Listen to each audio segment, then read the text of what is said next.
They say reincarnation is like a roulette wheel. You could roll a dog, a pig, or even a snake crawling on the ground. So if you get to respawn as a human, it means you actually survived the RNG. Long story short, I beat the odds. I survived. Yeah, compared to my past life where I literally worked myself into the grave, things are looking up. But the body I woke up in, an extra in some dark specifically a mob character who gets absolutely wrecked by a pathetic villain in Chapter 1. A hopeless idiot named Han Siha, a bottom-tier tamer with zero talent. Bro was failing so hard he got obsessed with dark magic and started digging into it. Just a trash-tier extra who was too petty to handle actual training and ended up getting himself killed. Mana, 45 stamina, 13 intelligence, 20 perception, 17 charm, neutral evil alignment. Reading this, Siha just held his head in pure agony. Oh my god, why did I have to roll a character like this? Being a brain-dead villain is one thing, but the timing is absolute garbage. Demonic pig squeals playing in the background like some cursed soundtrack. I'm right in the middle of a dark mage branch, and the current situation, long story short, Siha was originally hyped up for his natural mana pool, but got completely rejected by the academy because his practical skills were trash. So in his villain era, he went straight to the dark mages. Up ahead, a dark mage barked, "Who is this hearing?" That the guy next to him replied, "Some kid begging to join." He says he's from Aiden Academy. Oh ho, an Aiden kid. He might actually be useful. Now that they called him out, Siha could only force a dead inside smile. The guy kept pressing, "Do you know the initiation process?" Why, yes, of course, Siha rushed to answer. And obviously, as a reader, he knew exactly what this event was. Once they drain a newbie's blood and make them swear a blood oath to dark magic, there's no leaving this place, hell no, like I wouldn't know that. Soon enough, this exact dark mage guild becomes infamous only to get completely wiped out by the main characters. If Siha ties himself to these creeps, he's getting clapped by the MCs too. So instead of following this creep, I need to figure out how to escape this cursed hellhole right now. Just as he thought that like it read his mind, a sound popped in his ear. Ding switching to character Han Siha's point of view. Synchronization 10%, synchronization 70%, synchronization complete. Quest escape the dark mages. A bright red warning screen flashed, leaving Siha totally stunned. But before he could even process it, boom! A massive crash echoed out, grabbing everyone's attention. What the hell was that? Something happening in the basement, I'll go check. If you value your life, stay right here. The dark mage warned Siha, then bolted off to see the drama. And our boy realized this was a god-tier chance to bail from this cult. This is it. Run Siha hyped himself up and sprinted for his life. After running like a stray dog, he had no idea where the hell he even was. Stopping for a second to catch his breath, Siha wheezed. I climbed pretty high up from the basement, but where's the exit? The light's getting brighter. This has got to be the way. Found it. He gasped, staring at a heavily locked door right in front of him.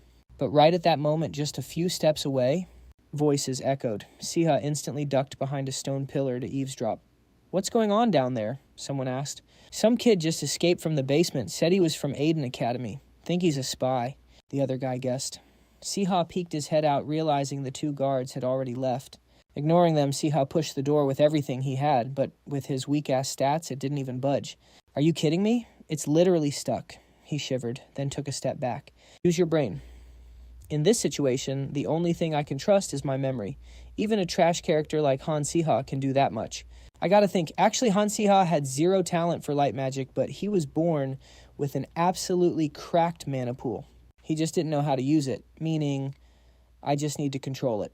When the MC Lee Han first learned magic, they told him to channel his inner energy right into his fingertips. Following that thought, Siha tried to flex that power, focusing it into his palm, and his hand actually started to glow. Please, please work. Siha prayed in his head, blasting that energy straight at the heavy chains in front of him, but it wasn't strong enough to snap them. The theory is right, but my skill level is just too trash, Siha thought, panting heavily. Right at that moment, soft footsteps crept up behind him. He flinched, whipping his head around in absolute panic. I'm cooked. It's a dead end, he panicked internally. But the second he saw the source of the footsteps, an insanely cute little dragon, all that anxiety just vanished. For some reason, this tiny dragon just waddled right up to Siha, looking completely harmless. Seeing this, Siha scooped it up, a reptile that looks like a baby dragon. What's it doing here, and why is it acting so clingy, he wondered. I can't take it with me. Bro, I can barely even take care of myself, Siha muttered. And as if it actually understood him, the little guy looked absolutely heartbroken. Tears welled up in its eyes, right on the verge of crying. Thank God Siha reacted fast. He slapped a hand over the dragon's mouth, totally panicking. Holy crap, is it trying to get us caught? Plus, I really shouldn't adopt something I can't take responsibility for, he thought. But then his brain started doing the math. Wait a minute, in this situation, could I actually use this thing's power? Suddenly, a system alert popped up. Attributes have been synchronized with the owner's personality. Charm increased. Charm increased. Charm increased. 4 taming skills activated. Do you wish to tame the suspicious baby creature? The suspicious baby creature is highly friendly towards you. Extra details, level 2. Mana 50. Strength 60. Stamina 35. Intelligence 10. Fire breath level 1. Reading those stats. Siha's face dropped a little. If my personality from my past life really carried over... Wait, hold up. Isn't there supposed to be an accept button or something? You gotta give me a tutorial first. Taming skill activated. The system prompted again. Do you wish to tame the suspicious baby creature? Siha locked in. Oh, am I supposed to say some edgy line like, I shall tame thee, just like an MC in a web novel? But honestly, when it comes to taming, I've got some serious experience and my own secret techniques. Step 1, establish safety. Step 2, build trust. With that in mind, Siha cleared his throat. Trust me. As soon as the words left his mouth, he felt incredibly stupid. But luckily, the system announced taming successful. The little dragon in his hands floated up, glowing with a blinding light. Wait, it's that easy. Taming complete. That's it, guess I'll just figure out how this works on the fly, Siha muttered. His eyes and the little dragon's glowed with a matching golden light. Total synchronization. All right, little reptile, first command bust, open that lock. Following the order, the baby dragon flew over and just chomped right through the heavy chains. Siha watched in absolute shock. No way. Good boy Siha hyped it up, watching as the dragon literally swallowed the metal chains whole before turning back to him. Now we just need to pop this door open, he thought, feeling hyped. But suddenly the heavy thud of footsteps echoed out, making Siha freeze in his tracks. Footsteps. Siha panicked internally, whipping his head around to check. Well, it looks like a little rat is hiding in here, a nasty voice echoed out. Siha cursed his luck. God damn it, everything was going so perfectly. Crap, think. I need a way out of this right now. Siha screamed internally, pushing his brain into absolute overdrive. In that moment of pure panic, an idea finally clicked. The very first defensive spell they taught at the academy, a basic smokescreen for stealth. Even a magicless scrub like Han Siha had managed to learn this one. I've never actually pulled this off in real life, but if I just channel my mana, focus the energy to my fingertips, and imagine filling this entire cave with thick white smoke. Right then, a glowing yellow light began to spark from the tips of Siha's fingers. Please work. I promise I'll clean up all the messes the original Han Siha made. Just please let this work. Siha prayed desperately in his head, and it seemed the heavens actually heard him. A second later, the magic kicked in. Thick white smoke blasted from Siha's fingertips, shooting straight at the 2 dark mages in front of him. It choked them up, forcing them to break their attack formation as they coughed violently. It actually worked, Siha cheered out loud. The dark mages were absolutely furious. You little brat, I can't believe he pulled such a cheap trick on us. Ignoring them, Siha knew this wasn't the time to celebrate. He booked it toward the door, desperate to get the hell out of there. But of course, things are never that easy for a mob villain. Just as his fingers brushed the door handle, a ghostly purple hand shot out from behind, gripping his neck in a vice. He was completely paralyzed. Did you really think you could slip away that easily? A voice sneered. The spectral hand crushed his windpipe, slamming Siha hard into the dirt. I can't breathe, is it over? Just like that, he thought in sheer despair. The dark mage casting the spell from behind laughed. If you just give up now, I'll make sure your death is painless. Those words were basically a death sentence. No matter what he did, he was cooked. He's going to finish me off. I can't even see where they are through the smoke. There was zero chance of breaking out of this dark magic with the skills Han Siha had. In that case, the only wild card left was this little guy. Thinking this through, Han Siha saw it as his absolute last lifeline and called out, Yo, if you seriously want to get out of here with me, my bad. But my taming skill is literally trash right now, so I'm going to have to control you. As he spoke, Siha's eyes flashed with a blinding golden light, connecting straight to the little dragon in front of him. Instantly, the dragon's whole vibe changed. Before that dark mage even knew what hit him, the little dragon took off, opened its jaws, and blasted a massive pillar of fire straight at the guy. He was screaming in pure agony. Thanks to that, the magic hand gripping him just vanished, and Siha broke completely free. Holy crap, it's burning. What just happened? That total scumbag was screaming his lungs out, not even realizing what just hit him. Back to the little dragon after pulling off that insane move, it zoomed straight back to Siha looking for head pats. No way. I can't believe this little guy actually pulled it off. I owe you my life, buddy. Just like I promised, you're coming with me. But first, let's get the hell out of here. Siha muttered. With literally 0 enemies blocking their path, he and the little fire dragon made an easy break for it. Outside was nothing but a blazing hot desert. Staring up at the scorching sun, Siha shielded his eyes and thought to himself, man, it feels like we've been trekking through this desert for a whole hour, but there's literally no one around. I am absolutely not getting caught by those dark mages again, he thought, turning to check on his new little sidekick. The little guy was literally melting from the heat next to him. Bro, are you sure you're a fire dragon? Your fire resistance is kind of trash. Just as he thought that it seemed like the heavens hadn't completely given up on this duo yet, Siha spotted a carriage up ahead, and the driver spotted them too. Seeing his chance, Siha scooped up the little fire dragon, dashed over and asked, "Excuse me, sir, any chance we could hitch a ride?" The old man on the carriage didn't say yes right away. Instead, he just asked, "You got money, kid?" "Hold up," Siha replied, frantically digging through his pockets. He pulled out a shiny gold card and asked, "Can I put this on a tab?" As he held the card out, Siha thought to himself, a kid sponsored by the Adden Academy, he's probably going to think this is some fake scam. But hey, there's a chance he might accept it. Luckily, the old man totally recognized the card and nodded. "Hop in." He said it so calmly, but Siha and the dragon's faces totally lit up. "Thank you so much, Sir." Siha smiled gently, tossing the little fire dragon onto the cart. The old man followed up. "So where are you headed?" Hearing that, Siha's face grew serious. Even though he escaped, those dark mages could still track him down. But they definitely wouldn't want their intel leaking out to the public. If he got spotted outside, he'd be silenced instantly. It's over. No other choice. Even though there were plenty of people who wanted him dead, the absolute safest place right now was the main stage of the novel. Making up his mind, Siha took a deep breath and said, "Please take me to the Adden Academy." And just like that, the ox cart carrying the duo started rolling towards the Adden Academy.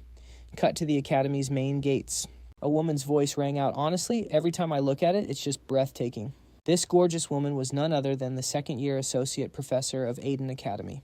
Selin gazed at the majestic architecture, feeling a totally fresh wave of excitement.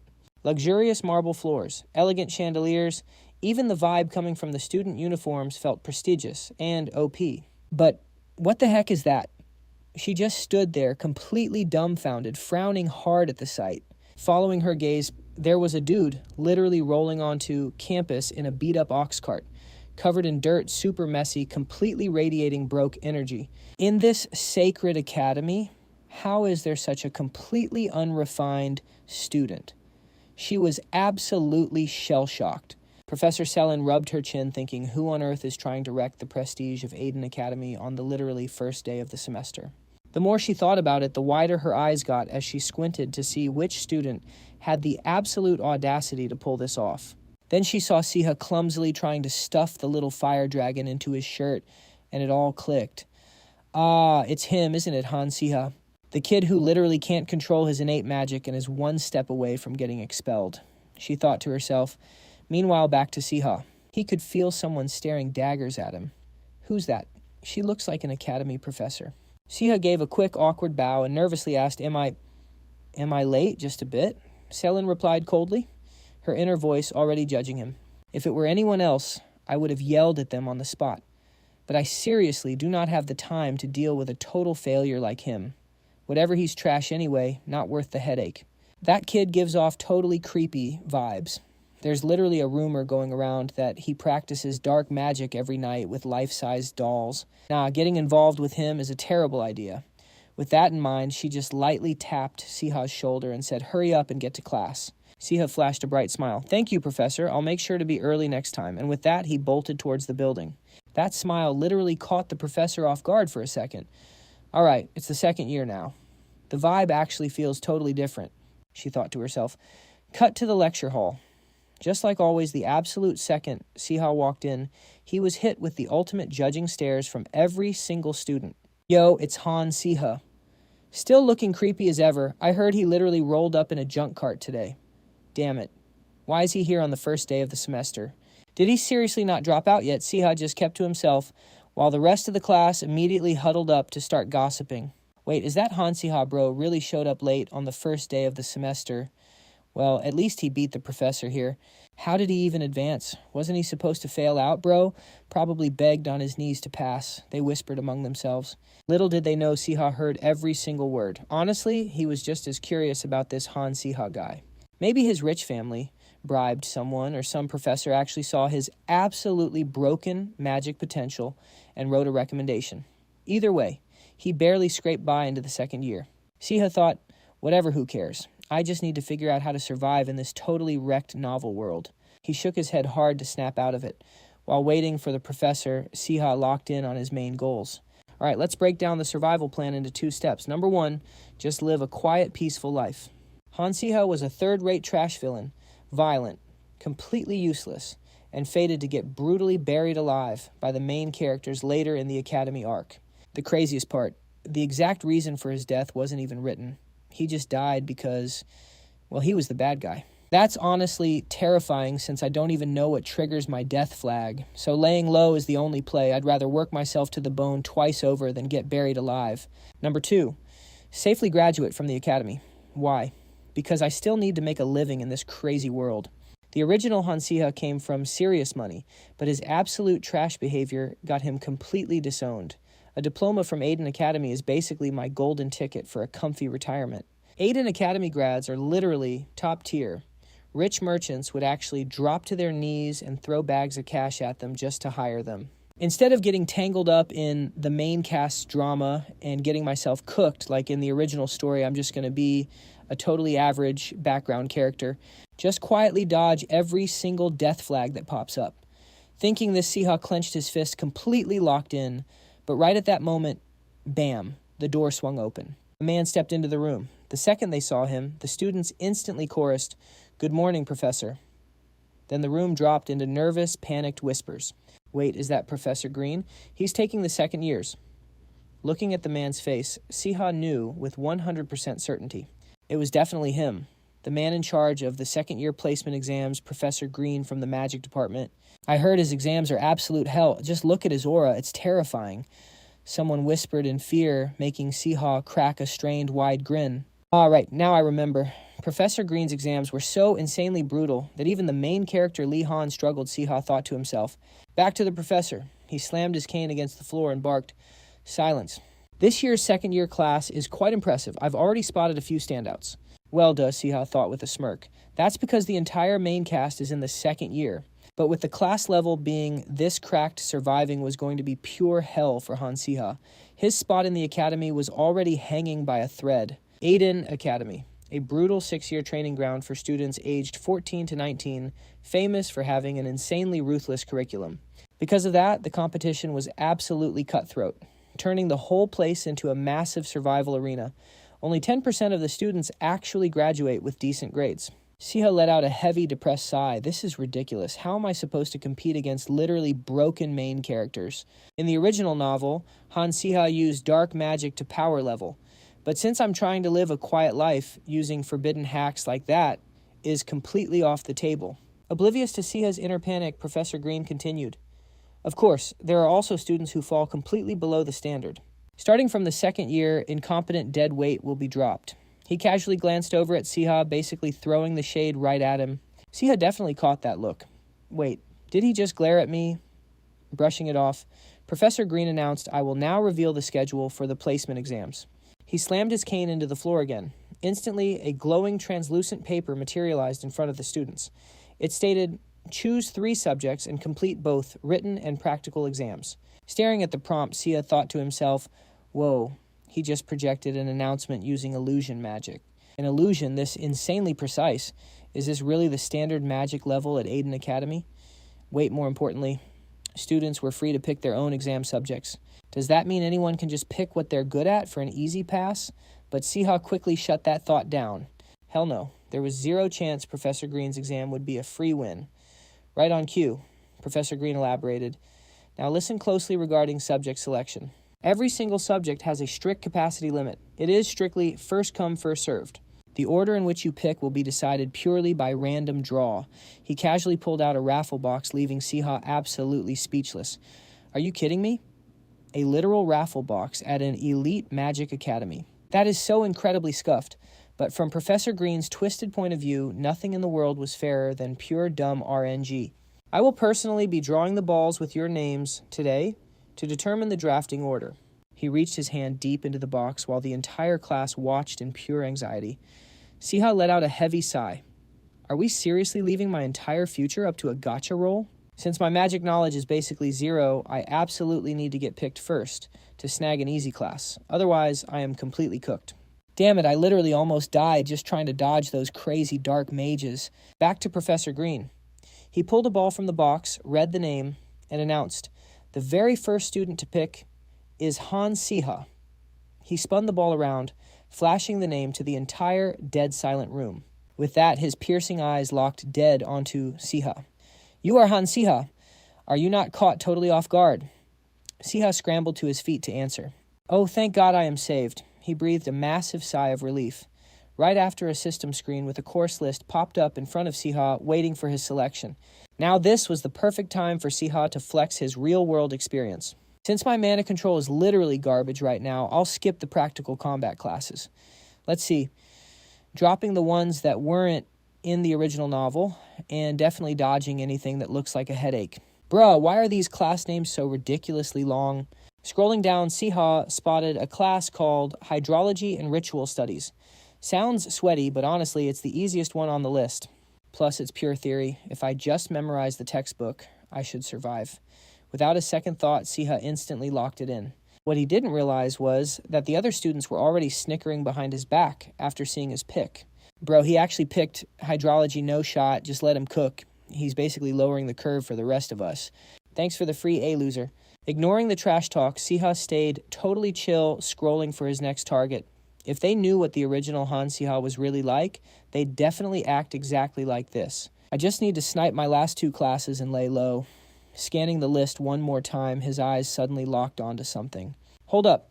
This class actually looks pretty goated, time skip, and we're straight to the library. Siha was currently grinding through some research. Before I literally worked myself to death and woke up inside this novel, I was a vet med intern. These three classes actually line up perfectly with my old major. First up, Hydrology and Ritual Studies. Sure, it uses this world's weird magical fluid dynamics, but I can definitely cheese it using the math formulas from my past life. Next up, Basic Tamed Beast Anatomy and Behavioral Studies. I'm low-key sweating it, but since I'm stuck with this little guy, I might as well min-max his potential. Siha muttered, glancing down at the baby fire dragon. The little dude had just poked his head out of the bag, gasping for air like he was about to pass out. Tough luck for the little guy, though. Siha immediately shoved his head right back into the bag, earning a muffled, angry squeak from the dragon. Not here, not now. Way too many people watching. If a baby dragon randomly pops out when Han Siha can't even control his own mana, yet that's just begging for a death flag. Deciding he had read enough, Siha packed up and dipped. Cut to a dark hallway, the underground training dungeon of Aiden Academy. I've got the theory down. Now it's time to actually sync our taming stats. Siha mentally plotted his next move. He walked straight up to the dungeon staff and asked for a pass to the beginner training room. Ah, got it. Request confirmed the desk. Lady nodded. She eyed the tiny dragon next to Siha, thinking to herself, a baby dragon in the beginner zone. That's crazy.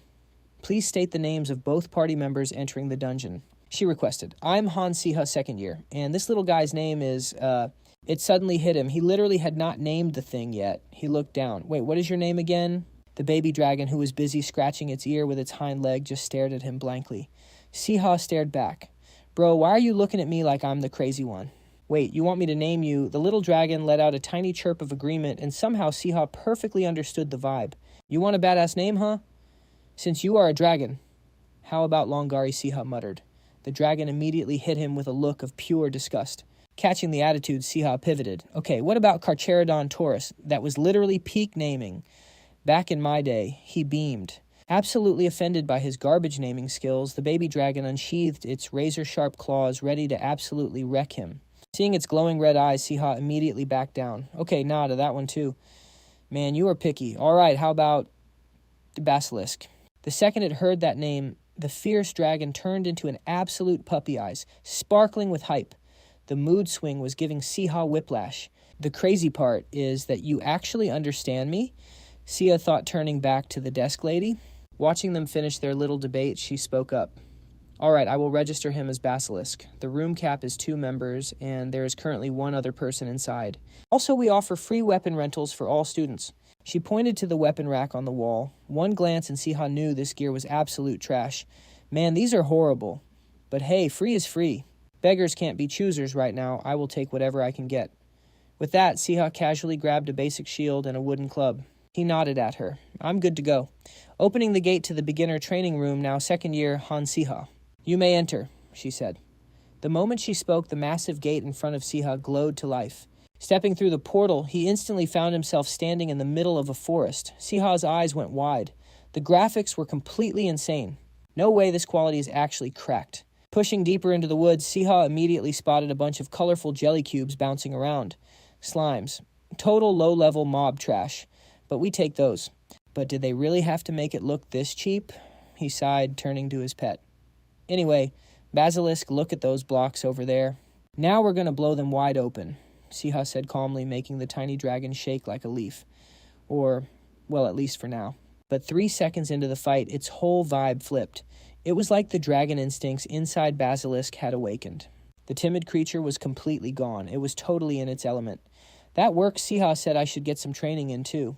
With that thought, Siha turned away, leaving Basilisk to go wild and have its fun. But he hadn't taken 5 steps when a low growl echoed right next to him. Out of nowhere, something lunged straight at Siha. Thank God he caught it and threw up his shield in time. Oh, hell no. What the heck? Why are there so many out of nowhere? Time to wipe this mob out. He gritted his teeth, glaring at the gummy mob in front of him. Right then, Basilisk finished wrecking its slime and flew back to Siha. Basilisk, you done warming up? Do it just like before. Those jelly beans blow them to pieces. Hearing the command, Basilisk landed on Siha's arm, charged up a fireball in its mouth, and unleashed a massive pillar of flames. It blasted straight into the gummy mob, turning them. 3 seconds later, the slimes that actually dared to jump Siha were vaporized into dust, leaving him standing there in absolute shock. After getting the job done, the little guy turned around, practically begging for praise. All right, you did great. Let's keep wiping them out, Siha praised with a big grin. Time flew by. Half a day later, the duo was so exhausted they could barely walk. Are we done yet? Siha groaned, lost in thought. Juggling between taming Basilisk and spamming attack magic was seriously draining. He glanced at Basilisk, who was passed out cold like a dead log, and sighed. A dragon that actually listens to a human. I should totally get him something really good to eat. Man, my brain is fried. I need to figure something out. Before he could even finish the thought, a sharp scream echoed through the forest, snapping Siha wide awake. Oh, this isn't good. Hearing the scream, Siha and Basilisk quickly shot their heads up to check ahead. Someone was on their knees right in front of a wolf. Oh my God, stop playing around and just catch those gummy things already. A completely helpless voice rang out. Meanwhile, the dog was busy digging a hole instead of actually attacking. Siha got a good look at her face, but had zero clue who she was. Hey, stand up right now, the girl kept shouting commands, but her orders were literally going in one ear and out the other. This black dog literally did not give a single care in the world. Meanwhile, watching this whole mess from the sidelines, Siha couldn't help but crack a smile. Wait, isn't that a hellhound? She really shouldn't be treating it like that. And just like Siha predicted, a second later, the dog completely ghosted her and dashed off to play. This made the girl absolutely lose it. Hey, sit down. Where do you think you're going? Get back here right now. She screamed her lungs out, furiously stomping off to hunt down her pet. Where the heck did it even go? Just you wait. When I catch you, you are so cooked. Gritting her teeth, she clenched her fists, just waiting to catch that dog and give it a free boxing lesson. She hadn't walked far when suddenly she heard a voice up ahead. Good boy, sit right there. Now lie down. Good job, haha. Hearing that the girl picked up her pace and pushed through the bushes in front of her, she spotted a guy happily petting her rogue pet, and her jaw straight up dropped. No way, isn't that Han Siha from the 2nd year? Over on his side, Siha didn't even need to look up to know the dog's owner had arrived. He just asked casually, Is this hellhound yours? I've been watching you two for a minute, but that is definitely not how you tame a hellhound. Wait, what? The girl stammered, totally lost. To prove his point, Siha gave the hellhound a good scratch, making it pant, with a huge, goofy smile before explaining. You were coming off way too aggressive. If the tamer gets hyped up and angry, a hellhound gets even more triggered. Those words made the girl freeze on the spot. What the heck is the infamous Han Siha actually giving me advice right now? Now, to understand why this is crazy, we gotta talk about this girl's background. At Aiden Academy, the absolute most prestigious school in the Adela Empire, she was a mage who had never dropped below 3rd place. Even though she was a commoner and often looked down on her natural talent was so cracked that barely anyone could touch her skills. But thanks to the random lottery system for the entrance exams, yeah, I know my taming skills are total trash. That's exactly why I came out here to grind and practice. But of all people, my opponent is Han Siha, the guy who couldn't even tame a basic slime in his entire first year. There were rumors he was super obsessed with dark magic, and I literally saw him having a mental breakdown with my own eyes. So what the hell is going on right now? She was practically screaming internally as she watched her fierce hellhound rolling over on its back for Siha.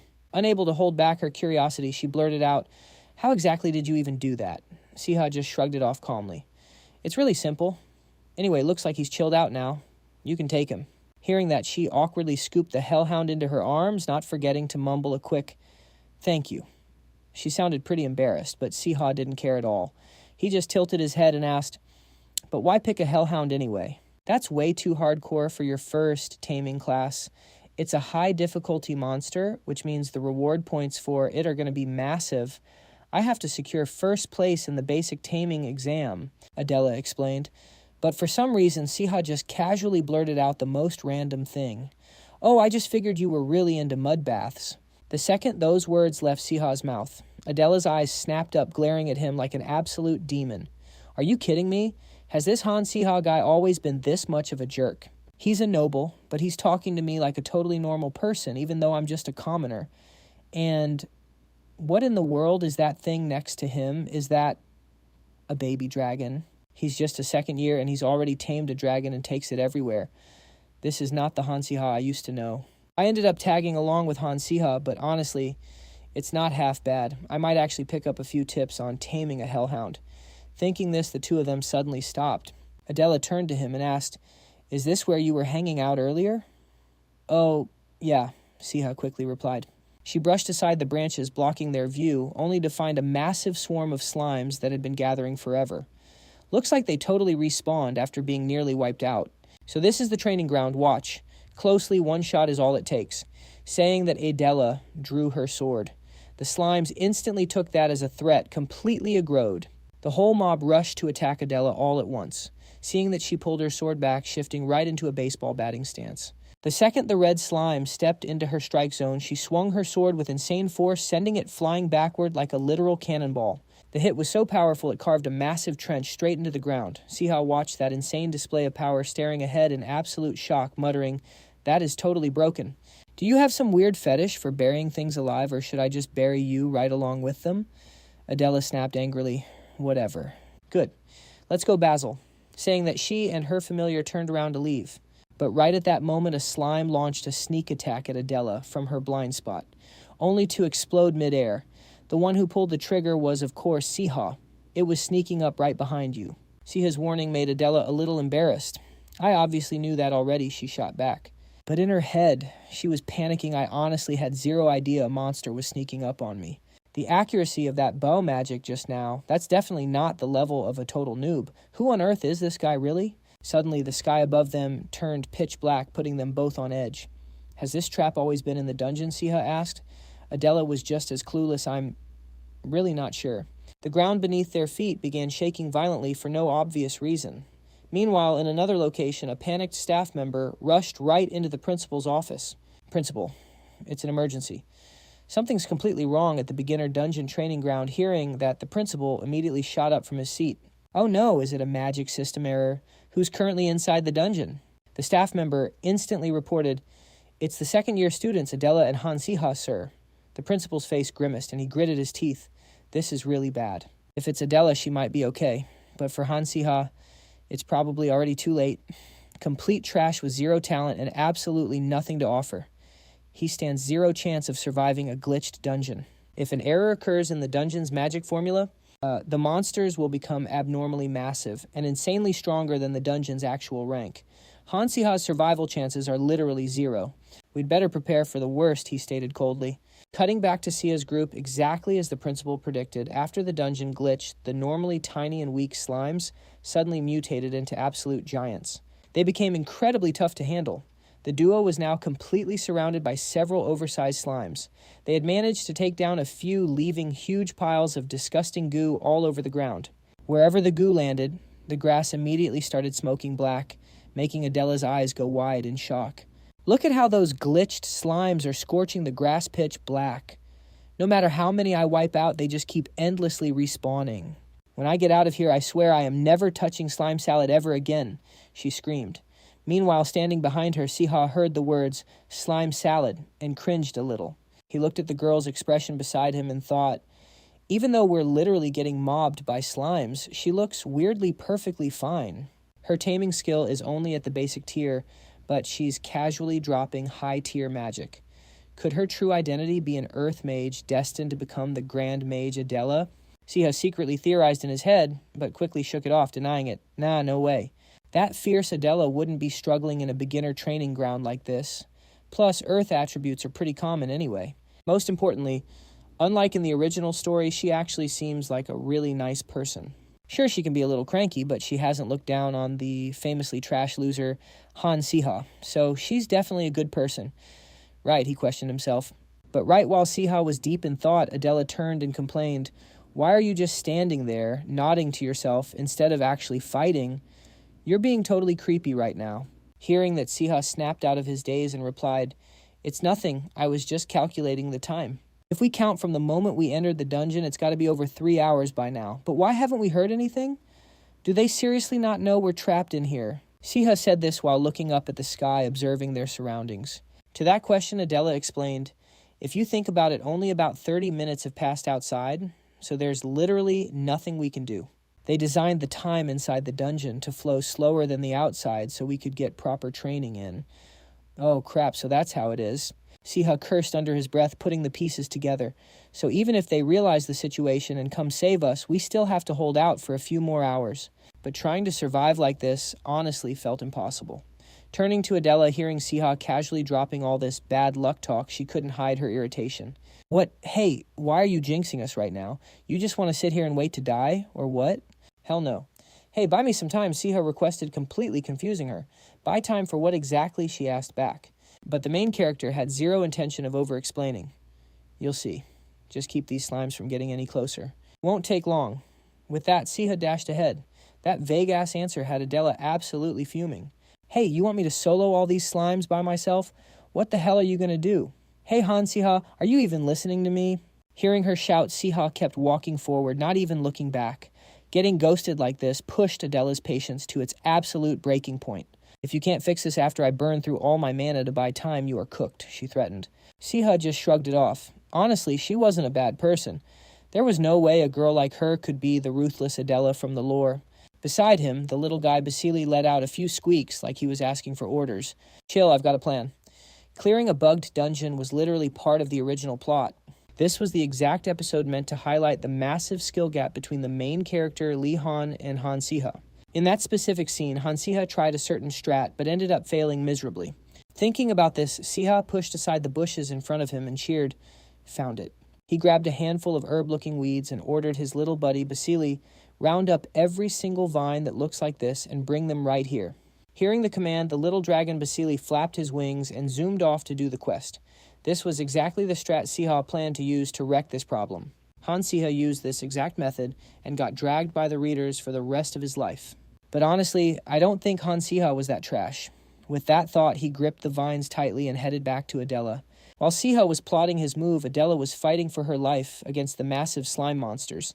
Slicing through a stray green mob, she could feel herself hitting her absolute limit. "I can't burn any more mana, I'm totally running on empty, and Han Siha is taking way too damn long." She gritted her teeth in panic when suddenly Siha's hyped voice rang out, "All done." Adela whipped her head around only to spot Siha standing safely inside a barricade made of vines. "What the hell were you looking for?" "A fence," she yelled. Siha cheerfully waved her over. "Yo, get inside this barricade. Whatever you're doing, wrap it up. The slimes are already regenerating. Get in here quick." Siha urged her. His strat was super simple: build a barricade and wipe out the mobs on the outside. But in the original novel, Han Siha completely missed two massive details, which was exactly why he failed fire magic and magic amplification, since the original Han Siha was absolute trash at those. But now I've got perfect control over both. Smirking, Siha tucked Basilisk under one arm, while his other hand used his wand to summon a massive glowing bow floating in midair. It's actually working. Now all I gotta do is imbue this arrow with fire magic. Siha thought hyped up. He turned to his pet. All right, Basilisk, it's finally your time to shine. The two of them linked up through a pulse of energy. Right then, Basilisk flared up, channeling a brilliant beam of light straight into the giant bow. Let's burn these things to the ground, Siha shouted, drawing the bow back and locking onto the massive slime mob. The moment the arrows launched, they detonated, splitting into countless glowing micro arrows that rained down on the monsters, literally wiping the entire mob in one shot. Staring at the monsters getting melted into literal puddles, Adela was absolutely stunned. Is this really the magic of that useless Han Siha? Siha could totally read her mind and calmly broke it down for her. You were smashing all those slimes earlier and their remains got scattered everywhere, right? Like, slime venom actually has a property that makes it explode when it makes contact. So in a setup like this, all you got to do is pour in a little mana, spark a flame, and boom, physics does the rest. Hearing that, Adela was even more blown away. Wait, so you even planned it out so the firestorm wouldn't melt this barricade, didn't you? Spot on, these specific vines are totally fireproof. Now that we've cleared the entire zone, let's just chill and wait for backup to pull up. Man, I really thought we were cooked for a second. Siha let out a massive sigh of relief. Adela's mind started racing. Out of every single person in the world, Han Siha was the one who just saved her life. The snobby nobles at Aiden Academy normally couldn't care less if a commoner like her dropped dead. What is his actual motive here? She stared intensely at Siha, trying to read him. Her hardcore glaring started making Siha sweat a little. Yo, why are you staring at me like that? Don't tell me you're actually feeling a little grateful. I guess I'm a little grateful. I mean, I owe you my life now, she muttered, looking away, totally avoiding eye contact with him. Siha was literally waiting for this exact moment. Perfect. Since you're so grateful, do me a quick solid, Siha said, flashing a sly, mischievous smirk. Having zero clue what he was plotting, Adela caught his shady expression and stammered nervously, A solid. Like what? I mean, if it's something normal, sure, but if it's some weird, creepy request, hell no. Without even letting her finish, Siha dropped his request. Just keep all this a secret. The fact that I tamed your hellhound, wiped out those slimes, and built this crazy vine barricade. Basically, keep everything that happened today strictly off the record. That was Siha's one and only quest for her. It was the easiest request ever, but it left Adela super confused. Something about this whole thing just felt really off. Just who is this guy, she thought, staring straight at Siha? Meanwhile, Bro was just casually looting the mana stones those wrecked slimes dropped. After that, the whole dungeon cleanup was just skimmed over. The professors had absolutely no clue what went down in that dungeon, but they still handed out rewards to the students who cleared it without getting totally wrecked, even calling them up to the principal's office. Back to Siha. Bro was dead tired, slumping into his chair to think. If I hoard a ton of items, they'll come in clutch for graduation. But honestly, that's not even the main focus right now. Thinking about it, Siha turned to his little buddy and called out, Basilisk, get over here. Hearing his voice, the little dragon happily trotted right up to him. It let out a few happy chirps, and Siha immediately pulled up Basilisk's stat window. Basilisk, a super cheerful red dragon who absolutely loves cheese and is extremely friendly to you. Level 5 stats. Mana 53, Strength 63, Agility 38, Intelligence 13, Fire Breath level 3, Magic Defense, and level 2 Poison Resistance. Looking at these busted stats, Siha couldn't help but smirk. Now that's what I'm talking about.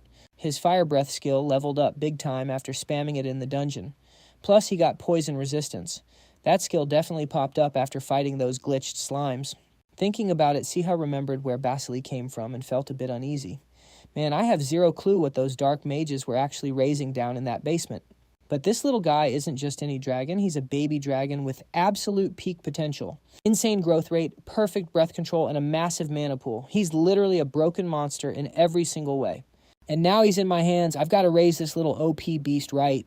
With that in mind, Siha spoke up, I went through absolute hell just to take care of you. Do you even know what this is? As he said that, he pulled a mana stone out of his bag and showed it off. This is a slime mana stone. Looks pretty tasty, right? Want to give it a try.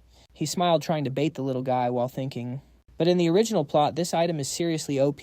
On the other side, the little dragon Basilisk looked like he read Siha's mind, making this totally disgusted face. Siha had to beg him.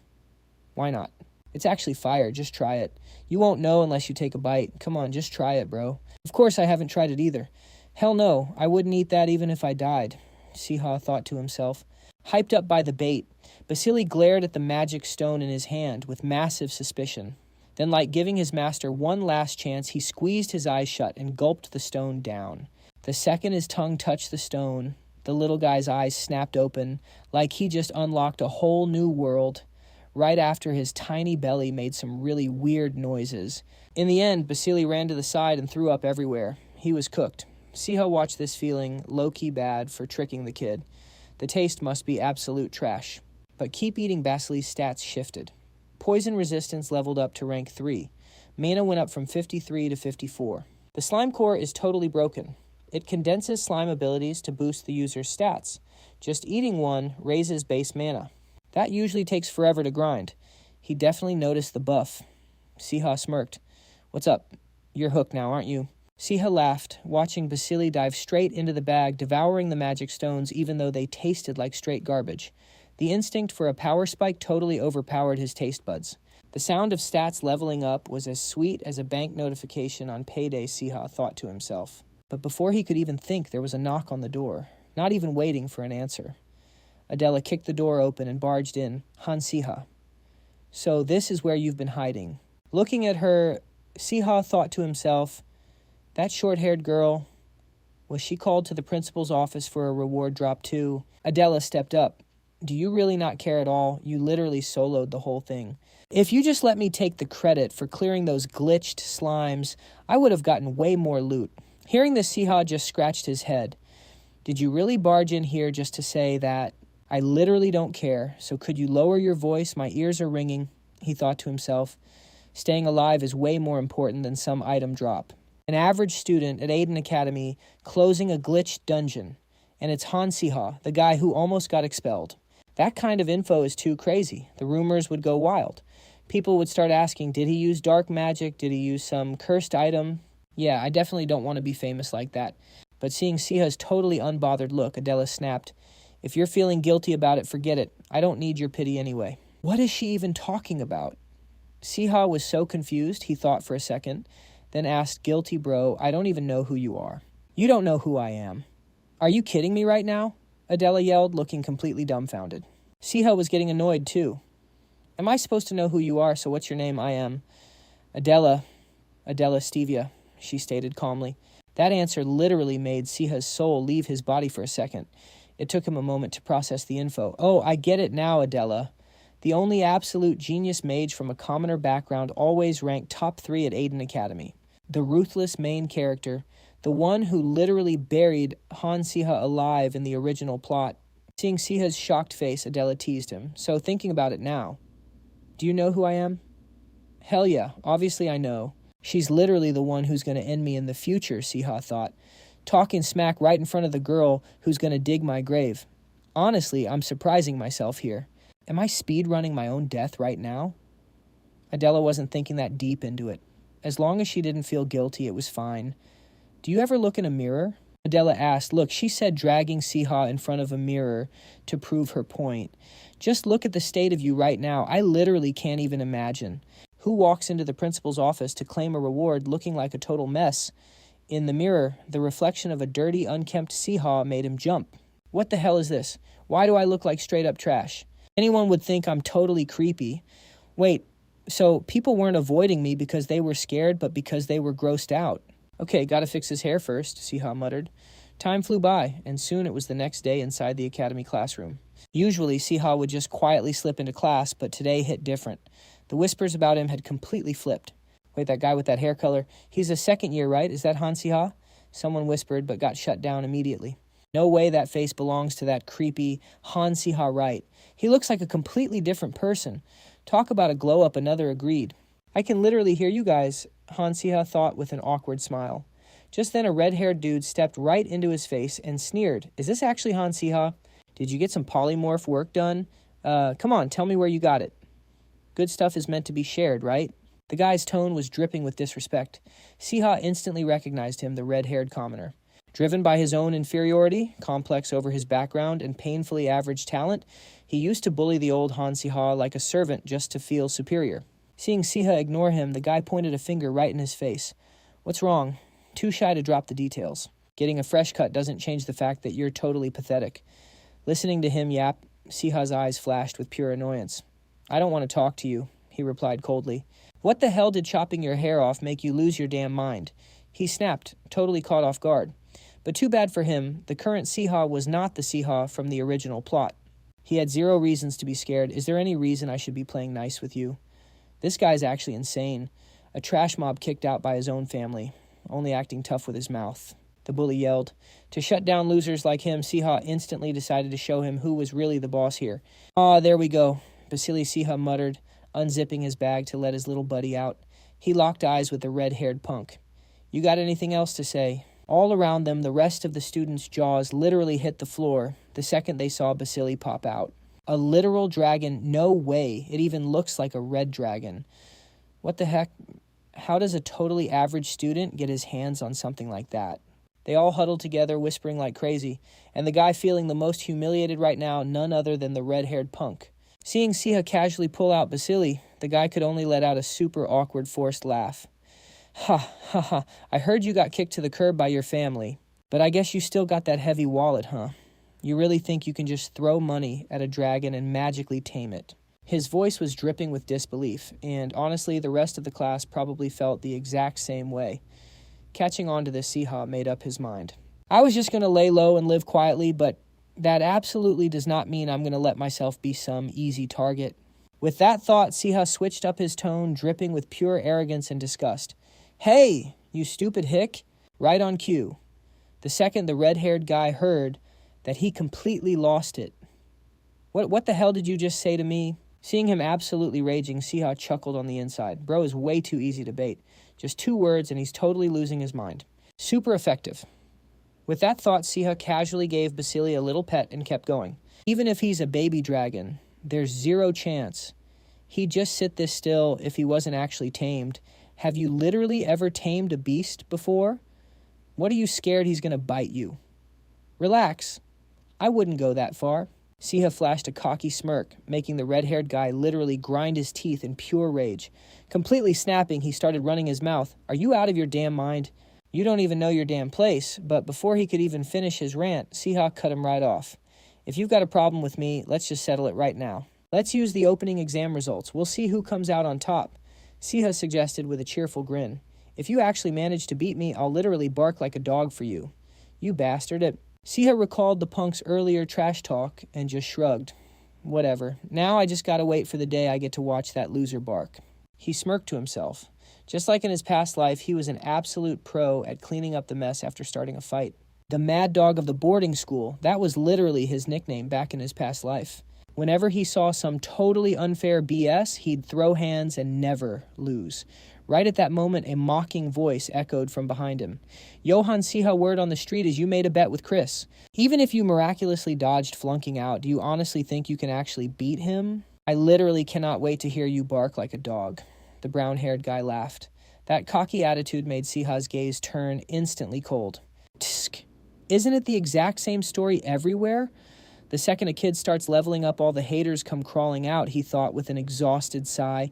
He stepped right up to the guy and asked, Hey, what's your name? Spit out your damn name. Caught off guard by the sudden demand, the blonde guy flinched but quickly puffed out his chest. This great one is Fabian Jen Edwin Waite. You seriously don't know my name. Hearing that, it finally clicked in Sia's head. Right now I remember. Fabian Jen Edwin, that totally obnoxious royal who uses his status to bully the weak. The head of those trash bullies picking on Han Siha. Thinking about that, Siha didn't even hesitate to unleash Basili. Yo, Basili, bite him. He laughed. Following his command, Basili flapped its wings, diving in and chomping those dudes a few times. Cut to some random hall. Siha was sparring with a girl. Han Siha, the rumors about you are totally out of control lately. Even if you don't care about anything else, you seriously shouldn't mess with the royals, she warned him. Siha brushed it right off. I don't care. They started it, I just hit back. Hearing that Adela saw him in a whole new light. Those guys are used to bullying people, but he's actually ready to throw down with nobles, even the royals, if they cross the line. He's actually looking a bit badass. She smiled and asked, But do you seriously not have a plan? It's like he has 0 fear of the nobles. Not only did you let Basili bite everyone, you even made a bet with Chris. Fighting Chris in the exam when your magic isn't even refined yet is pure reckless. What would you even do without me? She reached out and pulled Siha up. Siha fired back. Hey, you learned taming from me, remember? Ignoring his complaining, Adela said cheerfully, all right, this is going to be our final practice match. If you can beat me here, maybe you actually have a shot at beating Chris. I'm not going to get pushed back as easily as yesterday, Siha declared. All right, let's go. The two of them clashed, totally wrecking the hall. And just like that, the special training arc with Adela wrapped up. Finally, the opening exam day arrived. Professor Green started calling people up one by one for the test. Adela Magic Department cleared in 5 minutes and 31 seconds. S rank. He said it so calmly while the mage girl excitedly thanked him. You did amazing, Hellhound. Standing in the back, Siha, who literally coached her, was super hyped, seeing her get that score. A girl who used to struggle against a Hellhound, I only gave her a few pointers, and she tamed it perfectly. Crazy. I have all the experience and memories from my past life, but Adela is basically a complete noob at taming. That's some raw talent right there. Total main character energy, he thought to himself. Right then, Professor Green's voice echoed out. Next up, Han Siha. Yes, sir, Siha replied, stepping up without a sweat. The taming exam for the opening test went down inside a magic cube. The quest is to have your tamed monster fight a virtual one matched to the master's level. Win and you pass. Super simple rules. You picked Cube C. Let's begin. The moment the voice faded, the whole scenery around Siha morphed. Out of nowhere, this terrifying monster spawned in. Wait, is that an Adepthian? No way. It's a massive Cobra-type monster. In the original plot, it was the snake boss the main character Li Han faced in his 3rd year. Its size alone is enough to crush your soul. So Basili wouldn't completely panic. Siha turned and hyped him up. Basili, do not back down. Want to test your limits? You wanted to see how strong you got after eating those slime magic stones, right? Then go all out. Closing the distance first, Siha yelled out. Even though it looked terrified, Basili gritted its teeth and charged straight in. Snakes always have a weak spot in their eyes. Be careful, Basili. If it lands a hit, we're totally cooked. While I distract it with magic, you slide into its blind spot and absolutely wreck its eyes. Siha spammed interference spells while Basili waited for the perfect window to close in. The second it flew up to the giant monster, Basili opened its jaws, charged up its firepower, and blasted it straight in the eye. The massive attack punched right through the boss's head. Broken. The giant Adepthian snake let out one final screech and just dropped dead. Siha literally didn't even get to flex. Professor Green watched the fight end in seconds, absolutely speechless. Good lord, the Adepthian is a high-tier monster. Even a 3rd-year mage would struggle soloing it. Looks like the system admins forgot to patch the Adepthian out of the cube. We have to pause the exam for student safety, he muttered in shock. Meanwhile, Siha praised Basili, then turned around. Took a bit of time, but we took it down. That means I passed right. Professor Green read out the results. Han Siha, 12 minutes and 36 seconds. S rank. The result had Siha totally shook. Later walking together, Adela was super hyped for him. An S rank in taming. You're actually insane. You got 1st place. Looks like all those sparring sessions we did for other classes actually paid off. She bragged, pointing at herself to take all the credit. Siha couldn't even argue. Yeah, I can't really deny that. He gave a forced laugh, thinking to himself, the problem is my entire goal was to rank 15th. In the whole school, I just wanted to stay perfectly average and lay low. In the original plot, Li Han wrecked that thing with his bare hands. This isn't even my fault. Why did they spawn a completely unbeatable monster like the Adepthian into the exam anyway? He muttered to himself. Adela thought bro was muttering to himself again. Then she laughed and asked, so how did your arithmetic exam go? That completely snapped Siha out of it. Right today was the arithmetic exam. Come to think of it, if the rankings are based on the average score of all subjects, I might actually be totally fine. The questions were literally so easy I had to purposely tank my answers. He stammered out, it was all right, I guess. Really, man, I absolutely bombed it. Isn't this exam just way too brutal? Adela complained, completely depressed. Siha was stunned. Plot twist. Adela is trash at math. It's literally just intermediate math. For me, it's a piece of cake. Maybe I should tutor Adela to pay her back. He rubbed his chin, thinking it over, while Adela coughed awkwardly and kept whining. They threw problems at us that we haven't even learned yet. I literally couldn't solve a single one. Hearing that, Siha's face just went completely blank. Yeah. Forget it. Who's carrying who here? He thought to himself before speaking up. It's just one question, right? What are you even talking about? If you lose rank 1 over a single mistake, say goodbye to your scholarship. Can you actually solve it? Wait, problem 27 on magic circles, geometry, and vectors. Siha thought for a second, then replied, yeah, pretty sure I can solve it. Wait, what? Adela's shock left Siha super confused. What's wrong? Did I say something weird? No, it's just, you can actually solve question 27. That's literally the only one I couldn't get. Her explanation left Siha dumbfounded for the millionth time. Was that question really that hard? A random science major would have laughed at how easy that was. I'm cooked. I literally already solved it. He panicked internally. Cut to a professor's office. Professor Saman held up a stack of exam papers, looking at the man across from him. Professor Diebert regarding arithmetic. Problem 27. Only one student in the entire academy got it right. Professor Diebert snatched the paper. No way. I specifically made that question completely broken so second years wouldn't even stand a chance. Who solved it, Han Siha? Salmon replied calmly. Looking closely at Siha's exam paper, Professor Diebert suddenly realized something. Plot twist. Aside from question 27, every single other answer was purposely answered wrong. This academy really is full of crazy students. He clearly only solved the hardest question on the test just to flex his skills. Han Siha, I remember him popping off in the recent taming exam. Looks like he's playing 4D chess for his future. After his thoughts trailed off, time skipped straight to the next day. The second-year entrance exam rankings just dropped on the bulletin board. The whole squad was crowded around to check their scores. Siha was right there too, eyes locked on the board. Let's see. Chris is sitting at rank 32, trash as usual. And my rank, no way, rank 11. He shot a glance at the red-haired guy standing nearby, making him flinch. Hey, with me, Siha ordered coldly. The two headed out to the schoolyard with a whole mob of students trailing behind them, totally ready for the drama since they knew about the bet. Han Siha actually won.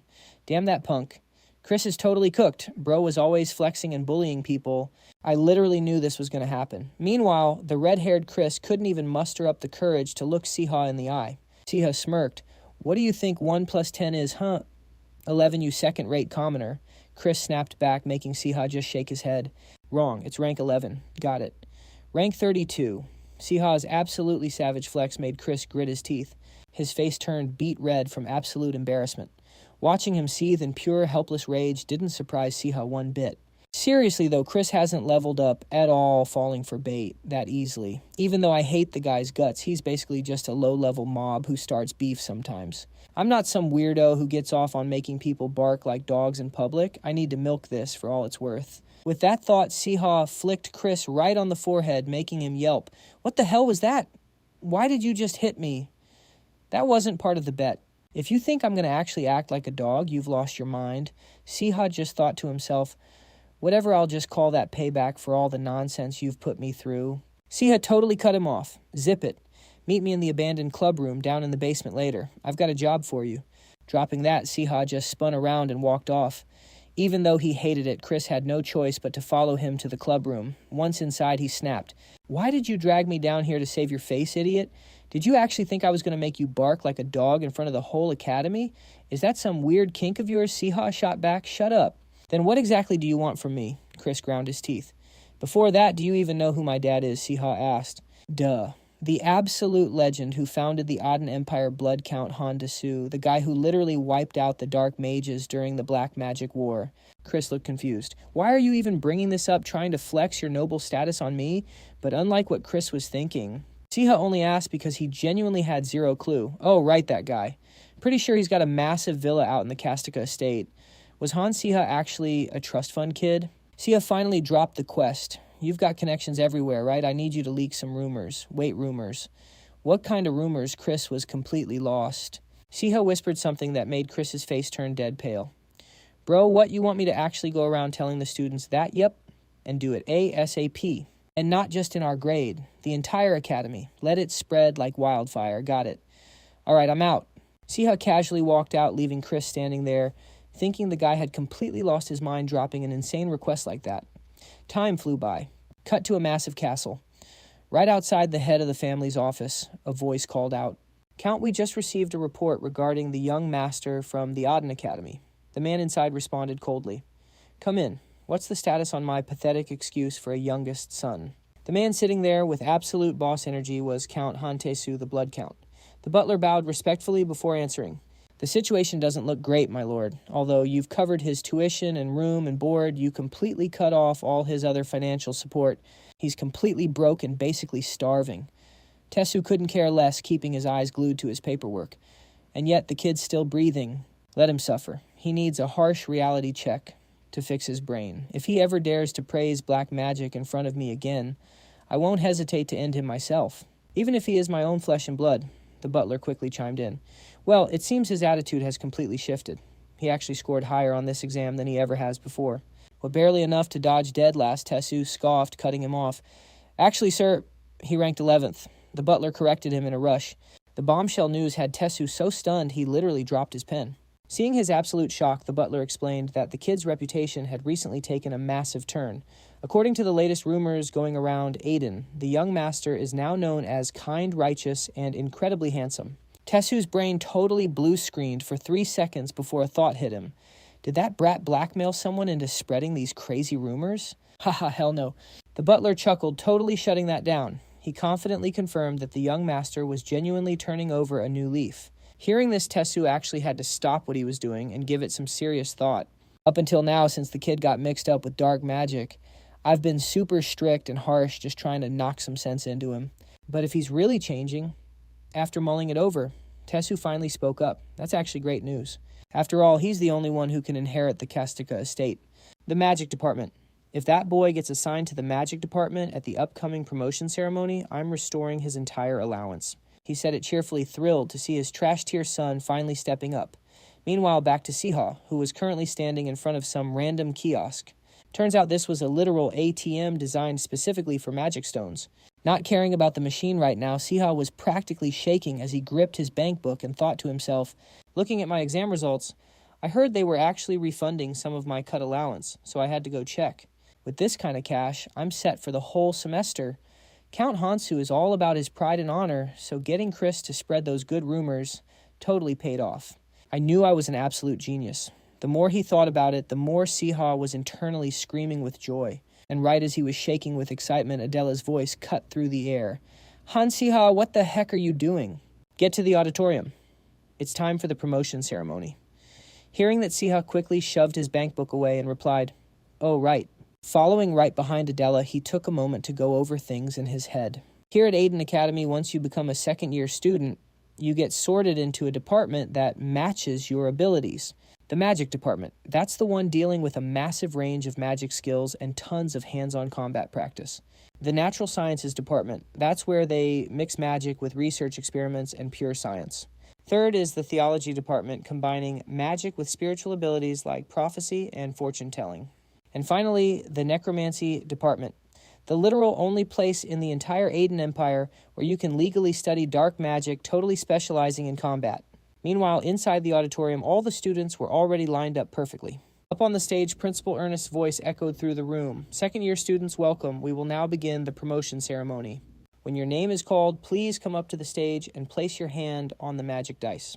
The magic dice. It's a magic artifact that detects a person's innate aptitude and literally shapes their perfect major. In the original story, Han Siha got sorted into the natural sciences and necromancy departments. His whole edgy desire to use dark magic to crush everyone who looked down on him technically came true. But it ended in absolute disaster. Would the dice give the exact same answer this time? Even though I tweaked Han Siha's stats to fit my own aptitude, I'm still sweating over it. I mean, the stuff I pulled over the last few days wasn't exactly official, but no matter what, I absolutely refuse to end up like the original story. Thinking about it, Siha unconsciously clenched his fists. Paying absolutely zero attention to his internal crisis, Principal Ernest started calling out names. First place in the promotion exam. Li Han aiming for the magic department. Instantly, all eyes snapped to the guy with his hair covering his eyes as the crowd started hyping him up. Whoa. As expected, Li Han took first place again. He's so cool. Hearing that name, Siha immediately glanced over to check him out. So that guy's the main character of the novel. Li Han. Just looking at the guy, you could tell he was practically radiating that main character buff. Life is so unfair. Why couldn't I get reincarnated as the main character? Why did it have to be Han Siha man? Totally oblivious to Siha's mental breakdown, Li Han calmly reached out to touch. the red cube right in front of him. In a flash, the sphere lit up the room. Principal Ernest quickly announced the result. Student Lee Han has been sorted into the magic department. Thank you, sir. Lee Han bowed. Siha wasn't shocked at all. Just as expected, he got into the magic department. Bro definitely saw that coming. The principal quickly moved on to the next name. Next up, Solia Arvane, please step forward. At the call of her name, a stunningly beautiful girl with pure white hair calmly stepped up to the stage. That's Solia the Light Mage from the original plot, a literal genius among geniuses, and the MC's day one ally. And no surprise here, Solia Arvane got sorted into the magic department. Like, obviously, the sorting kept going down the rankings. Simon Parker got tossed into the necromancy department, and Jun Hee-an went to theology. The principal's voice kept echoing through the hall, getting Siha all up in his head. From the main cast to the side characters, all the familiar names dropped early exactly as expected. And just like that, it was finally Siha's turn. Han Siha, please step up to the podium. Hearing his name, Siha slowly walked up, his mind racing. In 3 years, the mages from the necromancy department are going to team up and spark a massive rebellion to take over Aiden Academy. And they're going to get absolutely wrecked by the MC's party. So yeah, joining necromancy hell, no. Our boy was practically praying in his head. He reached out and touched the cube behind him. The whole crowd locked in, whispering, "Whoa, is that Han Siha?" I heard he completely changed, but wait, wasn't he practically locked in for the necromancy department? Dude, I heard he used to mess around with dark magic. Someone else chimed in. Suddenly, the glowing yellow cube shifted into a blinding red light. That color. Student Han Siha has been sorted into the magic department. Principal Ernest announced, making Siha celebrate like he just hit the jackpot in his head. Let's go. This is peak. After that, he strutted back to his seat like an absolute boss while everyone stared him down. But honestly, those glares were stinging. Like half of them were just staring in pure shock, wondering how the hell he made it into the magic department. While the other half, the dark magic edgelords, they were glaring daggers at him, fuming over why he didn't join necromancy. And then there's our girl, Adela, seeing Siha clutch a spot in the magic department. She was just as hyped as him. Congrats, Han Siha. Looks like we're going to be seeing a lot of each other in the magic department. Oh, right. Adela was in the magic department, too. Remembering that Siha decided to tease her a little. Were you hoping I'd get into the magic department? Yeah, she replied with her cheeks turning a little pink, leaving Siha absolutely flustered. Seeing his face randomly turn bright red, Adela tilted her head. What's wrong? It's nothing. Just give a warning before you catch me off guard like that. Our boy tried to play it off. If you went to the necromancy department, we'd be fighting every single day, and you'd still lose. I really don't want to fight you since I still owe you one. Adela spelled it out for him, leaving Siha with nothing but an awkward, stiff laugh. Oh, right, so that's why. Right at that moment, a voice suddenly popped up from behind them. Han Siha, nice to meet you. Looks like you got sorted into the magic department, too. And the owner of that voice, none other than the literal main character himself, Lee Han. Having this handsome-ass MC randomly strike up a conversation had Siha low-key panicking. Why the hell is this guy talking to me? He questioned in his head. Were you always interested in the magic department? That's definitely a plot twist. Looking forward to working with you. As he spoke, Lee Han held his hand out. Even though he had zero clue what was going on, Siha reached out and shook it. Same here. Are you holding up okay? I heard you got trapped in a dungeon right before the practical exams kicked off. Honestly, I find that super sketchy. Even with Adela there, there's no way a normal student could have survived a glitched out dungeon like that. So I'm really curious, what kind of magic did you use? Lee Han asked, his voice dripping with intense curiosity. And that single question made Siha sweat even harder. This Lee Han guy, the professors literally swore to keep that incident under wraps. So how the hell did he find out Lee Han was so calculated it was impossible to read his mind? He was sharp blunt and had that classic unapologetic web novel MC personality. In other words, he firmly believed that anything even slightly evil needed to be completely wiped out. Wait, does Lee Han think I'm some dark mage that needs to be permanently deleted? Siha screamed internally, totally panicking. Because if this guy seriously wanted him gone, he was basically cooked. But pushing that aside, since the class sorting was finally over, Siha lugged his heavy-ass suitcases all the way to the dorms. I heard they just built a brand new dorm building. The interior is supposed to be straight-up 5-star hotel level, right? As he thought that, Siha peeked into one of the rooms and instantly spotted crazy expensive high-tier furniture everywhere. Let's see. My room is right here. Building a room 203, Siha muttered quickly, pushing the door open to step inside. But the literal second he walked in, someone was already chilling inside and yelled out, "Huh, you're Han Siha." Standing across from him, Siha tilted his head in confusion and fired back. "Yeah, that's my name, but what's the deal? What's the deal?" "Because I'm rooming with the absolute star of the promotion ceremony. That's what." The legendary second year who made Chris bawl his eyes out and even had the royals shedding tears. "It was you, wasn't it?" the guy asked with way too much energy, making Siha force an awkward smile. "Ah, so it was about that." Right after the awakening ceremony, Fabian Zen Edwin came looking for me to start some beef. Dude actually demanded to know why a royal like him got stuck in the necromancy department while I made it into the magic department. So I just decided to spook him a little bit. I knew this was going to be good. You keep flexing about being royalty and demanding special treatment, but you don't actually have a drop of royal blood in you, do you? Siha dropped the bomb completely deadpan, making the blonde kid's face turn ghost white. "How did you know about that?" he stammered, totally panicking. But Siha wasn't about to explain his sources. He just let out a deep sigh and dropped some free advice. "If you're that embarrassed about getting exposed, maybe you should just keep your mouth shut from now on. Problem solved." "I couldn't get into the magic department because I'm just not worthy," he wailed, tears literally streaming down his face. Siha just stood there, rolling his eyes into the back of his head. What the hell? Why is this trash suddenly crying out of nowhere? Of course, the blonde kid pulling up on Siha and then immediately throwing a loud crying tantrum grabbed everyone's attention. The rumor spread instantly. Han Siha just made a royal cry with a single sentence. Man, I couldn't hear what he said, but it must have been absolutely brutal to make a grown guy bawl like that.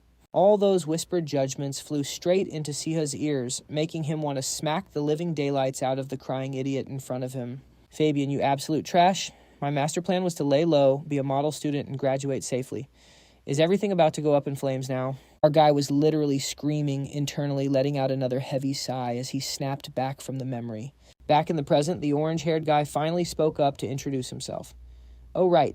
I totally forgot to introduce myself. I'm Goo, just got sorted into the magic department. Super nice to meet you, man. Unlike you, I'm not exactly famous, so you've probably never heard of me," he said with a totally chill laugh. But the second that name dropped, Siha already knew exactly who he was dealing with. "No, you're wrong about that. I actually happen to know that name. He was the absolute most reliable ally of the main character, Lee Han, a guy who acts goofy, but is sharp as a tack and completely broken in utility. But the craziest part, Goo was an absolute goldmine of information with an insane network of connections." Standing in front of him, the orange-haired guy noticed Siha spacing out and chimed in, "Bro, why do you look so shocked?" Hearing him say that, Siha could only let out another exhausted sigh in his mind. "Seriously, it feels like literally everyone around me is a main cast member who had a hand in wrecking the original Han Siha. I'm cooked." "Nah, it's nothing," Siha muttered, sounding completely drained. But of course, this chatterbox wasn't about to let him off the hook that easy. "Nothing. Then why are you sighing like the world's about to end?" "Man, if you're all done unpacking, why don't we go scout out the dorms together?" Goo pitched the idea. He quickly whipped out a little notebook and kept going absolutely hyped. "I've got a guide map right here, but honestly, exploring together is way more fun." Am I right or am I right?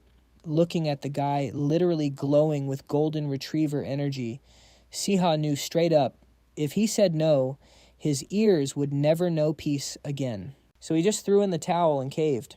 "All right, fine. Getting the layout of this place isn't the worst idea." Scene cuts to the cafeteria. Stepping fully into his tour guide era, Goo started showing Siha the ropes. "This is the dorm cafeteria, but all the upperclassmen say it's way better to eat out than grab food here." "Wait, why?" Siha asked, instantly suspicious. "Apparently the head nutritionist here is obsessed with running experiments. It's a total gamble every single day. Like tonight's dinner, wild boar front leg salad. Is that even safe for human consumption? We're literally the students here," Siha blurted out, genuinely alarmed. Because bro was going to be stuck eating at this cafeteria for a very long time. Pushing that nightmare aside, the two of them moved on to the next spot. And right here is the outdoor magic training ground. You can grind your skills freely, but a heads up if you're not paying attention. Walking by, you might catch a stray spell and wake up in the infirmary. Literally at least one person gets absolutely wrecked and sent to the medics every single semester because of this. Hearing that, Siha just shook his head, totally unimpressed. That's insanely irresponsible. Why don't they just throw up a magic barrier? Oh wait, that's actually a peak idea. So the rumors about you having a massive brain are totally true, Goo said, genuinely shocked. And the moment that topic came up, Siha's social battery completely flatlined. Please, let's just drop it. Siha muttered, sounding exhausted before side-eyeing the hyperactive guy walking next to him. Gu yapped a lot with useless side comments, sure, but the guy was a walking wiki. I could definitely leech some solid intel off him.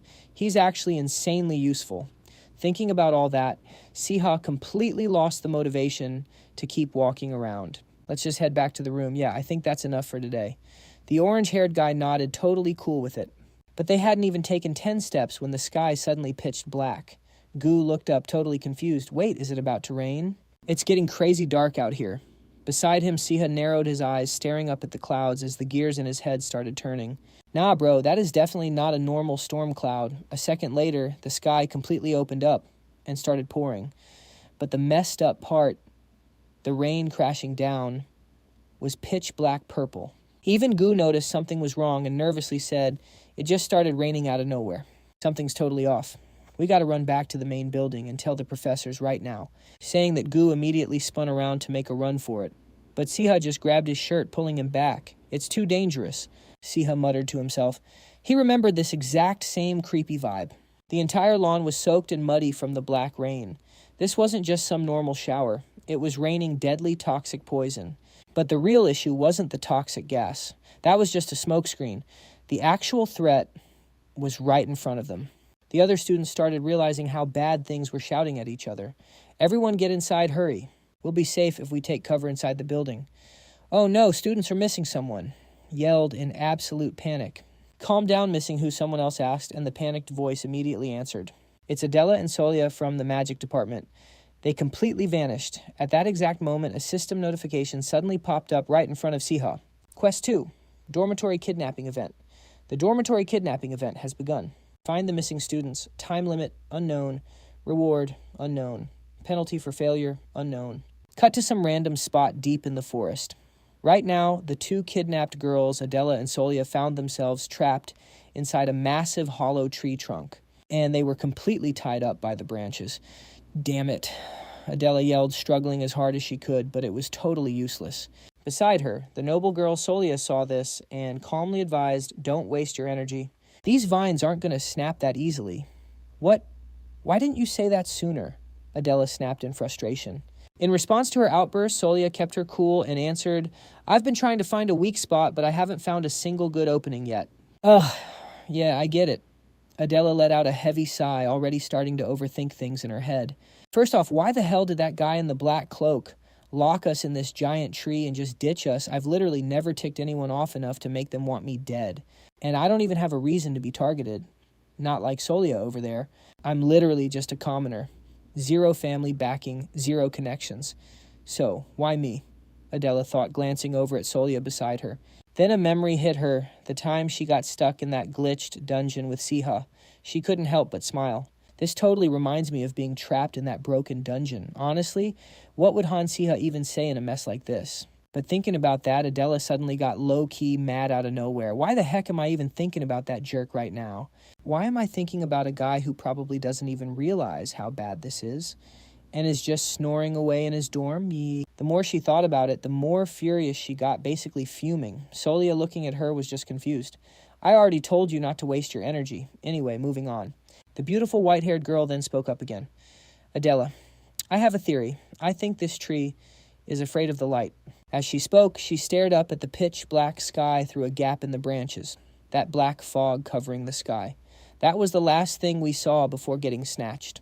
It's this super thick artificial cloud totally blocking out our vision. Plus, this tree trunk literally shot up like it's trying to pierce the sky itself. Normally, spaces inside artificial clouds are designed to let in sunlight, unless there's a very specific reason not to. But not here. Hearing Solia's crazy smart deduction, Adela just nodded, totally agreeing. So since the sunlight is getting completely blocked out, you figured this tree has a major weakness to light, right? That's honestly impressive. You don't just hold the rank. 2 spot in the whole school for nothing? She laughed while Solia's eyes started burning with pure determination. All right then, I'm fighting back the magic that attacked everyone. Hitting us with that toxic rain, it's definitely dark magic. And the ultimate counter to dark magic is light magic, like the earth attribute purification skill I have. Shifting back to Adela, hearing Solia say that actually got her thinking.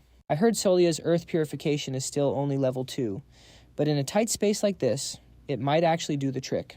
With no other options, she could only put all her bets on Solia hyping her up. Got it. Then I'm leaving this totally up to you. Taking that in, Solia took a massive, deep breath, closing her eyes to lock in her focus. One by one, the words of her incantation started echoing out.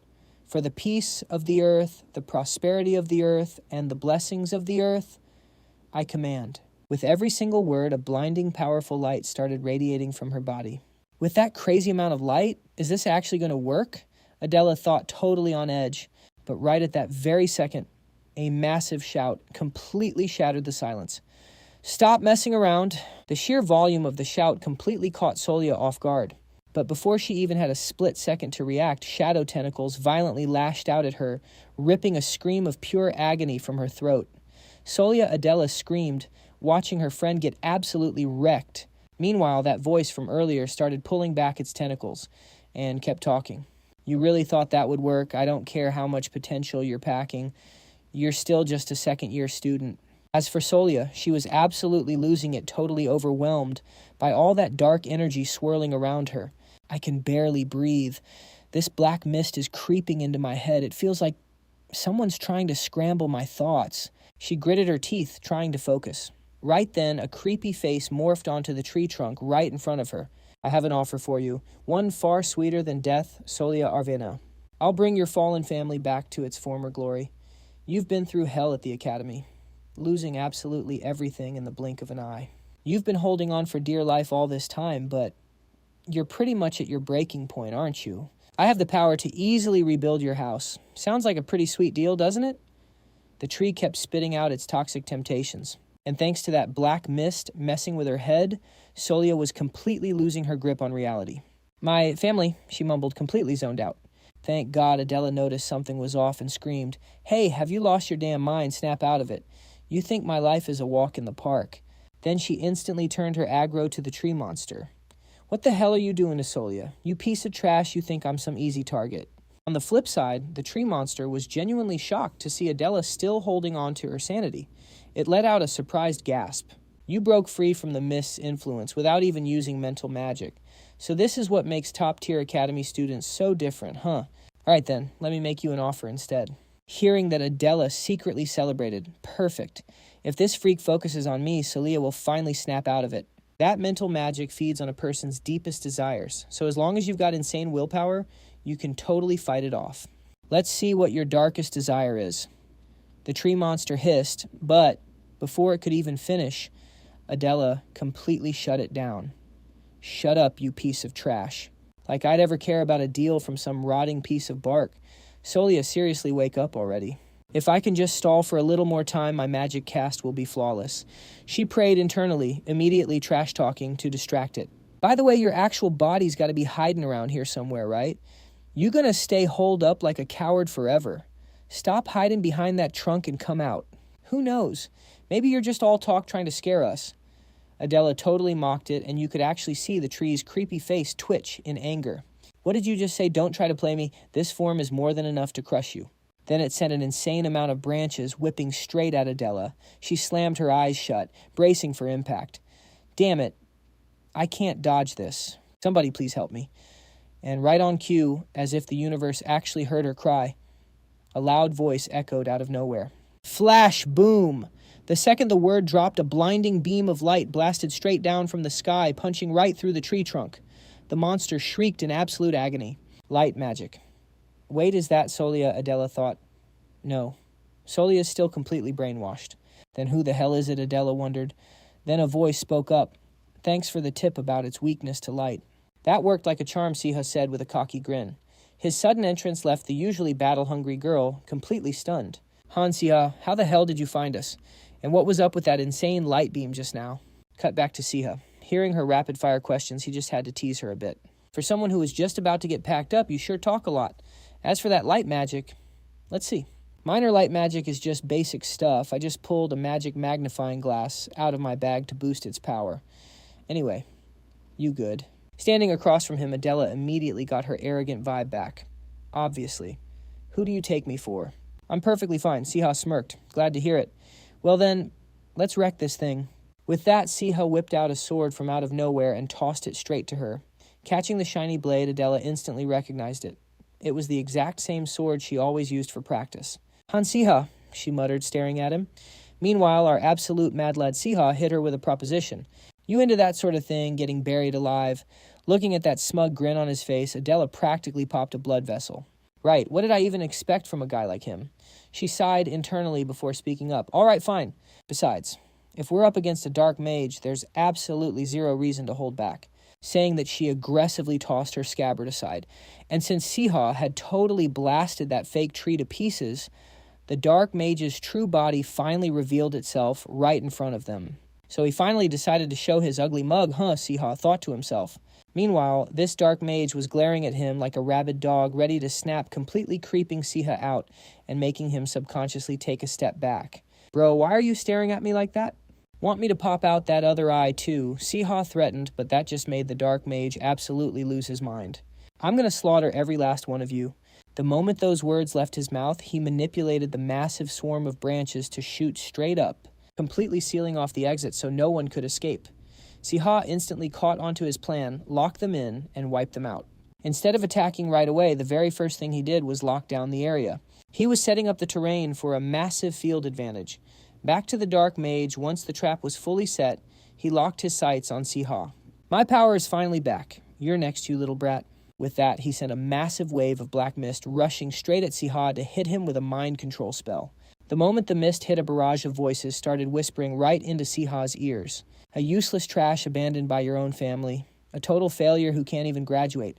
Dark magic suits you so much better." These mind-eating whispers were seriously getting on his nerves.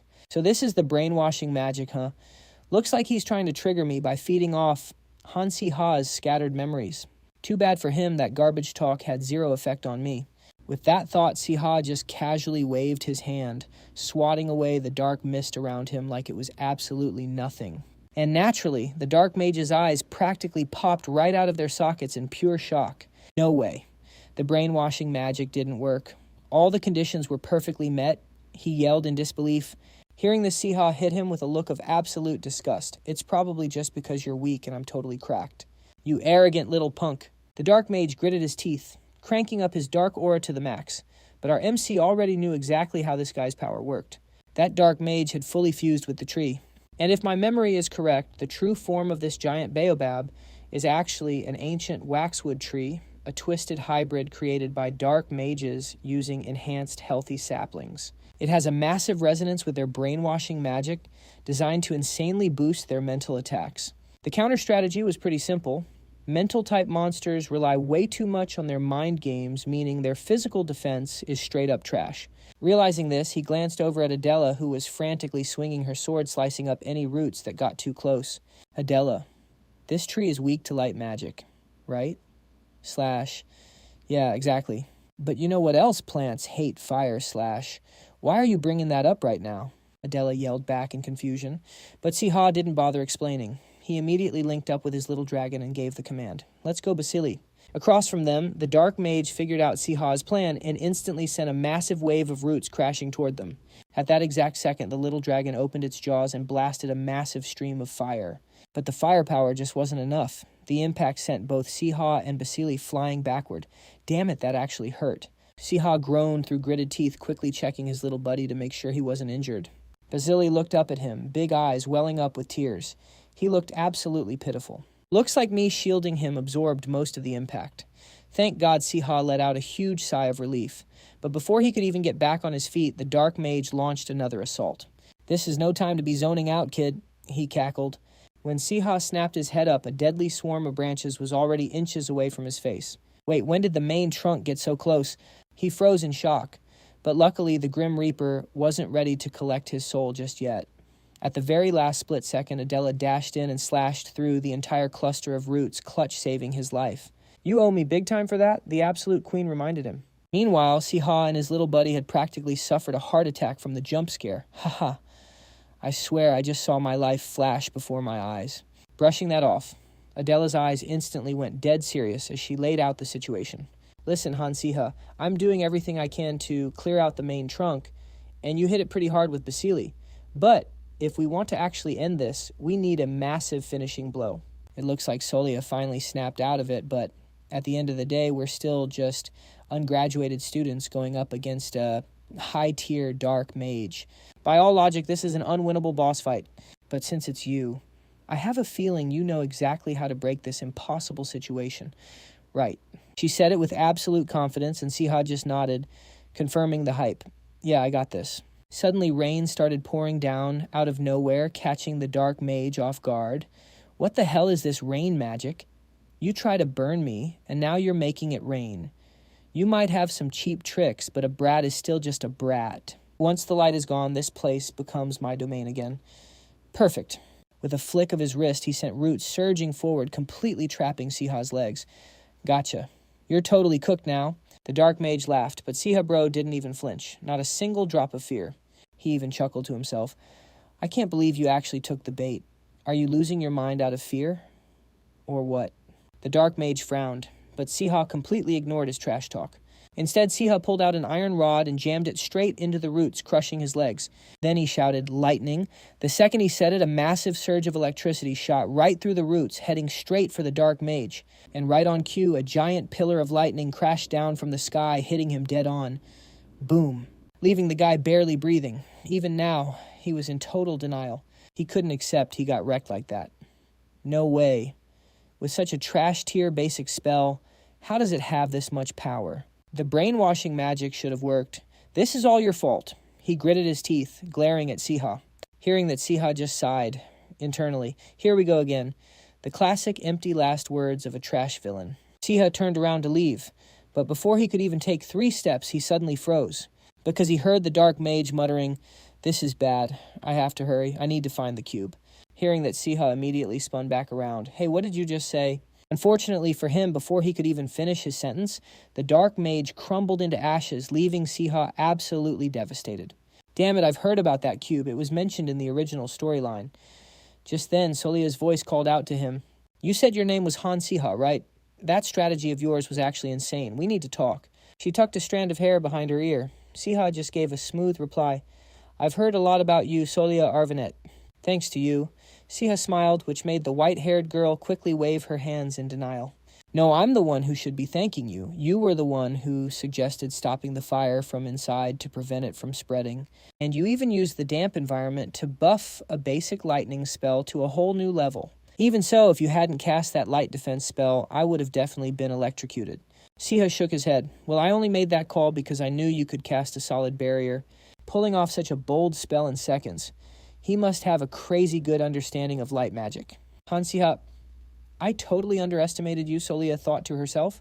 Pushing those thoughts aside, Siha looked a bit serious and asked, Do you guys have any idea why that dark mage kidnapped both of you? The battle-crazy Adela chimed in right away. Well, based on what we pieced together, they were totally planning to brainwash us and turn us into their personal lackeys. Is that so? Siha muttered deep in thought. Kidnapping the top 2 students of Aiden Academy to brainwash them into pawns. That's actually an insane strategy. And if they're strong enough to brainwash someone like Solia, there's absolutely no way I can solo them with just basic magic. Just then, little Basilisk let out a few soft whimpers, looking up at Siha with huge teary eyes. I'm totally fine. Why are you being so dramatic when I'm the one who broke my back protecting you? Siha complained, genuinely confused. Watching this, Adela and Juan just couldn't hold back anymore and had to call him out. Dude, Basilisk is just worried about you. You might be a low-rank tamer, but sometimes you're completely clueless. One sighed in disbelief. It was only then that it finally clicked for Siha. Wait, what is this feeling? Actually achieving something as a team. I've never experienced this kind of thing in the past. I'm actually taking it all in right now, Siha thought, stunned. Hey, Han Siha, where's my praise? I wrecked a bunch of those tree trunks too, you know, Adela proudly bragged. And I defended Adela until she woke up. One chimed in. You guys completely popped off. Good job, Siha nodded, feeling pretty satisfied. Now that I think about it, there's way more to this arc than I thought. Anyway, moving on, Adela and Solia decided to stay back and recover their stamina inside the giant tree trunk. Meanwhile, Siha dragged his buddy Juan along to go somewhere, making the poor guy complain non-stop. Why the hell do I have to tag along? Stop whining, Siha grumbled. Then he went back to his own thoughts. Even though the poison gas vanished when the monster tree died, this wild swamp was definitely not a safe zone for anyone to just stroll around in. But the real reason I had to come out here was jackpot. Found it. Deep inside Aiden Academy's hidden ruins, Siha let out a gasp as he stared at the massive stone doors right in front of him. He stepped right up, gently placing his hand on the cold stone. Instantly, it rumbled and split wide open, revealing a hidden passageway. If things were going exactly like the original plot, then this was a hidden relic, and a literal treasure trove supposed to be found by Li Han, the guy who came to rescue Solia using the power of light. But hey, I got here first, and now all this loot is mine. I can do whatever the hell I want. Even a pathetic villain's got to make a living somehow, right? You never know when the allowance is going to dry up. Just thinking about it had Siha practically drooling. Meanwhile, little Basilisk was over there wagging his tail happily like a hyped-up puppy. And our dead broke boy, when his eyes literally turned into stars. Is the owner of this treasure still around? He asked, looking super nervous. But Siha shut that down real quick. Even if they were, they kicked the bucket a long, long time ago. That statue at the entrance, it's a relic from like 3 million years ago. No way. That's crazy, but how do you even know all this? One asked, making Siha flinch. My guy quickly started to cover his tracks. It's just basic general history. Since the Severus tribes around here all built statues, don't you remember? For real? One asked, looking totally clueless. At the same time, little Basili was hugging a pure gold bar with a look of absolute bliss, making Siha crack a smile. You got a thing for cash, little guy. Come to think of it, you really love cheese too. Do you just like anything that's yellow? Thinking about this, Siha turned to Juan. This is peak grab as much as you want. Wait, I can take some too, Juan asked. Just don't get too greedy, Siha warned him. Then he quickly dug through the massive pile of loot until he found a wooden chest. And this was his main target all along. Found it. In a wrecked world where just surviving matters way more than flexing luxury, you need actual power to stay alive. To do that, aiming for an item that buffs your stats makes 100 times more sense than just hoarding gold. And this box right here, it's the exact drop Li Han got in the original story after defeating the Dark Mage.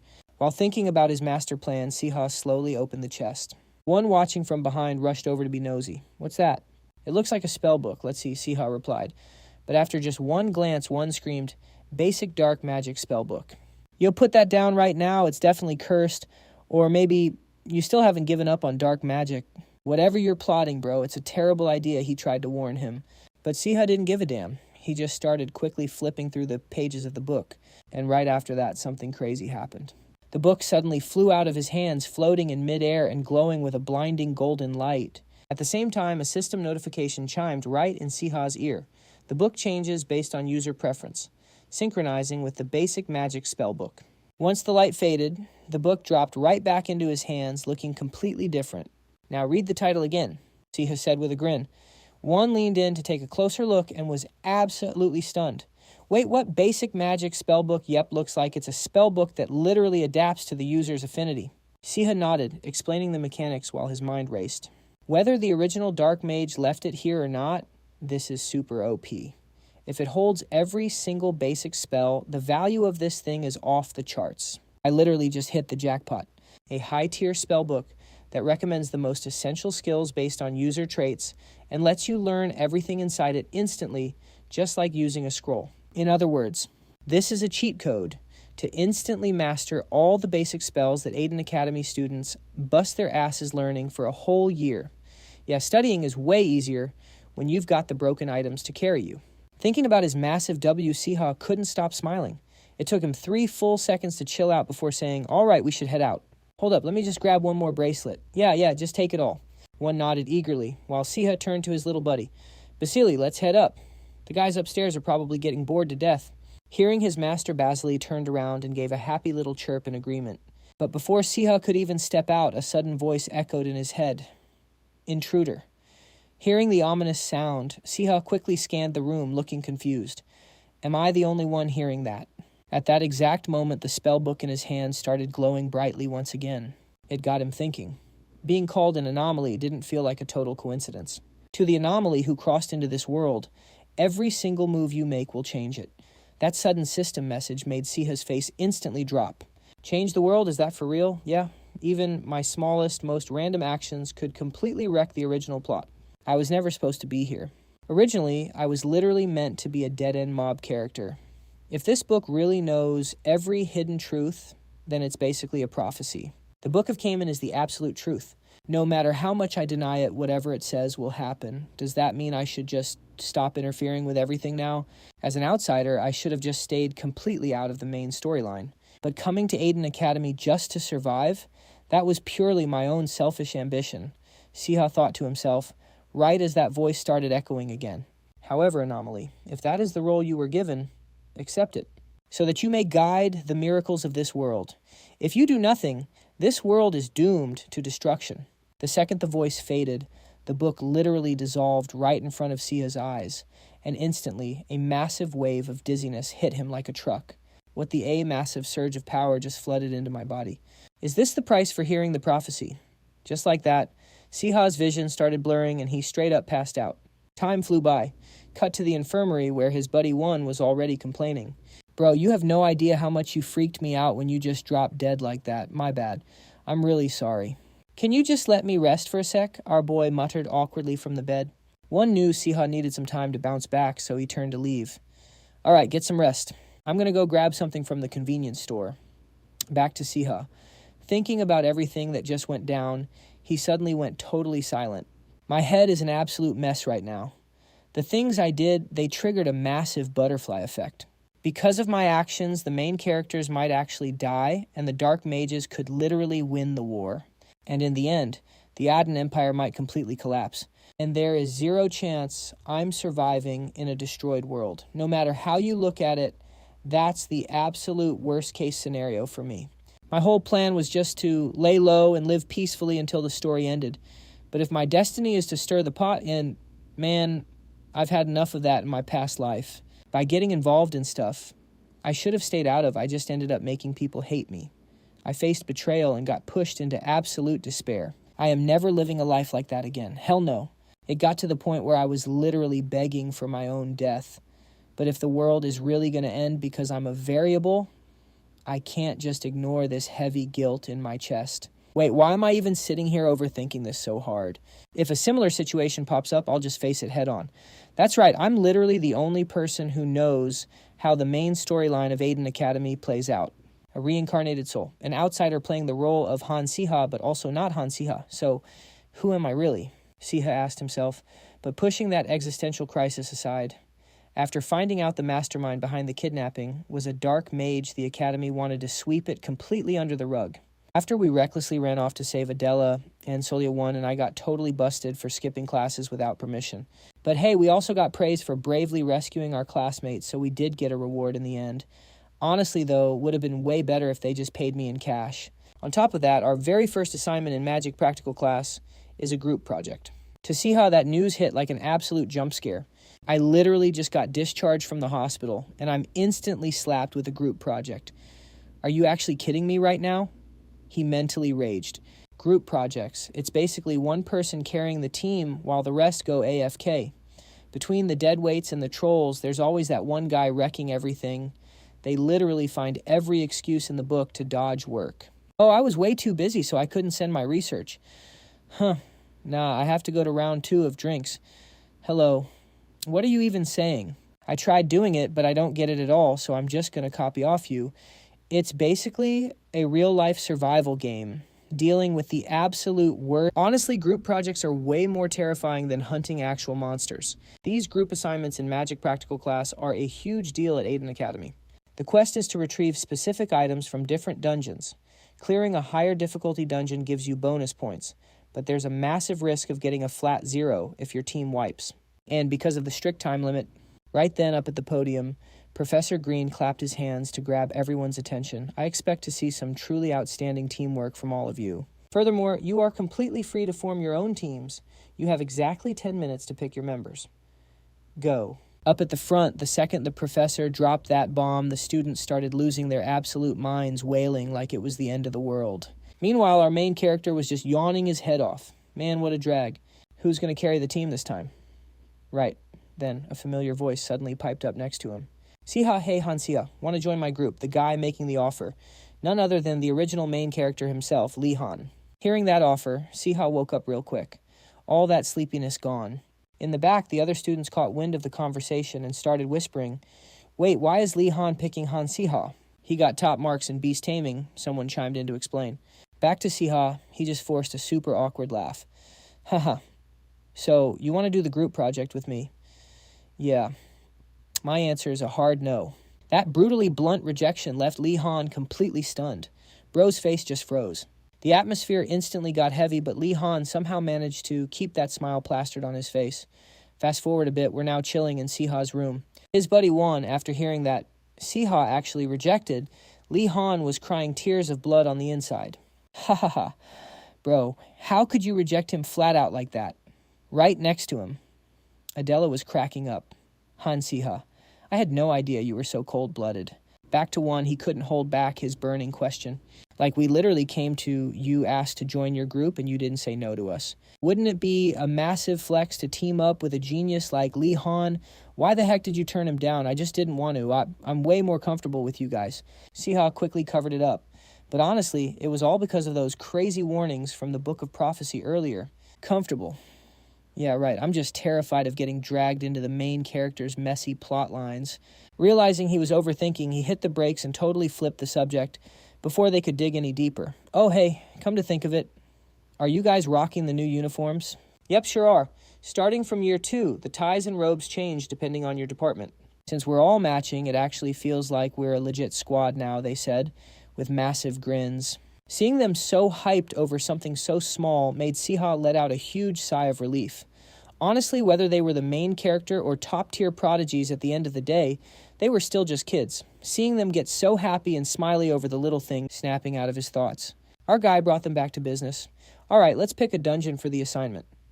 What do you guys think about tackling the B-rank difficulty dungeon, the Phantom Forest, up ahead? Hearing that the squad started throwing out ideas, we could totally aim for a higher difficulty dungeon to secure top marks, like an A-rank dungeon, maybe the Witch's House. Siha nodded. That's a fair point. But listen up. You guys know whether we crush this group quest or not. Completely depends on the items we bring back, right? Rumor has it there's a hidden S-rank item stashed away in the Phantom Forest. Dropping that bomb left the 2 girls in the group absolutely speechless. Their jaws practically hit the floor. No ace rank, let's go. With a drop like that, we'll absolutely wreck all the other teams. Plus, that extra reward might be exactly what Professor Green goes crazy for. Siha, bro, how are you always pulling up these crazy leaks that not even I know about? One asked, looking super confused, which forced Siha to awkwardly clear his throat to dodge the question. Well, guess I just read a lot of books. I mean, technically, he wasn't lying. All right, then, let's lock it in and head out. The vibes shifted way too fast. Man, maybe playing the mysterious, all-knowing genius role actually fits him better. Siha gloated internally. Following that, his mind immediately snapped back to that S-rank item. In the original plot, that hidden reward was actually snagged by Lee Han during his 3rd year at Aiden Academy. But if he was going to seriously survive in this world, instead of just watching from the sidelines as an NPC, he had to mind made up. Siha finalized the plan. All right, guys, let's prep our gear one by one and rendezvous back here in 2 days. Got it. Everyone nodded, totally fired up. Meanwhile, in a totally different location, some sketchy dude in a robe pulled up to report to Simon, a guy who just got sorted into the necromancy department. I got the intel. The dungeon they chose is the B-rank Phantom Forest. Oh, guess it's time for us to gear up too, Simon muttered, flashing an incredibly toxic, scheming grin. Fast forward to the day of the dungeon raid. While most of the dungeons were located outside near the Academy grounds, the Phantom Forest was a special zone you could only access straight through the Aiden Academy library. Word on the street was that during the early morning hours, the barrier gets super weak, letting loose ghosts from the dungeon wander around the library. Siha said this with a massive grin, totally spooking little Basilisk walking behind him. Nah, that's cap. Ghosts aren't real. The poor kid tried his best to cope. That is right, until a sudden voice echoed out of nowhere. Actually, the rumors are 100% true. Hearing that creepy voice, Adela instantly whipped her head toward the sound, shrieking at the top of her lungs, "Oh my God, it's a ghost!" Standing right across from them was some random student looking pale as a literal corpse. I'm just a normal guy. Ghosts are just another type of monster, so obviously they're real. He said it so casually. Adela, chill out. Solia spoke up from behind to back him up. Meanwhile, Siha stared right at the newcomer and asked, "Who even are you? Judging by your tie color, you definitely don't look like a magic major. So why are you here?" Facing Siha's question, the blue-haired student paused for a second, then answered, "I'm user Bat in the 1st year. I came to join your party for the dungeon raid. This sparked something in Siha's memory. Batten. Why does that sound so familiar? Rumor had it, there was a first year who showed insane talent in prophetic magic ever since he was a kid. And he was totally babied by the top-ranked second year from the theology department as their favorite junior. I won't get in your way. So will you let me tag along, user? Asked again, if a cracked guy like him came all the way here to join the magic class's dungeon run? Realizing something, Siha voiced his suspicion. User, did you see something? Across from him, user looked absolutely shook. And just like that, our MC had his theory confirmed. Looks like I hit the nail on the head. So you have a specific reason you need to follow us, don't you? Siha said, his eyes dead serious. Right then, another voice chimed in next to the group. Oh my, you really shouldn't go around suspecting people for no reason like that. If you're heading into the ghost forest inside this messy pile of books, user could actually be super useful since he can literally see ghosts, the girl said cheerfully. She then slapped both hands onto Adela's shoulders, making the poor ghost-fearing girl jump out of her skin. Oops, did I scare you? My bad. I'm Yoon Hyun. Second year from the theology department. I'm here as user's guardian. You were spot on, Han Siha. During a recent prophetic magic practice, user actually saw something. Ever since then, he's been begging to follow you no matter what. It's honestly my first time seeing this quiet kid act like this. I got the professor's green light to tag along with user on the condition that I act as his guardian. Siha turned to glare at Yoon Hyun and started interrogating her. I don't care if that's cap or not. But you're not hiding anything, right? Like being a spy hired by another team to completely wreck ours. Haha, don't sweat it. The only reason I agreed to babysit user was for one specific reason. And that reason is you. Han Siha, wait me. Why Siha asked, totally clueless. Because you are exactly my type. Yoon Hyun declared it so boldly that Siha's brain literally blue-screened for a solid few seconds. But before Siha could even process it, Yoon Hyun kept going, her voice dripping with absolute fangirl energy. The moment you got sorted into the magic department, our eyes locked. And looking at your eyes, that brown hair and that little smirk, you are just way too handsome. I've always wanted an excuse to stare at a hot guy. At this point, Siha's soul had straight up left his body. Finally, the guy one spoke up. Bro, you didn't know Yoon Hyun isn't just famous in the theology department. She's literally a collector of high-tier hot guys. Since this dungeon is swarming with dark attribute monsters, I don't see any downside to teaming up with theology students. Han Siha's problems aren't my problems, he said with a grin. Same here, Solia chimed in. How are they being so damn chill about this? Siha cried on the inside. Seeing that the party had agreed, Yoon Hyun smiled brightly. Since everyone's on board, let's officially head into the dungeon. The quest requirement to break the barrier was pulling out a specific book. Right on cue, user reached out and grabbed one. And just like that, a hazy portal suddenly spawned right in front of them. This was the dungeon entrance. Next to him, little Basili got spooked and backed away, which just made Siha chuckle.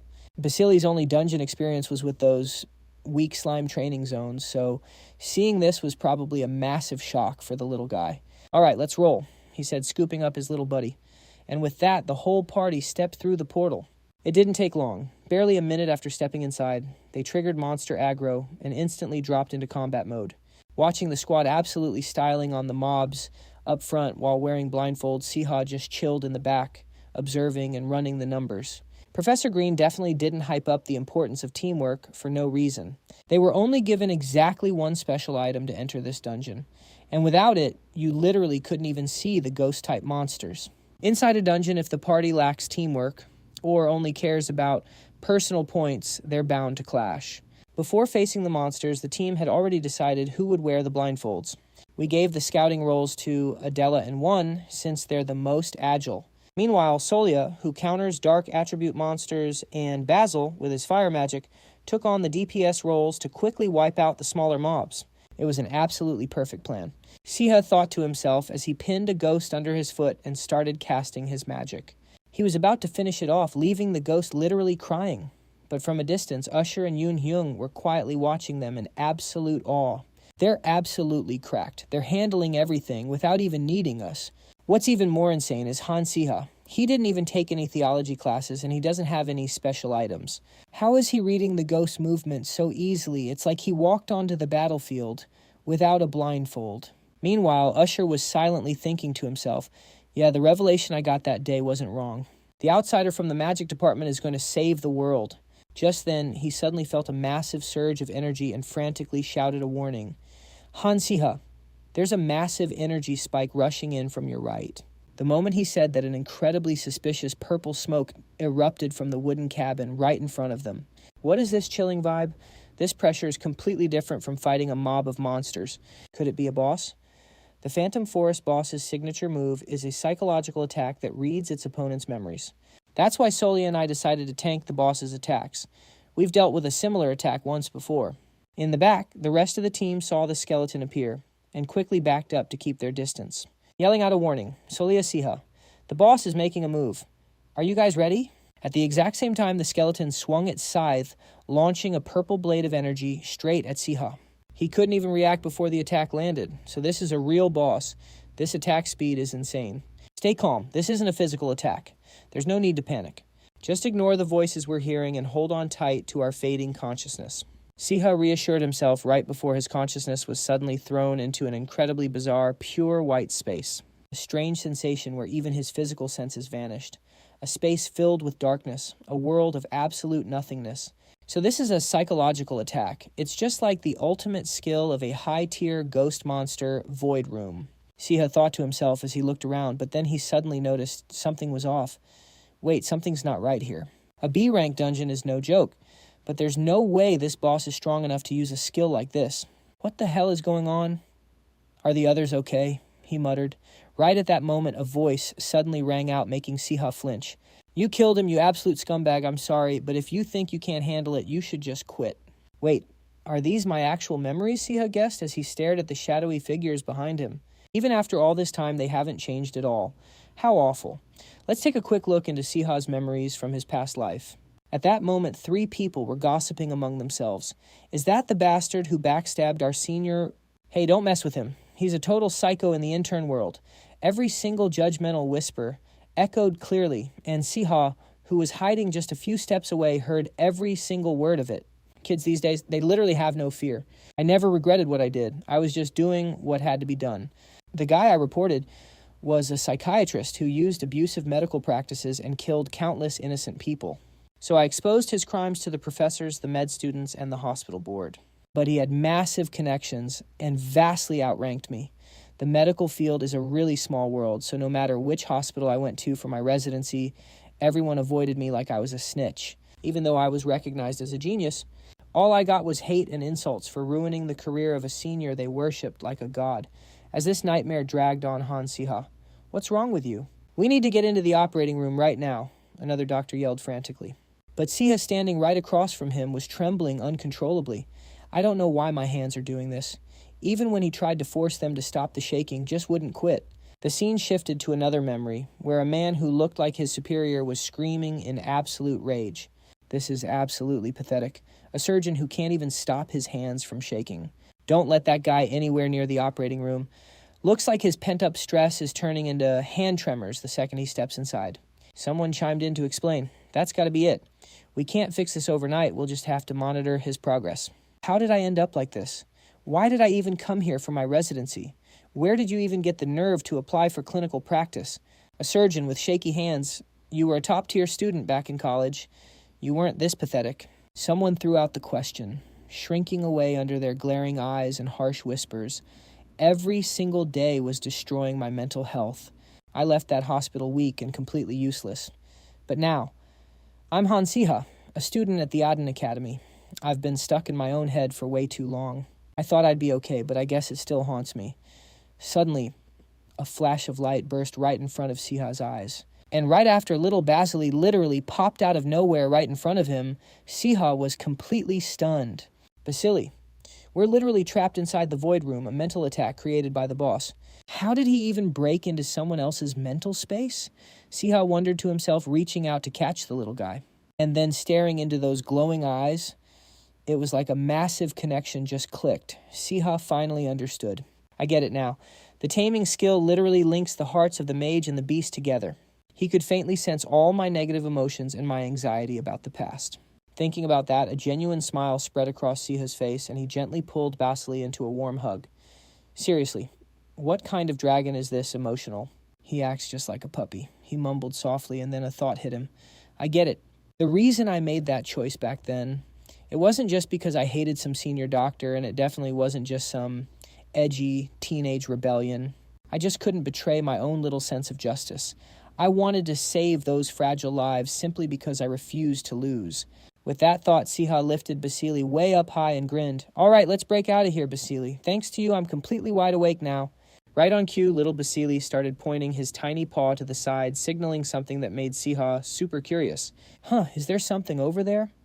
Right at that moment, weird noises started echoing next to him. It grabbed Siha's attention instantly, and a second later, his eyes widened in pure shock. Wait, could that sound be a hidden item? Following his gaze, there was something floating right in front of him. It looked exactly like a massive beating heart, and sitting dead center inside it was an item that looked like a lantern. Seeing that, he quickly dashed forward to get a closer look.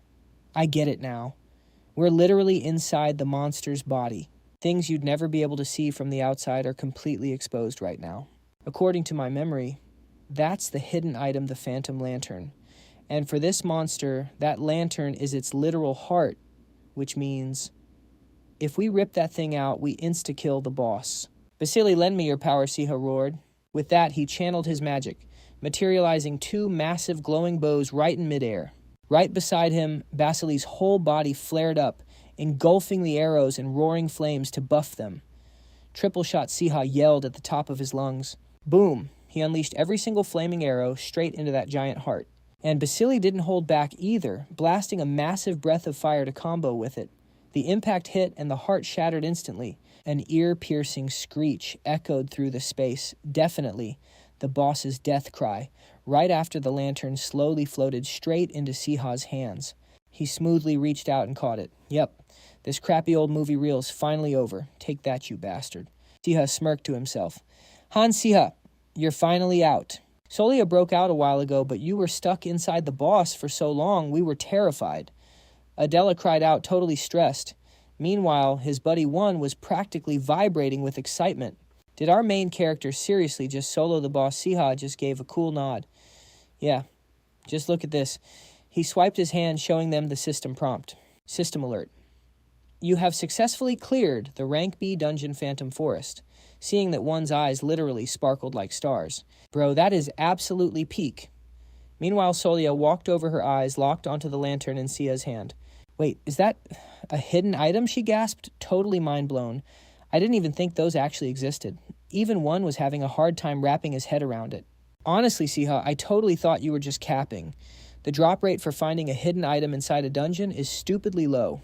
Because of that, we figured we were just going to play it safe in this run, he said, rubbing his chin. That just made Siha let out an awkward, goofy laugh. Yeah, makes sense. But right then it looked like a sudden realization just hit Solia. A serious look crossed her face as she turned to the group. Guys, something's really weird here. We all came in here thinking we could easily tank the boss's psychological attacks. But it wasn't a joke at all. You literally saw it firsthand, Han Siha. That thing triggered the Void Room skill, sealing a high-tier mental spell inside a B-rank dungeon, One exclaimed. Now that I think about it, way too many things aren't adding up. Even this hidden item's power level is completely broken dozens, no hundreds of times higher than normal. So it wasn't just my intuition. Something seriously messed up is going on here. Siha frowned in thought, then turned and asked, come to think of it, where did User and Hiem go? Hearing Siha say that, the other two jolted, finally remembering the missing duo. Wait a sec, they were literally just here. Right. Then a voice suddenly rang out from beside the group. Over here. Startled by the call, the group spun around and demanded, who the hell are you guys? Wait, User and Hiem are trapped over there. They yelled, staring at the duo who were currently all tied up by some freaky tentacles on the other side. One of the guys from the new group spoke up. If these annoying theology students hadn't tried so hard to protect you, I was just going to knock them out. But they really made things a pain for me. But hey, I guess it's better than having more casualties. Right over on the other side, hearing him say that made Siha vaguely recall a certain event. Casualties. Got it. Around this point in the timeline, a group of students from the necromancy department attempted to summon a demon. And that guy right there, he's the top second-year student of the necromancy department. Simon. Right at this moment, Simon pulled his hood down and smirked. I was originally planning to snatch you up after you guys finished off the boss, but looking at it now, guess I'll have to face you head on. Hey, Han Siha, seems like you got pretty chummy with these kids back when you were a freshman, huh? Even though you're playing nice and laughing with these magic department brats right now, we both know that's not the real you. So give us a chance to show your true colors. Hand those losers over and join us," Simon offered. This psycho. Was he planning this the whole time, Siha thought to himself. Meanwhile, Simon kept trying to talk Siha into it. "If you join us, this plan will be a total success. We've already got most of the prep work done." "Yeah, that's exactly why we had to meet like this." Hearing that Siha didn't rush to agree, instead he fired back, "Sounds like you're plotting something sketchy." Simon casually shrugged and admitted it. "To be completely honest, we need your help. But then you suddenly transferred to the magic department, leaving us severely short-staffed. Demon summoning was originally your project anyway, wasn't it?" He laughed. That little info drop absolutely shook the two girls standing behind Siha. Demon summoning, casting that kind of dark magic right inside the academy. Are the people in the necromancy department out of their minds? Adela thought in pure panic. She then glared at Simon, piecing it all together. Now that I think about it, Siha hung out with Simon and his crew until the end of their freshman year. Were you still sneaking around with the necromancy department even after getting sorted into magic? That dark mage you chased out of the baobab tree, was that all just an act to lower our guard? Please, Han Siha, tell me that's not true. As she thought that, she looked at Siha with desperate, pleading eyes. Sadly, Siha's next words absolutely shattered her hopes. The conditions for demon summoning are super strict, but it's not impossible. I can help. Siha flashed a smile and agreed, causing Simon's face to completely light up. See, I knew you'd end up on our side. I knew I could count on you, bro. Over on his end, Siha acted like he was itching to get started, immediately rattling off the required materials. Pigs, blood straw monster, scales, demon roots, and a suitable vessel. That should do it. Simon grinned. Oh, I've already prepped all of that. I just came to pick up the vessels, Simon replied. Standing nearby, Adela went completely pale, watching them chat so casually. What the hell? Why are they acting so buddy-buddy? Unable to take it anymore, Adela blurted out, What is the meaning of this? What vessels are you talking about? Simon scoffed. I guess you wouldn't know about this kind of niche magic. The most crucial part of summoning a demon is finding a strong human capable of hosting it. Did you really think we just waltzed in here for no reason? Enhancing the monsters, buffing the dungeon boss. The best vessel for a summon is a powerful mage, and if they come from a holy bloodline, even better. He laughed menacingly. Siha simply nodded along. Ah, so my team is the perfect batch of vessels. Simon beamed. Man, Han Siha, you're so easy to work with. Now let's get down to business. As he spoke, Simon held out his hand, and Siha reached out to meet it. But the very second their hands touched, Siha's hand suddenly sparked with a violent burst of lightning, sending Simon screaming in agony as he was blasted backward. What the hell do you think you're doing? Simon yelled in pure shock. Meanwhile, Siha flipped the script faster than you could blink. Did you seriously think I'd team up with trash like you? The plan was cute and all, but you missed a few glaring details. First off, you trusted me way too much. Second, you completely underestimated me. Siha laughed, teasing him. And at this point, even an idiot like Simon realized he'd just been played by Siha. You dare trick me? You got sorted into the magic department, so you're turning your back on us. If it's come to this, I'll just use you as a sacrifice. As he spoke, this guy gathered a surge of dark energy at the tip of his wand, blasting it straight at Siha and sending him flying backward. Damn it, how is his magic so fast? Siha gritted his teeth, thinking to himself. Meanwhile, seeing him like that, Adela rushed over to check on him. Han Siha, are you okay? Not dead yet. Oh, thank goodness. She breathed a sigh of relief. Deep down, Siha was touched. Man, Adela is always the first one to rush over when I'm in trouble. How touching. Thinking about this, Siha let out a laugh and said, Haha, are you worried about me? But of course, I honestly thought you'd relied on dark magic again. If that were true, I definitely would have dealt with you myself. Good thing you're not a traitor. Adela spoke with a dead serious tone, making Siha instantly regret teasing her. Ha ha, I don't know whether to be happy about this or not. Brushing that aside, Adela narrowed her eyes at the enemy ahead. Looks like that lightning magic from earlier wasn't enough to take him down. Hearing her say that, Siha started calculating a way to counterattack. Let's see, that move was strong enough to knock out a normal person. I guess that's because he's a main villain. Simon Parker is a character destined to grow to be on par with Lee Han in the future. Because of that, there's no other choice but to go all out. Thinking this, Siha glanced at the battle-hungry girl beside him and suggested, Adela, I need a favor. Please hold off the guys from the necromancy department who are targeting Juan and Solia. Simon Parker only wants to take me down. Got it. Adela nodded and quickly ran off to protect the other two. right after the battle between Siha and Simon kicked off. And living up to his title as a main villain, this guy was just insanely broken. With just his first strike, he instantly shattered Siha's magic shield into countless cracks. This is crazy. Why the hell is he so strong? He shouldn't even be here fighting small fry like me, Siha screamed internally. Meanwhile, seeing Siha purely on the defensive, Simon attacked even more relentlessly. What the hell are you thinking about? The moment he spoke, his attack sent Siha's magic wand flying out of his hand. My wand. Siha yelled out. But before he could even grab it, Simon lunged forward, grabbed him by the throat, and effortlessly hoisted him into the air with just one hand. You really need to rethink your position right now, Han Siha. You know way too much about our plans, and you're getting way too famous.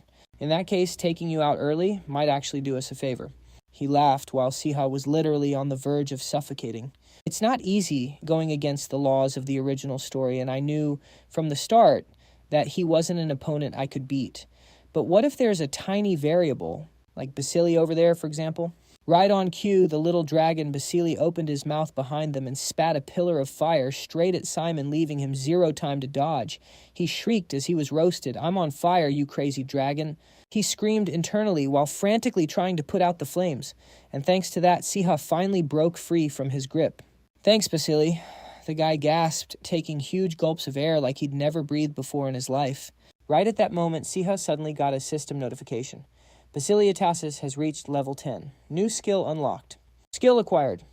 May Spike. Summons a pillar of fire and lightning attacking all creatures within a 1 meter radius, excluding the user. What Basili leveled up. No way this is peak. Talk about perfect timing. Thinking this, Siha quickly linked up with his little buddy and commanded him to use the new skill. He summoned a massive pillar of fire and lightning that crashed straight down. In the back, seeing this, Solia quickly cast a shield of light to protect the party. Meanwhile, one was so terrified his eyes rolled to the back of his head. Fire and lightning in the middle of a forest. Han Siha, are you out of your mind? If Solia hadn't thrown up a shield fast enough, we would have been cooked. Siha completely ignored his complaining. After using that skill, Siha didn't even have the strength to stand. I didn't expect this magic to drain so much energy. Plus, letting it go out of control is really bad news. I can't control Basili's power yet, Siha thought to himself. But it wasn't over just yet. Even after taking a direct hit, Simon was still standing there, alive and kicking, calling yourself a tamer. I don't know about the others, but I don't fall for cheap tricks like that. Even if I die, I'm dragging you down to hell with me, you traitor, Simon said, aiming his wand straight at Siha. How the hell is this roach still alive? Siha screamed in his head. Luckily, right at the most critical moment, Simon suddenly took a shovel straight to the head, knocking him out cold as he face-planted into the dirt. Plot twist. The one who actually made the move was the blonde girl from his own squad. Wait, what the hell is this? That girl in the cloak is 100% a necromancy student, but why is she attacking Simon? He was completely confused. Meanwhile, the girl in front of him let out a huge sigh of relief. Phew, just in time. Thank God I brought this protection shovel. Han Siha, are you okay? Don't you dare pass out on me, Han Siha. She screamed as Siha started stumbling around like a drunk guy before totally blacking out and hitting the floor. And just like that, with my mana completely drained from the dungeon, I was out cold. The whole mess got sorted out pretty quickly after that. The Necromancy and Black Magic Club got hit with a temporary suspension. Meanwhile, Yuseo Hyung and the rest of the squad finally got some healing and time to rest. So what's the most important takeaway here? The group project results. Just like I thought our squad totally carried, we were literally the only team in the entire class to score a flawless grade from Professor Green. Oh my God, we're the only ones who got a perfect score. Adela cheered excitedly. Meanwhile, Siha was just crying internally. Damn it, I did not plan on standing out this much. Our guy thought to himself bitterly. Meanwhile, the students in the back saw their perfect score and started gossiping. Wait, so there really was a hidden item. Their dedication is actually insane. Just what you'd expect from Han Siha, the absolute Chad who even outshines Lee Han. Anyway, fast forward through a few busy days, and Siha was now standing in the Academy's underground prison where that guy Simon was locked up. I heard I had a visitor, so I came out to look, but what the hell if it isn't Han Siha? Did you come all the way down here just to watch me cry in a cell? He snapped furiously. Chill out, Simon. It's not like you're going to be stuck in here forever, right? Siha said casually, which only made the dark mage on the other side of the bars look even more pissed off. Bullshit, he muttered under his breath. Oh, come on, you're a noble, aren't you? Is your dad really just going to sit back while his precious son rots in a cell? Or wait, maybe he will. With a massive scandal like this, Are you about to get disowned by your family, or what? Siha's voice was dripping with absolute mockery, and it made Simon completely lose his mind. He gripped the iron bars of the cell, gritted his teeth, and snarled, "Are you done running your mouth? Why the hell did you even come down here? Just get straight to the point." Seeing Simon completely out of patience, Siha just casually pulled a piece of black paper from his pocket and tossed it over. Here Simon looked at it, completely stunned.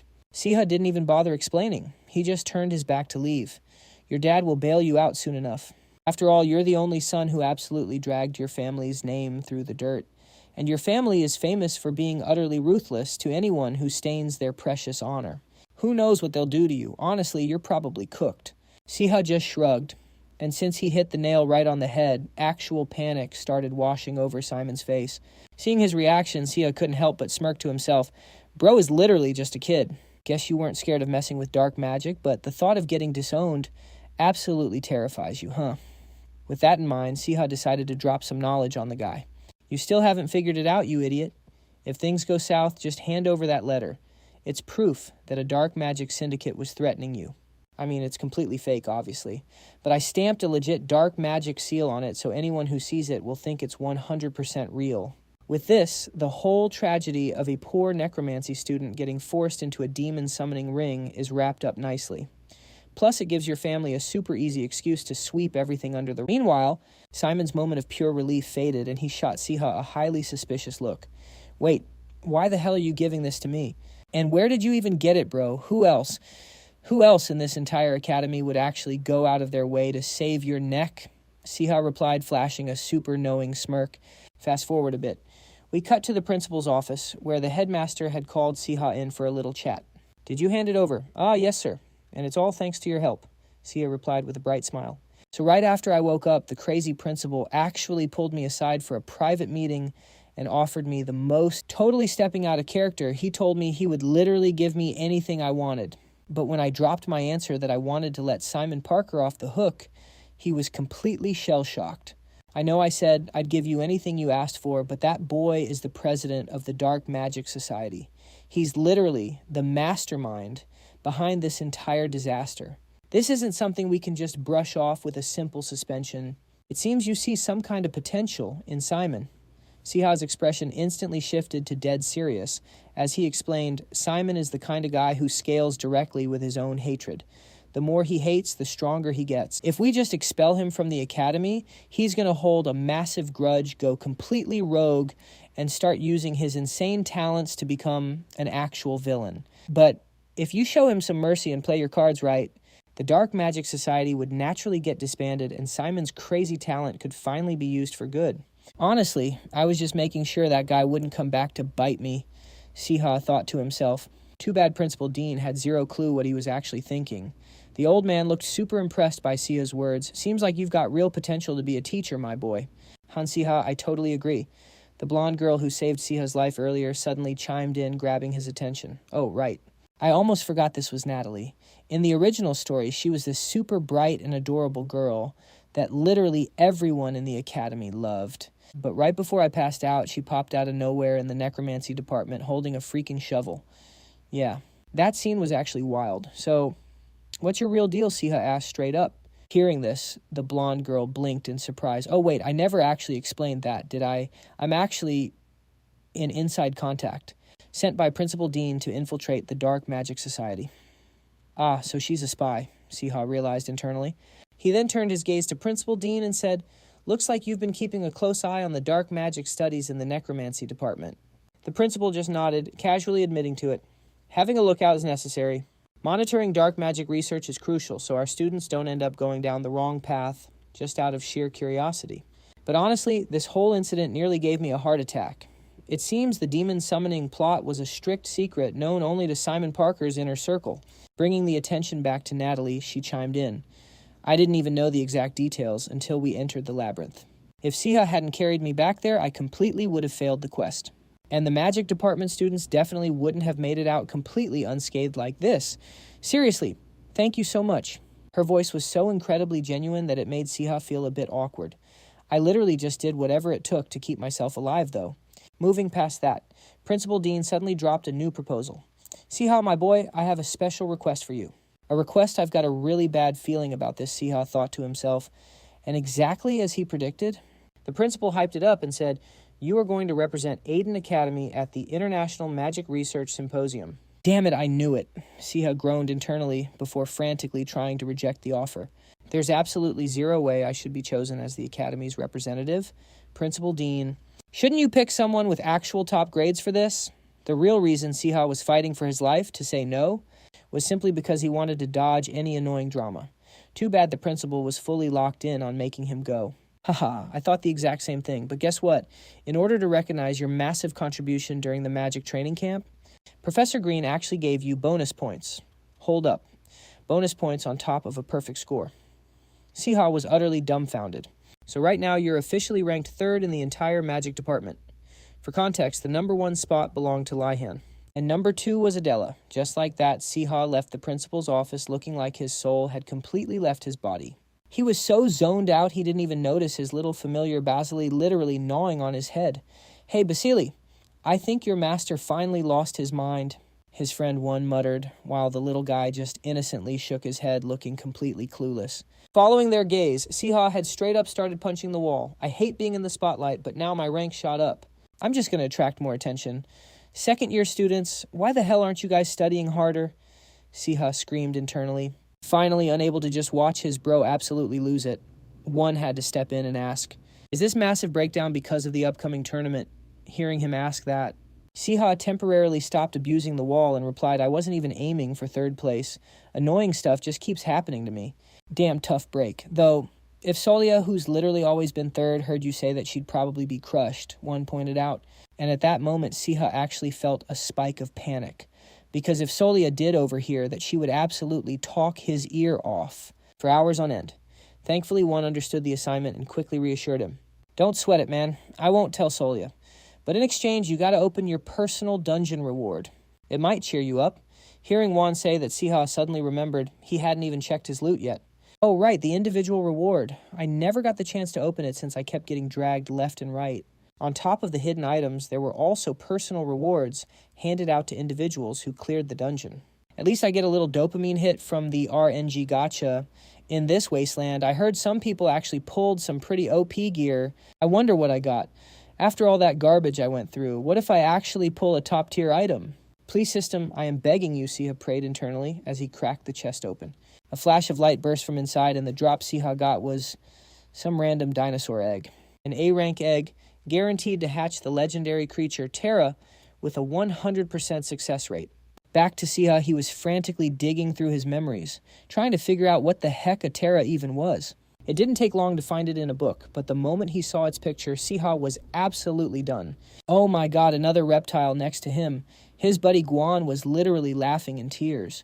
"Haha, a legendary creature, bro. You're definitely the chosen Beast Tamer." "Shut the hell up," Siha snapped back. Time flew by. Anyway, back to that stupid conference the crazy principal forced Siha to attend. The Magic Research Conference held in the Empire. It was a massive 3-day event packed with lectures and exhibitions from the Mage Association. Basically a hub for brains and harmony where top-tier mages from all over the world gathered to flex their knowledge. But the real deal was the inter-school competitions, an absolute bloodbath for school and national pride. Right now, Siha was heading to the venue alongside Adela and Lihan. "I am so overwhelmed. I hate this. I am so done," Siha groaned internally. Walking opposite him, Adela suddenly spoke up. "The second-year theme this time is herbology. So Han Siha, do you actually know anything about herbology?" "Herbology," Siha blurted out, totally clueless. Seeing his blank face, Adela instantly cringed. "Well, we are cooked. When the principal sent us off this morning, he literally said, 'It's great to participate and gain experience since it's your first conference, but it would be even better if you dragged a few trophies back home.'" Yeah, those were his exact words. Looking over at Lihan, who was watching these two bicker, he instantly knew he couldn't rely on either of them. Left with 0 options. He pulled a textbook out of his bag and sighed. "If you just master the basics, you can handle it right. We all took herbology in our first year anyway. Now cram this book until we get there. Damn, a true model student." Bro came completely prepared. Siha muttered in shock while Adela took the chance to dip. "I'm gonna go grab some water." Good lord. Adela literally ditched them. Siha gritted his teeth internally, just as Lihan spoke up again. "Hey, Siha, the other day when Guan and I dropped by your room, you showed us a map." I accidentally bagged some dark mage loot from that baobab tree, and Lihan spotted it when he came over. What a crazy coincidence, Siha thought to himself. Do you still have that map on you? Lihan pressed on and Siha nodded. Yeah, leaving it back at the dorm felt way too risky. Got it. At that moment, Siha recalled exactly what happened back then. The second Lihan accidentally saw that map, all the color drained from his face. The reason was exactly why he ended up dragging himself to this annoying event, even though he could have totally faked sick to get out of it.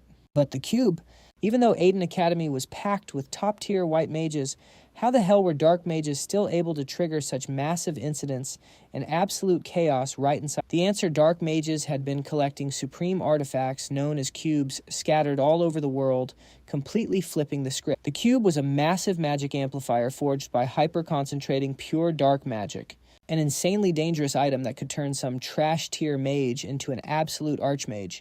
That was the lore drop for the cube from the original novel. In the story, the Dark Mages secretly built a colossal tower and actually managed to collect all the cubes. Their master plan used that tower as a literally limitless magic amplifier, channeling the cubes to wipe out the entire world. Luckily, in the original plot, the MC completely wrecked the tower and snatched the cubes before things got totally out of hand. But during that raid, it wasn't just the MC hard carrying. A bunch of side characters died insanely tragic deaths. Man, this novel really was just pure, hopeless depression. And the spawn point for the very first cube was right here in the Empire. The second we set foot in the Empire, we headed straight for the research hall, where we had to sit through herbology classes and got swamped prepping a ton of activities. 2 days later, a totally exhausted Siha lay there thinking, the competition kicks off tomorrow. The principal literally told us we better win some awards. But honestly, I still don't know jack about herbology. Whatever happens, happens. I'm taking a nap. With that thought, Siha flopped backward onto his bed.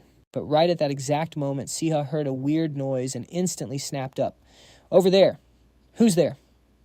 The intruder realized they were completely busted. The guy Lihan poked his head out the window with a super awkward smile. Haha, how did you know? Impressive, right? It's me, Lihan. With all that racket, how could I not know? Siha snapped, visibly annoyed, before asking another question. Why didn't you just use the front door instead of climbing through the freaking window, my bad man? I was actually trying to contact you in secret. But there are people in the hallway, he said with a chuckle, causing Siha's expression to instantly drop. In the hallway. Yeah, exactly. Somebody let the Caspers loose out there. Caspers. You mean those scout mages creeping around in invisibility cloaks, but why are they here? That's definitely not something the conference attendees usually do. Unable to give a clear answer to that, Lihan just shook his head. I don't know the details either. Anyway, I didn't come all the way here just to tell you that. I came to ask for your help. Can you give me that map you've been holding on to? Because in there, before he could even finish his sentence, Siha cut him right off. Is it because of the cube? Wait, you know about the cube? Lihan asked, totally stunned. I mean, the map literally says cube right on it, Siha replied with a shrug, leaving the guy completely speechless for a second. Lihan definitely knew the dark history behind the cube all along. A long time ago, his parents successfully sealed away the cube's power, but they lost their lives to the dark mages who tried to stop them. The moment he saw that map, he must have realized that the dark mages had risen once again. He had probably already calculated the massive, catastrophic impact the cube would have on the world. And so, the guardian of this novel, Lihan, finally decided to carry on his parents' will, hunt down the cubes, and save the world. Back in reality, Lihan's voice turned dead serious. Tomorrow is the last day. The map says the cube is buried somewhere around here. I have to find it before we leave, so please, just hand over the map. Hell no, Siha replied coldly, leaving Lihan utterly shell-shocked. What? Hey, don't worry. I'm not going to use the map for anything bad. He scrambled to explain himself, but Siha just shook his head and refused again. I get that, obviously. But Lihan, I really can't give it to you. After saying that, he thought to himself, because the first cube is fated to fall right into the hands of the dark mages anyway. I can still vividly remember how much Lihan regretted it, his desperate, agonizing screams echoing everywhere. And if we lose the cube right here, the story's difficulty is going to spike insanely fast. So this time we're doing it my way, Mr. Guardian. Snapping out of his thoughts, Siha spoke up. I can't give you the map, but I can help you. Take me with you.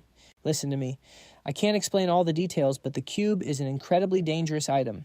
I am not dragging you into this mess, Lihan warned him. I know you've never chosen the safe or easy way out. I don't know what this cube is or why you're hunting for it, but I promise I won't hold you back. Plus, I'm not giving you the map anyway. It's mine. You literally have no other choice, bro, Siha said with a smirk. And faced with that kind of logic, Li Han had absolutely no choice but to cave in. All right, fine, but remember this. We are going to win tomorrow's tournament, and right after that, we have a job to do. Time flew by, and soon enough, it was the morning of the next day. Sitting in some random lecture hall, Siha turned to look at his buddy Li Han beside him and started thinking. Last night, Li Han had laid out exactly what they needed to do. After we win the tournament, we're breaking into the Ministry of Magic to steal the box. The Ministry of Magic. Siha had asked in disbelief. Yeah, the map shows the box is located straight down in the third basement level of the Ministry of Magic. Li Han nodded, causing a deep, calculating look to wash over Siha's face. But there's no way it's going to be easy to get inside. Security is absolutely insane and access is locked down tight. That's why there's only one way in. We have to win this tournament. I heard the tournament winners don't just get a reward, they also get a VIP tour of the ministry. Of course, they won't just let us waltz into the basement. Even the staff barely have clearance for that. But we can just sneak down there ourselves, right? Siha said with a grin, pitching his master plan. Here's my proposal. Let's bring Adela with us. Realistically, if just the two of us try to sneak out with that box, we are completely cooked. But with 3 people, we actually stand a chance. Since it's a team tournament, the ministry will have to let all 3 of us take the tour. Besides, wouldn't it be even harder to pull this off behind her back and try to keep it a secret? Hearing Siha say that Li Han looked a bit conflicted. I mean, you're right, but it could be super dangerous. Would she even agree to this? Oh, don't worry about that. Knowing Adela, she'd be absolutely thrilled to wreck some dark mages, Siha confidently assured him. The hours ticked by, and finally the day of the tournament had arrived. And that's when the harsh reality hit everyone. We are totally cooked. I tried to drag Adela into this mess, but honestly, I don't know the first thing about herbology. But what do we do now? Guess we just wing it, Siha muttered through gritted teeth. Right then, a professor walked into the classroom, instantly grabbing everyone's attention. Yo, is that who I think it is? Yeah, no way. It's my first time seeing him in the flesh. The absolute master of herbology, Professor Brooks Miller. Up at the front, Professor Brooks spoke up. An absolute pleasure to meet you all. I am Brooks Miller. In this world, magic isn't just for wrecking your enemies. Actually, there are plenty of spells meant to save lives. And that right there is the true essence of herbology. But let's skip the boring lecture. I bet you're all dying to hear the rules for the tournament. Am I right? It's going to be super simple. Using your own knowledge, you need to craft a potion that has absolutely never existed. The rules are simple. If you secure a perfect score from the professors judging you, you win. Hearing that, the students immediately started whispering to each other in a total panic. Bro, did you see the judges? They're literally master mages. How the hell are we supposed to brew a potion that satisfies those picky old heads? Back to Siha Brooks's insane request didn't even faze him that much. I kind of saw this coming when they made me grind for materials these past 2 days. But the prompt is way more open than I thought. Still, if winning this tournament is the only way to get my hands on that box, guess I don't have a choice. Time to cook, Siha muttered.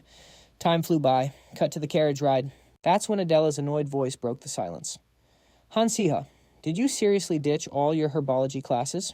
No, wait. You didn't even know half the textbooks Li Han showed you on the train. So how the heck are we supposed to pull a perfect score from those crazy strict judges? Well, Siha stammered, totally at a loss for words. Flashback to the professors who suddenly looked ridiculously happy after downing the... What in the world is this? After drinking it, I feel insanely motivated. A massive wave of creativity is just surging through me. Is this a joy-enhancing potion? I am literally itching to create something right now. I feel a bit lightheaded, but it's pure bliss. It feels like all my best childhood memories are flooding back. And as their moods spiked, the ideas just started pouring out. They even felt their core spells activating with way more power than usual. Broken. So what was the name of that insane potion, the artist's potion? Yep, I totally spiked it with alcohol. Obviously not actual booze, but just a tiny pinch of a specific herb they use in the Empire for brewing. It essentially created an impossible, yet totally unique liquor. One that actually mutates the elemental magic a person can cast. And just to give it that main character energy, I threw in a dash of flavor enhancer and gave it a god-tier presentation. The results were peak. That galaxy brain strategy ended up being the absolute highlight of the tournament. The potion was pushed to a whole new level, unlocking buffs nobody even saw coming. How could that not work? And just like that, the whole squad safely made it to the Ministry of Magic. Walking ahead of them, Professor Brooks cheerfully chimed in. I have to admit it's been ages since I've seen such cracked creative potions from students. It brings me absolute joy to witness the pure creativity of the younger generation. Take this chance to really open your eyes and enjoy your reward. A full day exploring the Ministry of Magic. Yes, Professor Siha replied with a bright smile. So shall we keep the tour going inside? This right here is the Admission Support and Academy Certificate Registration Office. Every single piece of Academy enrollment paperwork is processed right here and blah, blah, blah. Trailing behind them, Adela and Li Han gave the most deadpan sarcastic responses, just to get it over with. Oh, wow. They literally had zero emotion on their faces, making Siha roll his eyes so hard they almost fell out. Even if you guys are bored out of your minds, at least try to fake some hype.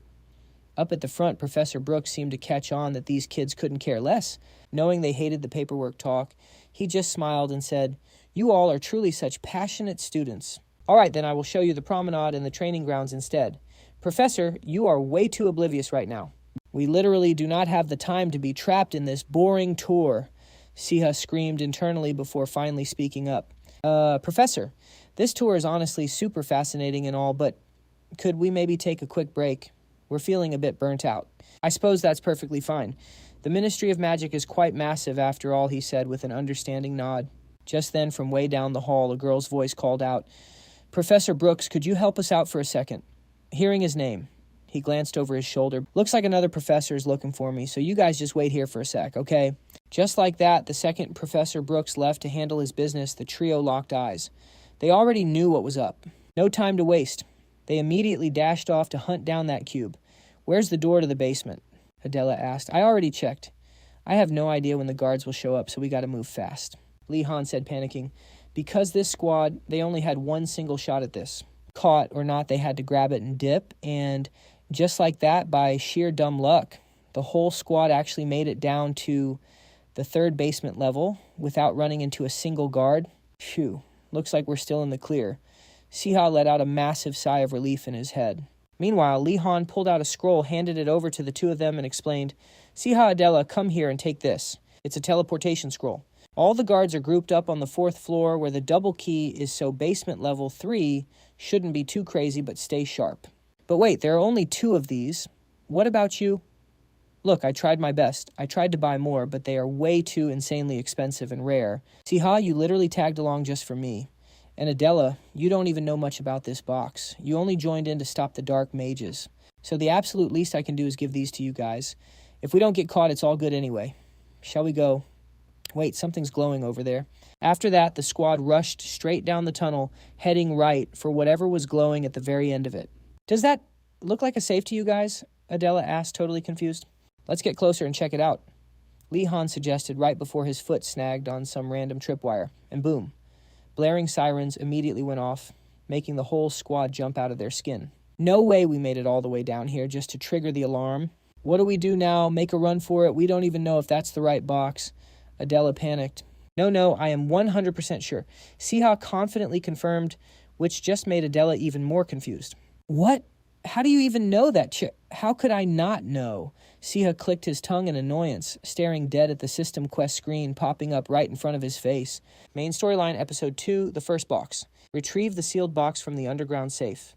Time limit 24 hours. Reward, decreased storyline difficulty. Failure penalty. Death. Right after that, a speaker on the wall started blaring, sounding exactly like a fire alarm.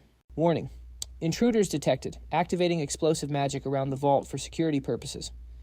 The second the announcement ended, all the color drained from Siha's face. He was cooked. What run? He screamed. And in the very next second, massive explosions started detonating all over the hallway. Time flashed by, and by some absolute miracle, once the smoke cleared, Siha's squad was actually still standing in one piece. But with that alarm going crazy, it wouldn't take long for the security guards to swarm the place. Damn it, explosive magic. We were literally almost packed up our MC, cursed in his head. Just then, footsteps echoed out from the pitch-black shadows, instantly putting him on high alert. Wait, are those footsteps out stepped none other than Professor Divergent? He thought, why the hell is he here, Professor Divergent? The guy was a literal mathematics professor at Aiden Academy. So why on earth is he down in a place like this? Siha asked himself, mind racing. Realizing how insanely sketchy they looked right now, he nervously tried to explain. Professor, We were just, we got a little lost up ahead. But before he could even finish his sentence, the fat professor let out an icy, villainous laugh. No need for excuses. Thanks to you brats, we finally found the exact location of the cube. The old man smirked mockingly. A massive wave of dread just hit Siha. Plot twist incoming. What the hell is he talking about? Don't tell me an actual Aiden Academy professor is a freaking dark mage? Siha's eyes went wide. He never would have guessed that this prestigious academy was already completely infested with dark mages like a literal honeycomb. Completely ignoring the boy's internal panic, Professor Divergent gloated, "Oh, what a stroke of luck for our grand plan to retrieve the cube. Good thing I let Casper loose. How incredibly fortunate that some meddling students accidentally sniffed out the cube's location for us." He paused for a second, and then Divergent's tone turned dead serious and lethal. "So, are you going to step aside, or would you prefer to just die right here?" The old man hissed. Siha and his crew immediately broke into a cold sweat. It was over. And obviously there was zero chance of negotiating after that. Both sides instantly clashed in an absolute all-out brawl. Explosive magic started blasting off non-stop, wrecking the entire hallway. And with the raw power of a professor, do not let the fat belly fool you. His strength was broken.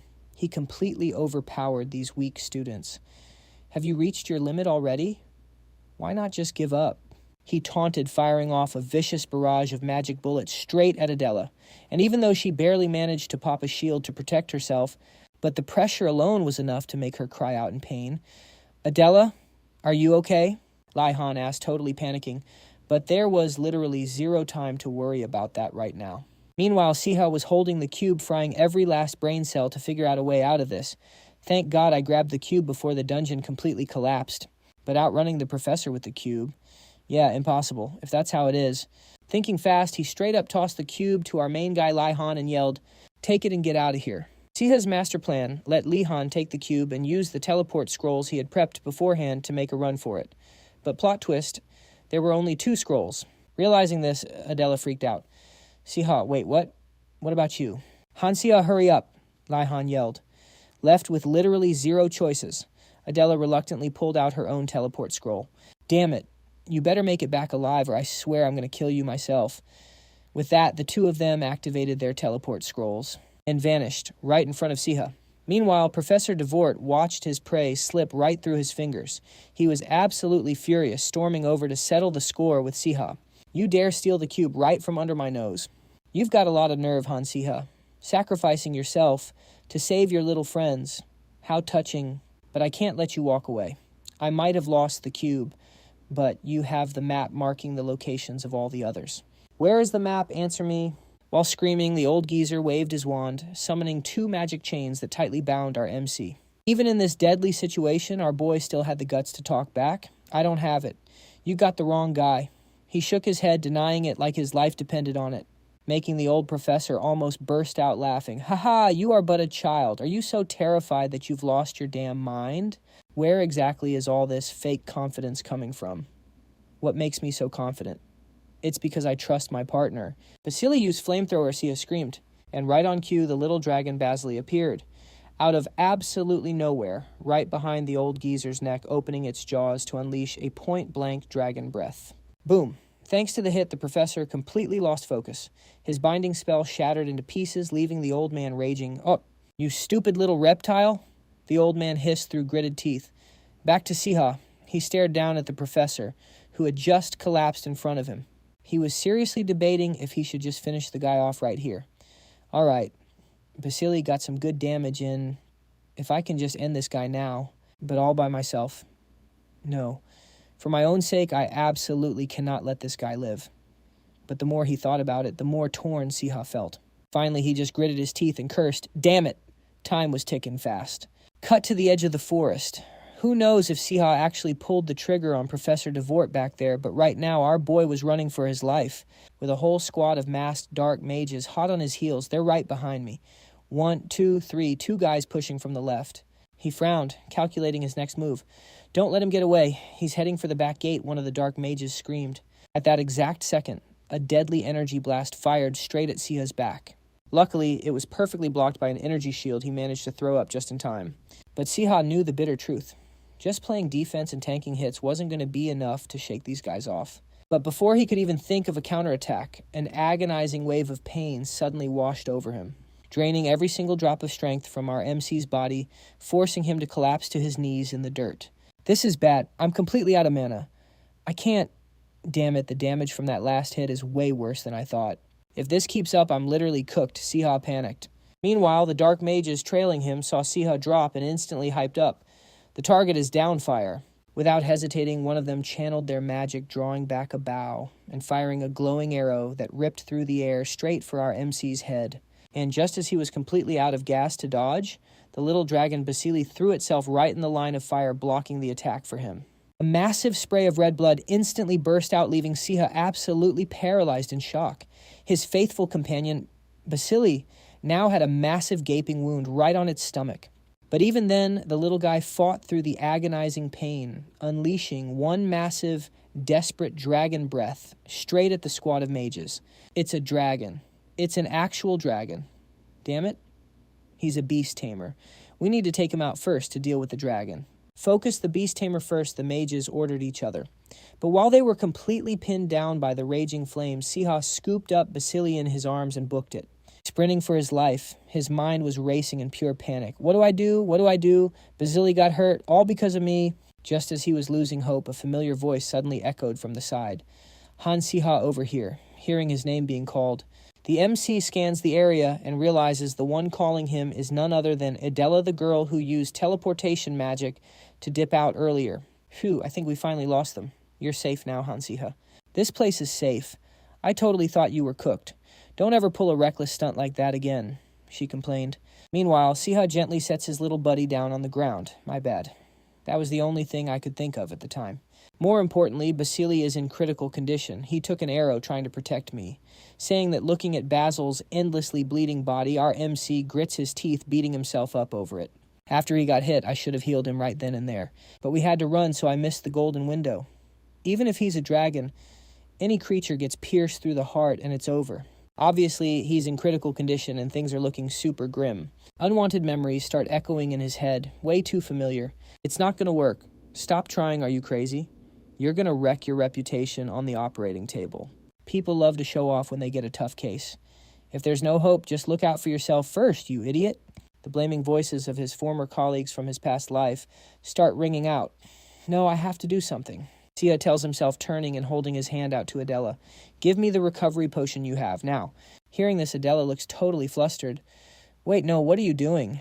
Even Professor Brooks couldn't save him now. She tries to talk him out of it, but still quickly hands Siha the potion.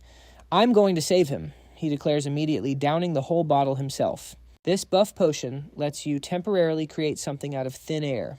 What I need right now is just the tiniest sliver of hope. I'm saving him at all costs. Let's go. Saying that, Siha is suddenly wrapped in a pale yellow doctor's coat and a tiny scalpel literally spawns right in his hand.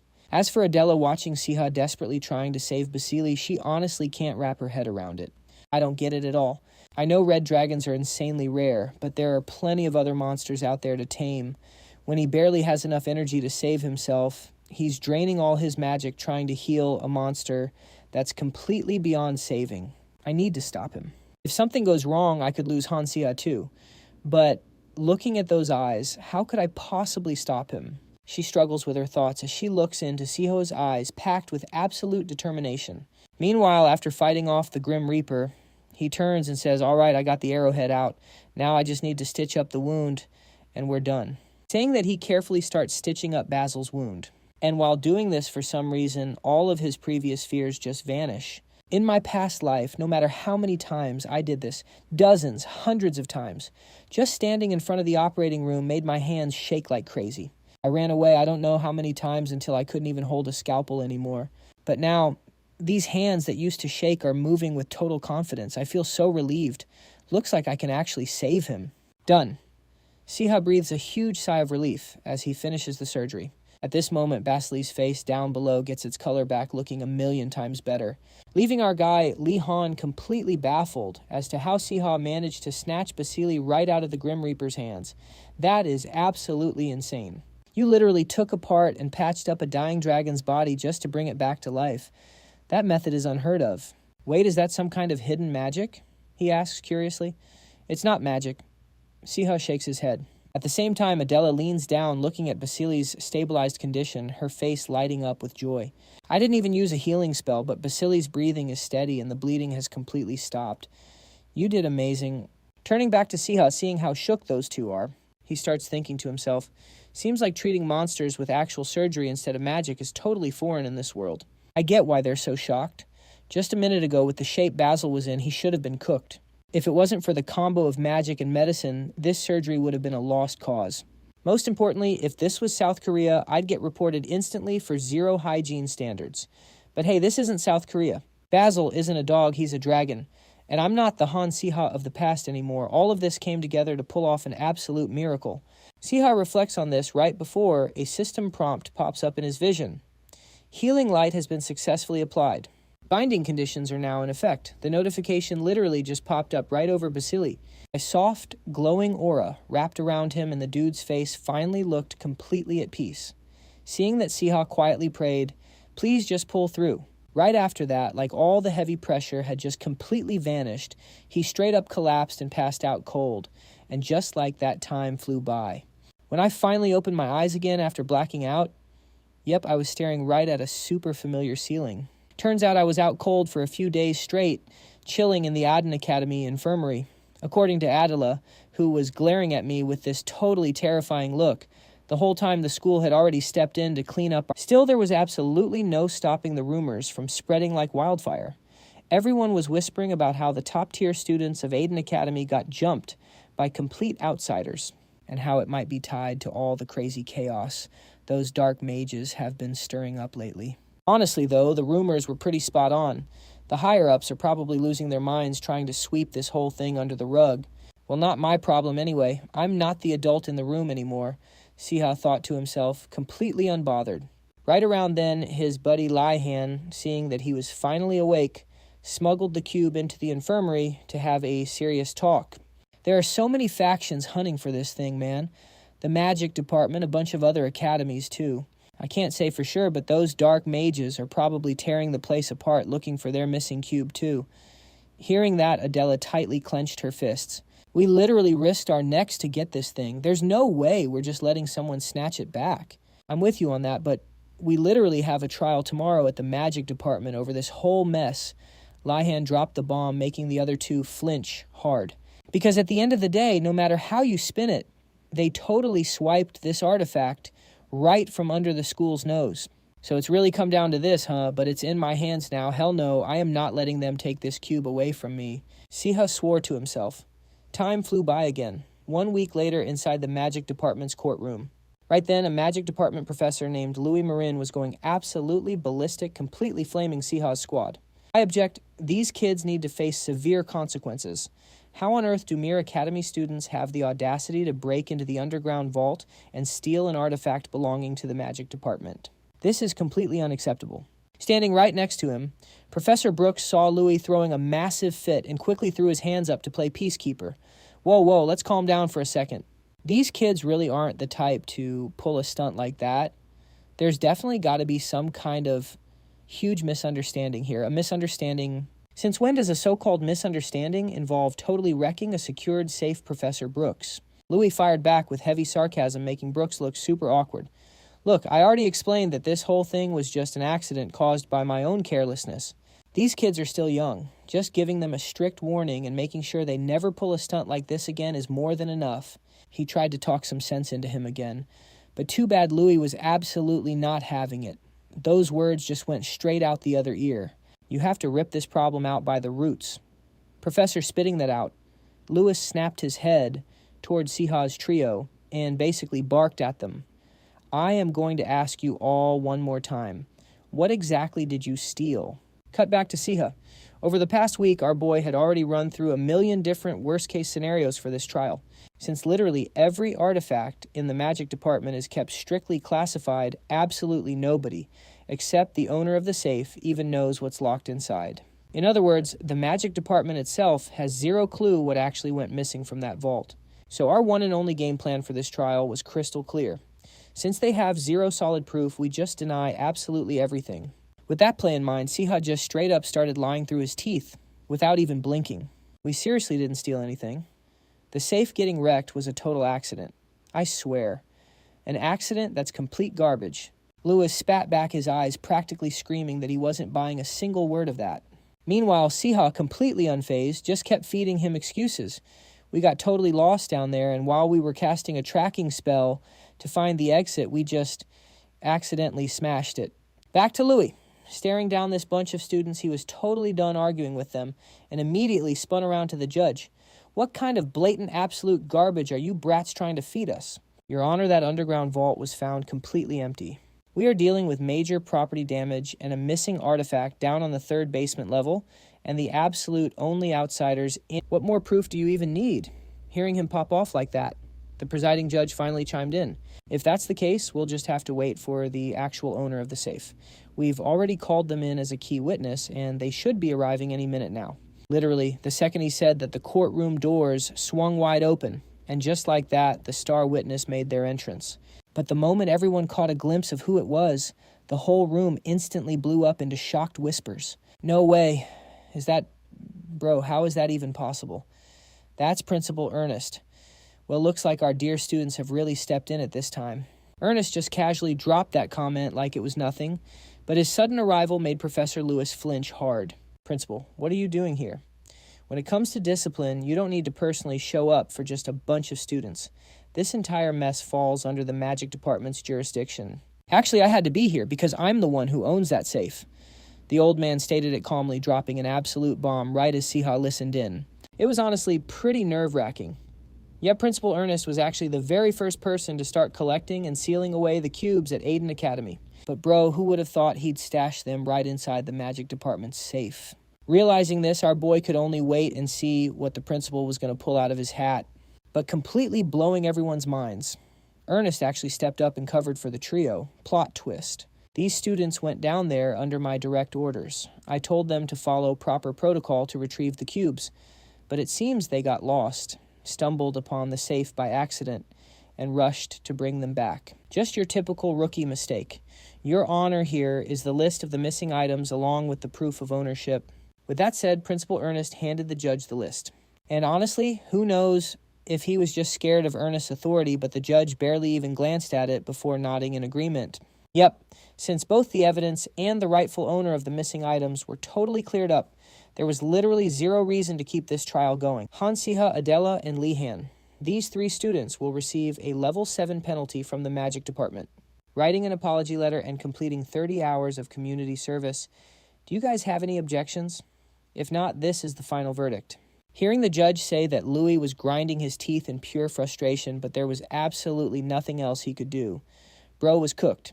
Meanwhile, for Siha's crew, this result was way better than anything they could have hoped for. So now they weren't dumb enough to object. There was only one tiny little problem.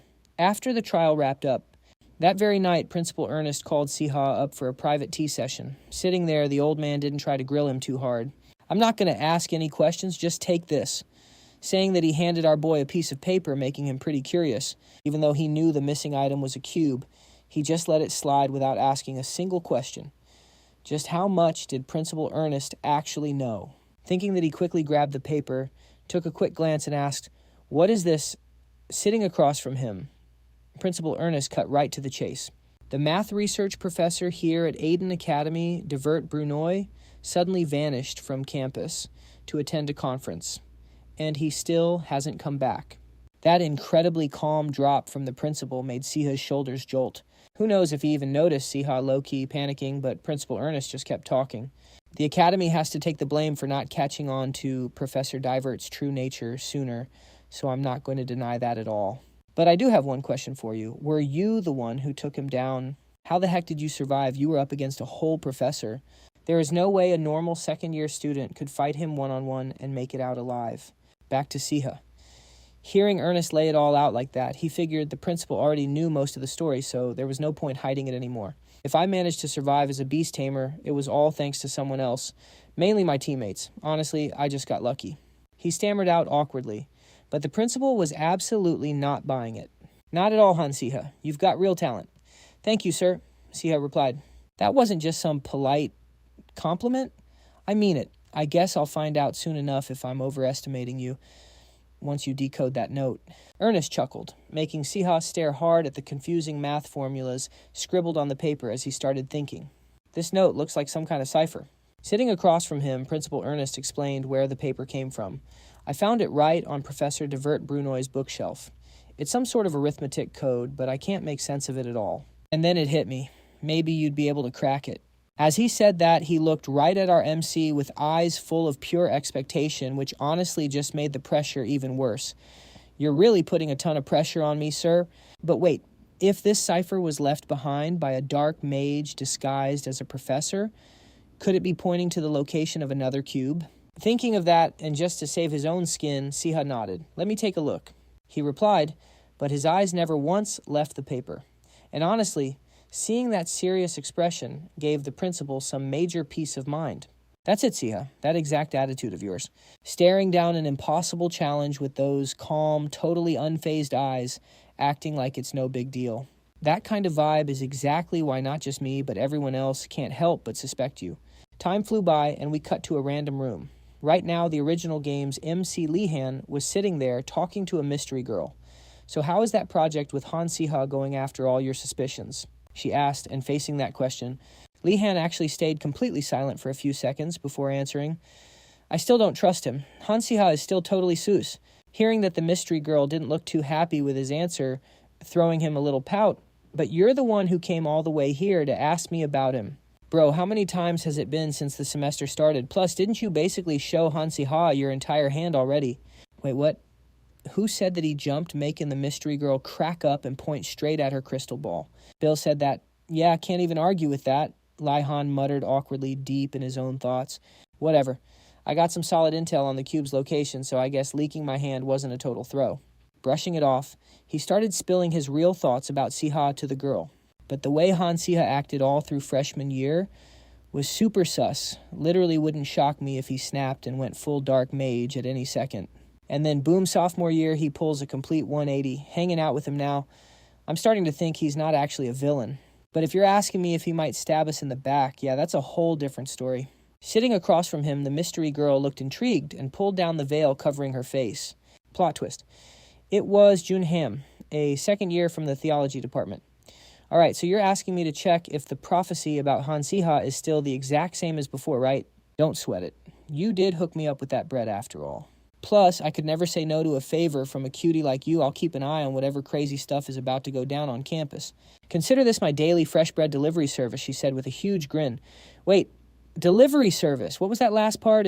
Lihan asked, totally confused. Yep, Bill just tipped me off that something insanely weird is about to drop. Dropping that hint, Junham flashed a wildly hyped smile. Meanwhile, let's cut back over to Siha.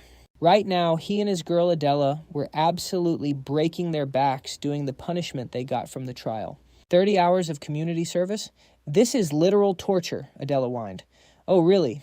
Siha gave the most deadpan reply ever, barely looking up as he frantically polished some random egg in his hands. And honestly, that zero-energy attitude completely set Adela off. I mean, she had zero clue what was even going on, and basically got dragged into this mess by those two idiots. Oh, really, Han Siha? Are you even cleaning right now? Stop rubbing that stupid egg and actually give me a hand, but Siha just violently shook his head. Hell no, I heard if you polish it every single day, it gets super OP fun. Fact, this is a Terra random egg. Basically, I have no freaking clue what this damn egg even is. Anyway, back to the grind. While those two were cleaning, their orange-haired buddy Gon came sprinting over to drop some fresh tea he just overheard. Pant, breaking news. Huge news, Siha. Adela. Wait, what's going on? The two of them asked, super curious as they stared at this dude gasping for air. Gon literally couldn't hold it in for another second and spilled the craziest drama that was currently flipping the whole academy upside down. I literally sprinted all the way here to tell you guys. That room, the monster specimen room, is back. Wait, seriously, is it actually real this time? Adela's eyes lit up, getting totally hyped, like she knew exactly how big of a deal that room was. I heard it's 100% legit this time. That's literally why Lily stormed into the professor's office. Gon nodded, totally backing up his theory.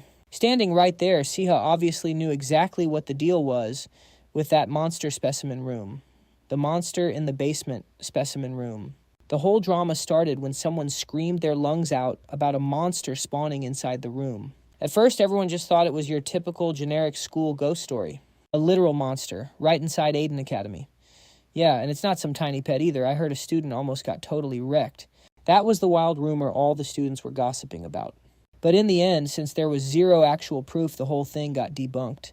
And Lily, who went out of her way to confront the professor, she just ended up looking super embarrassed, right as he was thinking that the system decided it was the perfect time to ruin his life again. Episode 3, The Dragon in the Specimen Room, Time Limit Until Defeated, Reward, Random Encrypted Clue Box, Rank D to A. Snapping back to his own thoughts, the MC smirked. I know for a fact that monster's real. That dragon's main skill is stealth. If it decides to camp and hide, even the professors wouldn't be able to track it down. And since only a few students actually saw it while everyone else was completely blind, it definitely popped its... Anyway, back to Gone. While Siha was mentally running through the plot, our resident newsboy kept dropping lore. Looks like Lily barging in on the professor caused a massive uproar. Even the students are starting to do some absolutely crazy stuff now. Hearing that, Adela's eyes completely lit up with curiosity. Wait, like what kind of crazy stuff? Well, the rumor going around is that the monster is an actual dragon. I know it sounds totally unhinged, but think about it. If they actually managed to catch it, its skin and blood would sell for an insanely broken price, right? The whole school is going crazy about forming a hunting party. Gon explained totally hyped up. Siha heard this and was just blown away by the intel. Even though it sounded like a trash rumor, somehow it was actually pretty spot on. Wow, that's actually a solid guess, he thought to himself, but on the outside he just waved it off and played dumb. Come on, it's literally just a rumor. Who would actually fall for that and join something so stupid? Or at least, that's what he thought. But spoiler alert, this school had way more idiots than he expected. Cut to the main lecture hall. Right then, that meathead Derek was standing up trying to hype everyone into forming a hunting party. Bro, trust me, I'm dead serious. If we catch a dragon, we'll get massive bonus points, and we might even skip straight to year 3. Isn't it worth a shot? Real talk, is there any monster that 10 of us students couldn't wreck together? Hearing him say that Siha could only shake his head, total facepalm. What an absolute idiot. A dragon isn't some low-tier trash you can easily farm, he muttered under his breath. Then Derek turned around and actually tried to recruit Solia. Oh, hey Solia, do you want to join our hunting party? Hearing that, Siha got a sly look in his eyes. That damn Derek, his motives are way too obvious. Think about it. Would Solia actually do it? She wasn't exactly hurting for money or points. Our MC just smirked, totally convinced that the white-haired girl would hit him with a hard hell no. But plot twist, completely wrecking his expectations after hearing the offer, Solia actually turned and gave Siha a long look. Then she clenched her fists like she just made up her mind and spoke up. All right, I'm in. Wait, what? Siha was screaming internally. This made zero sense. Forget about him, even the rest of the room was shook. No way. Yo, stop trolling. What kind of elite kid would actually join a hunting party? Some random gray-haired guy blurted out. No, I'm completely serious. Solia doubled down, leaving Siha totally confused. Did this whole squad drink expired milk or something? Who in their right mind thinks they can just go hunt a dragon? Are they all collectively losing it? The dragon hunting party was actually a thing in the original storyline. Derek and his buddies gathered a bunch of clueless students for some suicidal adventure, and that was pretty much it. Solia was never part of that squad, and you know what happened at the end of that arc.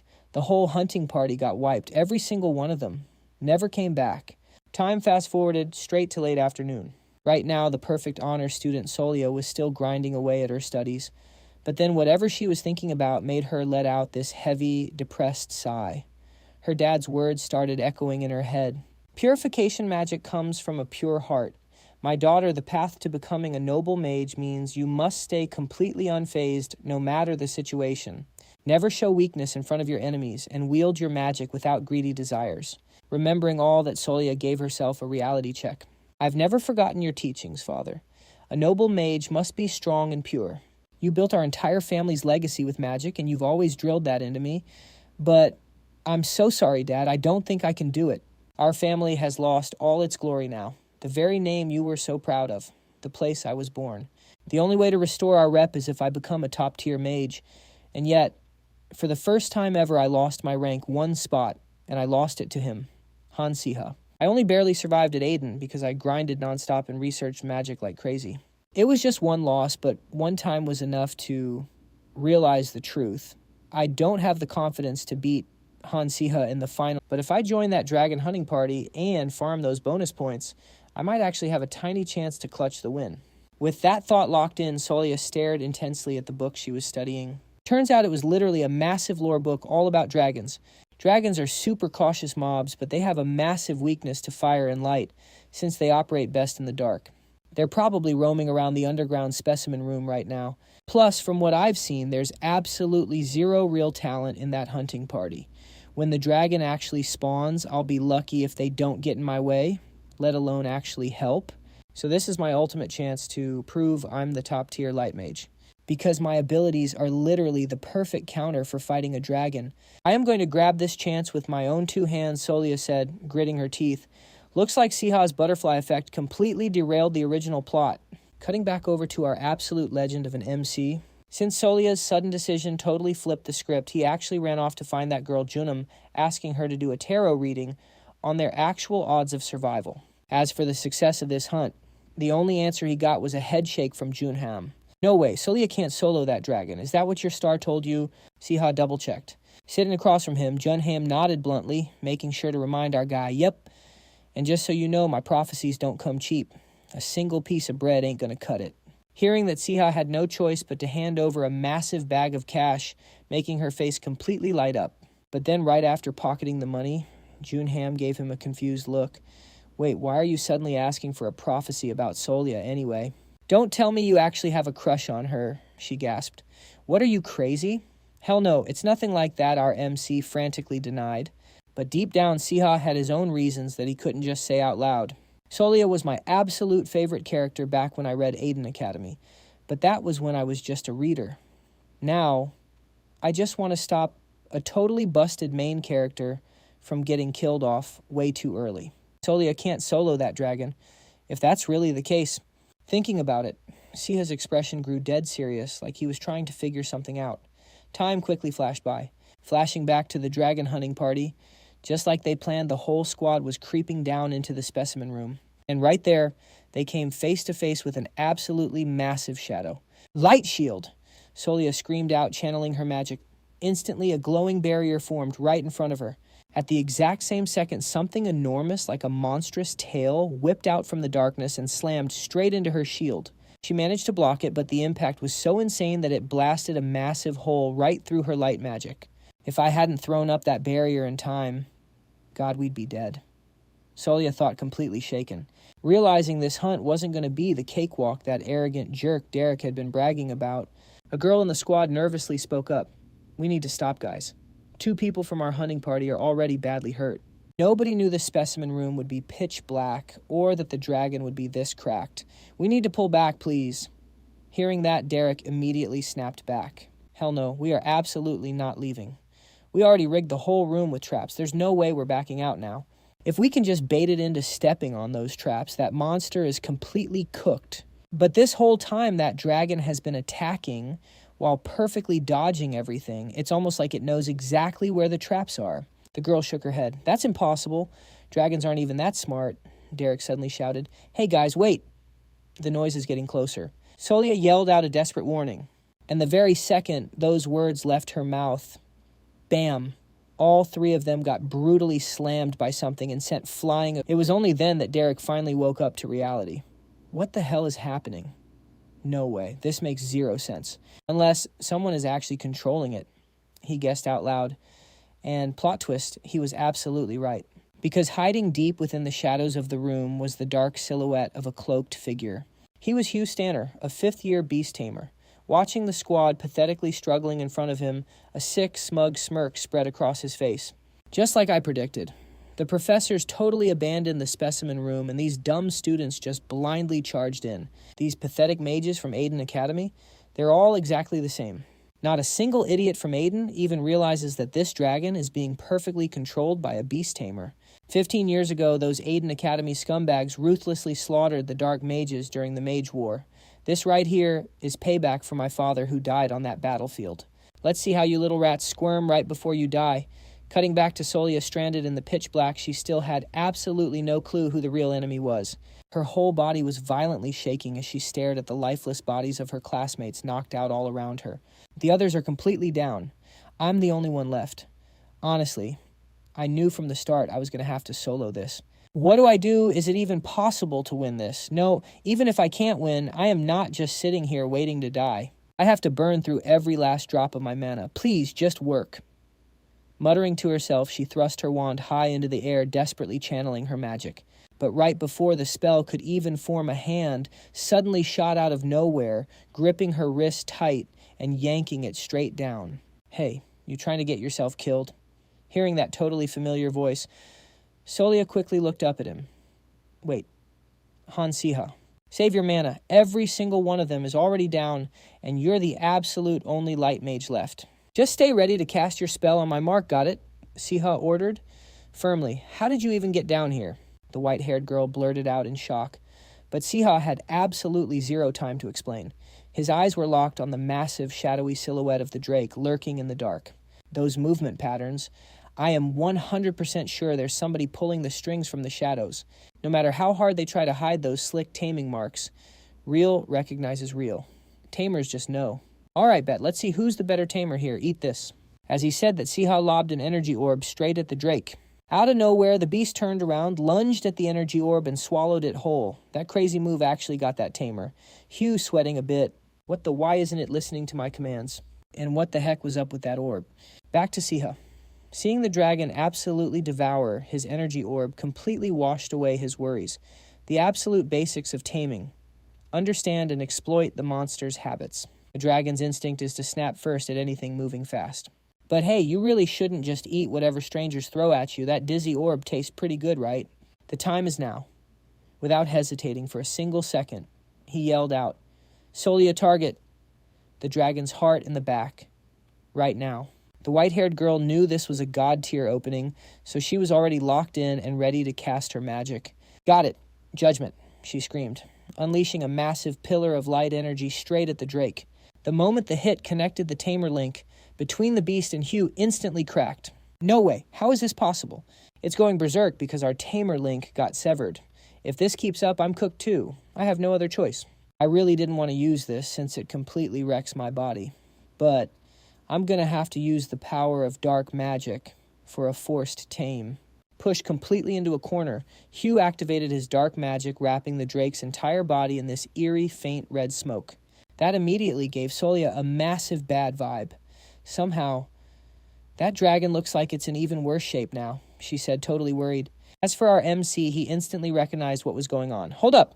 That's a dark magic aura. So that tamer is actually a dark mage. This is insane. I had everything under control, and now this massive plot twist drops.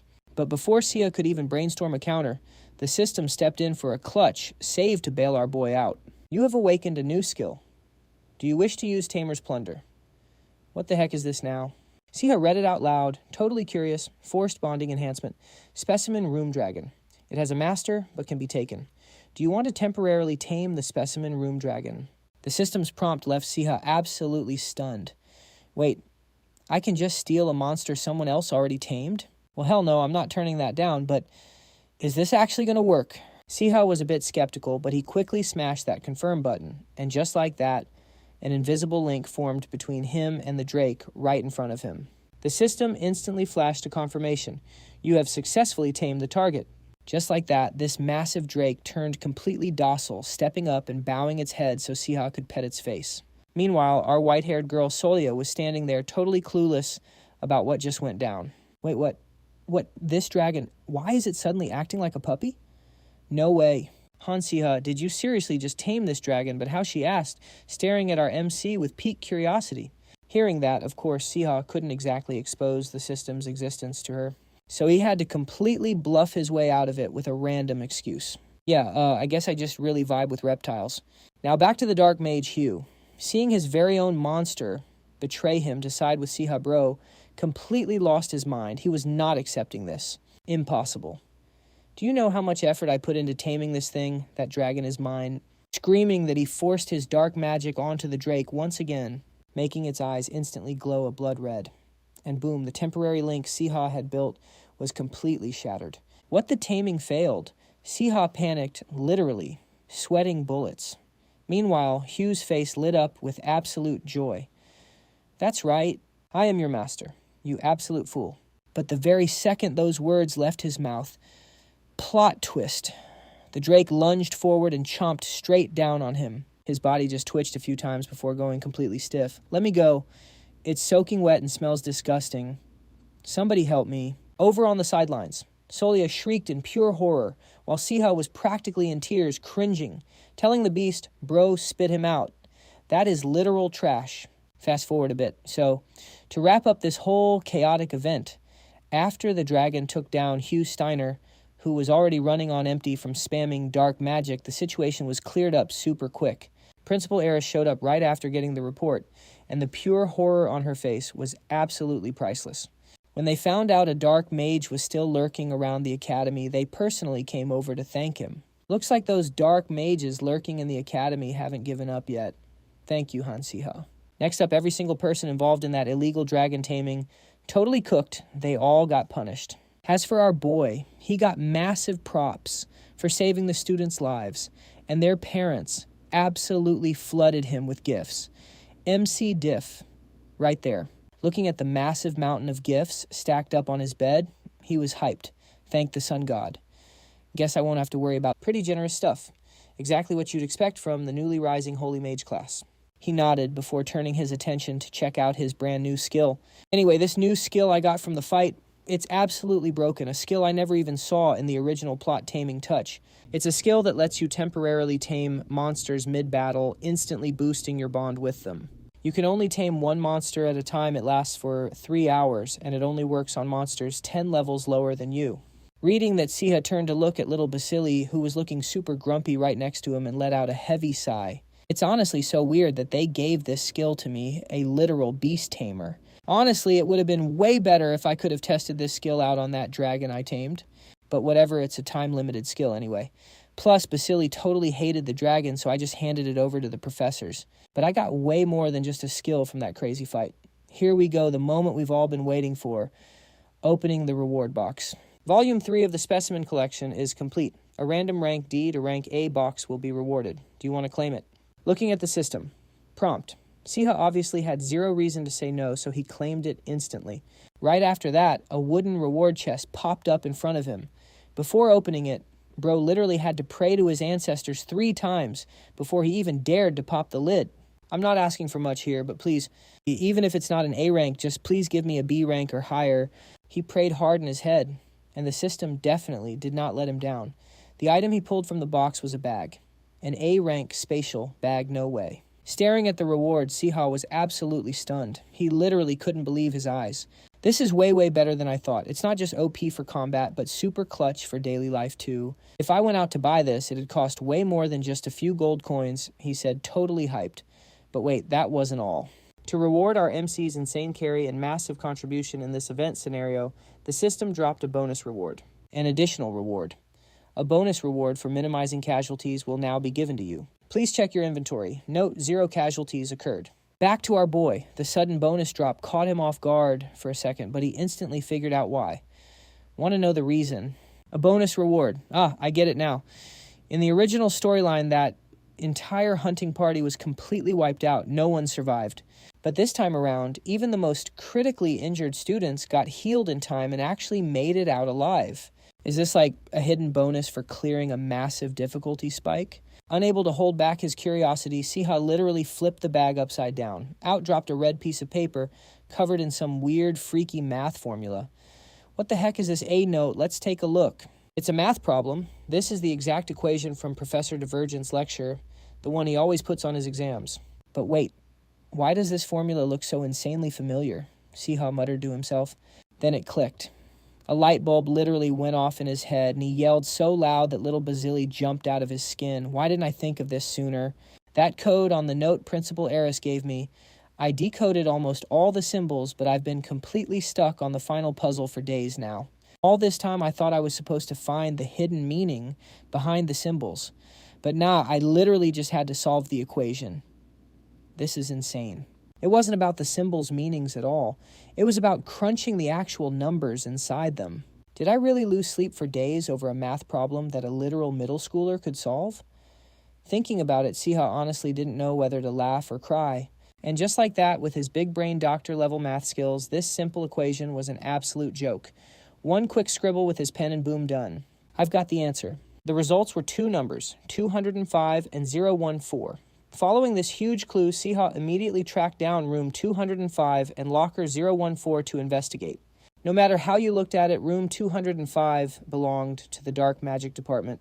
After checking the student roster at the department office, I found out that student 014 left the academy a long time ago without leaving a single trace. With that thought in his head, he slowly reached out his hand and pulled the locker open.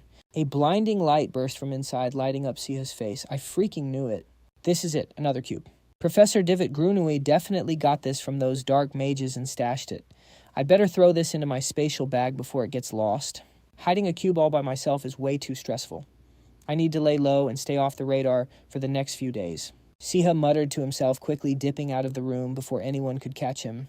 But of course, things never actually go according to plan. A few days later, for some unknown reason, that fortune teller girl, Junham, kept tailing Siha, annoying the hell out of him. Han Siha stopped running away. Junham. The MC groaned, trying his absolute hardest to keep his cool. Why do you keep rejecting my dates? She demanded. Because I have zero interest in you, Siha snapped. But you're actually into me, aren't you? Or are you still hung up on Solio? Hearing that, Siha stopped dead in his tracks and whipped around. Why bring her up out of nowhere? Whatever, just go on a date with me. Junham pleaded with giant puppy dog eyes. Too bad it had absolutely zero effect on our MC. You call this a date? You're literally forcing me to join the theology department's astrology competition. He shook his head in total disbelief. Across from him, Junham stroked her chin, pretending to think. I think you're just looking for an easy way out, Han Siha. Did the stars tell you that Siha deadpanned? Completely ignoring his sarcasm, Junham started listing out the perks of the competition to bait him in. By the way, this astrology competition only covers the absolute basics. And if you win, you'll cop 3 whole credits in theology with a perfect score. Hearing that Siha was actually starting to waver. 3 whole credits from another department, that means I can drop a class next semester. I can completely skip Professor Bruce's class. The more he thought about it, the more hyped Siha got. And seeing him totally caving in, Junham went in for the kill. Plus, my skills, right? I'm literally the top student in theology. I am personally offering to hard carry you. Are you seriously going to pass up a golden opportunity like this? Damn it, that sounds way too good. This reward is absolutely insane. Unable to resist such massive bait, our MC grumbled, but finally caved in. Cut the crap and just tell me what the test is about. Ha ha ha, I get to go on a date with a handsome guy. The fortune teller cheered happily. What happened next wasn't exactly a shocker. Siha ended up having to completely cram a ton of theology, something he literally never planned on doing. Time flew by in an absolute flash. On the day of the astrology exam, my body is so stiff, I must have slept wrong. Or wait, is this that creeping dread theology majors always complain about? He muttered to himself. Han Siha looked at the judge. Why does he look exactly like you? Junham gasped, staring at a young guy with an insanely badass handsome face. Siha turned to look at the guy who basically shared his face, instantly realizing exactly who it was. What the hell? Yep, you guessed it. That was Han Siha's older brother, Han Sihyuk. If I knew he was the judge, I would have absolutely never joined this stupid competition. Dressed head to toe in a slick black suit, wearing a gloomy expression with a weirdly captivating voice. Out of all the guest judges, Han Sihyuk from the magic department easily stole the show. He started studying astrology at 12 years old and became the absolute greatest prophet in the Aden Empire. Bro was a prophetic genius who walked the elite path from day one. And yeah, he was also Han Siha's older brother. Just one tiny issue. Han Siha was the legitimate heir of Count Hansu, while Han Sihyuk was the illegitimate son who grew up being treated like absolute trash. That's why Han Sihyuk carried a massive inferiority complex and totally hated his little brother Han Siha. Honestly, fair enough. The original Han Siha was absolute trash, and according to the original plot, he was always talking mad garbage to Sihyuk. You filthy lowlife? Do you seriously think you have the right to act like my older brother? You're not even a real part of this family. Yet you're still desperately clinging on, begging for a spot. How pathetic he used to drop lines exactly like that, playing the classic villain. Remembering all that Siha caught the dead stare Sihyuk was giving him and felt a literal chill run down his spine. Seriously, look at that glare. Does that look like brotherly love to you? And now that guy's a cracked prophetic genius who completely broke free from the family's shadow and that illegitimate label. He is definitely not thrilled to see me right now. If he gets petty and tanks my score, I'm actually cooked. I mean, I don't care about myself, but Junham is my teammate. It'd be completely messed up if she gets dragged down with me. Sweating bullets, Siha turned to look at his teammate. Completely clueless to the absolute mental breakdown he was having, Junham was still happily cheering him on. Let's give it our all, honey. Yeah, you got it. He nodded back, reminding himself that all they could do now was go all out. Time flew by. Next up were the theology department's exams, ranging from the theory tests to receiving prophecies from the constellations, and even testing out telekinesis with magic. Cut to the fountain. Right now, his older brother Sihyuk was having a word with a female professor. The magic department's team is taking the lead. Are you absolutely sure the test questions weren't leaked? His suspicious tone made the professor a bit flustered. Yes, since the questions were handled by an external contractor from the magic department, a leak is practically impossible, Judge. She paused for a second before hesitantly adding, "What should we do? I get why you're concerned about the high scores, but Junham is the top second-year student in the theology department, so the magic department student probably just got hard carried by her. Stop doubting them and just proceed with the awards." And just like that, since he couldn't find a single flaw to pick on the blonde professor, went ahead and announced the results. I will now announce the winning team. First place in this competition goes to Junham from the theology department and Han Siha from the magic department. Hearing that, even though they already saw it coming, neither of them could hide the huge grins on their faces. See, I told you that you could do it, though of course it was mostly thanks to my skills. But seriously, Han Siha, you were cracked. Especially when you identified the objects in the box down to the exact position, shape, and color. Even I was impressed. She hyped him up. Back to Siha, knowing those 3 sweet college credits were finally secured, he let out a huge sigh of relief inward. Phew, thank God. Astrology wasn't just some fake science where you just listen to the stars. It actually involved analyzing the positions of the planets and constellations using raw math to calculate their energy levels. Once I started treating it like a math problem, the whole thing became a breeze. Thinking about this, the two of them stepped up to the podium. As they walked, the fortune teller girl kept trying to recruit him. Han Siha, you're an actual genius. Want to transfer to the theology department? Hearing the offer, Siha shut her down instantly without a second thought. Nah, I'm good. I grinded way too hard to get into the magic department. Up on stage, the female professor looked at the duo and gave them a congratulatory nod. You two will receive your certificates and trophies shortly. Also, Han Siha. Judge Han Sihyuk has requested to see you privately. Han Sihyuk wants to see me. One-on-one. Siha frowned, completely baffled. Time skipped ahead, cutting to some high-end, luxurious VIP room. It looked like this was the spot Sihyuk booked for their meeting, but the guy hadn't even shown up yet. Siha took a sip of his tea, lost in thought. Did Han Sihyuk even show up in this arc? Since Han Siha was just a mob character, his older brother Han Sihyuk barely got any screen time in the original plot either. So I'm completely flying blind here. It's not like that jerk is going to do me any favors anyway. Just thinking about it made Siha scowl. Right on cue, his ice-cold brother walked in. You're here. Siha immediately glared at him. Why did you call me here? I have some advice for you, Sihyuk said, taking a seat. But getting advice from a guy like Sihyuk? Yeah, our MC wasn't buying it for a second. Advice. If he said he was going to trash talk me, I'd believe it. But advice. He scoffed internally, and as if reading his mind, Sihyuk didn't even bother beating around the bush. He cut straight to the chase. Look, I have no idea what cheap tricks you pulled to get that score, but you're not a kid anymore. I can't just overlook this. Don't get too cocky. Sihyuk lectured him with pure arrogance, making a literal vein pop on Siha's forehead. I freaking knew it. How old is this guy to be acting on such a high horse? Still the same arrogant bastard as always. His trash personality matches his punchable face perfectly. Despite being pissed off, Siha knew Sihyuk wouldn't call him all the way out here just to spit absolute nonsense. All right, just get to the point. Siha's voice was dripping with annoyance. You're still as impatient as ever, so completely, utterly average. For this upcoming summer break, you will be staying at the Castia family's estate. Sihyuk dropped the bomb, making Siha jolt forward in his seat. Why out of nowhere? Why the hell would I go there?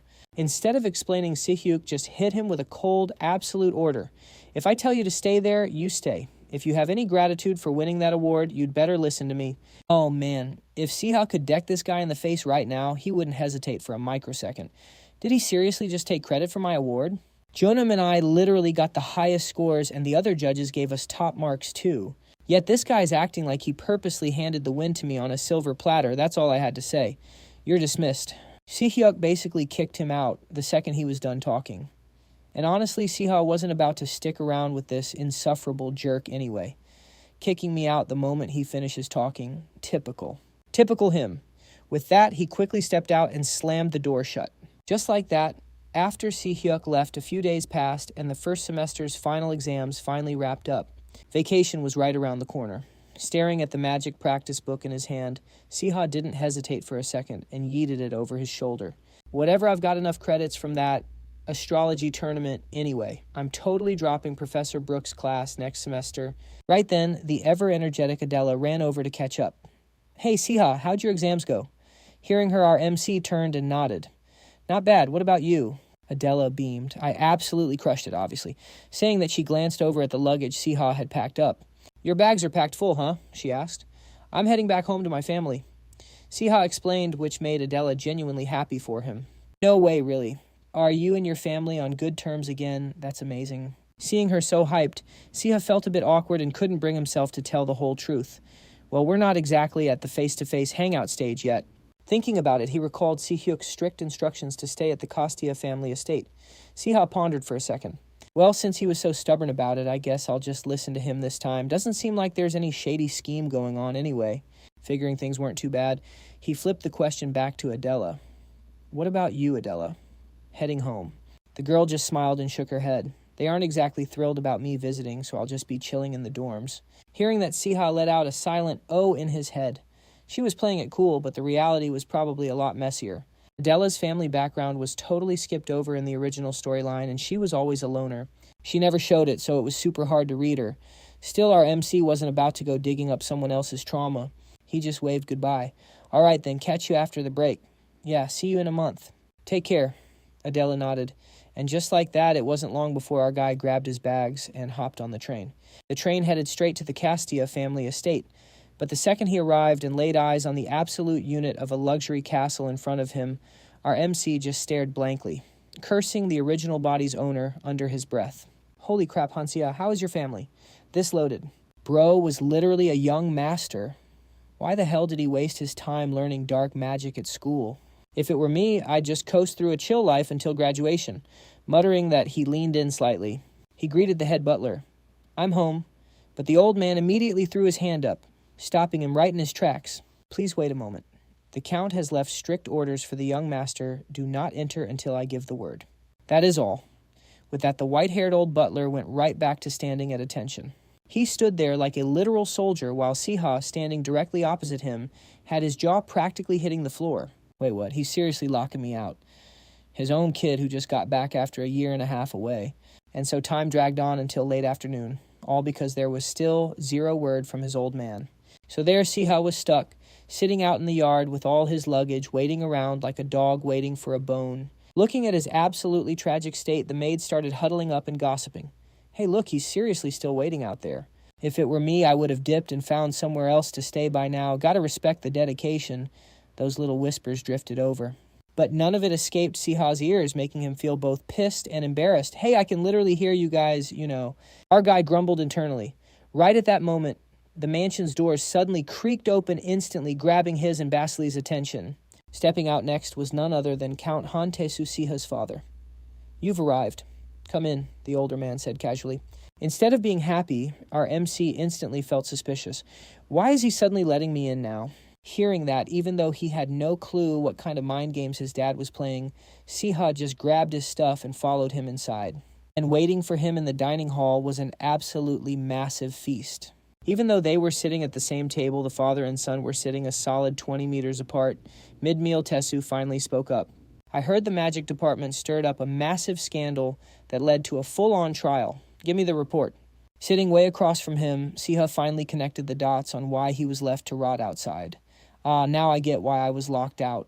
I actually thought he changed his tune because my grades went up. Did he seriously think I caused another disaster and was on suspension or something? Honestly, fair enough. Typical Count Hantesu behavior right there. Realizing this, he happily sliced into his steak and answered, You're always so quick to catch on to weird rumors, father, but you're surprisingly behind on this one. I can already guess where you heard it from. as he thought that he cast a side eye at one of the servants standing nearby. And it pretty much clicked. Judging by how the servants were acting, they probably completely twisted the news about Han Siha. Wait, what? Tessu fired back. Wouldn't a normal father be curious about why his son went to the magic department? If we were actually talking about a normal father. The MC's tone was laced with sarcasm, and the second those words dropped, the atmosphere around Tessu instantly flipped. Are you lecturing me right now? The old man said, his voice dropping to dead cold. It triggered Siha's survival instincts, making his body shake uncontrollably. Terrifying. No wonder they call him the Blood Count. I definitely shouldn't piss him off any further. Our boy mentally noted, immediately dropping the edgy attitude. I'm sorry for disappointing you, father, but I was attending an event at the magic department. And why exactly did you go there? Tessu interrogated. I attended the department event as the academy's representative. As he spoke, he handed a piece of paper to the servant standing nearby, gesturing for him to pass it over to Tessu. And the literal second he glanced at that paper, the flames of pure rage in the old man's eyes sparked into a massive inferno. Are you still trying to lie to my face? Rank 1 in taming. Rank 1 in practical magic and ranked 3rd overall in the entire academy. Is this seriously your transcript? Did you cheat? Tessu's voice was dripping with absolute suspicion. Because, well, he knew exactly how much of a trash-tier failure the original owner was. But on the flip side, Siha didn't even get mad. He just calmly broke it down. I didn't cheat, and I didn't fake the transcript either. Honestly, pulling off a cheat in the practical exams would be way harder anyway. That's just my midterm report. I actually did way better on my finals. Hearing that Tessu's entire body started shaking uncontrollably from pure excitement. Yes, my son. You actually did it, Siha. Have you finally come to your senses? The old man choked out his words, his eyes completely welling up with tears. Wait, is father actually crying? Just because his son's grades went up a little bit? Siha thought to himself in pure disbelief. He never expected the terrifying guy known as the Blood Count to ever make a face like that. Completely oblivious to our MC's internal crisis, Tessu just kept bawling. It's finally time my boy has grown up. Oh, I am just so unbelievably proud. Meanwhile, Siha was seriously starting to doubt reality.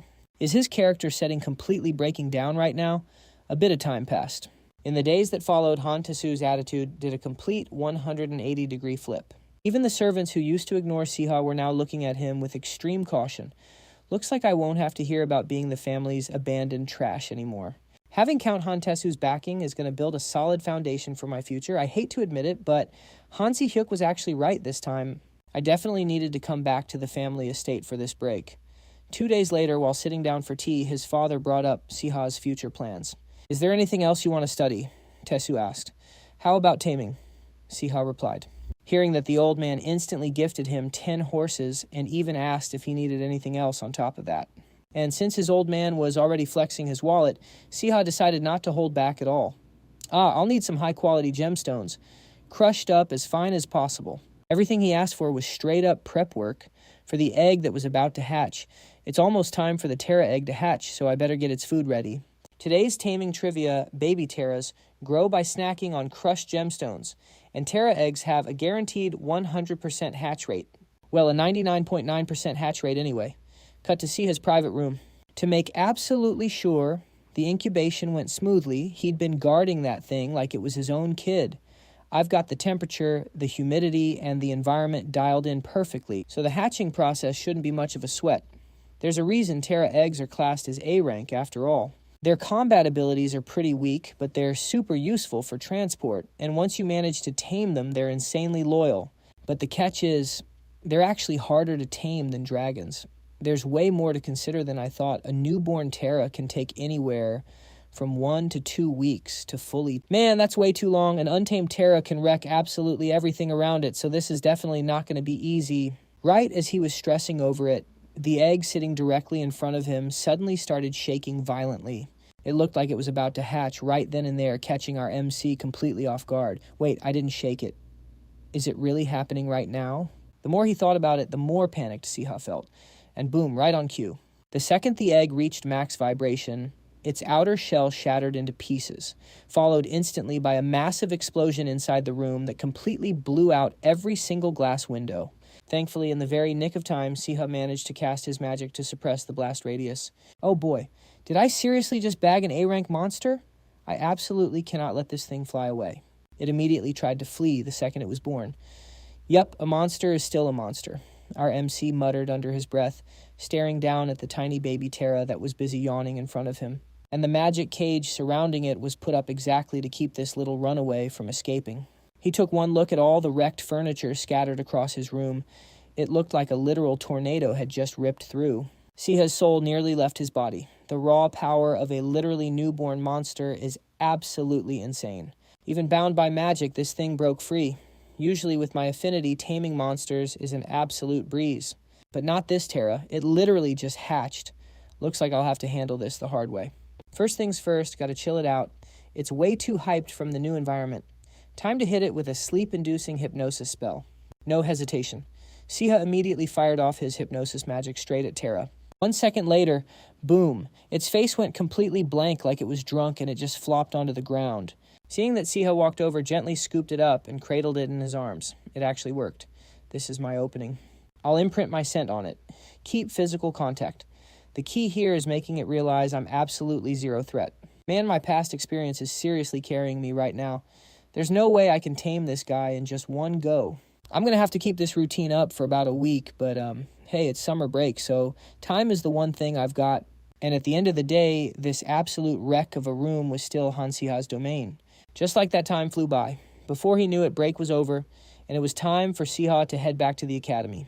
The second he met up with his buddy One and dropped the news about his brand new pet, One absolutely lost his mind and screamed. No way you actually tamed a Terra, Han Siha. Do you have any idea how insanely broken that is? Even veteran tamers cap out at exactly 3 monsters, but you, a second-year student, you're running 2 of them at the exact same time. And one of them is a freaking Terra. They said it was literally impossible to tame a baby one. You're actually him. Seeing his bro glaze him up this hard, our MC got a little embarrassed, waving his hands to shut it down. All right, chill. Stop hyping me up. Didn't we meet up here to register for classes? Focus up. But One's eyes were already beaming like high beams as he dropped a sneaky question. Bro, there is no way I'm gatekeeping this scoop. Can I please leak this to the others? Typical Gossip King Siha muttered under his breath. But hey, it wasn't exactly top secret classified intel, so Siha had zero reason to hide it. I don't really care. Go for it. Let's go. Thanks, man. One grinned. Then, as a little payback for the juicy drop, he handed our MC a slip of paper.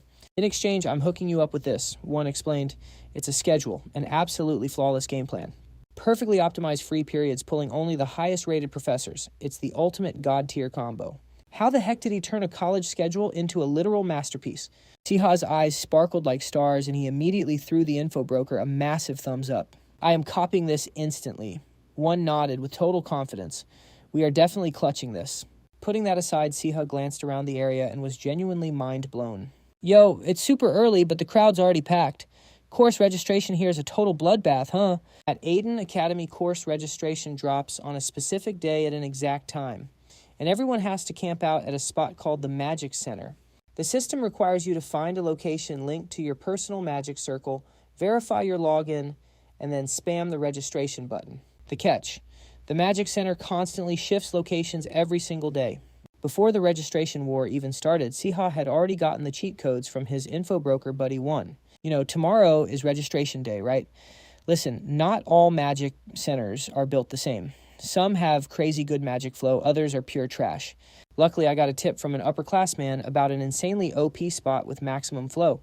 We'll meet up there. Honestly, in modern terms, it was literally like hunting for a spot with 0 ping and max Wi-Fi bars. The magic flow here felt super snappy. And the reason everyone was sweating buckets over this semester's registration super simple. There is 0 chance I'm taking a class with Professor Brooks. That guy literally dragged me into the theology competition, Siha thought to himself. Meanwhile, looking around, everyone's faces were dead serious. You'd think they were heading straight to the front lines of a war. 10 seconds until the Magic Center server opens. 3, 2, 1. The exact millisecond, the countdown hit 0. A system alert popped up for everyone. Term 2 Magic class registration has officially begun. Nobody even bothered reading the text. It was just a massive frenzy of people absolutely spamming the select button. While mashing their buttons, everyone was desperately praying in their heads. Please, please, God. Where is the basic flight class? All around the room, people who had their slots sniped right out from under them were letting out agonizing screams. But our main character, calm, cool, and collected as always. These guys are pitifully slow. You think you can compete with that ping? Nah, not even close. I've survived at this academy for 6 years. I'm faster than anyone, more precise than anyone. Even in the middle of this absolute chaos, my cursor is flawless, swift and deadly, snagging exactly what I need, dropping the trash. If it's doomed, you gotta dip, thinking that bro was clicking like an absolute machine. Meanwhile, my guy 1 clearly didn't get the classes he wanted. He turned to Siha, looking completely devastated. I am so cooked.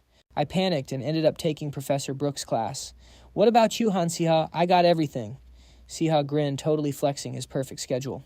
Bro secured basic flight intro to transfiguration, monster psychology, and advanced taming. Looking at that lineup, 1 was absolutely in awe. Peaky. I've never seen a schedule this flawless in my life. How did you even pull this off? Were you like practicing course registration at home? Nah, you just get like this after 6 years of speed clicking in gaming cafes. Siha said that with these completely dead eyes, leaving 1 totally confused. Anyway, time flew by. Even after surviving the absolute bloodbath of course registration, this novel's insane plot still wouldn't leave him alone. Boom. The system dropped a new event quest.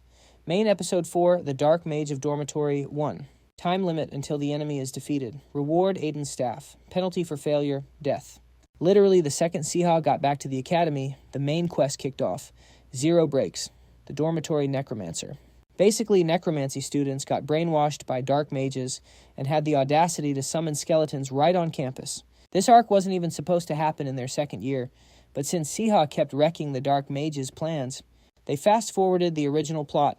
This event was notorious for a massive body count, so Siha was stressing hard. Thank God picking up some holy magic during theology class actually paid off. Plus, having the incredibly OP main cast right beside him meant they cleared it in no time. Thanks to a total hard carry, Siha bagged a massive reward. Aiden's staff. The description read, "The aura radiating from this birchwood is extremely durable. It literally lets you dual cast spells, and it looks exactly like the limited edition model from 25 years ago. Broken." But of course, the second he let his guard down, he got totally blindsided. Wait, what is this? Why is this name on here? Siha was panicking. He looked at his basic flight class, and the professor was none other than Brooke. Bro literally dodged every single class this guy taught. So how the hell was he the professor for this one? No way. Why I tried so hard to avoid him and now they just changed the professor at the last second. Are you kidding me right now? The more he thought about it, the more furious he got. Who the heck messed with the schedule? His scream literally echoed through the whole place. Basili, looks like your master is losing his mind again. Hearing that Basili just gave a little chirp. It was totally used to his meltdowns by now.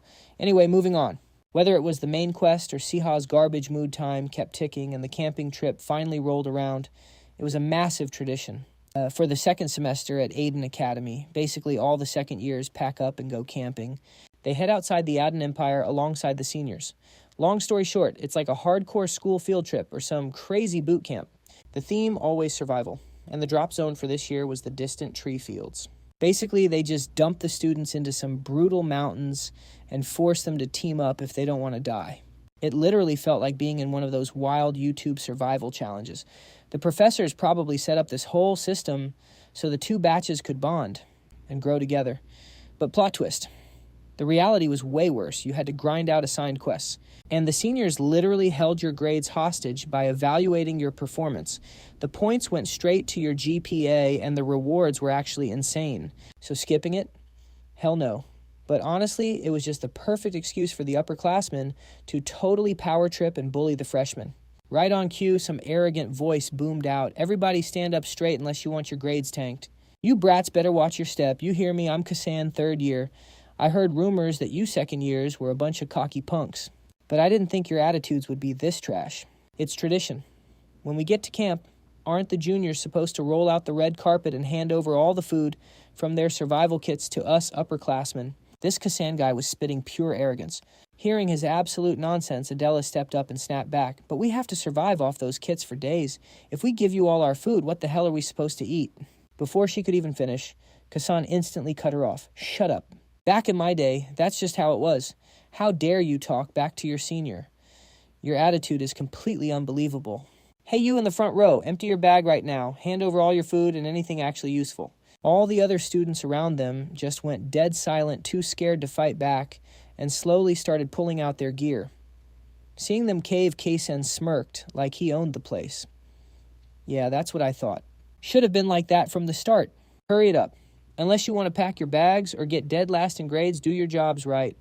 After barking those orders, he finally noticed Siha just standing there like a statue. Not caring at all, he turned and snapped, "Hey, why have you just been standing there, you refusing orders or something?" You think us third years are a joke, cut back to Siha. Hearing that, he just gave a straight-up disrespectful smirk. Yeah, pretty much. What was that? Kasan glared, practically popping a vein, which made Siha quickly backpedal. Oh, my bad, I didn't mean it like that. It's just, you seniors act a little funny, that's all, but honestly, I get it. These third years aren't exactly bad guys, and they don't have a real reason to bully us juniors. It's just that this year's second years are way too OP. I mean, of course, all the main characters in the novel are bunched up in the second year anyway. The pressure of dealing with all those cracked talents probably had this upperclassman feeling super stressed out. Siha thought to himself. Meanwhile, Kasan was still scowling, grinding his teeth at him. Am I hearing things? Who gave you the right to act so cocky? He paused for a sec, taking a good look at Sia's face before it clicked. Oh, wait, you're Han Siha, aren't you? The whole school's been talking about you lately. Slacked off all through your first year, and now you barely scrape the top ranks and act like you're him. Where's all this ego coming from? Is it your family? Haha, Daddy treating you better now that you finally crawled back after being tossed aside, he mocked. But trash talk like that wasn't nearly enough to rattle Siha. Let's see. Yeah, he actually treats me really well. So, well, in fact, that if he heard you talking to me like this, he definitely wouldn't let it slide. Talking like what? Kasan barked, getting heated. Totally ignoring his tantrum, Siha decided to casually flex his connections. Come to think of it, the principal even pulled me aside for a private chat during this camping trip. He said teamwork was the most important thing out here. But looking at you right now, this doesn't feel much like teamwork. Looks more like straight-up bullying to me. It's a pretty messy situation, honestly. I'm not really sure what to make of it. When we head back, I'm sure the principal's going to ask me how things went. What should I tell him, I wonder? He said it super casually, but the threat in his voice was loud and clear. That totally snapped Kasan's last nerve. You cocky little punk. He lunged straight at Siha, ready to throw hands. But before he could even lay a finger on our MC, his little pet dragon Basilisk shot out of his bag like a bullet and chomped right down on his hand. Kasan's face turned completely purple as he screamed his lungs out. Get this monster off me, he yelled. Scared that Basilisk might actually bite the dude's hand off, Siha quickly pulled his little buddy back and tried to chill him out. Basilisk, let go, boy, whoa, that's a lot of blood. Call the medics now, someone shrieked, seeing the blood pouring out from the little dragon's bite. Realizing he couldn't do jack to Siha anymore, Kasan could only back down and bark out some absolute copium. Han Siha, if my hand scars from this, you are so dead. Tossing that weak threat, the coward turned and stormed off. Siha just shrugged it off, muttering, oh wow, I'm shaking. He thought to himself while reaching out to give his good boy Basilisk some head pats. Seeing the bully finally scram another kid, awkwardly stepped up. Han Siha, what about our rations? Hearing that our MC just turned and nodded. Yeah, let's pack it all up and head back to the tent. Scene switch. Over at the third year's tent, Kasan was practically fuming while wrapping up his bitten hand. I'm gonna wreck that little punk. He growled through gritted teeth. His blonde friend next to him looked at him like he was crazy, wondering what kind of expired food this guy ate to be tweaking this hard. Seriously though, why'd you even pick a fight with Han Siha? I know he's annoying, but his skills have been crazy good lately. Just shut up and help me pack this gear. I'm just supposed to be supervising, but handing out supplies to those second years is such a pain. Yeah, true.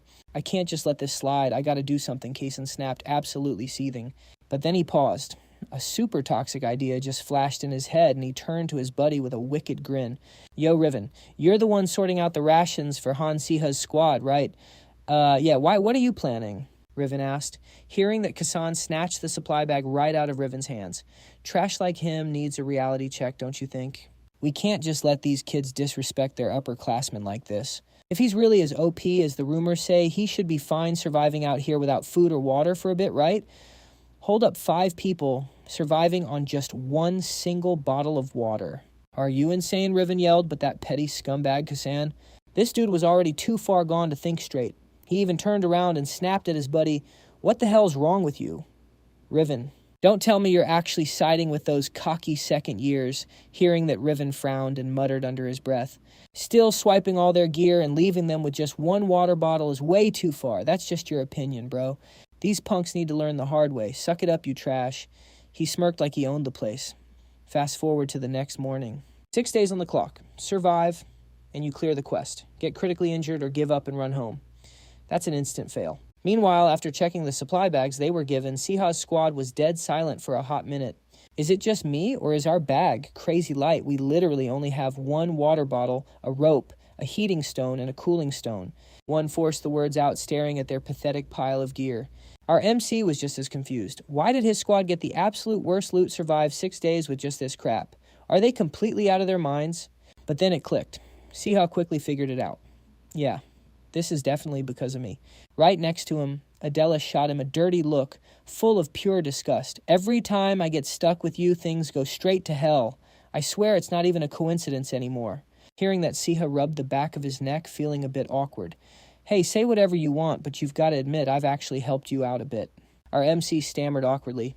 Right on cue, the absolute sunshine of the group, Natalie, chimed in. Well, turning back now means we fail, so the only way is forward. Let's do our best, guys. True, at least we all know each other, so that makes things a bit easier. One nodded in agreement. Then the whole squad stared at the signpost up ahead. All right, we've got a fork in the road. Which way are we going? Let's go left. Siha suggested it without even blinking, which made Juan a bit curious. How are you so sure none of us know this map? We should be way more careful. Nah, I know the map, Siha replied calmly. But that just made Juan even more confused. Huh. How is that even possible? Truth is, Principal Eris had actually pulled Siha aside and leaked the info to him beforehand. But obviously he couldn't just say that out loud. I read about it in a book. This area always caught my interest.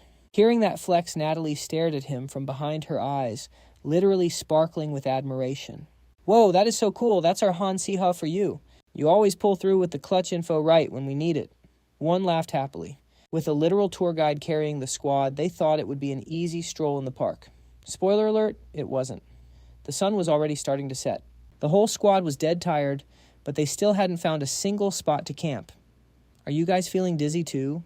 I feel like we've just been walking in circles. It's nothing but trees and grass, and everything looks exactly the same. Are we actually going to be okay? Someone finally voiced the panic setting in. Meanwhile, trailing behind, Siha realized something was seriously off. Something ain't right here.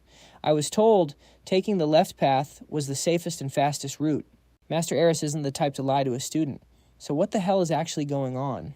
At that exact moment, over at the third year's campsite, Riven's panicked voice broke the silence like he just realized they were totally cooked. We are so screwed, Kasan. Did you seriously swipe the guide stone from Han Siha's squad? He yelled, staring down at the glowing stone in his hand. And of course, Kasan immediately started backpedaling. What the heck? No way, I swear I didn't do it on purpose. It must have just slipped out when I was grabbing their gear. Look, yeah, I hate their guts, but I never planned on leaving them out there to die. The more he talked, the more he started sweating bullets. Bro's petty little prank was about to cause a massive disaster. Riven fully realized how bad this was, and his face was completely pale. That guide stone is literally their only lifeline. The only reason students are allowed in this survival zone is because those stones track their location for emergency rescues. What the hell are you going to do now? Riven glared straight at Kason, making the guy feel the crushing weight of the entire screw-up landing right on his shoulders. Cornered Kasan instantly got defensive and snapped back. Damn it. Then what do you expect me to do? Those kids are totally broken anyway. They'll figure out a way to survive and come back on their own, I swear. You want me to just go confess that I messed up right now? Hell no. That's humiliating. I'll report it myself in 3 days. Just keep your mouth shut until then. Kasan tried to sound as calm as possible, but his violently shaking body totally gave away how terrified he was. If things go south, both Riven and I could get suspended. Brushing this under the rug is our best shot right now. Come on. What's the worst that could happen in just 3 days? He desperately prayed in his head. Just like that time flew by until the next night, and let's be real, there was no way in hell things were going to go smoothly. Because of course he got hit with a system notification. Main quest episode 5, Survival Secret. Uncover the secret at Camp Miting. Time limit 7 days. Reward unknown. Penalty for failure unknown. Back to Siha. Bro already knew his luck was absolute trash. So when this quest popped up, he wasn't even surprised. Obviously, things were about to go down. This was a main episode, not a side quest, exactly like in that cursed novel. Thinking about it, he glanced at the 3 guys up ahead, actually feeling pretty worried for them. Ever since they set out, those guys hadn't had a single proper meal, just walking all day long. So no surprise here, the whole squad's stamina was practically at 0. On top of that, turns out the reason they'd been walking in circles was because some illusion magic had completely wrecked the area. No matter how you looked at it, this was sketchy as hell. Illusion magic isn't some natural mirage, and there was literally 0 reason for Aiden to set up a trap like this just to torture students on a camping trip. If he had to guess who did it, just thinking about it made Siha's brain hurt. Honestly, he couldn't pin down a single name. Or rather, there were way too many suspects to choose from. This was bad. Bro had so many enemies, he didn't even know who was trying to pack him up anymore. While everyone else was probably chilling, eating, and hanging around a campfire, their squad was out here playing straight-up survival mode. The more Siha thought about it, the more depressed he got. But right then, one yelled out, all hyped up, "Yo, looks like there's a cave over there," he shouted, pointing straight ahead. "You're right. Looks like we finally broke out of that illusion. Magic," Adela said, totally hyped. "Perfect spot to hide from the wind and rain, maybe start a fire too," the orange-haired dude suggested. But yeah, that happy vibe didn't last a second. From deep inside the cave came these heavy booming footsteps, followed by the heavy breathing of something massive stepping out into the light. Standing right in front of them was a wild boar the size of a freaking mini-truck. The whole squad just froze. Welp looked like this cave was already taken. Staring at this absolute unit of a boar, Siha figured it was probably living around the cave. Then seeing its rage-filled face as it violently kicked up the dirt, Siha's face instantly dropped. Okay, it looks pissed, but at the end of the day, it's just a pig. We can take this thing down, right, Basilisk? Get him, he said, unhooking the leash from his little dragon. Because bro knew for a fact that Basilisk's stats could completely crush this pig. Sure, Basilisk was just a newly hatched baby dragon, but he was still a legendary beast. A freaking dragon that could solo most mages.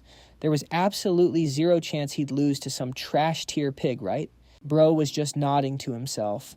Right before Basilisk's tiny body was sent flying straight past him. Yo, Basilisk, snap out of it. Siha yelled out, totally panicked. The dragon's face was literally screaming, "Did I, a proud dragon, just get yeeted by a pig?" Gon read its mind. "Yep, you definitely got yeeted. Get up, you little brat," Siha groaned. Either he completely overestimated Basilisk's rank, or this wild boar was actually broken. Turning to the swordswoman, Adela stared at Basilisk, who looked like his brain had just blue-screened. She already had her sword drawn. "Basilisk is cooked. I'm stepping in," she yelled. Gripping her hilt, she dashed straight at the massive pig. "I'm going straight for the heart," she thought to herself. But the second her blade hit the monster's skin, Adela felt like she just slashed into a block of super bouncy rubber. She immediately jumped back to create distance. Something's off with this boar. My sword isn't doing any damage. It's got to be a magically enhanced beast. She deduced, her eyebrows scrunched in focus, hearing that the other 2 boys went completely pale. Wait, what? Why the hell is there a buffed-up monster just chilling in the middle of the woods? From the back, Gon actually sounded hyped. "Man, I'd love to know too. Haha, the difficulty just keeps spiking." Guess there was no other way.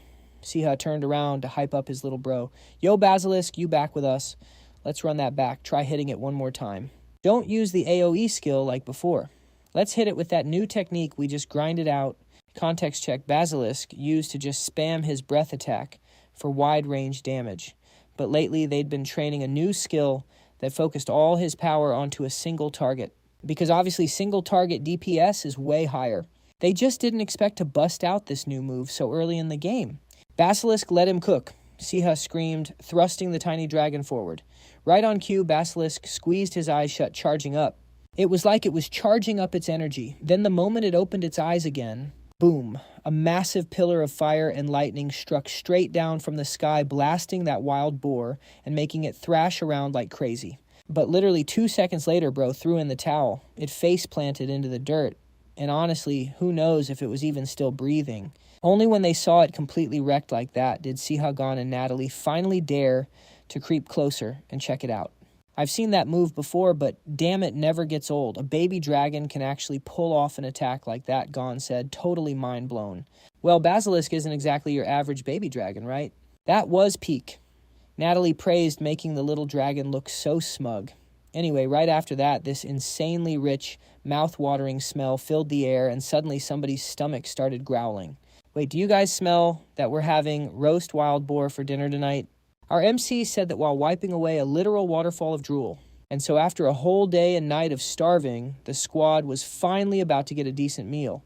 But looking at the massive size of that thing, Siha was starting to second-guess his life choices.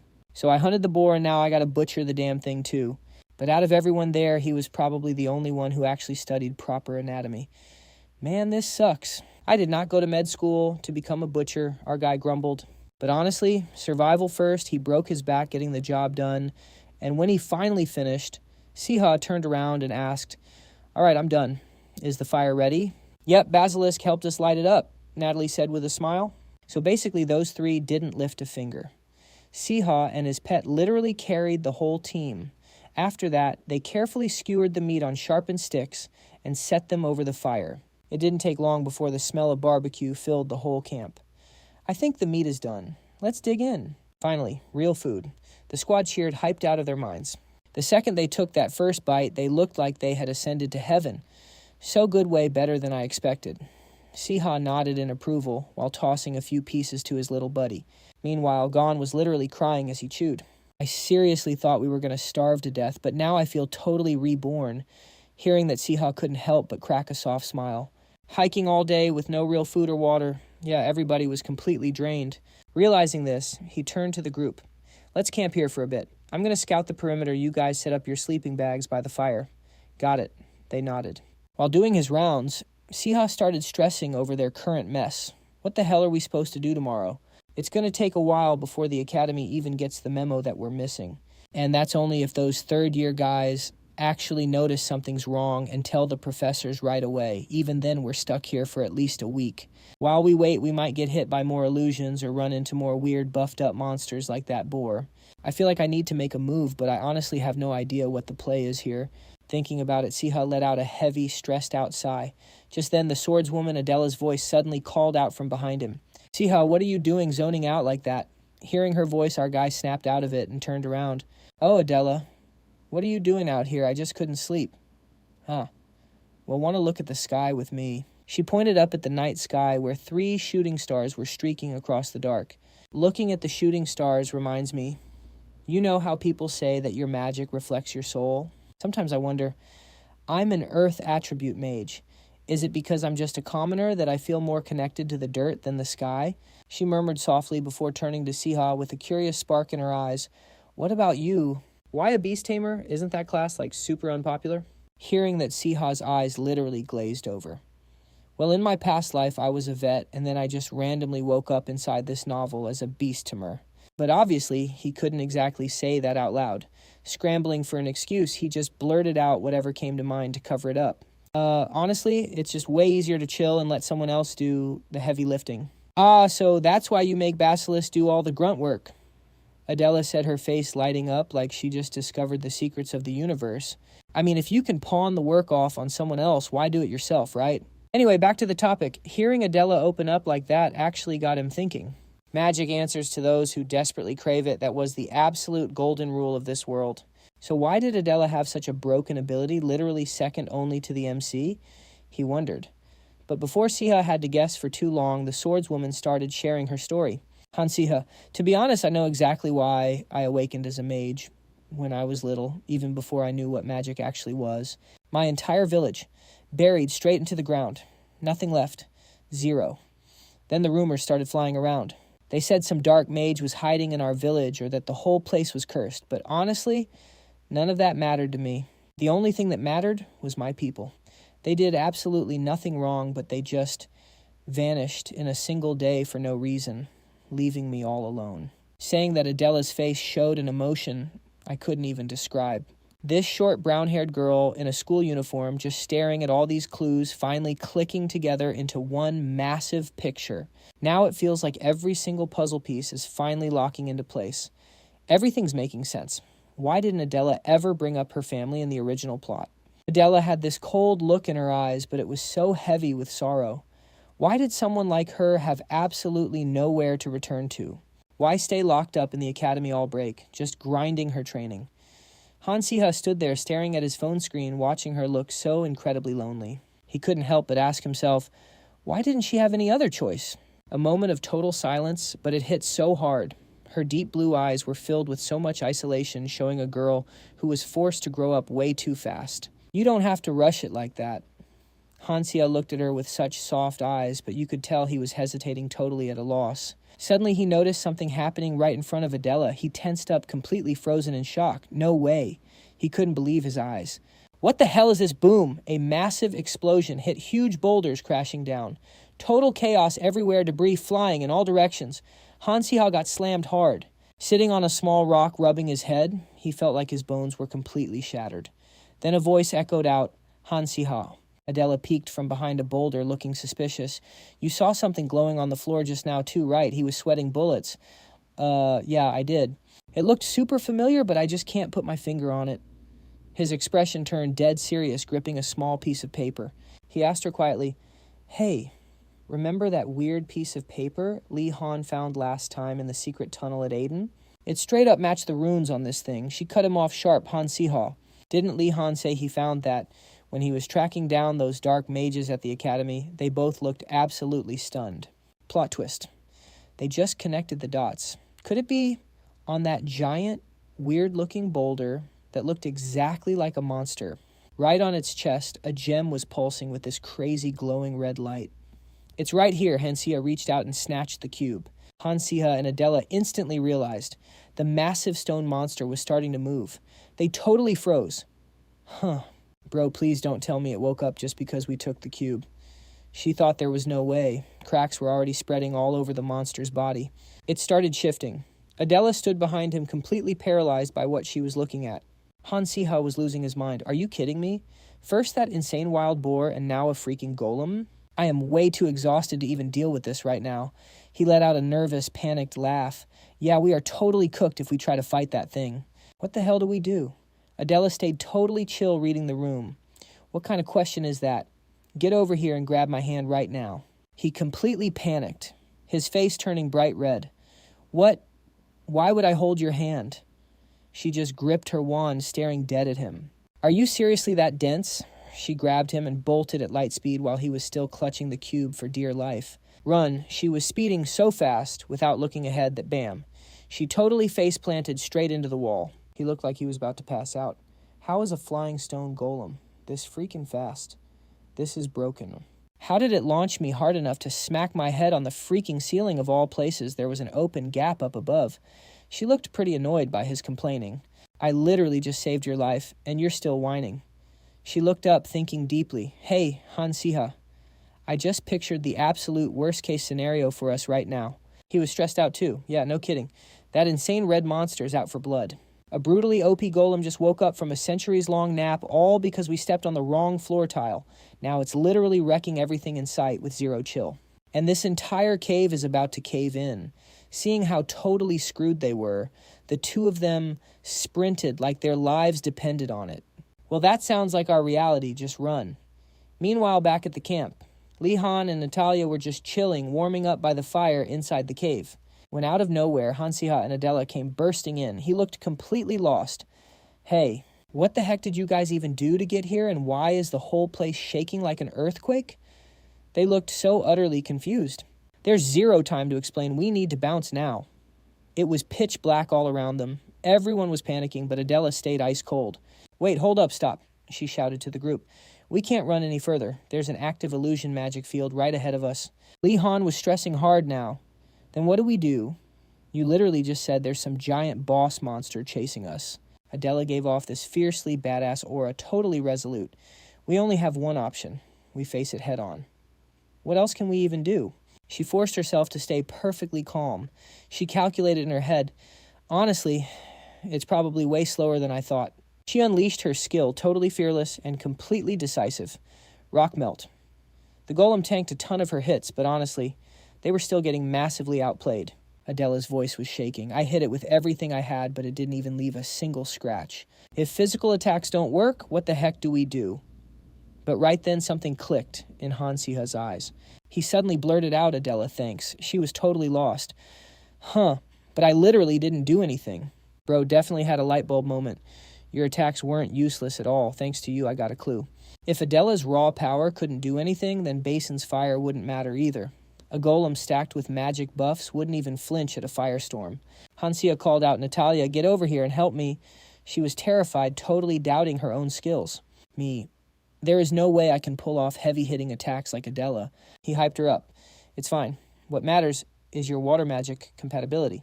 He gave her the game plan. Just drench that thing in water. Adela was so confused, having no idea what he was cooking. "Hey, Han Siha, are you out of your mind?"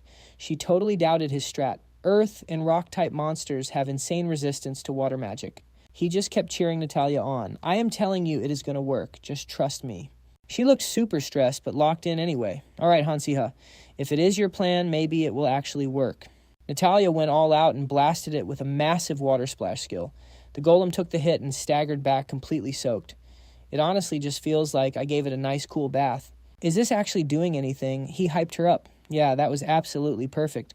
He called out his next move. "All right, Basin, you are up." His little dragon flapped its wings and took off. It looked super pumped, its eyes sharp and ready. Adela was stunned. What the heck is that? A freezing chill suddenly hit the air. She could not believe her eyes. That was Han Siha's big brain strat all along. If you can't smash it, freeze it. Watch that outer shell turn into solid ice. His aura was totally badass. Clean, sharp, zero wasted movements. Time to wreck it all based on one super basic rule of physics. Water expands when it turns to ice. He smirked, looking super satisfied. Now that is a 10 out of 10 debut. Basin, no matter how massive that rock is, a sudden freeze will shatter it into pieces. After taking down the golem, bro was so cooked, he completely collapsed. I am just glad that crazy strat actually worked. Li-Han and Adela freaked out. Han Siha, Natalia dropped to her knees beside him. "Are you okay?" He was barely holding on to consciousness, mumbling back. "Yeah, I just burned way too much mana. I feel like I am literally going to pass out." Adela was super worried about him. "Yeah, you are definitely not okay." But then she noticed something weird. She immediately went on high alert. "Wait, I hear footsteps coming this way." Out of nowhere, Kassan and Riven came sprinting over. "Hey, you guys." The whole area was an absolute mess. He ran up screaming in a panic. "What the heck happened here? You guys finally showed up." "I bet you guys have a lot of explaining to do, right?" Kassan stuttered. He was shaking like a leaf, begging. "I messed up. I am so sorry. I swear I didn't think things would get this bad." Yeah, I totally did not steal that stone on purpose. I was just out here looking for it because I was so worried about you guys." Kassan kept whining. "But seriously, why the hell is a literal golem roaming around the outskirts of Aden anyway?" Han Siha glared at him, absolutely disgusted. "Should I just punch this guy?" He let out a deep sigh. Then Siha flashed a scary smirk and pointed straight at the ground. "Why don't you drop to your knees?" Honestly, that might help cure my headache right now. Han Siha was officially losing his patience with Kassan. "Seriously, why don't you try getting on your knees?" Bro wanted Kassan to grovel for an apology just to blow off some steam. "Yeah, I think seeing that would make me feel a whole lot better." Kassan's jaw literally dropped. He was panicking, completely lost and confused. Wait, what is going on?" Han Siha gave him a death glare. The dude looked like he was about to smash Kassan's face in right then and there. "What are you doing?" Facing Han Siha's pure rage, Kassan was sweating bullets. The tension was insane. He was shivering in fear, eyes wide open, his face dripping with sweat. "Hurry up and kneel." Kassan tried to act tough, but his instincts kicked in and he instantly dropped to the dirt. Bro literally looked like a pathetic coward cowering in front of his master. Kassan clenched his fists as he hunched over. His brain was completely short-circuiting. His whole body was still violently shaking in fear. His eyes were glued to the ground. Even while kneeling, his ego was just way too massive. He was still hesitating, not wanting to admit it was all his fault. But in the end, Han Siha's overwhelming aura forced him to submit. I was wrong. He was just a total coward who could not do a single thing, honestly so pathetic. Anyway, because of the sudden monster attack, the Academy had to issue an emergency lockdown.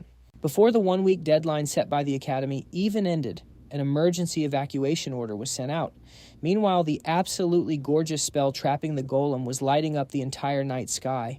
A massive pillar of light shot straight up into the atmosphere. A huge ring of blue ice swirled around the magic pillar, sparking with lightning. It looked so crazy majestic that everyone was left totally speechless, absolutely stunned by the caster's insane power.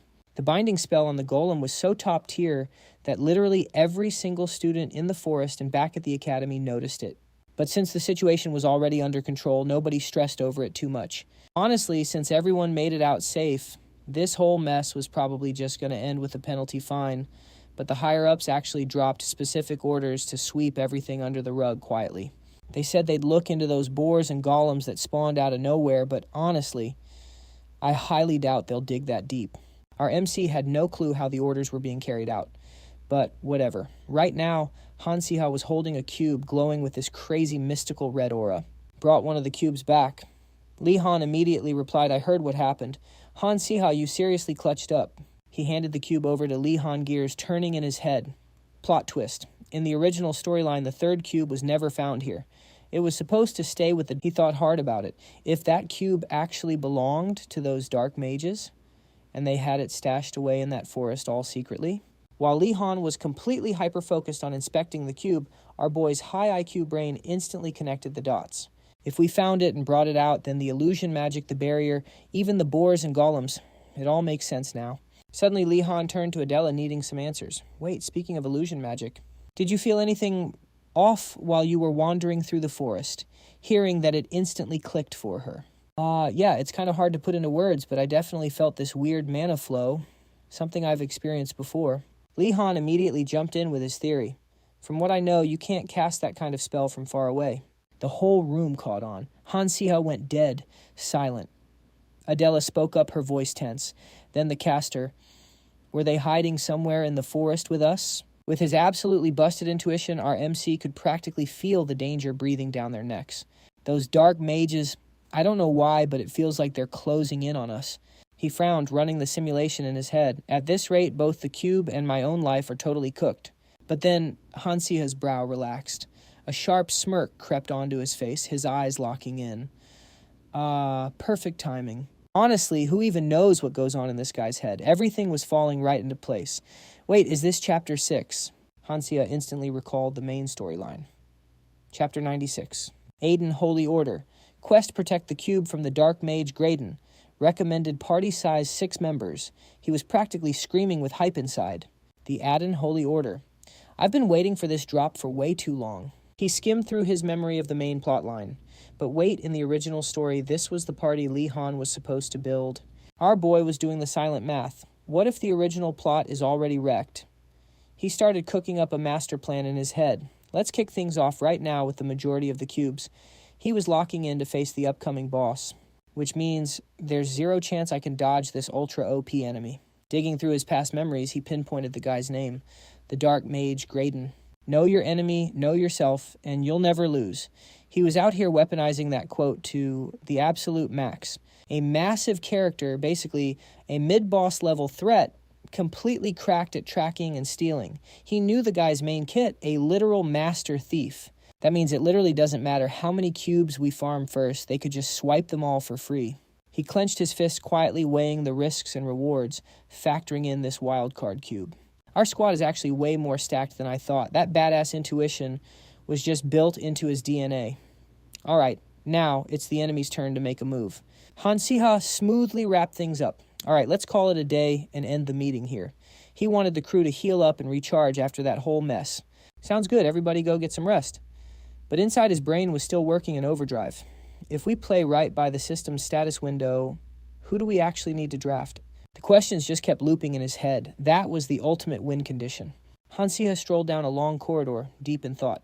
Recommended party size is 6, so that's 5 slots not counting myself.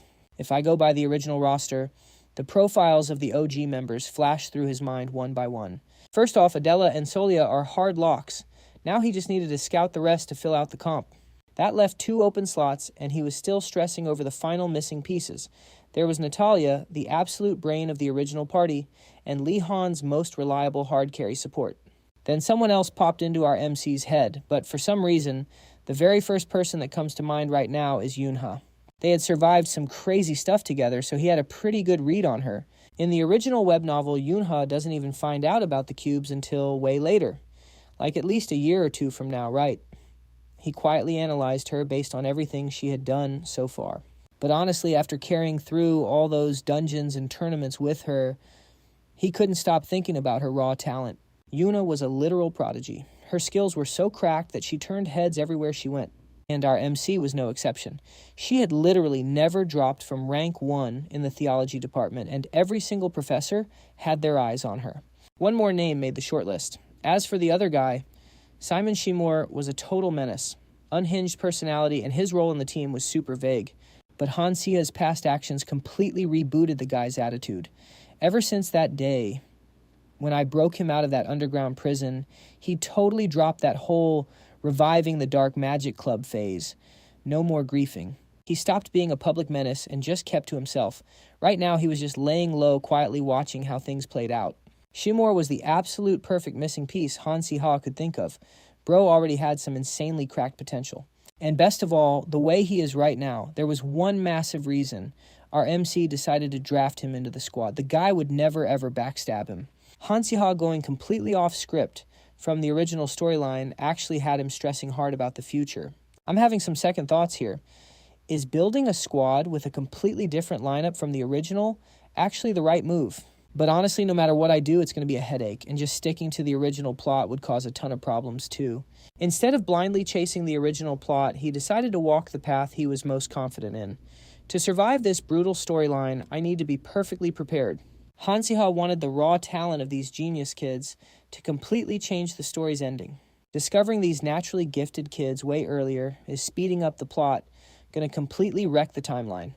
Tossing them into the center of the story this early was a massive turning point for him.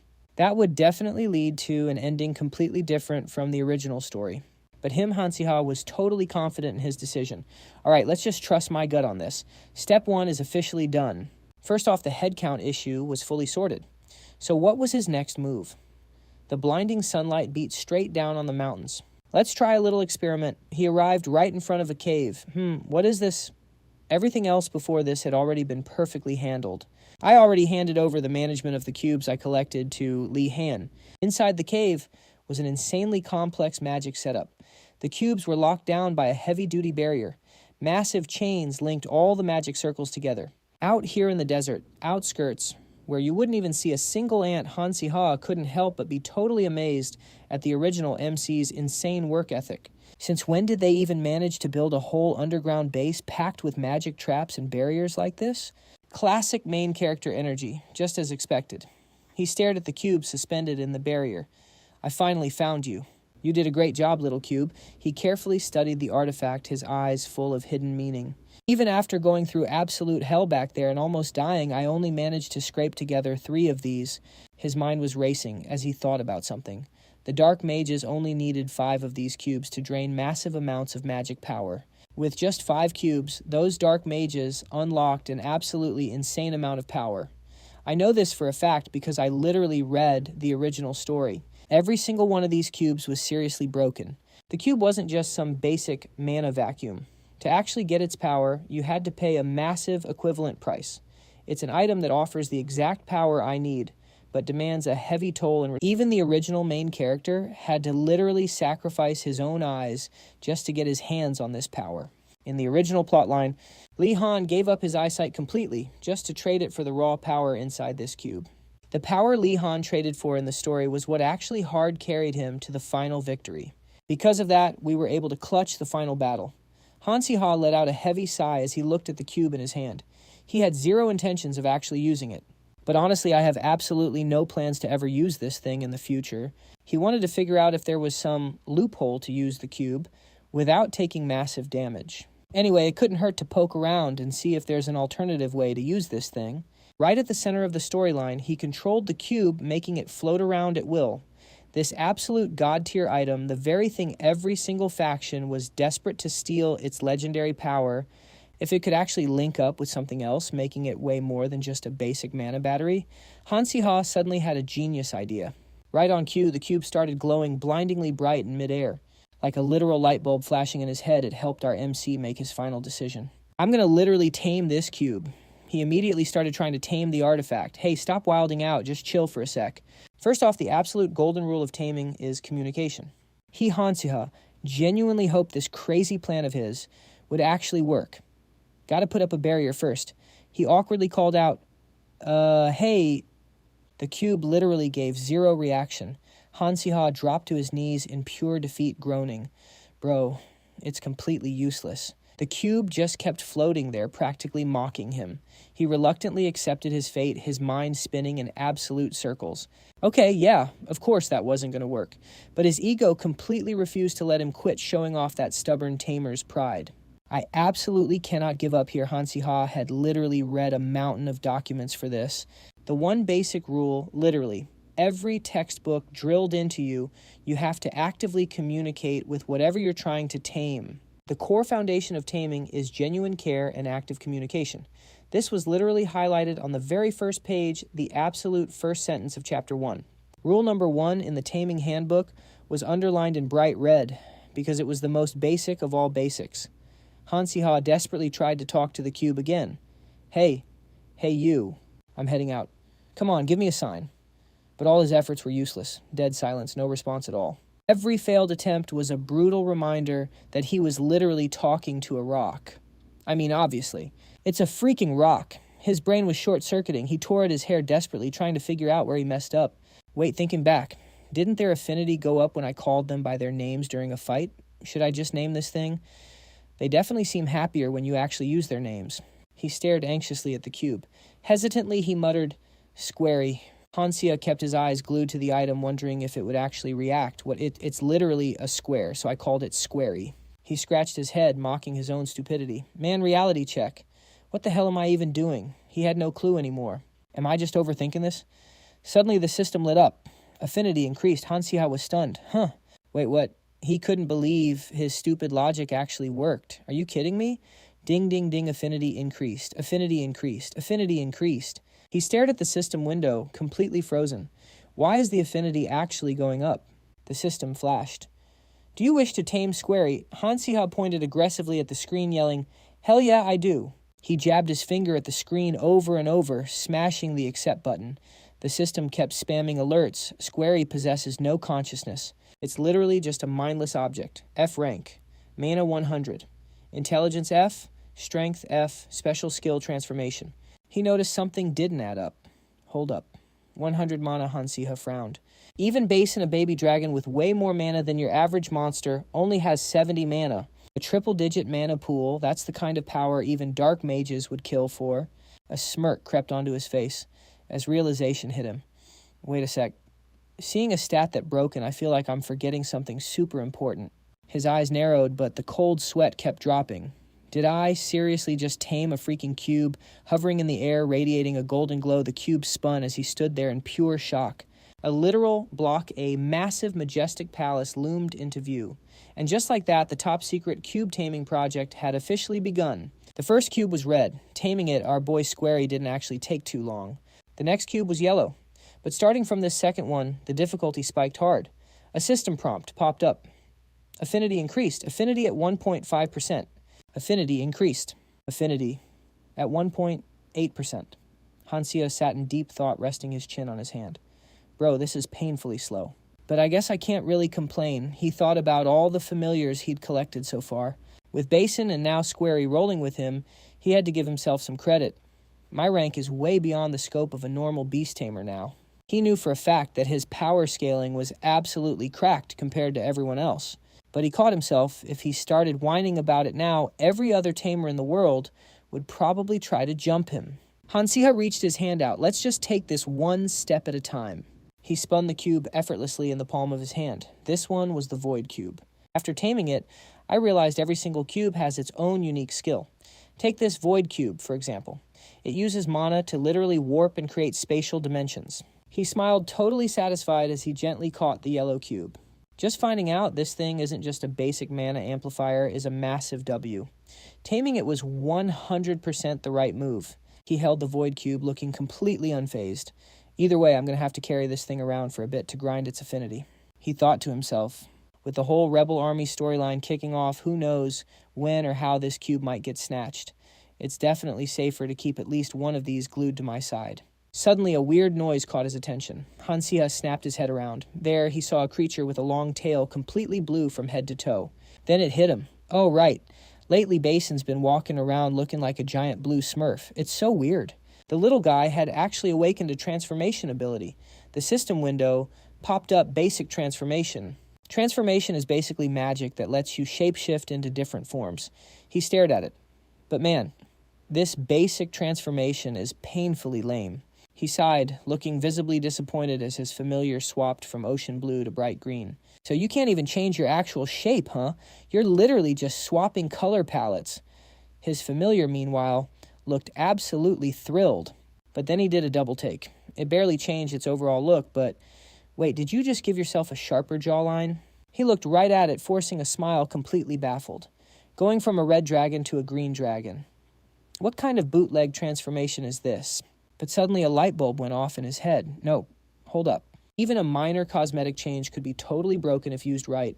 His face lit up with pure hype eyes, practically glowing. He just had a massive brain blast. Even Bashin was sweating buckets watching him. Yo, Bashin, does this mean the shape-shifting works on other stuff too? Han Siha gripped the gold cube tight in his hand. He was plotting. If I'm lugging this thing around, it can't just be screaming, hey, look at me, I'm a giant cube. Thanks to Bashin, a galaxy brain idea hit him. He was grinning from ear to ear. Can we make it a little rounder? Bashin had turned completely red by now, eyes wide looking at him like he was absolutely crazy. The system pinged. Affinity level, 2.1%. And just like that, the second cube was officially named Rhodey. After that total chaos, recruiting members for the rebel army was turning out to be a massive headache. Yunha was the first to come to mind. The long-haired brunette stood there, with her arms crossed, glaring at him like she was already over it. Han Siha had a whole speech prepped for her. I honestly thought she'd be an easy sell since she's totally chill and super tight with Li Han. But Yunha wasn't buying it. She gave him the ultimate side-eye while listening to his pitch. Instead, she started rambling some crazy stuff about seeing bad omens and wanting to stay 10 feet away from him. Trying to convince her was draining his soul. Han Siha just stood there overflowing with confidence, pointing straight up. In the end, she somehow connected the dots herself and actually agreed to join. He flashed back to his chat with Simon. Exactly as predicted, the dude took the deal with zero pushback. Bro probably thinks he can find some epic redemption for his past through the rebel army, he thought. Pitch black all around. He stood alone in the room, deep in his own thoughts. And just like that, main episode 6 is officially in the bag. The vibe outside was totally peaceful. Clear blue sky, leaves turning gold. Just a guy chilling on a bench under the trees, totally buried in a book. A girl walked up to him, but his eyes were glued to the pages. Oh, Han Siha, what are you up to out here? He finally looked up. Ah, Natalia, just skimming through something I grabbed from the library. She was beaming, cradling a tiny cat in her arms. She lifted the fur ball up into the air. It was ridiculously cute. He blinked at it. Huh, what's the deal with the cat? Natalia was practically bouncing as she explained. I popped back home for a bit and found this poor little guy shivering out in the rain near my place. Looking at him just totally reminded me of Bashin. There was no way I was leaving him out there. So I scooped him up and brought him back. He looked at her absolutely baffled. Wait, he thought to himself, how the hell does a cat remind her of Bashin? They're not even remotely the same species. Suddenly the cat leaped straight into his lap, leaving him totally flustered. He figured since the whole pet concept didn't really exist in this world, people probably shoved cats and baby dragons into the exact same category. She gasped at the cat's betrayal, looking low-key jealous. Wow, he seriously likes you, Han Siha. It literally took me days just to get him to warm up to me. She tilted her head. Is it because you're a tamer? He gave a soft chuckle. Yeah, probably. That's when she finally noticed the heavy book resting on his lap. Oh, you were reading... Am I interrupting something? He waved it off like it was nothing. Nah, no way. It's not academy homework or anything, just reading it for the heck of it. Out of nowhere, the cat launched itself off his lap and bolted under the bench.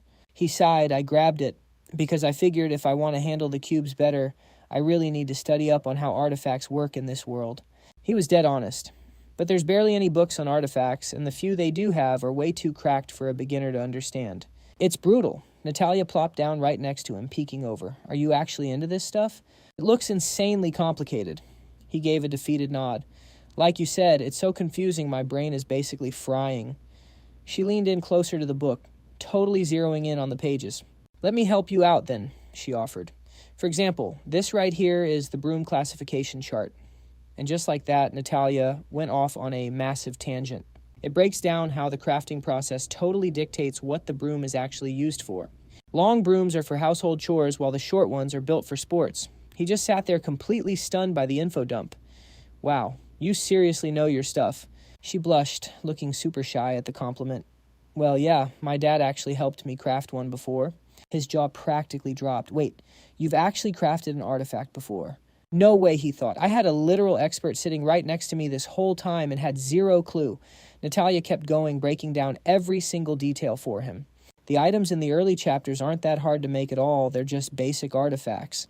He leaned in his eyes, tracking her finger as she pointed at the text. She showed Han Siha the ropes. This one is a buff for magic wands, and that right there, that's a dagger with special status effects. She flipped the page to a super unique-looking flask. And this is a ridiculously expensive potion. He was absolutely floored. Her knowledge was seriously broken. Natalia just kept rapid-firing the explanations. Also, over on the next page. The page displayed an illustration of a cube packed with walls of text underneath, even though it was stamped as untitled. It was 100% a whole page dedicated to the cubes. Han Siha thought to himself, no matter how much Natalia actually knows about artifacts, there is no way she knows about this. She looked super hooked, seeing all the crazy new stuff in his book. It's all about the cubes. He could hardly believe his eyes. Full panic mode, his face just dropped. Wait, what you know about the cubes? Ah, crap. Realization hit him hard. He really should have played dumb. The cubes are still strictly classified from the public, and students definitely shouldn't know a thing. But in my panic, I just blurted it out without thinking. Natalia calmly replied to Han Siha, "Yeah, I know about them." The room got tense real quick. She looked at him sideways and asked, "But how do you know about the cubes, Han Siha?" "Barely anyone knows they exist." He stuttered a bit. What about me? How do you know about the cubes?" Her hands gripped the page tight. She looked at Han Siha with this heavy, almost innocent gaze. She said, "Because my grandpa is the one who created them." Wait, what? Han Siha was completely mind-blown, losing all his cool. Your grandpa." She gave him a sharp, questioning look. "Exactly. Now answer me, how do you know about the cubes?" He was totally stuck, not knowing what to say. Should I just drop the truth? He remembered that back at Aiden Academy, Natalia was always written as a totally pure, good-hearted character. In the original plot, she was just a side character who tossed the MC a buff now and then, but had zero ties to the main storyline, which means there is no way she would ever abuse the cube's power. But man, his brain was just totally scrambled right now. Dude, snap out of it. This ain't the time to overthink. She was staring at Han Siha, looking super worried. He knew he desperately needed info on the cubes right now, and to get that, he had to be up front first. He couldn't fumble this chance. With a dead serious look, he pointed straight at himself and dropped the bomb. "I know, because I have a cube." She was totally stunned hearing that. You actually have a cube." They just looked at each other, slowly breaking down all the mystery and questions between them. "I heard about it from my grandpa." She started spilling the real lore behind the cubes. "He told me a cube was stolen and is being used somewhere out there. He warned me to take this to my grave, so I've always been super paranoid about it." Her grandpa was this tall, super mysterious-looking guy. Han Siha gave her a skeptical look. "But how did it end up in your hands?" He figured at this point hiding what he knew about the cubes from Natalia was absolutely pointless. His eyes showed deep worry and hesitation. Even if it goes over the recommended party size, the system displayed complete main episode 6. The Aden Alliance must protect the cube from the dark mages. Recommended party size is 6. At that moment, Han Siha just went for it. "Natalia, I have a proposal. I need your brain for this." He just prayed nothing insanely bad would happen. The system flickered. Recommended party size 6-1 member added. He laid it all out for her, the dark mages. They are hunting down the cubes. The two of them relocated to a classroom right after Han Siha gave her the full rundown of the crazy situation going on. Just as he hoped, Natalia didn't even hesitate to accept the party invite, and she agreed to lore dump a massive amount of intel on him. He grabbed a piece of chalk and sketched out the cube on the board. The cube was originally designed as a raw energy artifact. Natalia broke down exactly why the cubes even exist. "My grandpa wanted to build a magic-powered train instead of sticking to your basic steam engine." He was instantly lost. A magic train. He thought about it. Now that he realized the tech tree in this world was totally scrambled, mainly because of the massive gap between what magic could actually do and what was completely impossible. She sketched out the magic train on the board for him. A magic train falls into the second category. You just cannot pull it off with magic alone. She was totally in her element, breaking down every little detail for him. To move a massive, heavy train, you would need an insane amount of mana, which is literally impossible. My grandpa totally wrecked his brain over that exact problem. And then it hit him. He came up with the idea to craft a core-like artifact, something compact that could pump out an almost infinite supply of mana. Her grandpa was an absolute grinder, never backing down from a challenge, trekking through crazy forests just to hit his goal. My VL family has been pumping out top-tier artifact crafters for generations. My grandpa literally scoured the entire continent trying to find the perfect materials for this power source. He never stopped grinding, hunting down super rare materials everywhere, until finally he struck gold with an ore that had the exact perfect stats. These gems spawn in high-altitude zones, luminous stones completely packed with hyper-concentrated mana. You have to crush a massive amount of these luminous stones just to craft a single cube. She was practically a walking wiki on gems, explaining it flawlessly. And during that crafting process, they realized something crazy. Depending on how you mix the materials, the cubes would spawn with completely different, unique abilities. Han Siha immediately caught on. So that is why every single cube is totally broken in its own unique way. Natalia nodded hard, totally serious, and threw the question right back. Exactly. But that is highly classified info. How did you even figure that out? Han Siha started sweating internally. Hell no, there is zero chance. I'm telling her I actually tamed the damn thing. So he just played it cool and shrugged. Just a lucky guess. She just gave him a look. Right. The original goal wasn't even to give them power, but to keep the cube in check. They hard-coded restrictions into it and tweaked its unique abilities. Restrictions. I mean, I'm not the one who crafted the thing, so I don't know the exact specs. She gave him a super detailed description of a lock wrapped up in heavy chains. But whenever you engrave magic formulas into an artifact, there's always a price to pay. Even low-tier artifacts have their limits, and they always demand some kind of trade-off from the user.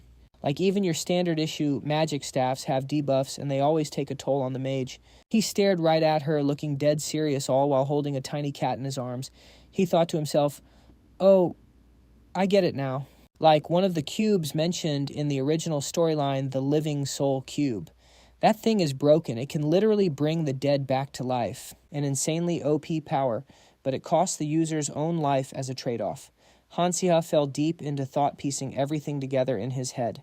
So basically, the cubes were originally just crafted to act as mana batteries. Nothing more, nothing less. Yeah, to put it simply, that's exactly right. Everything was finally starting to click in his brain. But things are totally different now. His mind flashed to a horrifying scene, everything blowing up completely engulfed in flames. Sometimes things just go completely off the rails from what they were actually meant to do. Just like how Nobel's dynamite was made to be a safe explosive, but ended up being used to wipe out countless lives, the cube's original goal was just to generate enough power to build a magic ship. But thanks to twisted mindsets and shady schemes, it got dragged way further from its actual purpose. Same deal with the cube. It was built just to be a handy power source, but the greed of those dark mages completely corrupted it. Natalia wrapped up the conversation, waving goodbye to him as she jogged off. Han Siha watched her leave and thought, man, I got so lucky scoring all this lore about the cube. He looked back on everything he had just been through. If Natalia hadn't randomly sat next to me on the bench today, if Yuna hadn't coincidentally found that book for me in the library yesterday, he took slow steps down the long hallway. Everything was just lining up way too perfectly for him. Without all that, I'd probably still be completely clueless. Mid-step, a voice shouted out, making him whip his head around. Han Siha finally found you. He couldn't help but find the timing crazy. Oh, speak of the devil. Yuna sprinted toward him, looking absolutely stoked. Devil. Looking at what's in your hands, it looks way more like a cat, she said, immediately curious. What is a cat even doing at the academy? Wait, don't tell me. Is this another monster you managed to tame? Nah, it's just a normal cat. He gave her the quick rundown. Natalia found this little guy abandoned in the rain and took care of him for a bit. She was like, the kitten seems to vibe with you, so could you watch it just for today? That's exactly what she told me. Yunha knew full well that Natalia had been drowning in assignments lately. She happily reached both hands out to take the cat. Look, just because I'm a beast tamer doesn't mean I'm an expert with literally every animal. Even though I totally am, wait, can I hold him? He was completely caught off guard by her sudden excitement. Yuhi looked at her clearly, not buying that she could handle it. Natalia spent forever trying to get this kitten to trust her. Are you sure he'll even go near someone as loud as you? This cat has already been completely tamed by me. The cat instantly wiggled out of Han Siha's arms and launched straight into her embrace, acting super affectionate. She was laughing so hard she literally started tearing up. Wait, what did you just say? Completely tamed. He looked visibly flustered. Hey, stop laughing. The kitten looked crazy comfortable snuggled up against her. Oh, looks like he really likes me, and honestly, I love him too. She looked up at Han Siha. If he doesn't have an owner yet, do you think I could adopt him? He hesitated for a second. His mind flashed back to everything they'd been through. It's probably way safer for a kitten to stay with Yuna, he figured. She's an astrologer. Way better than sticking with me or the others, considering we're constantly dodging death. He finally gave Yuna an answer. Yeah, actually. Natalia mentioned she was trying to find a good home for the poor guy. Her face totally lit up. Unable to hold back her excitement, she hugged the kitten tightly against her chest. Yep, from now on, we're family, little guy. Seeing her so happy made him smile too. Natalia actually already gave him a name. The kitten gazed up at her with big, affectionate eyes. His name is Joy. Joy, that is such a cute name. She lifted the kitten up into the air. Hey there, Joy. It is so nice to meet you. An astrologer and a cat. Honestly, not a bad duo, he thought to himself. He looked at her and chuckled before suddenly remembering, wait, by the way, why were you looking for me earlier? It instantly clicked in her head. Oh, right, Yuna had something important to tell Han Siha. I've got some massive news for you. He raised an eyebrow. Massive news.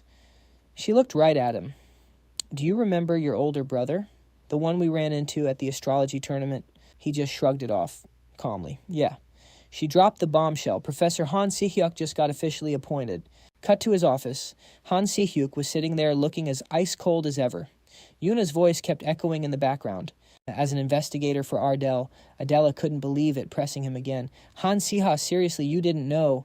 She practically spelled it out for him, emphasizing every single word. Investigator Han Sihyuk. He literally just got appointed as the new professor for magic crafting research.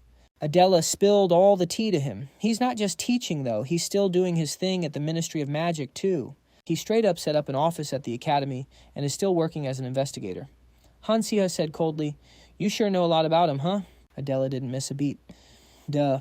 She flashed a huge smile and bragged, I'm working part-time as the investigator's assistant. Bagging a scholarship and getting that living allowance, too. Hearing that Han Siha couldn't help but sigh, Bro, you are grinding way too hard. Han Siha felt something was off. Hold up, he asked suspiciously. Why didn't you tell me... Wait, you mean the part-time hustle or the stuff about Han Si-hyuk? Adela blinked, totally confused. I thought you already knew. Getting slightly annoyed, she clapped back. Plus, do I really need to report every little thing I do to you? That shut Han Siha right up. He stood there awkwardly, totally at a loss for words. Well, yeah, he thought to himself, feeling awkward. Thinking about it, she really didn't owe him an explanation, but he still felt some type of way about it. But why does it actually sting, though? Han Siha quickly dodged the feeling. Whatever, never mind that. Why is he randomly working as an investigator anyway? Even though she thought he was acting weird, Adela still answered, investigator Han Si-hyuk has been chasing this crazy old cold case, so he's investigating while teaching. She kept it casual, adding, he wouldn't even let me see the name of the case. Said it was way above a student's pay grade. But judging by how long he's been on it, it's got to be super messed up, right? Han Siha was barely processing that when ding, a notification sound went off. Wait a minute, did I just hear a system alert? The system window popped up. Side quest. The Catablam Colo case. Assist Han Si-hyuk in uncovering the truth behind the Catablam Colo case. He was totally caught off guard. A side quest. No way. The room was absolutely stuffed with massive boxes, and stacks of heavily texted documents were just sitting there untouched. Han Si-hyuk let out a heavy, exhausted sigh. He glanced down at the case file in his hands. The Catablam Colo incident from 10 years ago, an entire village wiped off the map for literally zero reason. Han Si-hyuk had been tracking this for ages.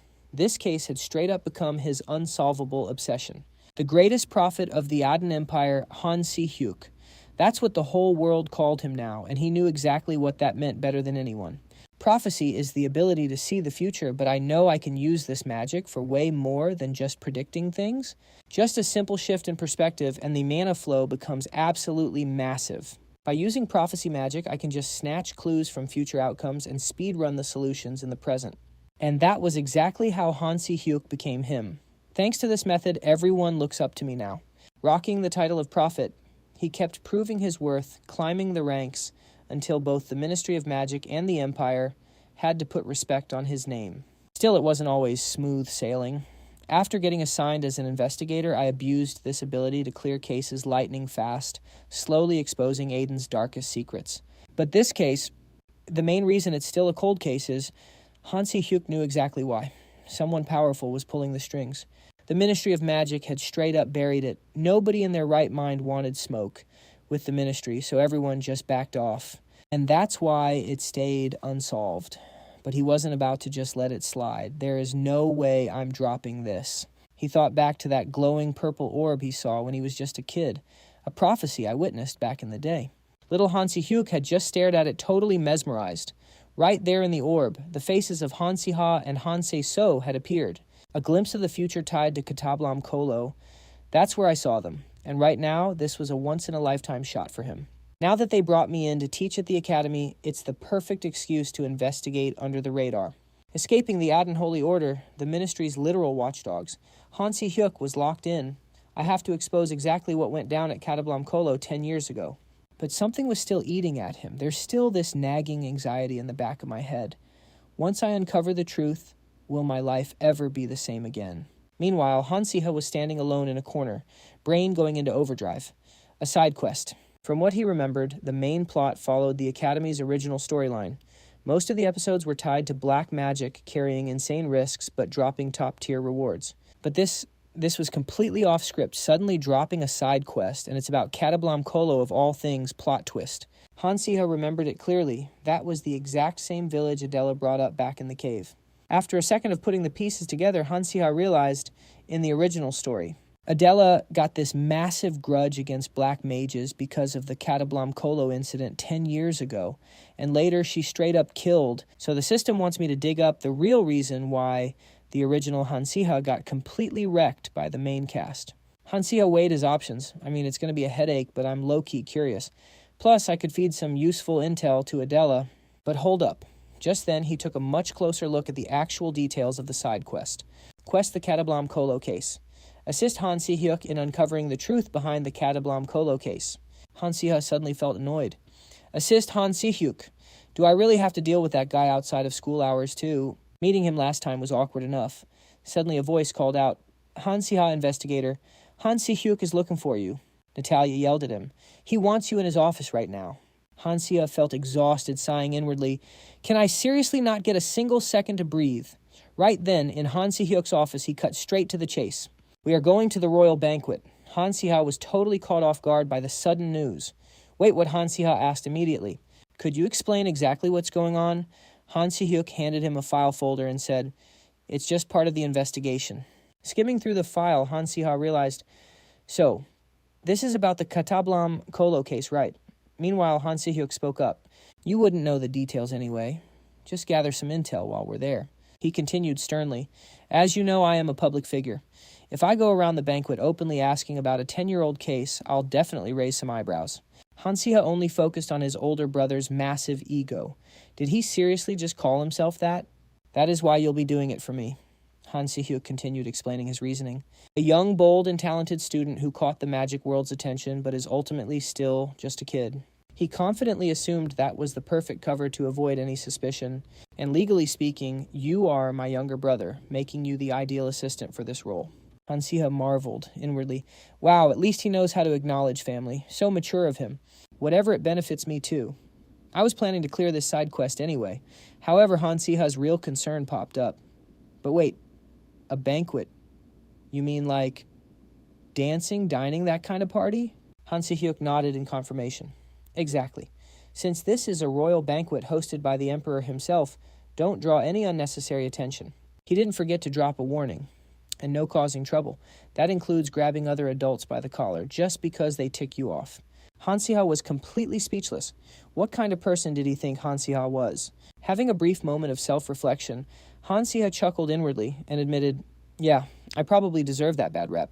Time flew by and the day of the banquet quickly arrived. The venue was absolutely extravagant and gorgeous. Everyone was laughing and chatting happily. As the royal banquet kicked off, the two Han brothers walked in dressed in sharp formal wear. Taking in the whole scene, Han Siha couldn't help but be amazed. This place really makes me feel like I just stepped straight into a fantasy world. The noble's ball was proceeding as usual. Han Siha was amazed by everything he saw. A chocolate fountain. No kidding, this really is a party thrown by the emperor. I knew it was going to be fancy, but still, he mused to himself. You probably need some actual experience to blend in at a place like this. because in his past life, Han Siha had lived a pretty boring existence. I only knew how to bury my face in books in the study room, and during my internship, I was locked up in the hospital, still studying. Haha. Despite that, someone suddenly called out to him. Right then, "You're Han Siha, right?" That person was Professor Boris Miller. The moment Han Siha saw the man in front of him, he was thrilled. Since I'm already here, I might as well make the most of it. Professor Boris Miller walked over to greet him. What a surprise seeing you here. This isn't exactly a place a normal academy student can just waltz into. Why are you here? Han Siha bowed politely and replied, I'm here today as Investigator Han Si-hyuk's assistant to gain some experience and help with an investigation. He was quite surprised to hear that. An investigation. You really are multi-talented, aren't you? Han Siha, what case are you investigating? He answered honestly, the unsolved Katablam Kolo case. Do you happen to know anything about it? Professor, Boris Miller rubbed his chin and thought, Sorry, I don't know much about it. Han Siha quietly observed him. I was going to ask more if he had a clue, but it seems he genuinely doesn't know anything. Just then, he spoke up again. By the way, Boris Miller asked him, Are you close with investigator Han Si-hyuk? Han Siha found the question very confusing. Why would he ask that? But after a second of thought, he figured it was fine. Han Siha answered earnestly, I wouldn't say we're close, but he is someone I deeply respect and look up to. He nodded in response, I see. Boris Miller continued, cautiously, You are an outstanding student. Han Siha. So, let me tell you something. By nature, prophets often have a dark side to them. It's best not to trust them too much. Han Siha listened to him in silence. Boris Miller chuckled and said, Well, of course, this is just the rambling of an old man, so feel free to brush it off if you want. But he took the advice extremely seriously. Professor, I will keep your valuable advice in mind.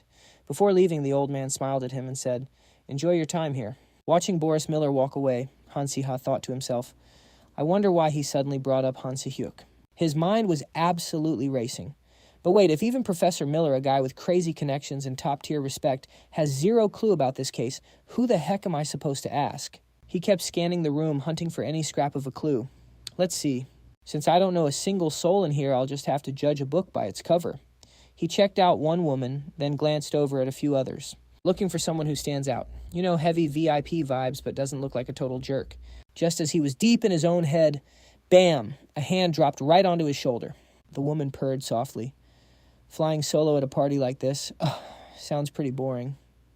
The blonde leaned in and asked, Why is a young guy like you standing all by himself looking so lost? The second Han Siha locked eyes with her, his face literally lit up. Bingo, found my target. I can't get a good read on her face, but she's definitely packing some serious status, and she's not totally unapproachable. The woman tilted her head. You must be... She paused before dropping the name. Han Siha. He nodded instantly. Yes, that's me. But then it hit him. Wait, what? Han Siha was totally clueless. How did she even know his name? The two of them slipped away to a quieter spot. She fired off the first question. You are Han Tai-su's kid, aren't you? Han Siha answered politely. Yeah, I am. The woman smirked a little. I'm guessing you don't recognize my face, do you? He scratched his head, totally awkward. Yeah, sorry, I really don't. Han Siha's brain was working in overdrive. If she recognizes my face and drops Han Tai-su's name that casually, she is definitely a major player. Probably one of my old man's friends. The woman kept talking. You have grown up so much, I barely even recognized you. Did you tag along with your older brother Han Siha? Physically flinched at that. Almost nobody knows Han Si-hyuk is my brother. Wow, she is actually plugged in. But thinking about it, it makes sense. I mean, if she has known me since I was a little kid, it totally tracks. Han Siha finally spoke up. Yeah, I came as his assistant investigator to help him look into. But before he could even finish his sentence, she cut him right off. Isn't it such a total waste to obsess over boring, rigid quests at a fun party like this? So what exactly are you investigating? He didn't even try to hide it. I am digging into the unsolved Katablam Kolo case. The second he said it, the vibe completely shifted. The air got insanely heavy. Han Siha just went straight for the kill. Do you know something about it? The woman went quiet for a sec, looking deep in thought, then she smirked. How fascinating, that you out of everyone would be the one asking about this. Han Siha was completely thrown off, but he snapped back and locked in real quick. Hell yeah, I might not be a psychic like Han Si-hyuk or Yoonha, but my gut feeling's cracked right now. He watched her every single move like a hawk. That look in her eyes, that tone of voice, There is no way she would talk like that unless she knew something massive. He didn't pull any punches. Are you somehow tied to this case? She just let out a cold laugh. I have no idea. But Han Siha wasn't backing down. No shot. Come on, please tell me. You definitely know something, don't you? The woman's voice dropped to a dead chill. Han Tai-Su's son. Let me ask you a little question. She stepped right up into his personal space. If the Empire had to make a choice between saving 1,000 commoners or saving you, a college kid who hasn't even graduated yet, who do you think they would pick? Han Siha froze, totally caught off guard. I don't get why you are asking me that. But she kept pushing. Is that right? Let me rephrase it for you. If 1,000 commoners had to die just to save your life, who would the Empire choose? Han Siha dropped the obvious answer. They would pick the 1,000 people. She pressed him again. And why exactly do you think that? In his head, he was like, bro, I am literally just a rookie student. And that is 1,000 entire human beings. Those people could be farmers, merchants, or even rank up to be soldiers. Saving 1,000 people is just plain common sense, right? He looked her in the eye and said it with his chest, because my life isn't worth 1,000 others. The woman actually burst out laughing. You really are a bit dense, aren't you? Honestly, deep down, he knew she kind of had a point. But hearing it straight from a total stranger, yeah, that stung. Still, Han Siha fired right back. Okay, now I am curious. What about you? How highly do you rate yourself? The woman just smiled softly. Me versus 1,000 commoners. Oh, please. That is way too easy. She flexed with absolute god-tier confidence. Even against 1,000 people, the Empire would still choose me. Han Siha scoffed. Talk about a crazy ego. She totally ignored his sarcasm and dropped a warning. Han Tai-Su's son, let me give you a piece of advice. The number 1,000 means absolutely nothing. Stay out of this quest. It will be way better for your future. Her words triggered a massive red flag in his brain. Wait a second. What does this whole case have to do with the number 1,000? Han Siha suddenly flashed back to the quest files. Oh, damn the Catablam Colo case.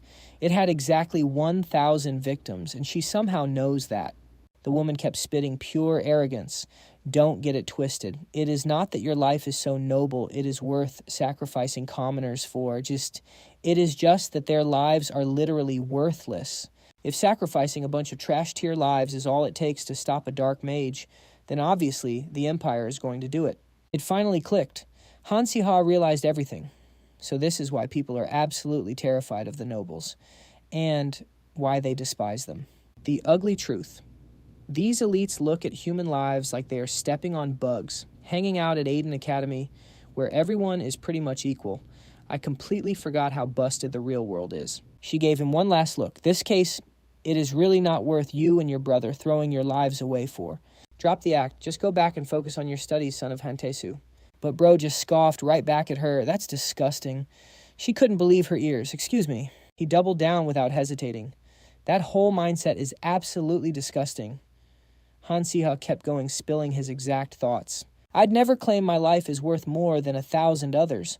Where do you get the nerve to treat human lives like they're nothing? Bro didn't hold back. Just how valuable do you think your own life is? Right then, plot twist, a royal guard showed up. Ah, there you are, your highness. The guard rushed over, whispering frantically. How could you just ditch us, saying the noble's chatter was too boring? Do you have any idea how long we've been looking for you? Hearing that Han Siha started sweating bullets? Your highness. What? The woman just smiled brightly. Don't worry about me. I'm actually having a pretty entertaining chat right now. Bro was completely frozen, literally speechless. Slowly, the woman took off her hood. Count Han Tai-Su finally realized in pure shock. The Emperor Linnea spoke with a slow drawl. You've raised quite an interesting kid here. Han Siha was literally stunned, silent. The Emperor. Then it hit him. The most overpowered person in the entire Empire was her. Realizing that Han Siha mentally replayed the absolute trash he just talked, can you confidently say your life is worth more than 1,000 others? The irony was insane. Total panic set in. What the hell did I just say to the literal emperor? Meanwhile, Emperor Linnea was staring right through him. She gave him this absolute look of disgust and smirked. Let me ask you one more time. She let out a mocking laugh. 1,000 citizens of my empire versus just you. Who do you think deserves to be saved? The grand banquet hall was absolutely stunning. Sweeping double staircases, crazy detailed fountains, and sparkling lights literally straight out of a fairy tale. The emperor lounged in her seat, smirking. Across from her, the two brothers were sweating bullets. Han Siha was rubbing his temples, stressing hard. Suddenly, the Emperor cut right through the dead silence. "Ah, Han Siha," he stuttered back. "Yes, Your Majesty." She locked eyes with him, smiling, but her words were ice cold. "I'm currently debating whether to chop off your limbs first or just go straight for the head. Got any preferences?" Han Siha was completely paralyzed, not making a single sound, seeing that the Emperor scanned him top to bottom with a piercing look. Even after I threatened him, he's still holding his ground, staring me dead in the eye without even bowing his head. She thought back to their whole argument earlier. I'm actually getting pretty curious about Count Hantesu's second son. I've literally never met anyone like him before. Meanwhile, Han Siha was having a full-blown internal meltdown. "Oh my god, please just spare my life." Bro was petrified. Han Siha was freaking out, died from overworking in my past life, and now getting executed in this one. Wow, what a peak achievement. How the hell do I survive this? Should I just drop to my knees and beg back? In the original novel, Soul Academy Emperor, Linnea was basically a background character, but her character description literally unforgettable. An absolute invincible ruler. Someone who would gladly sacrifice 1,000 lives just to get what she wants. Honestly, you could sum her up in just one word. A tyrant. An absolute psycho who'd execute anyone just because she woke up on the wrong side of the bed. And I just pissed her off. Out of nowhere, Han Siha carefully spoke up. "Your Majesty," he hesitated, bowing slightly. "I humbly apologize for overstepping. But my brother is still just a kid." Han Siha rushed to defend him. "I have no idea what disrespectful thing he did to offend you. But please, I beg you, just this once, and give him a second chance." Hearing that, Han Siha's eyes went wide. He stared at his brother in absolute shock. Wait, what? Han Siha, the guy who literally looks down on me 24/7, is actually sticking his neck out for me. He looked at him and let out a sarcastic mental laugh. One wrong word and his own head would roll too. Is he seriously playing the good big brother right now? The Emperor glared at Han Siha and raised an eyebrow. "A second chance for this kid." Siha immediately jumped in. "Yes, Your Majesty. That's why I'm begging you." Then Bro dropped the most unreal suggestion. "Please just execute him painlessly. Make it quick, painless, and completely decisive." Han Siha started screaming internally. "I take back literally every nice thing I just thought about him. Are you actually insane, you psycho?" Hearing that, the Emperor burst out laughing. "Ha ha ha." She shook her head, thoroughly entertained. "Looking at you two. All right, I won't kill you."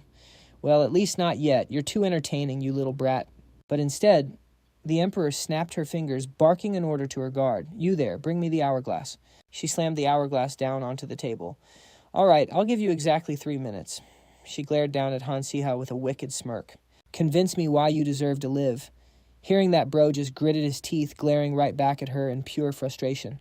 Count Hantesu's son, Han Siha, nervously touched his own neck. "My head is still attached." Right. He just sat there sweating. Well, at least for the next 3 minutes, I guess. But then reality hit him again. Oh, hell no. Bro instantly regretted every single word that had left his mouth, talking massive trash about my life's worth, right to the literal Emperor's face. That's straight up treason. I'm cooked. After popping off like an absolute maniac, how am I supposed to convince anyone not to kill me right now? The Emperor tapped the table, rushing him. 2 minutes left. Han Siha grabbed his face in pure panic. Damn it! He nervously glanced at her, and right at the critical moment, the system suddenly popped up. Han Siha thought to himself, "This is no joke. Are you kidding me right now?" Saying that, he stared up at the screen in pure shock. Hold up. Come to think of it, this status window always drops whenever my life is on the line. It always tells me exactly what to do, so this has to be a massive hint. The clock was ticking down, signaling that time was almost up. I need to say something, literally anything. Thinking that, he suddenly spoke up. The reason I should live is because I am an irreplaceable genius of Aiden. Hearing this, the Empress looked at Han Siha and mocked him. Wouldn't there be plenty of people way more talented than you in the Aden Empire? He quickly shot back. My intelligence is literally unmatched, she continued. And you think you're the absolute only one who's smarter than everyone else? Han Siha panicked and yelled, I'll explain it step by step. We only have 2 minutes left, so stop nitpicking. She looked at him in surprise. Oh. Han Siha was absolutely stunned. You're insane. Han Siha was stressing out inside. I'm literally about to die in 2 minutes. Do they really think I can stay sane right now? I'm going to spit out everything I need to say before I'm cooked. Without wasting another word, he cut straight to the chase. From a few exchanges with Her Majesty, he continued. I've figured out the details of the Catablam Colo cold case. She looked at him, totally intrigued. The Katablam Kolo cold case. If this whole situation is actually part of a side quest, then bringing up this case with the Empress has to be the right answer. Han Siha quickly followed up. The villagers of Katablam Kolo were never cursed by a dark mage. Adela said her village was buried because of a misunderstanding about dark magic, and your majesty clearly treats commoners' lives like trash. Putting these two clues together, he nervously continued. The villagers of Katablam Kolo were buried alive under your majesty's orders, weren't they? She stared at him and suddenly realized something. Han Si-hyuk looked at him in sheer panic. What the hell? Han Si-ha looked at his brother, confirming it in his head. This was definitely a theory Han Si-hyuk had never even considered. The investigation files only stated they had no choice but to bury the cursed victims. But even though Han Si-hyuk had investigated the incident thoroughly, it all just stopped at rumors that the Katablam Kolo villagers were cursed without a single shred of solid evidence. If the answer stays hidden no matter how much you dig, then maybe it's time to question the initial theory of the whole case. So I'm guessing that not a single villager in Katablam Kolo was actually cursed. He smirked and confidently dropped his deduction. Your Majesty ordered that village to be buried for some hidden motive, didn't you? Because sacrificing low-born, worthless trash for the greater good is absolutely nothing to your Majesty. The Empress looked at him and smiled in amusement. You remember my words very well. There's more. She asked curiously. Let me ask you this. What makes you think that... Han Siha quickly threw out a warning. If your Majesty acted directly, no matter how secret it would still end up in the Empire's history books. You must have used a ridiculously OP pawn, someone close and complete. That's right. The 5 counts, the top-tier nobles who have served for a long time. And among them, the one who racked up the most achievements and earned your Majesty's absolute trust. He tensely clenched his fists. I really hope I'm wrong, but this is the most likely theory. Saying that, Han Siha bowed his head and spoke cautiously. It hurts like hell to even say this, so I'll ask it as a question instead of making a statement. The mastermind behind the secret op to bury an entire village, it's none other than our father Count Han Tai-su, isn't it? Hearing what Han Siha just dropped, the Empress looked at him with intense interest. Then she turned her head, thought for a second, and asked, How did you figure that out? He quickly reasoned to himself, she's just asking out of pure instinct. You seemed pretty invested when Han Tai-su's son brought up the Katablam Kolo case, didn't you? She immediately sighed. Oh my God, this is exactly why chatty old folks are such a headache. This whole thing is definitely top secret, completely buried inside the magic department, and even the documents were forged. I can tell no matter how tiny and remote Katablam Kolo was burying a whole damn village, couldn't just stay hidden from the outside world. Now I totally get why the side quest dragged me here. The real mastermind behind the whole incident is Her Majesty. The Empress sat calmly with her arms crossed, looking at Han Siha, secretly mocking him. It only took me 5 minutes to figure it out. Your Majesty, in just 5 minutes I managed to dig up all this truth. Do you really still think there are people more talented than me in this empire? However, a mere nobody couldn't push the Empress into a corner forever. So he confidently told her, If your Majesty gives me 5 more minutes, I will uncover even more. Aren't you curious? He already had it all calculated in his head. He had to steer her exactly in this direction. Linnea just sat there radiating pure royal energy. She burst out laughing at his words. Empress Linnea had never laughed so freely before. You've got some serious guts and you're refreshingly blunt. I love it. I'll spare your life. And she handed Han Siha a little gift as a reward for daring to speak up without a shred of fear in front of me. Take this. Han Siha received a piece of paper packed with crucial info. So Linnea is handing this quest over to him, telling him to wrap up the investigation on the unsolved Katablam Kolo case.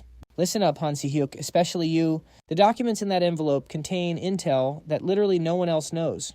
You don't need to report back to me. Handle this case however you see fit. Her tone was full of hidden meaning. You understand me right, Investigator Han Si-hyuk bowed his head and replied, Yes, Your Majesty. Emperor Linnea wanted this kept strictly between the two of them, and if possible, make sure you're the absolute only one who sees what's inside. He agreed without hesitation. Understood. Thinking Han Siha would be hyped about her gift, she urged them, Hey, Han Tai-su, tell your son to open that box. Han Siha literally froze for 5 seconds. A fountain pen. Seriously, Linnea felt like he was disrespecting her. Shouldn't your first reaction be to say thank you? This is a gift from the Emperor, you know. Now that made Han Siha panic. I've literally never met an emperor in my entire life. So he stammered out, Thank you, Your Majesty. Linnea sarcastically praised Han Tai-su. "You really raised a son who acts like he's got a death wish." She suddenly threw out a question. "So why do you think I gifted you that fountain pen?" Han Siha thought to himself, "Bro, another riddle." He was super annoyed on the inside, but kept a fascinated look on his face. "You really seem to enjoy watching me solve riddles. I'm guessing this isn't for studying." Han Siha figured there had to be some hidden meaning behind this pen. Is this some kind of artifact? Since it was a gift from the Emperor, it was definitely a rare artifact. And since this case was tied to dark magic, it didn't take him long to figure it out. This is something used to catch dark mages, isn't it? Linnea was totally satisfied with his answer. "Haha, spot on." Her reminders were never for nothing. "Seeing how much you like to run your mouth, I'm sure you'll figure out how to use it. Keep it safe." The next day, sunlight poured into the massive estate. Back at Count Han Tae-su's mansion, he had just caught wind of some crazy intel. Her Majesty had completely showered his son Han Siha with praise. Han Tai-su literally couldn't believe his ears. What the hell happened? She doesn't just hand out compliments to anyone. He casually explained why he was even there in the first place. "Dad, I only went to the banquet to help my brother investigate."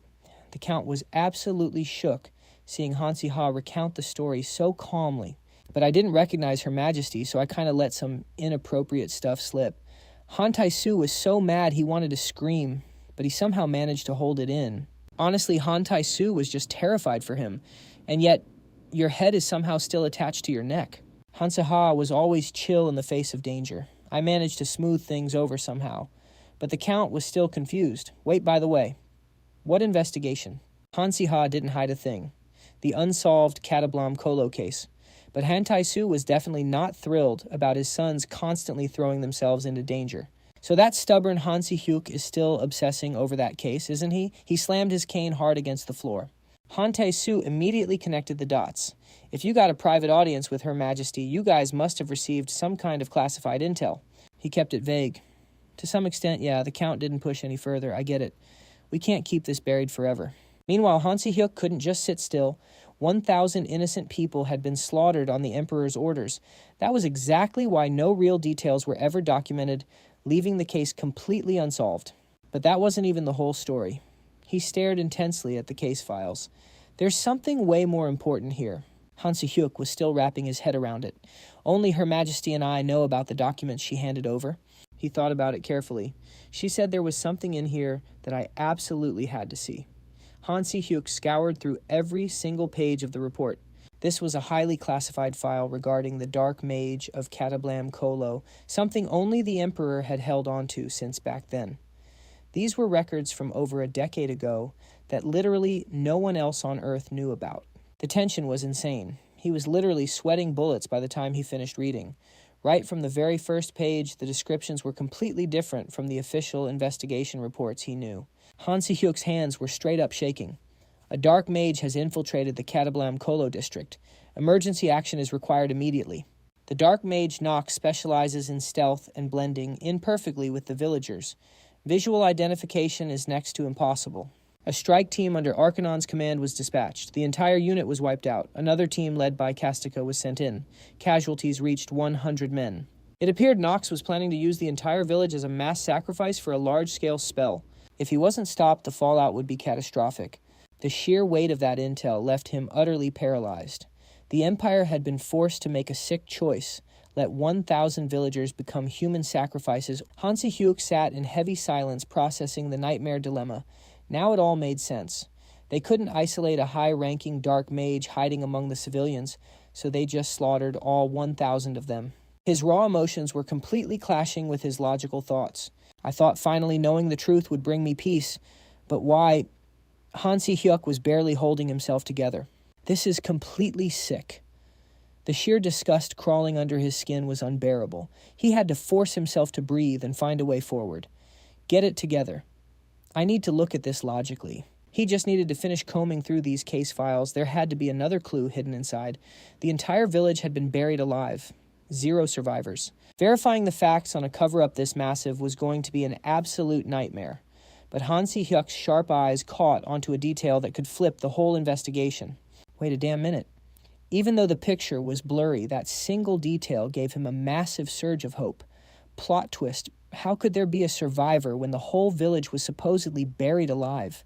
That kid, it didn't take much for Han Siha to realize it was Adela, but no way he expected a plot twist like this.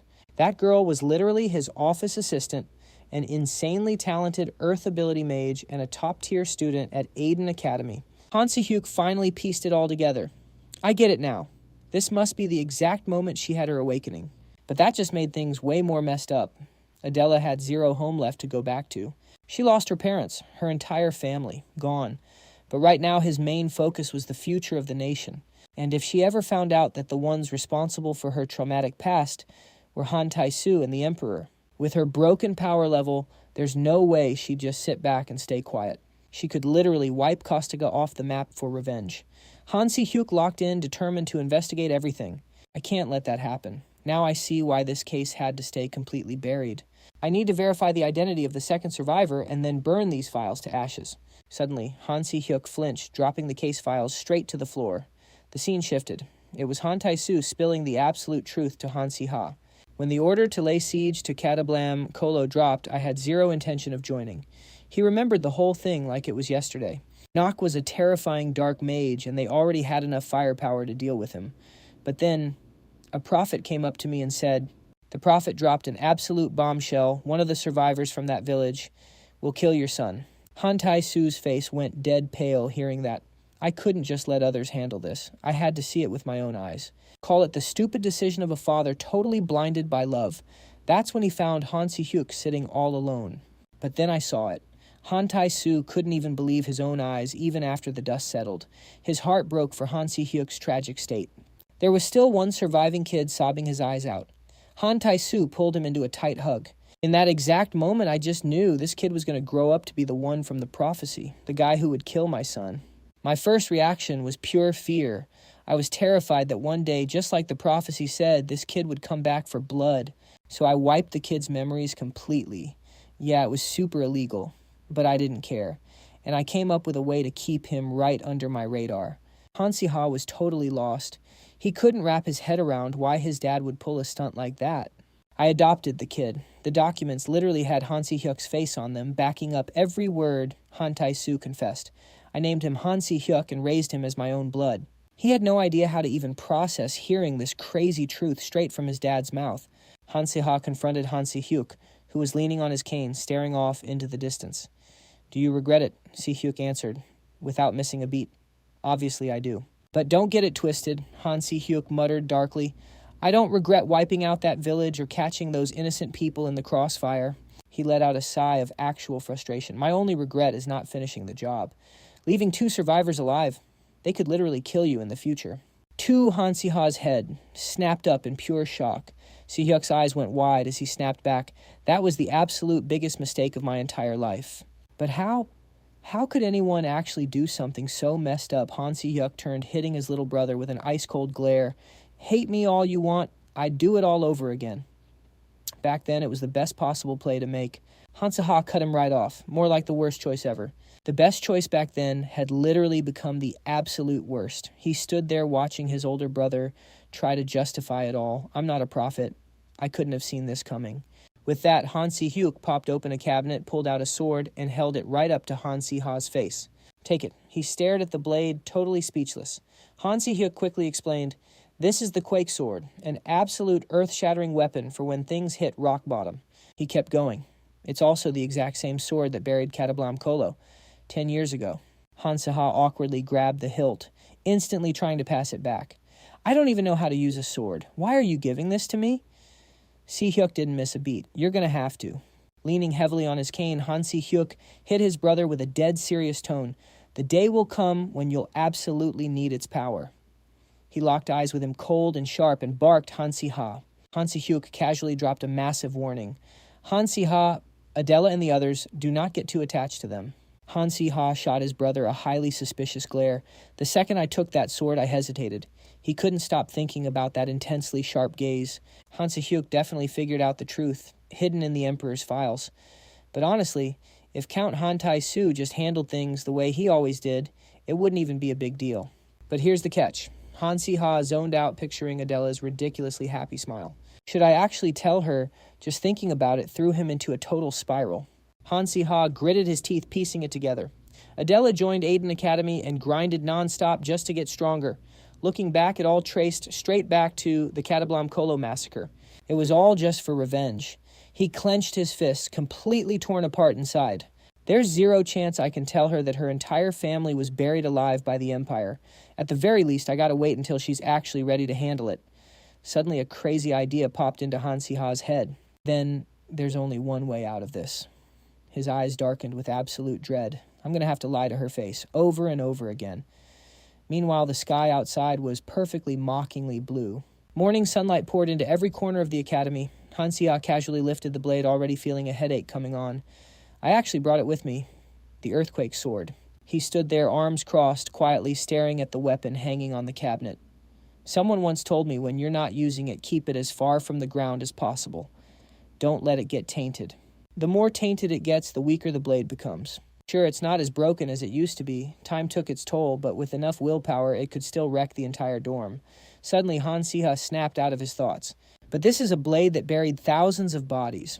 What's the point of polishing a weapon like this, trying to keep it clean? What a joke. He stared at it grimly. It's already drenched in blood anyway. Suddenly, Yunha threw the door open. Hyped up. Han Siha, bro, you're back.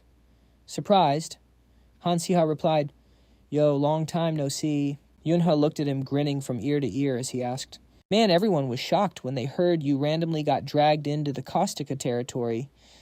Did your dad find you or something? Han Siha quickly shut the cabinet, waving it off. Nah, nothing like that. Then Yunha handed him a piece of paper. Oh, and there's this. Han Siha took it, looking confused. What's this? Yunha quickly explained, Adela told me to pass it to you. Han Siha unfolded the note, reading it over carefully. Adela's neat handwriting stared back at him. I miss Basin. Bring him over to my dorm tonight. His jaw dropped in disbelief. Wow, using Basin as an excuse now. She must have really missed him while I was back home. As Han Siha was staring at the letter, he noticed Basin standing right behind him, watching. The little guy's face was totally flushed with excitement. Adela, are you going to see Adela? Han Siha gave the creature a deadpan look. Who do you think you are, you literal cat? But then it hit him. Wait, is she actually just wanting to see Basin? Later that night, right outside the dorms, Adela squealed, Basin. She instantly scooped the cat up, hugging it tightly. I missed you so much. Han Siha just stood there totally stunned. Bro, she really just wanted to see the cat. Feeling awkward, Han Siha quickly tried to grab Basin back. All right, you saw him. Guess we're done here. I'm heading back. But she suddenly stopped him. Wait. She looked away, totally flustered. If you're not busy right now, do you want to go somewhere with me? Right in front of the dorms at the square. They're having a cherry blossom festival or something. Han Siha's jaw dropped. A cherry blossom festival. They actually have those here. Fast forward, and Han Siha was absolutely mind blown. No way, it's actually real. He stood there speechless at the insanely gorgeous view in front of them. This world seriously has everything. Adela led him through the row of blooming cherry trees, totally mesmerized. So pretty, right? Yet Basin was already forgotten. The two of them strolled together, chatting naturally. I was way too busy grinding my training last year to come, but I promised myself I'd see it this time. You're actually into this kind of stuff. Adela's face turned bright red as she shot him a glare. Huh, is that a crime or something? Seeing her cute, pouting face, he couldn't help but smirk. Nah, it's fine. I just figured you were the type to snap trees in half, not look at them. Han Siha just stared at her totally flushed face, honestly kind of amazed. Honestly, it really suits her. She's actually so cute. Suddenly he froze. Wait. Cute. Han Siha's jaw hit the floor completely, short-circuiting at his own thought. He aggressively slapped his own cheeks, internally screaming, Am I crazy? Is my brain literally broken? Adela just watched him, completely weirded out. Han Siha, what on earth are you doing? Afterwards, they just kept walking together under the massive blooming cherry trees. She glanced over at him. By the way, that rumor I told you about at the academy, you think it's actually true? That if you catch a falling cherry blossom petal, your wish will come true. He quickly nodded. Oh, yeah, it's absolutely true. Hearing that, Adela practically skipped forward. Hey, all right, then I have to try it out. Han Siha reached out, letting the pink petals fall into his hands, muttering to himself, Honestly, I don't even know how to control my face right now. Just then, the chilling image of his cold-blooded father flashed through his mind. Imagine, a girl who spent her whole life thinking her hometown was destroyed by a curse, believing her family was stolen away by some dark magic, only to find out someone buried her entire, and even worse, what if she finds out the monster who did it is her own friend's father, Count Han Siha, the so-called hero of the kingdom? It would completely break her. Han Siha watched Adela happily chasing the petals, drowning in his own guilt. Adela will be crushed. She acts tough, but deep down she's so fragile. He watched her reach up for a falling petal, his heart aching for her. When she finally uncovers the truth of what happened back then, instead of lashing out, she'll just blame herself for not recognizing the enemy sooner. This fake friendship I built just to survive, it's slowly strangling both of us. If Han Siha was just some random trash mob, it would have been so much better for her. That way she could just brutally murder the culprit, get her revenge, and be done with it. But now, we're way too close. Adela's bright voice snapped him out of his dark thoughts. Han Siha, look, I actually caught one. Han Siha looked at her, his gaze softening. So, what are you going to wish for? If only that massacre 10 years ago never happened.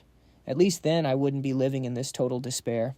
Adela clutched the petal tightly, giving him the warmest, purest smile. She took a step closer to him, tilting her head. Aren't you going to try? Don't you have a wish? But the damage is already done. Han Siha lowered his head, hesitating. He looked down, lost in thought for a second. A soft spring breeze blew by, scattering cherry blossom petals through the air. Han Siha finally broke the silence. Adela. She looked up surprised, waiting for him to continue. Their shadows reflected on the glassy lake under the dead, silent night sky. I need to tell you something. Han Siha sat alone in the library, resting his chin on his hand. While his classmates were hyping each other up and joking around, he just stared out the window, looking completely. He closed his eyes, looking like he was about to pass out right there. His mind drifted back to that memory, the two of them standing under those falling cherry blossoms. Adela's voice was so gentle. You said you had something to tell me. What is it? Siha hesitated. He frowned, glancing over his shoulder before freezing up. After hyping himself up to finally say it, he stammered out, If someone was the reason your whole life got wrecked, could you ever forgive them? Could you still keep them by your side? But in his head, he was screaming, Nah, there is zero chance I can actually ask her that. Instead, he forced a completely fake smile and dodged the topic. Hey, do you want to go to the Cherry Blossom Festival together again next year? Her face completely lit up. Sure, I'd love to go with you, Adela gave him the brightest, most genuine smile. Siha, let's totally go together again next year. Looking at how happy she was, there was no way I could drop that bomb on her. But this insane guilt, that's the punishment I have to carry.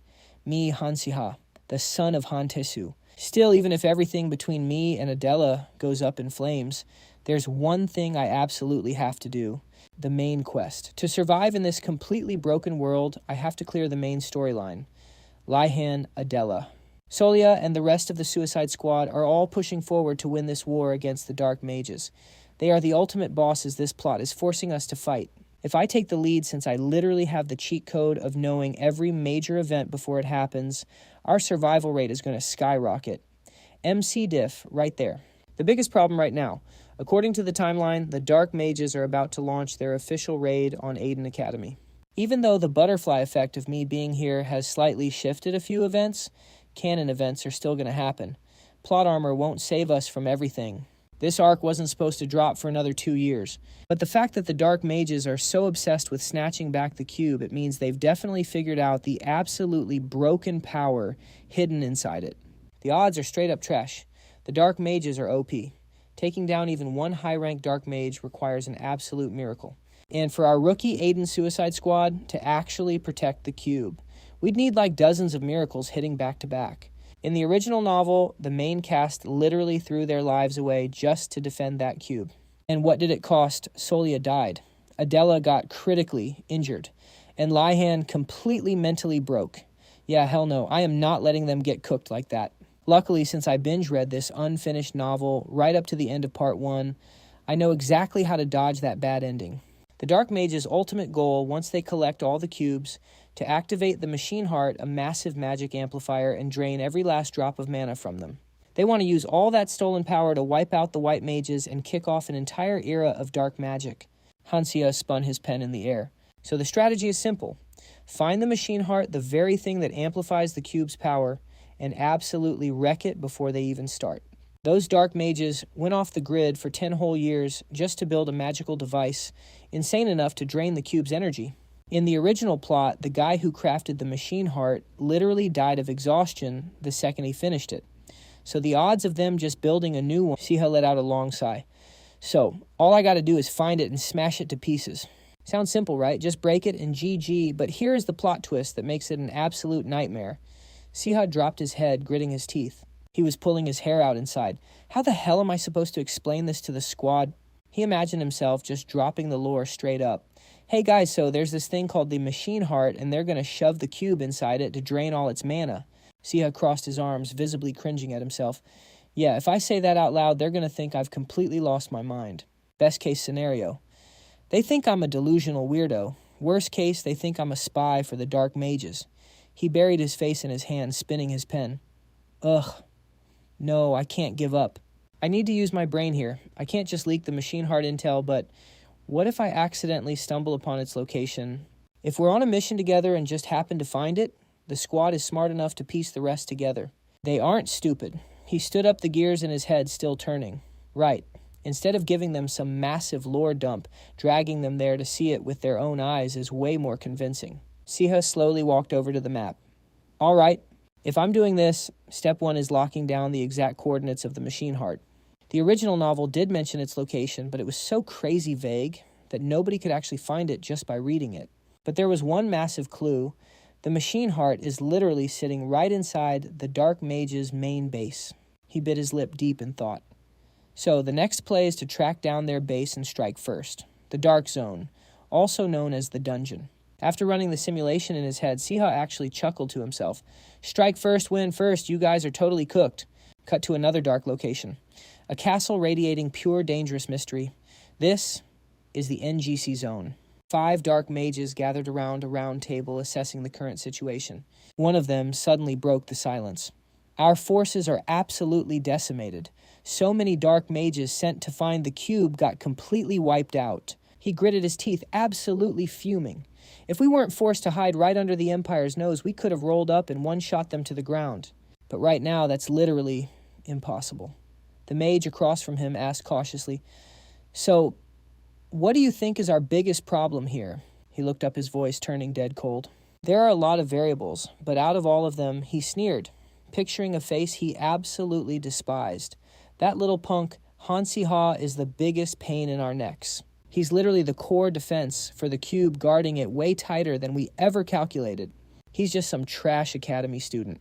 How the hell does he know enough about the cube to go this hard protecting it? He snapped. Should we just wipe him out right now? Another mage quickly intervened in a panic. Sir, please calm down. Even if we do manage to kill Han Siha, we'd still risk getting absolutely wrecked by the Kastika family. The bearded mage smirked wickedly as he explained. Besides, Han Siha is way more cautious than he looks. He's managing the cube personally, but there's a high chance he's keeping its actual location hidden, even from his own squad. The mage across from him gasped in absolute shock. Bro, if that's true, then literally no one on this entire continent is going to be able to track down that cube. He immediately shot back. We used to have time, the bearded mage stressed heavily, but things are completely different now because Abaddon has awakened. We have to play this incredibly safe and rush to gather the cubes as fast as possible. A female mage tapped her lips and chimed in softly. Then she continued smoothly. Why don't we just bait out Han Sihyuk? Another mage did a double take. Wait, you mean Han Siha's older brother? Han Sihyuk. He stammered. Yeah, the guy's absolutely cracked, but he's still Han Tsu's son. The Blood Earl slaughtered an entire army of our dark mages. You really think his kid is going to team up with us? The female mage just shrugged it off coolly. Why not just wipe them all out and be done with it? Another mage got heated. Just murder everyone who doesn't agree with you. What are you, a psycho? The female mage slowly stepped forward, completely unfazed. Lord Abaddon made us a promise. He promised to forge a world where we aren't treated like absolute trash anymore. Her voice dropped to a freezing chill. If that's the case, shouldn't we answer his call? Shouldn't we be the ones deciding the ideals this new world is going to follow? The other mages muttered nervously. The ideals we should follow. Sepia tipped her hat, a dangerous smirk creeping onto her lips. Exactly. Tossing it aside to reveal her stunning face, she spoke with slow, deliberate swagger. That ideal is our revolution. Sepia turned to face the window, her tone ice cold. There's no need to get our hands dirty with the blood of our allies or our enemies. Crossing her arms with her back to the group, she declared dead seriously, I've already made up my mind. Sepia's wicked smile returned as she made her grand declaration. I'm going to capture Han Siha alive and team up with Han Si-hyuk. Meanwhile, Han Siha was deep in thought. Han Si-hyuk, Count Han-tae-soo's son and the absolute thorn in his family's side. His eyes looked hollow, completely drained of life. Han Siha stared down at the pure energy radiating from his own hand, continuing his train of thought. But thanks to his completely broken magic abilities and that ultra-rare foresight skill, he's practically the magic department's golden boy now. His gaze didn't shift from the glowing energy as he muttered, how does an illegitimate kid even get his hands on that kind of god-tier power? Haven't you ever asked yourself why? Just then a heavily cloaked figure stepped into the room, calling out respectfully, Lady Sepia. Could it be? Sepia's voice echoed, with a dark hidden meaning, her twisted smile returning. Massive power always comes with a massive price tag. Once the nightmare actually begins, Han Si-hyuk is 100% going to turn against us. She practically purred with arrogance. Oh, Han Si-hyuk, I planted that little seed of power inside you a long, long time ago. Reaching a hand out toward an unseen figure, she envisioned the very power that would drag him straight to his doom. Sepia's overwhelming grip seemed to manifest in the air. Channeling her dark aura, she whispered softly, yet her face was a mask of pure malice. Whether Han Si-hyuk wants to or not, he's going to join our side. Scene wipe. We're now in a tiny cluttered room, absolutely packed with tools and gadgets. Welcome to Natalie's workshop at the Aiden Academy. The Dark Magic Zone, aka the NGC Zone. It's literally the main headquarters for all the dark mages. Simo leaned in, looking totally lost, as he whispered to Natalie, why did Han Siha even drag us all the way down here? She nodded, just as confused. Yeah, honestly, because this is where the final boss battle goes down for the main cast. It got name-dropped a bunch in the original novel as the ultimate villain lair. But the exact coordinates of the NGC zone that was never fully revealed, Han Siha paused, racking his brain. It was just vaguely described as being somewhere on the outskirts of the Aden Empire, like in some cursed wasteland or whatever. Long story short, even me, the guy who literally read the original novel, has zero clue where this NGC zone actually is. After piecing it all together, he finally came to a realization. So the best play here is to stick to the original plotline step by step. When I ran it by the crew, everyone was losing their minds. Wait, we're raiding the dungeon. Right now, bro. What? But Natalie, completely hyped, piped up. Hold up, it's not like we can just stroll right in there, right? Han Siha smirked a bit, thinking, yep, called it. Exactly the reaction I expected. Then he told the group, look, considering our past run-ins with those dark mages, I'm thinking we gear up and jump them first. Way better than waiting around to get ambushed. Plus, we've already got the cube. A clash is totally inevitable at this point. Yunha hesitated for a second. Even so, just going straight for a frontal assault is... She paused, then completely fangirled. Dude, you're so badass. Seriously so brave. Adela blinked, totally caught off guard. Huh. She walked over, put Yuna in a chokehold and frowned. You're being way too loud. Yunha whined in pain. Ow, ow, ow. What was that for, Adela? While the two of them were making a scene, Han Siha whipped out a map and sighed. All right, wrap it up. He unrolled the map and started explaining. Remember Natalie's question from earlier about whether we could just casually waltz right into the dungeon? It's a solid point. That place is a dark mage stronghold. It's not like any random person can just walk in. Simo furiously flipped through his book and chimed in. Actually, regular folks can't even set foot in there. I brought a grimoire that's strictly passed down among dark mages. According to the lore, if you want in, you need a very specific type of dark energy. Something you only get from dark magic. Adela raised an eyebrow. Dark energy. Simo nodded, looking dead serious. Exactly. It's a type of power that only dark mages can sense and control. They call it magi. Han Siha rubbed his chin in thought. So, I'm guessing our first move is figuring out how to deal with this magi. Simo suddenly burst out laughing. Would learning dark magic myself actually work? Honestly, I think I could pull it off.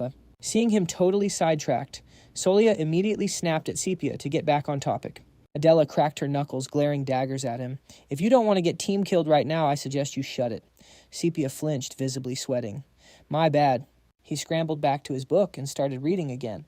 So straight up, Even if you're not a dark mage, as long as you carry an item imbued with Magai, you get a temporary buff to sense it. Han Siha, who had been quiet, suddenly cut in. Then that's our first target. We need to find an item like that. Solia's face completely dropped, panicking slightly. That place would be...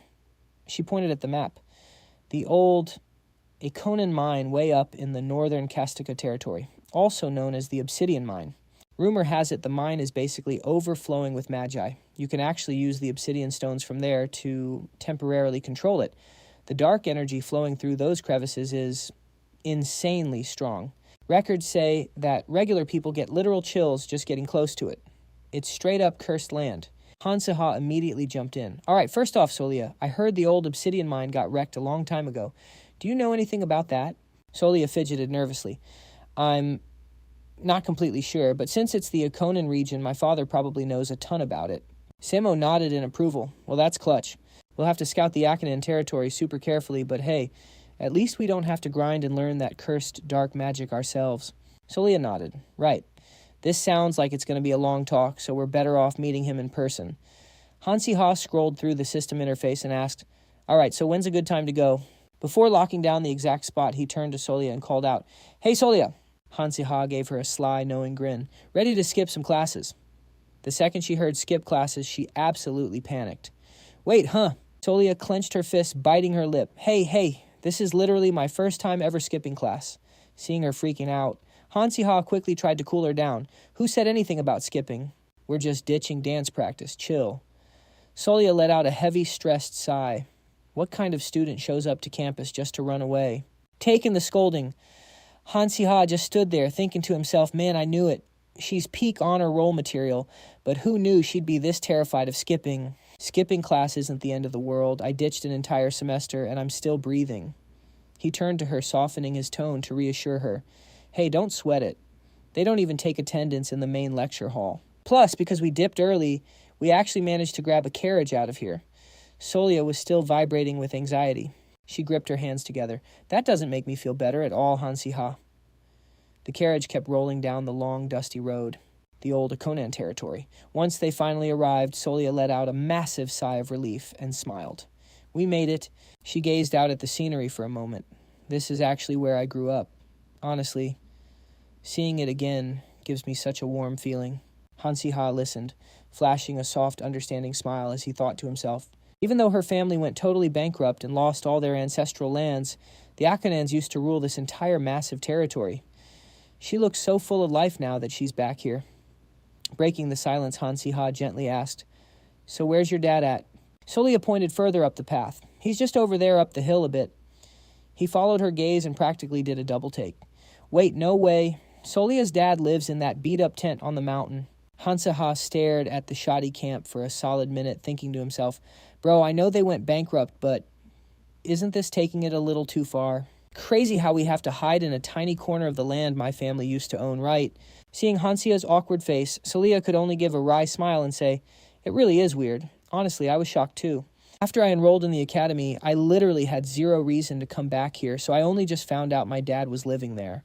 As they walked, she explained, Usually my dad isn't even here, but since teaming up with the Kastika territory, he moved back temporarily.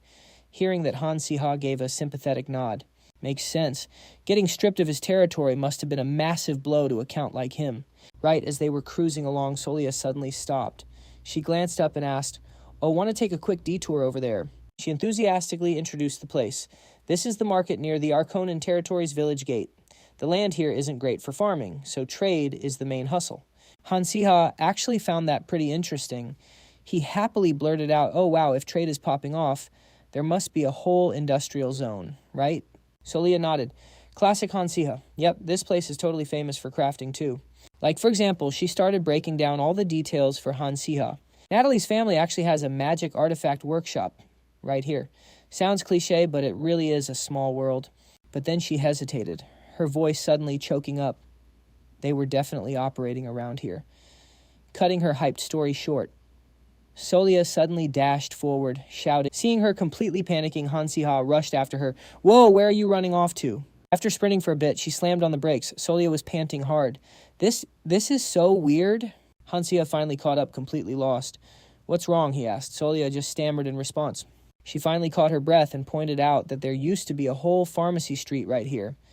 Han Siha looked around and replied, "Well, there's literally nothing here now. Maybe you just remembered wrong. It's been a long time after all." Solia shook her head hard. "No way! All the shops that used to be packed together here, they're just gone. This used to be the biggest market in the entire Akanon territory." He instantly scanned the area and muttered, "The biggest market. But the streets are completely dead like this." Han Siha spotted someone nearby and said, "Solia, instead of just guessing, why don't we just ask that person walking by?" She quickly jogged over to them and asked, "Excuse me, ma'am, could I ask?" The woman frowned and replied, "What is it, dear?" Solia frantically asked, over there used to be a place called Medicine Street, right where the Merchant Guild headquarters and all the herb shops were." The woman's frown deepened as she answered sternly, "Medicine Street. It's been ages since I heard anyone call it that. Seems like you haven't been back here in a really long time, huh?" Solia froze, totally stunned. "Wait, what do you mean by that?" Then the woman broke it down for her. All the people who used to live there, the merchants and shop owners, they all said it was literally impossible to survive on this useless piece of land, and so they all packed up and left, hearing that both Solia and Han Siha were absolutely shell-shocked. "Wait, what?" They all left, Solia asked, completely mind-blown. "You're telling me every single one of them just bounced? What the hell happened?" The passerby sighed heavily. "It's obviously because of the new count. What else? He made life an absolute living hell for the merchants around here." She scowled with pure disgust. "He started charging completely insane fees just for the right to set up a stall. And if your shop wasn't on his hand-picked VIP list, he'd straight up wreck the place so nobody could do business." Solia stammered, clearly stressing out. Wait, if we're talking about the current count, the biggest reason the Akanon family lost all their influence in their own territory was without a doubt the war. The endless war between the Empire and the Dark Mages severely nerfed all the major families, even Kastika. But Akanon's situation was way worse because a massive famine hit at the exact same time. Right when they were totally cooked, someone reached out to help. It was the Baron, the second son of Count Borat. Under the excuse of investing in the completely drained Akanon territory, Baron Dwayne slowly hijacked total control of the place. And since the war and famine meant they desperately needed financial bailout, Count Akanon didn't even hesitate to grab what looked like a free carry. By the time he realized he'd been played, there wasn't a single inch of the territory that Dwayne didn't own. And once Dwayne finally locked down control of both trade and the military here, he delivered a fatal backstab to Count Akanon. That was Solia's backstory. Scene transitioned to another forest, the sunset glowing as it went down. She brushed off her hands and looked down, explaining, "I literally only just heard about all this from an administrator recently. I don't have the full details." Solia looked up with a weak smile. "I was way too young back then. I honestly thought my family just went broke because of a bad business deal." Han Siha pressed his lips together silently, listening as she beat herself up over it. "That snake had an ulterior motive from day one. He swooped in on my dad when our family was at rock bottom, hijacked our army, and planned to swallow our entire territory whole. Not to mention exactly like that merchant lady just told us. After stealing the territory and scamming his way to the count title, he kicked out all the old merchants and slammed everyone with crazy taxes just to monopolize his own business." Solia was literally shaking with rage as she continued, "I can't believe a total scumbag like that became the Lord of Arcanon. It's straight up unforgivable." Han Siha pressed his lips together and looked down, thinking to himself, "I totally get why Solia is this pissed off. And I honestly feel bad for her dad, too. He had to protect the people of this territory. Maybe he just didn't have any other choice but to sacrifice his own family." Han Siha looked up, his expression dead serious. "Even when you gave me the quick rundown about this territory, I felt like something was totally off." He put his hands on his hips, breaking it down fast. "With a massive territory like this, he should have gotten an insane payout. But there's zero proof he ever saw a single dime of that money." She glanced back and replied, "Exactly. And my dad, he's not the type of guy who'd just sell out his land for cash." Solia gave a sad smile, explaining, "So I just figured things were rough. The war dragged on way too long, so maybe there really was no other way." Remembering how her father tried to hide his exhaustion, she spoke up. "Every time I look at him, seeing how desperately he tries to win this land back, I just don't know what to say. And that just makes me even more furious." Solia gave a hollow laugh, asking Han Siha, "What am I even supposed to do now?" Tears were already welling up in her eyes. Heartbroken, she continued, I'm so mad. I want revenge. I want to take our land back. The people I grew up with are living in complete misery like this. The Akanon commercial district used to be so vibrant, and now it's just ruins. All that's left is a barren wasteland. Her whole body trembled with guilt. And me, I can't do a single thing about it. Suddenly, Han Siha called out to her in panic. Solia, he was about to reach out to her, but pulled his hands back when he heard her speak. But I have to hold it in. Solia turned her back to him, her voice slow and heavy. I'm just a third-year academy student. I have zero right to demand back a territory that was stolen. She wiped her tears, forcing a bitter laugh. Sorry, Han Siha. We came all the way out here for the Vanguard quest, and here I am rambling on about my personal drama. Solia turned around, her teary eyes hesitating as she suggested, Anyway, let's just go ask my dad about the mines. But could Han Siha really just let this slide? He looked right at her, asking with absolute sincerity, Do you want my help? With that revenge caught off guard, she blankly blurted out, cut to a completely different, crazy, luxurious room. Count Dway was hard at work. His lackey bit his lip as he heard him spit out the name Solia Akanon. Dway ground his teeth, snapping furiously. What the hell is that brat doing here? The one barking the question was none other than Count Dway. The lackey immediately reported, Yes, sir. It seems she's been snooping around, asking questions about what happened 7 years ago. The Count clicked his tongue in a rage. Tat these damn brats. Dway aggressively crumpled a piece of paper, growling, digging up crap that was buried a long time ago.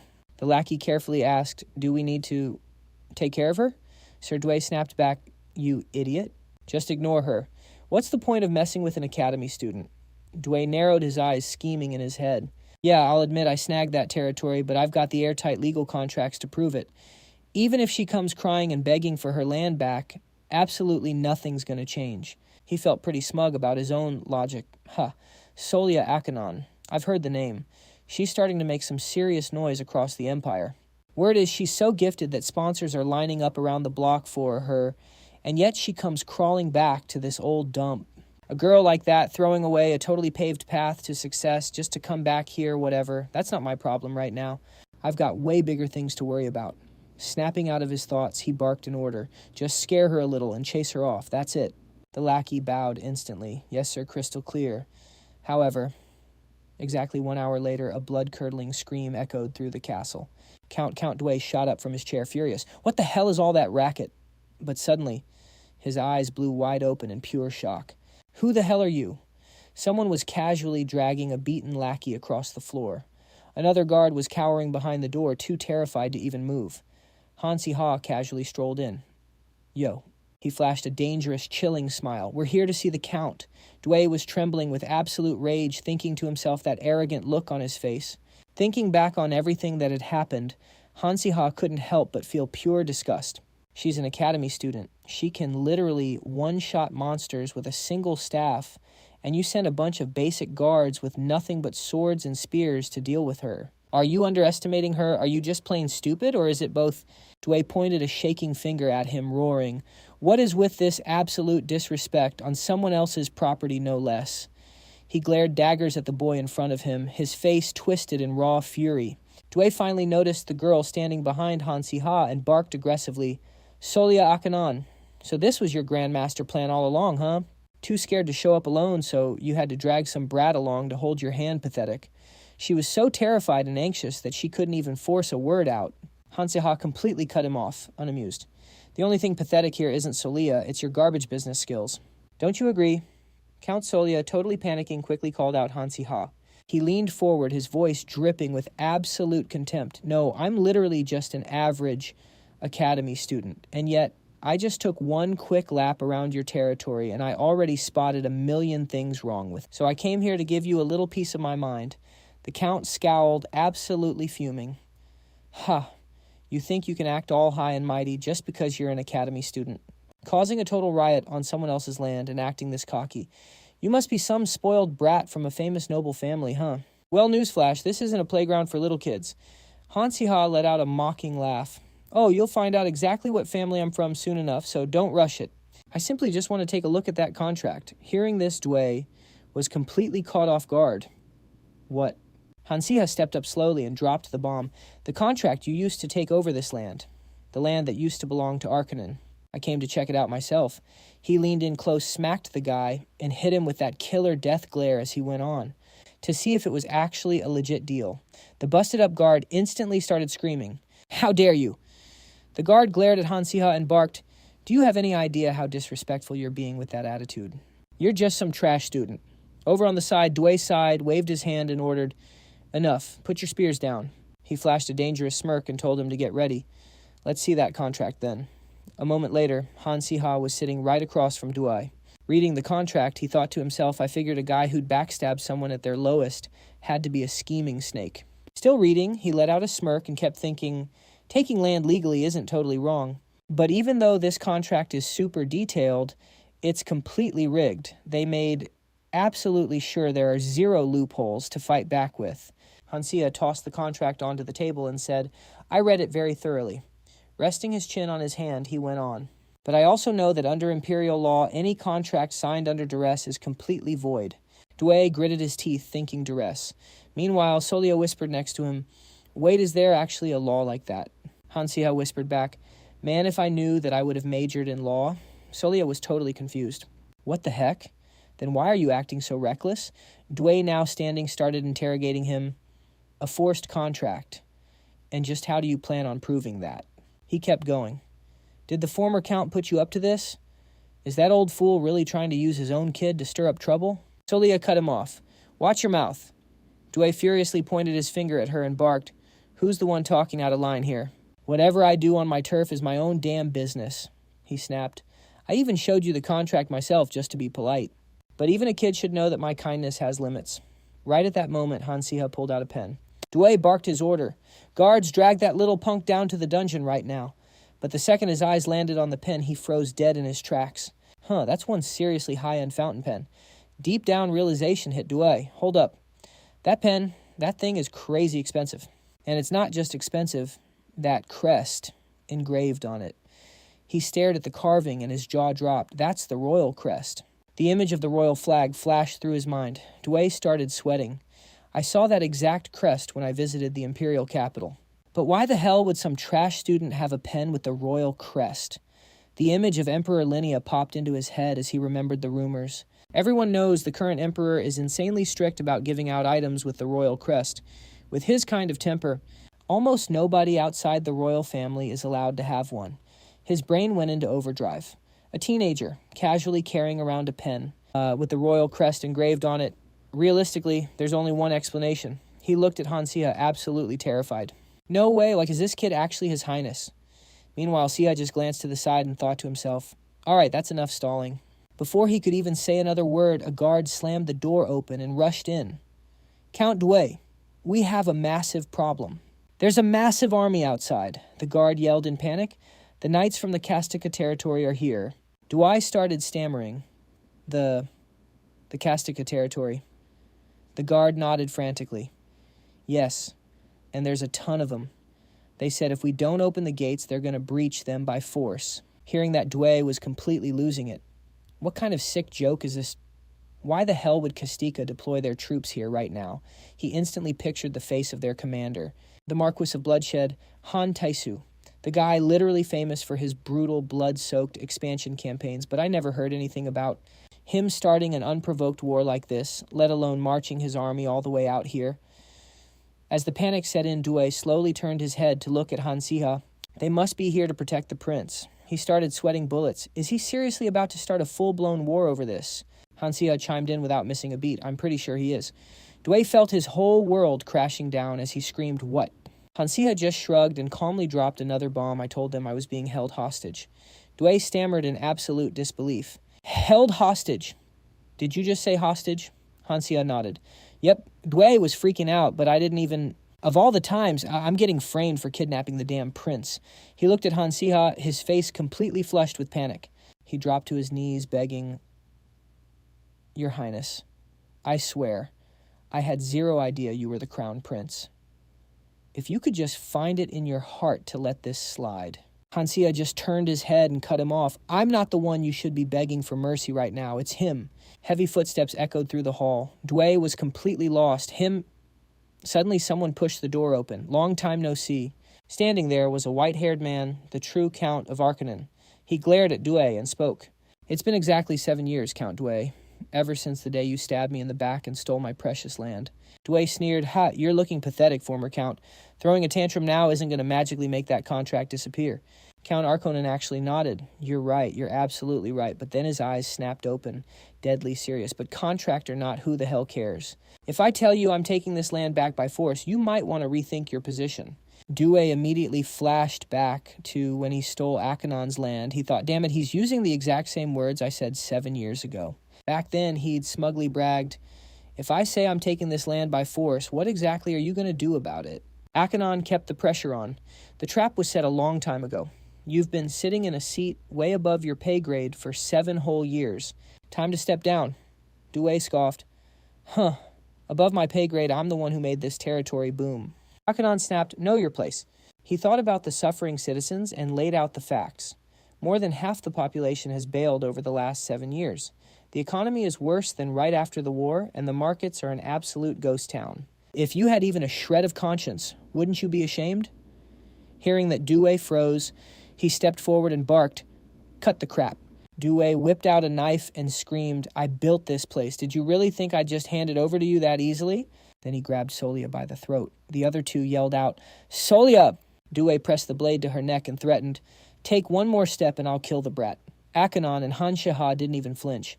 Seeing that he smirked, finally some peace and quiet. Good, just stand there and be good little boys. Solia softly muttered lightning.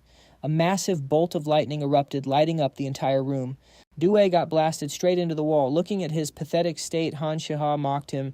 You idiot. Did you seriously think a weak threat like that would work? She's not some helpless 10-year-old girl. She's literally ranked 3rd in the magic department. Solia walked up to him. Due looked up, terrified. Where the hell did a little brat like you get that kind of power? She looked down at him and said, no wonder the Count always looked down on me. I was always keeping my head down, taking the abuse and doing exact. But then she remembered Han Siha and continued. Han Siha showed me that just taking it isn't always the answer. Then she laid down the law hand the territory back. You don't deserve to rule it. Han Siha was in the back grinning like a menace. He walked up to them and chimed in. Oh, my bad for interrupting, but I went ahead and drafted a new contract to void the old one. Want to take a look? Due stared at him in utter confusion.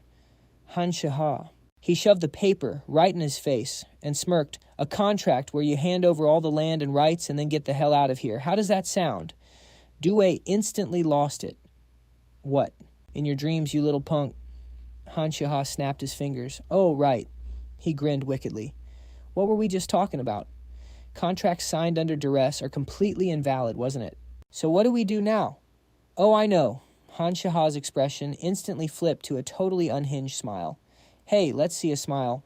Han Siha watched Due forcefully signing the papers and teased, oh man, what a gorgeous smile. And your handwriting is pretty cute too. Due was absolutely broken and completely speechless. He thought bitterly, damn it. If only this brat hadn't used the prince as a human shield.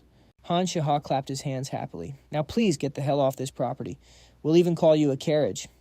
As Due did the walk of shame, Akenon noticed something. Han Siha called out Count Akenon. He then gave a polite bow and said, congratulations on becoming the rightful owner of this land once again. Hearing that, the older man froze in disbelief. Akenon looked down deep in thought. The land that was stolen from me 7 years ago. I actually got it back. He looked at the scene playing out in front of him, realizing the old him could have never made such a bold move.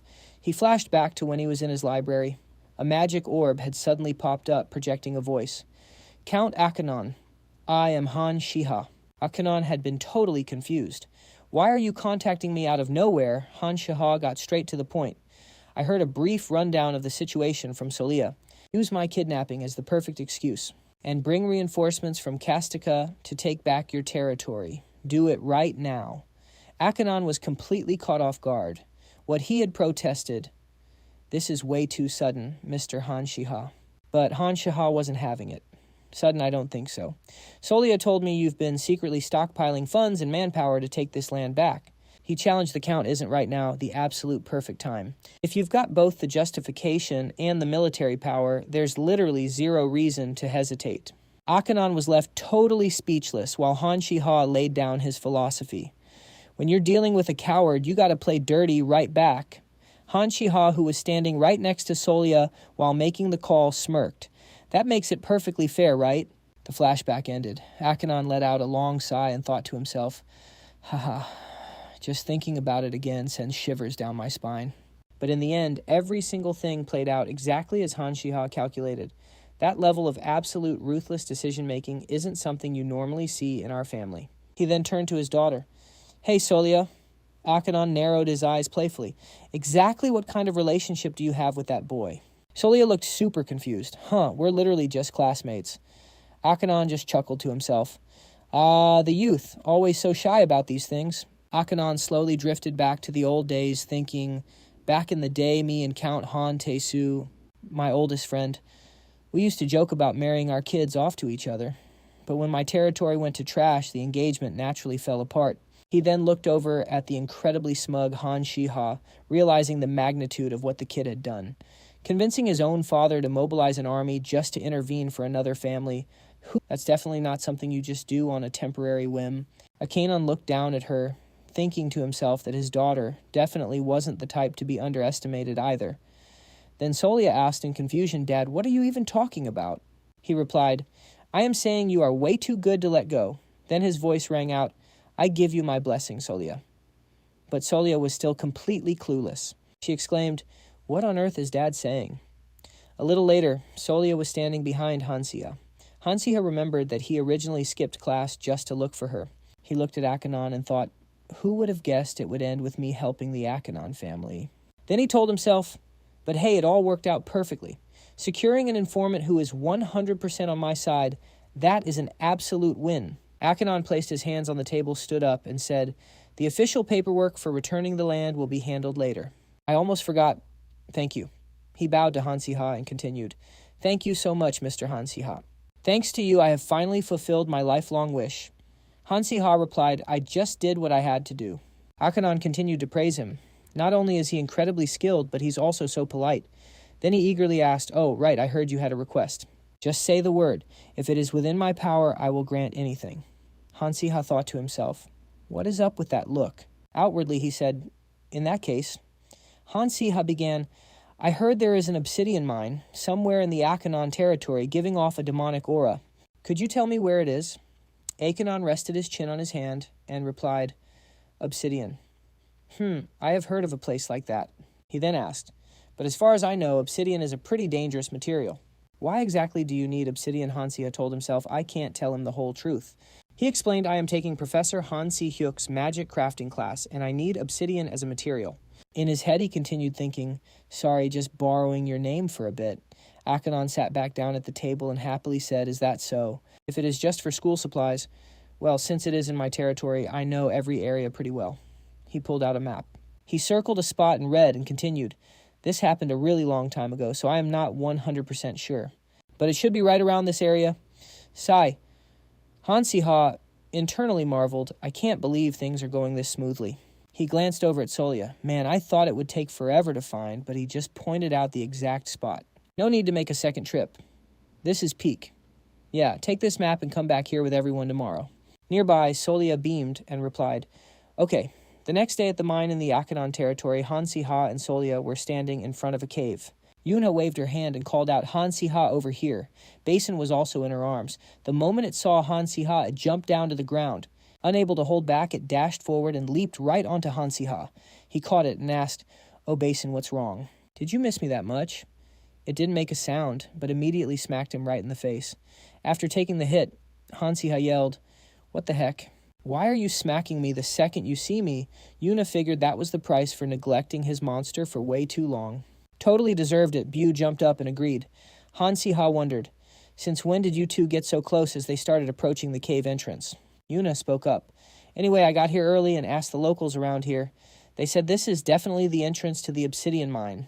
They went deeper into the cave, telling themselves, let's not waste any more time, let's just go in. Once inside the cave, the three of them couldn't help but marvel, it's huge.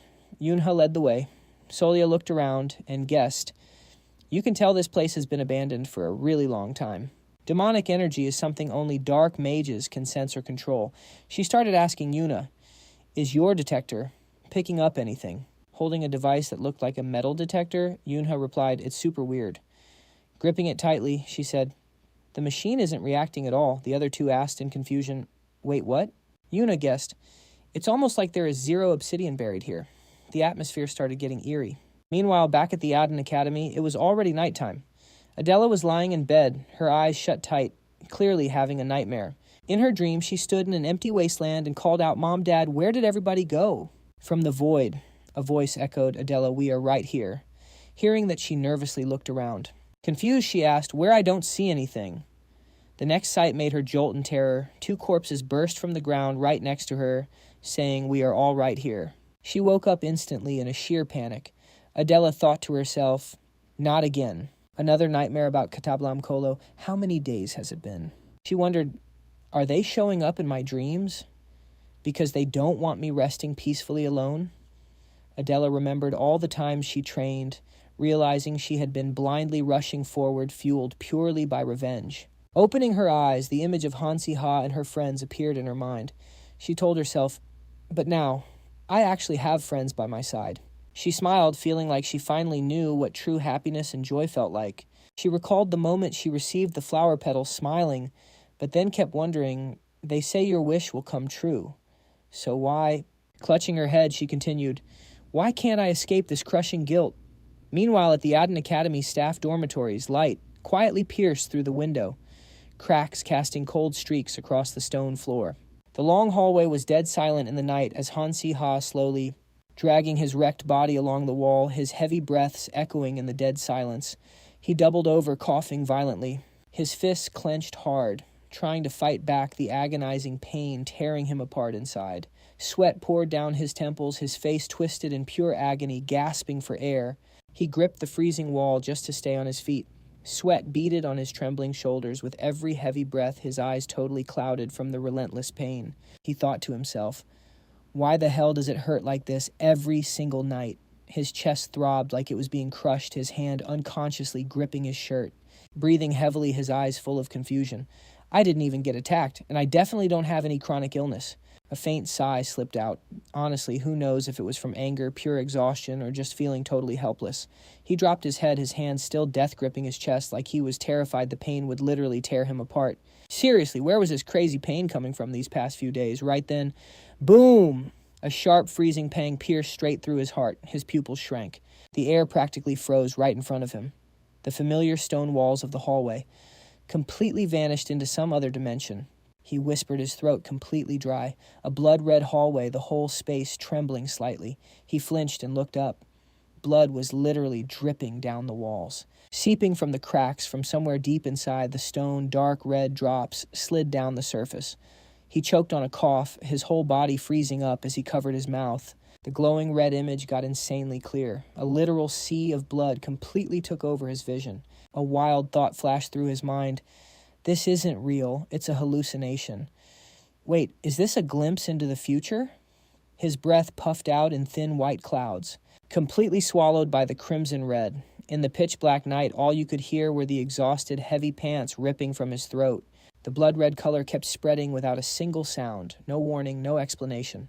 Just pure, raw anxiety crashing against his chest like tidal waves. Seriously, what the hell was about to happen? Meanwhile, inside a small wooden cabin, the flickering fire from the hearth lit up a super cozy corner. An earthen pot was boiling over the brick stove, thick steam rolling off it. A deep voice cut through the crackling fire. Just like we promised, we completely wiped out the entire area. The glow from the crystal chest was absolutely blinding, sparkling like thousands of tiny dancing stars. And get this, they were all dark crystals. Yunha, Natalia, and Simon were literally stunned. A whole chest completely packed with dark crystals. Simon crossed his arms, looking skeptical. Wait, but there weren't even any dark crystals buried in that cave, right? So, where the heck did this stash come from? Han Siha stared at the pile of crystals and started explaining. After that whole mess back in the pitch-black darkness, the two of them stood face to face. Yuna leaned in close, her eyes locked onto Han Siha with total urgency. Look, dark crystals don't just magically crawl out of the ground on their own. Right, so why would a mine so terrifying that no one even dares to go near it be completely wiped clean? He paused, looking genuinely confused. Don't tell me! A heavy silence dropped in the room. He furrowed his brows. Someone already beat us to it and totally cleaned the place out. The moment he dropped that bomb, pure panic washed over her face. She nervously clenched her fists. "So, what do we do now?" He quickly backed her up. "Hey, chill out. It's been 7 whole years." He leaned back, his eyes deep in thought. Resting his chin on his hand like he was piecing a puzzle together, he slowly spoke up. "There was one guy who was desperate enough to push his luck in that hellhole. Remember?" She froze, her eyes going wide. "Oh my God, yes." Solia. Cut to the flashback. Baron Due shaking like a leaf, absolute terror in his eyes when he saw them. His voice stayed totally level. And just like that Baron Due, who was one step away from ditching the Akanon territory, well, I guess it's just Mr. Due now. Snapping back to reality, he grinned. "Anyway, long story short, we caught his ass." He kept going. We had a little chat to persuade him and ended up tracking down the entire dark crystal smuggling ring. The dude was pale as a ghost, hands shaking as he begged on his knees. "I'll tell you everything. Please just spare my life." Simon let out a cheeky laugh. "Bro, that does not sound like persuading." Han Siha actually stammered a bit. "Also, you guys got to stop calling me Your Highness lately. It's super weird. I am literally not." Simon's eyes practically popped out of his head. "Wait, what? Then what about that crazy pen with the literal royal crest on it?" Siha immediately dodged the question, awkwardly looking away. "Oh, that, yeah. His Majesty just randomly gifted it to me. No big deal." Simon was absolutely floored, his jaw literally hitting the floor. Wait. What did you just say?" He totally lost it and screamed, "You massive fraud." His scream literally shook the whole forest, sending birds flying everywhere. Celia just crossed her arms and sighed in defeat. Man, so much crazy stuff has happened. But then she slowly continued. "Anyway, he's totally right about one thing. During those years when Akanon didn't have a lord, some anonymous buyer popped up. They were mass buying dark crystals near the Orser Mountains for insanely high prices." She added, "Even though everyone could feel this totally creepy aura, the people of Akanon were so insanely desperate they completely mined out that cursed place just to sell the stuff." Simon stared down at the glowing stash of dark crystals, pointing at it like it was a bomb. "So, Han Siha didn't miss a beat. This is the stash of dark crystals they collected right before they were supposed to ship it to that anonymous buyer." Natalia's face lit up, her eyes literally burning with hype. She practically shouted, "Bet. Then let's use it right now to craft a detector or something." OP. He waved his hands, laughing nervously. Hold up. There's actually something way more important right now." She blinked, totally confused. Wait, what? Han Siha's entire vibe suddenly completely died. Behind him was a massive mountain of documents stacked way over his head. "Guys, we literally have midterms coming up." The room went dead silent, and then absolute chaos. The whole squad just groaned in pure agony, everyone looking like they wanted to cry. Yuna just face-planted in total defeat. Hands on his hips, he laughed midterms. "Yeah, there is no dodging them." Natalia clasped her hands over her chest, eyes wide open, and replied, "Midterms are a massive deal." Meanwhile, Simon just stood there, arms crossed, completely speechless. Han Siha was internally crying. Academy life is totally brutal. The chat wrapped up quickly. Someone spoke up. "Let's catch up after exams, all right." Everyone chimed in unison. "Yeah, got it." Meanwhile, Adela was the only one standing quietly in the corner, staring at the floor without saying a word. After everyone cleared out, Han Siha glanced over and caught her still standing there, totally zoned out. He walked up to check on her. "Adela, you haven't been looking so good lately. Is something wrong?" Startled by his voice, she awkwardly stammered, What?" She turned away in frustration, leaving him completely clueless. Looking annoyed, she brushed him off. It is nothing." "Don't worry about it, just focus on your exams." Realizing she sounded a bit too harsh, her voice softened. "I should get going." He just nodded, All right then." She hurried out of the room, leaving him standing there all alone, watching her back as she faded into the distance. Totally baffled, he muttered to himself, what is up with her? Meanwhile, in a pitch-black hallway without a single light, the faint glow from outside stretched a long, dark shadow right beneath her feet. She walked in silence, her mind racing. I lied to Han Siha. Suddenly a window blew wide open, the curtains thrashing wildly in the wind. But she was still drowning in her own thoughts. I can't let him see that I am still chained to my past.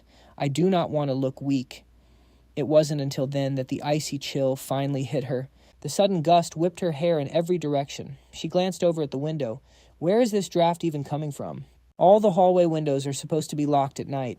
Suddenly she froze. A tall figure draped in a pitch-black face-covering cloak was perching right on the windowsill, staring dead at her. Terrified, she cried out, "Who is there?" As the moonlight hit them, their face slowly came into focus. Beneath the black cloak, a woman smirked casually, running a hand through her hair. It clicked. A dark mage. Before Adela could even react, the woman thrust a hand toward her. A blinding crimson light instantly spiraled into a magic circle. "Hold on, I am not here to hurt you." Adela let out a choked gasp, her entire body suddenly paralyzed. She tried to scream, but her mouth wouldn't budge. The mage smiled and whispered, "Keep quiet." It sounded like a threat, but hit like an absolute command. "I only came to have a little chat, got it?" The woman continued, "So, do not fight it." Invisible chains clamped down hard around Adela's body. Panic screamed in her head as she struggled frantically, but she couldn't move an inch, let alone make a single sound. Her eyes darted wildly as the woman stepped closer, still smiling. "No need to be so terrified. I just wanted to share something interesting." Pausing for dramatic effect, she went on, "Something I am sure you are dying to know. I know you are from Catalamcolo." Adela's eyes widened in sheer horror. She forced her mouth open to speak, but no words would come out. Whether it was the binding spell or the sheer shock paralyzing her, her mind spiraled into absolute chaos. She frantically wondered to herself, "I have buried my origins aside from Han Siha. I just didn't want to be branded as the sole survivor of a cursed village. How the hell does she know?"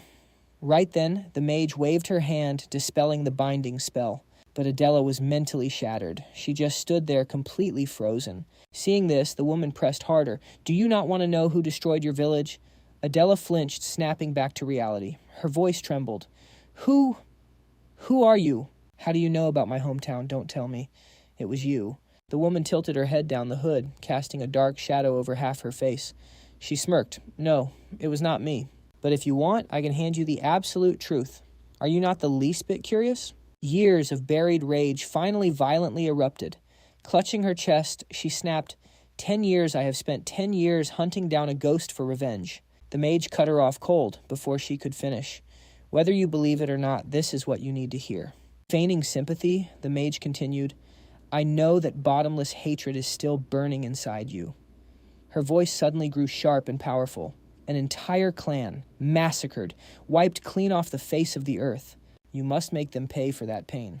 The woman emphasized every single syllable, pausing for a deadly beat before hissing her voice, dropping low and sharp as a hidden blade. "It was your dear friend, Han Siha's family." Standing against the moonlight, the eerie glow framed her from behind, splitting her face in two. Half swallowed by pitch-black darkness, the other half cold and sharp as a blade. She pointed a dead finger right at Adela, delivering the ultimate death sentence. She coldly dropped the bomb. "The perpetrators are the Castica family." Adela froze completely. Her lips trembled, but not a single sound came out. Her eyes blew wide open, pupils shaking uncontrollably as if her mind was breaking.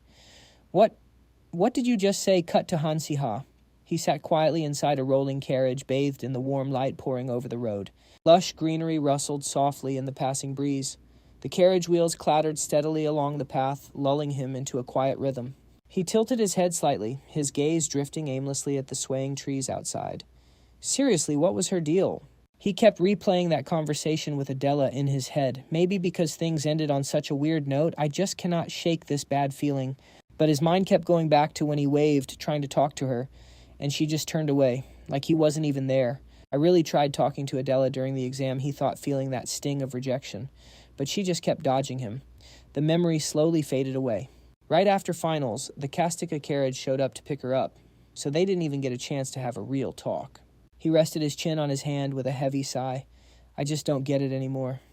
Night fell, blanketing the ground in a thin layer of dead silence. A massive castle loomed against the pitch-black sky. Stars glittered like diamonds, scattered across the dome, giving the whole place this crazy, majestic vibe. Inside a grand room bathed in warm yellow light, Count Hantezu sat completely motionless at his desk. His hands were steeped together, resting under his chin. Han Siha stood straight, hands behind his back, looking right at him. You were looking for me, brother. When he didn't get an answer, he kept going. I heard it was something serious. What's going on? Only then did the Count slide an envelope across the desk. Take it. Siha grabbed the letter, opening it with a confused look. What is this? As he read the contents, he answered his own question, an invitation to a social banquet, to strengthen ties between Castica and Arconin. The Count spoke slowly, every word dropping with heavy authority. You need to start preparing yourself as the heir of Castica. That is why I called you here. Siha flinched, literally not believing what he was hearing. Huh, why so sudden? His brother replied, his voice flat. An absolute Arcanon just reclaimed their territory. Throwing a celebration is the logical next step. He didn't even shift his posture, hands still clasped over his mouth elbows on the desk, his piercing gaze locked onto Siha. But that wasn't the whole story. He was already calculating something else in his head. Instead of letting him keep that girl from Kadablamkolo around, maybe it's time to give him a new distraction. Meanwhile, Yuna caught some of her friends huddled up, gossiping. Yo, did you hear the rumors? Han Siha's Kastika family and Solia's Arcanon family are hosting a joint social banquet. A blonde girl nodded along, giggling. I know, right? I heard my dad actually got an invite too. The girl with the black ponytail dropped even more tea. Hearing them talk like this made Yuna flinch, her face turning bright red. But wait, did you hear about this? Those two, they were actually this close to getting engaged. Yuna totally lost it and screamed, What? Who the hell approved that? The ponytail girl jumped back. Geez, you scared the life out of me. Wouldn't the Count be the one deciding that? Yuna pouted, practically fuming. Well, what about my feelings, huh? The ponytail girl just shrugged it off. What do your feelings have to do with anything? She kept rambling on. I actually tried asking Solia about it, and she said the engagement thing is all in the past. But who knows? Guess we'll find out for sure at the banquet next month. Standing right behind Yunha, Adela overheard everything, her heart dropping into her stomach. She lowered her head, looking completely crushed. Han Siha and Solia. I knew it. I can't just keep going like this. But if Siha's family's really involved in that incident, what am I supposed to do? She bit her lip, making up her mind. No, if I just stand around doing nothing, I'll never find out the truth. I have to ask him straight to his face if what that dark mage said was true. With that thought, Adela bolted off to find Han Siha. Maybe that guy was just some shady creep trying to tear Team Aiden apart. Her legs kept pushing her faster. Siha might be completely clueless about all of this, or maybe it was all just a massive lie. And while I'm at it, I'm going to ask if that engagement with Solia is real too. She slammed his door open and yelled, Han Siha, are you in here? But the room was dead empty, leaving Adela standing there looking lost. Well, this is awkward. I just barged right in. She hesitated, wondering if she should wait for him to come back. Suddenly a wave of dark, murderous aura grabbed her attention. What is, this? Adela slowly walked toward the closet where that deadly aura was leaking out. Something is seriously wrong with that closet. This energy feels terrifyingly familiar. Driven by curiosity, she placed her hand on the door and pulled it open. Her whole body froze like she was hypnotized. What is this? Even if my mind can't remember, my body is reacting on its own. The unique mana coming from this old sword is faint, but that symbol is completely burned into my memory. Breaking into a cold sweat, she stuttered, No way. In Adela's mind, no matter how much time had passed, that memory had never faded. A living hell where screams of absolute agony echoed endlessly. The trauma that dragged her down by the ankles every single night in her nightmares, refusing to let go. There was no mistaking it. Sitting right there inside that closet was that sword. Adela collapsed to her knees in front of the closet. The exact sword that wiped out my entire homeland. Kadablamkolo. Cut to the hallway. Han Siha was walking, aggressively scratching his head. He grabbed his hair and sighed deeply. I've got class assignments I gotta prep for this family banquet, and now I have to deal with this. Siha stopped in his tracks, completely surprised when he reached his door. Seeing the door wide open, he muttered to himself, Wait, when did I even leave? It's not even time for me to be back yet. Suddenly, the cold blade of a sword was pressed against his neck. Siha frowned, staring at Adela in pure shock. Her hands were violently shaking as she gripped the hilt. Looking at her face twisted in pure hateful rage, he kept his voice steady. Adela. He spoke with terrifying calmness. So, you finally figured it out.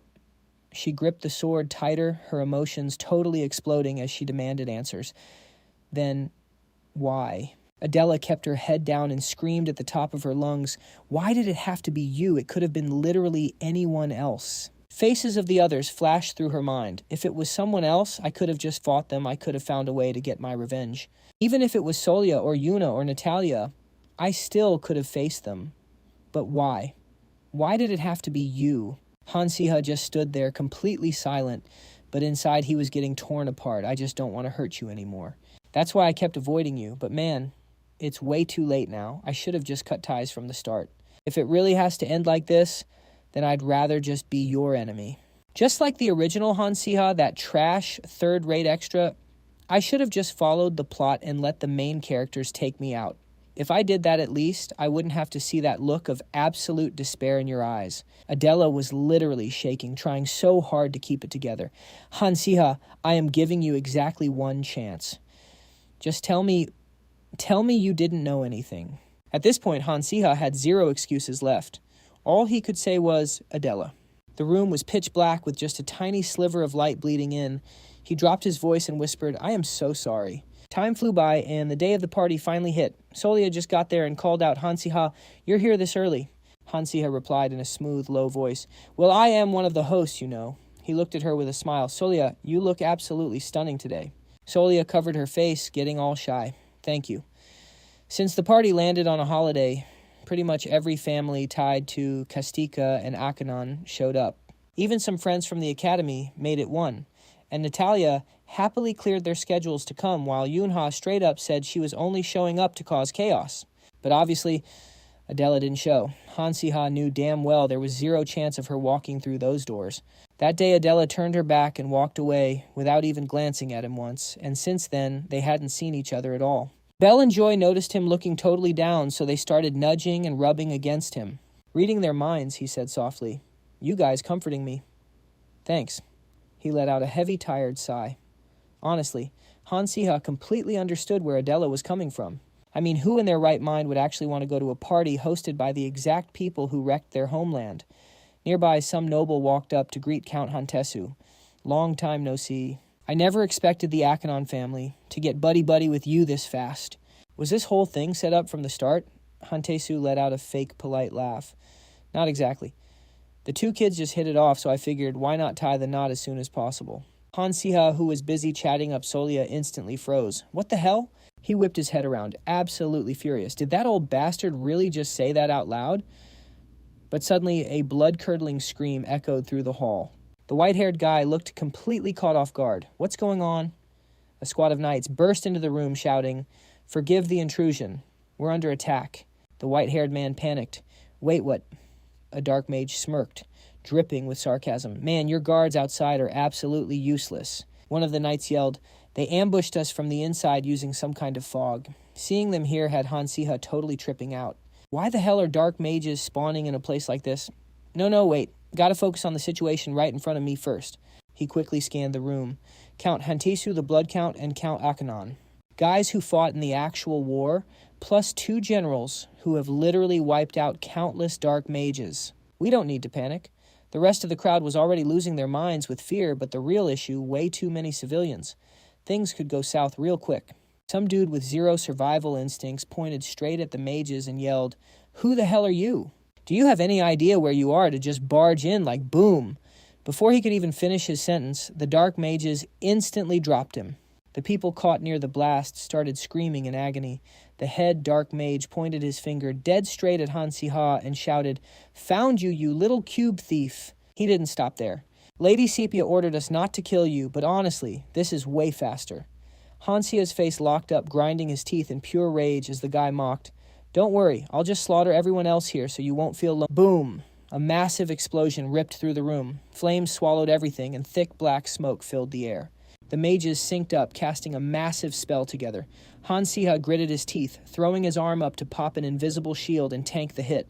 He instantly yelled out, Basin Krusty, wipe them off the map. The second the command dropped, Basin unleashed a massive wave of fire straight ahead. Krusty let out a wild laugh, popping off its skill, while zipping in circles right around. The mage's Basin was totally hyped too, blasting attacks right back at them. A razor-sharp ice spike blitzed right forward. Han Siha, panting hard, hyped them up. Awesome, but deep down he was freaking out. Are these bastards actually insane? I get that losing the cube would make anyone rage, but pulling a full frontal assault. Here, not to mention this is a Kastika event, literally swarming with high-tier, and not just regular nobles, guys like Count Hentesu are here a literal dark mage hunting expert. Yet they didn't flinch. These guys seriously just launched a raid in broad daylight right in the dead center of enemy territory. He locked eyes with a mage charging up a strike, absolutely stunned. Bringing an army this size, and what the hell is their endgame here? Solia stood dead set in front of 2 mages cold as ice and activated her lightning skill. Suddenly her eyes narrowed. A spike of fear hit her. Weird. We've dropped so many of them, but their numbers aren't shrinking at all. Wait, could this be... Solia yelled out. Totally stressed, Han Siha. It's not just because there's so many of them. He shot back his voice, dead serious. Yeah, I see it too. Han Siha stared down that absolute ocean of mages and calmly dropped the truth. That's not just a massive crowd. No, they're just endlessly spawning. That's continuous clone magic. Something considered absolutely broken to cast, even in the dark arts. Han Siha was panting hard. Damn it, he thought, the longer this drags out, the more cooked we are. His eyes darted to the crowd, completely paralyzed by fear. The worst part, people still hadn't evacuated. If this fight keeps going, they are 100% going to be collateral damage. Han Siha gritted his teeth, raging internally. Screw this. What the hell am I even supposed to do right now? Suddenly, ding. A system window popped up. He blinked in shock. Huh. The system announced he just got a taming skill reward. Congratulations. Your taming skill has leveled up. Entity 1. Ba Synecadus and Entity Closti have been successfully tamed. Simultaneously, user has acquired a new skill taming zone. The system threw up another prompt. Taming zone allows the user to tame monsters within a set radius for a limited time. Han Siha instantly smashed the accept button, yelling, "Can't you see we're in a total crisis right now? Stop asking and just activate it already." Boom. Countless glowing golden magic circles lit up the ground, instantly activating the taming zone. He dropped to one knee, gritting his teeth. Anyone, anything. Just get here in time.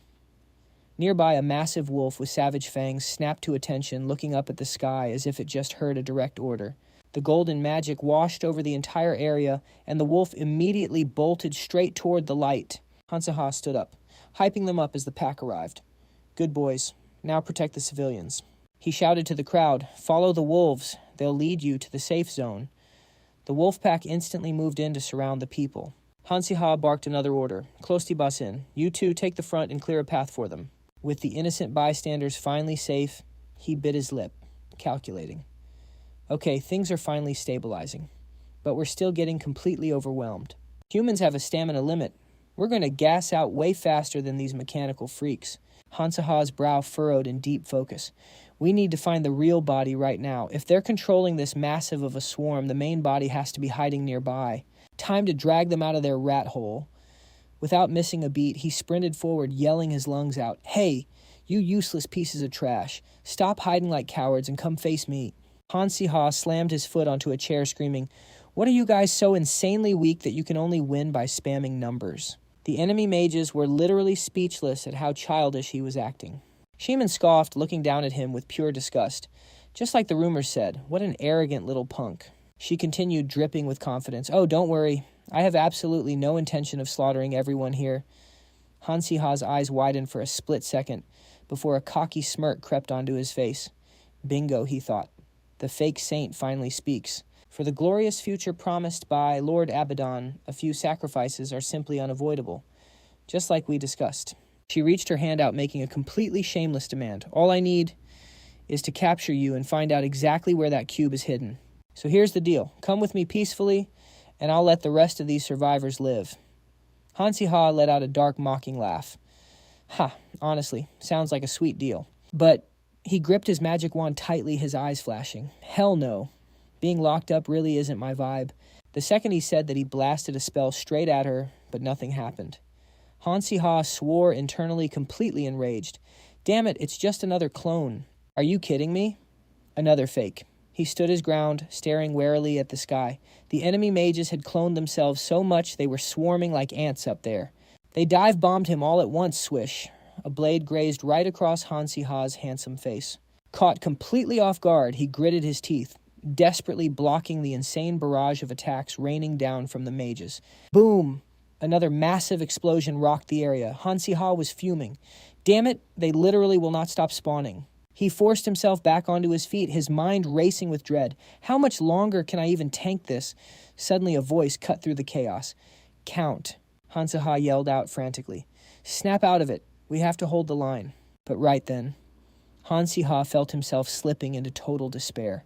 His eyes glazed over as his mind went fuzzy. I've lost way too much blood. I can't even think straight anymore. What am I even waiting for? Why did I actually believe someone was going to show up and clutch this out? Suddenly, a blinding flash of light pierced the darkness. He stared up at it, completely stunned. The silhouette of a girl flickered in his fading vision. A gentle voice called out, "Hey," the whole reason he had been fighting so hard to survive. Adela had actually made it just in time. She stood right in front of him, sword gripped tightly in her hand, and spoke softly.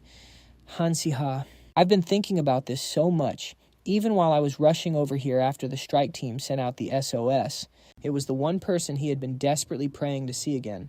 She looked at him with pure sincerity. "Listen to me, Han Siha. You saved my life. More than once. You proved to me that there is so much more to this world than just blind hatred. Because of that," Adela's voice rang out strong and unwavering even as tears started welling up in her eyes. "Now it's my turn to carry you. Just rest, Han Siha." She gripped her weapon, hyping herself up internally. "Holding this blade, I can feel it. It's actually resonating with my desperate heart." She had always told herself she had to be this strong. Adela locked in. Right in this very moment, she wanted one thing more desperately than anything else: to hunt down the true original body hidden inside this infinite sea. At the exact same time, her instincts fired up. If she just kept swinging her sword, following the guiding light, and absolutely slicing through everything in her path, it was exactly as she expected. But inside, Adela was hyped. Found him. Now that she found her target, she dashed straight at him without hesitation. Adela smirked, "Gotcha." But instead of panicking, he just let out a mocking little laugh. She was completely thrown off. Wait, what is this boom? A massive burst of magical energy just exploded from his direction. The dark mage Tarnak mocked her. "Not bad. But did you honestly think I showed up here empty-handed without a plan?" She finally noticed what he was holding in his hand. It was a cube. Tarnak the dark mage showed it off. "This is the emotion cube. A device designed to amplify and drag out every single hidden emotion buried deep inside you." He gloated, throwing down the challenge. "Now then, that pathetic, fragile sense of justice you're clinging to, let's see just how long you can hold on to it." Swallowed by the magic light, Adela's eyes slowly started to change. Her face twisted into absolute helpless confusion. Adela questioned herself. Why am I even trying to protect these people? These arrogant nobles who treat commoners' lives like pure trash, totally ignoring all the twisted sins I don't owe them any protection. What the hell am I even doing? A memory flashed in her mind. Last night, that female dark mage who messed with her head had suddenly shown up again. Back then, Sepia had taunted Adela. "So pathetic. You probably can't even handle the brutal truth you just discovered, can you?" She had replied coldly. "Then at least give me one good reason why you dragged yourself back." Sepia sighed, clearly bored. "Always so impatient, aren't we?" Then Sepia dropped a crazy offer. "I came here today to hand you a chance for revenge." She dug straight into Adela's hatred. Absolutely disgusting, isn't it? The monsters who literally buried a whole village alive, still living their best lives without facing a single consequence. Sepia didn't stop there, just like how nobody remembers stepping on some random bug 10 years ago. These noble scumbags view that Catablam massacre as nothing but a minor forgettable detail. But Adela snapped right back. "No, not all nobles are like that." Sepia hit her with a cold, hard question. "Oh, really? If that's the truth?" She leaned in closer. "Then why the hell did Han Siha hide everything from you, even though he knew the whole time?" Adela started panicking. Sepia cut her off entirely. "Like I said, I'm here to serve you revenge on a silver platter." Sepia then leaked her plan. "Tomorrow, one of my brain-dead subordinates is going to launch a solo attack on the Kastika family's banquet. Normally, I'd stop him because it's basically suicide, but alongside the Kastikas, a ton of other noble families will be there too." She emphasized her point. "If you want to settle a personal grudge, be my guest." Sepia added a little warning. "I'll turn a blind eye this time. I only came here to drop some exclusive intel that literally no one else knows." Then she revealed their true motive. "Anyway, the one we actually want is Han Siha, not his father." Adela was completely suspicious. What is that supposed to mean? Right before leaving, Sepia dropped one last hint. "If you want, I'll let you wreck the Kastika family with your own 2 hands. Just blame it on the dark mages during the chaos. It's literally the perfect cover-up, right?" Adela yelled out frantically. "Wait, stop!" Sepia just threw a reminder over her shoulder. "The choice is yours, Adela. Honestly, I kind of feel bad for you." She left her with one final message. "I just hope the next time we meet, it won't be as enemies." Snapping out of the flashback, she realized that she hadn't slept a wink since that conversation. I just kept overthinking, kept stressing out. At that moment, Adela finally spoke up to Tarnak, the Dark Mage. Honestly, I want Count Han Tae-su to lose absolutely everything. I want him buried deep in the dirt just like those innocent people from years ago. That monster buried them alive, so he deserves to suffer the exact same way. She spat out with pure venom, both him and his son. I want them to choke on the same pain that destroyed me. Not just that I want them to desperately regret every single twisted choice they made in the past. Adela poured her heart out. I've endured hell for 10 whole years just for revenge. It's literally the only reason I'm even breathing today. Tarnak mentally cheered, totally hyped. Perfect. The cube's power is working flawlessly. Thank God I sneaked this thing in just in case. Tarnak gave the order. Now then, get up. Swing your sword at the scumbags you hate. She was about to move, but then complete mood switch. Nah, I can't do it. Because Adela knew deep down, if I actually murder Count Han Tae-su right here, right now, she gripped her sword tightly again and declared, then I'll truly cross a line I can never come back from. Tarnak completely panicked. Wait, what? The cube's power is supposed to be absolute. How? Meanwhile, standing firmly by her convictions, she stepped forward with her sword drawn. Deep down, she knew exactly what was up. Yeah, it's totally stupid. But no matter how much I want to murder Han Tae-su, I know myself too well. Adela smirked. I still want to save Han Siha before I die. Dark Mage! Tarnak gasped in pure shock. No way. With just a few sword strikes, she snatched the cube. Adela clutched it tight in her hand, then silently turned and walked away. Seeing her, Han Tae-su gasped in shock Adela. But exactly as expected, she completely ignored him, walking right past with a cold shoulder. Adela walked right up to Han Siha and called out, Han Siha! She handed over the cube and muttered, I still haven't forgiven you, you know. With tears welling up in her eyes, Adela warned, You're going to pay me back double for this, later. Got it. Han Siha just took the cube. She pressed her hand tightly against her chest and softly agreed. Meanwhile, inside a massive ancient castle. 3 days later, Han Siha sat in the chair listening carefully to the instructions inside Professor Han Si-hyuk's academy office. Since the academy is still in session, and you two are still students, I heard the infirmary took really good care of you both after that fight. Make sure to thank the school nurse later. Adela, with bandages all over her face, muttered in a low voice, And you should be thanking me for not killing you all back then. He rubbed his temples, looking completely exhausted. Nah, you're the one who should be thanking me for not killing you right on the spot. Hearing that, she jumped out of her skin. Wait, what? What did you just say? Han Tae-su opened his eyes and stared at her. Stay calm and listen closely. Originally, I was planning to kill you, Adela. He started recounting a story from way back. Over 10 years ago, I got an order from the emperor to completely wipe out Katablamkolo. There I met a prophet who gave me a prophecy. A survivor from Katablamkolo would one day kill my son. Han Tae-su emphasized just how dead serious this was. You probably think that's just an excuse, and you're not wrong. But before a bigger tragedy happens, I want to rip it out by the roots myself. There were only 2 survivors from Katablamkolo. Adela started trembling, stammering out in fear, But what if that prophecy is wrong? But he shut that down instantly. That prophet wasn't some cheap fortune teller.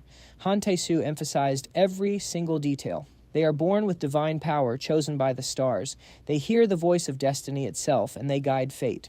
Their prophecies are almost never wrong. So, Adela, please, do not betray my son. She walked out looking completely shell-shocked. Closing the door behind her, she stumbled down the hall, her mind racing. A prophecy, I never even thought about that. Suddenly, Adela froze in her tracks, hitting a major realization. Wait a minute. He said there were 2 survivors. It was starting to click.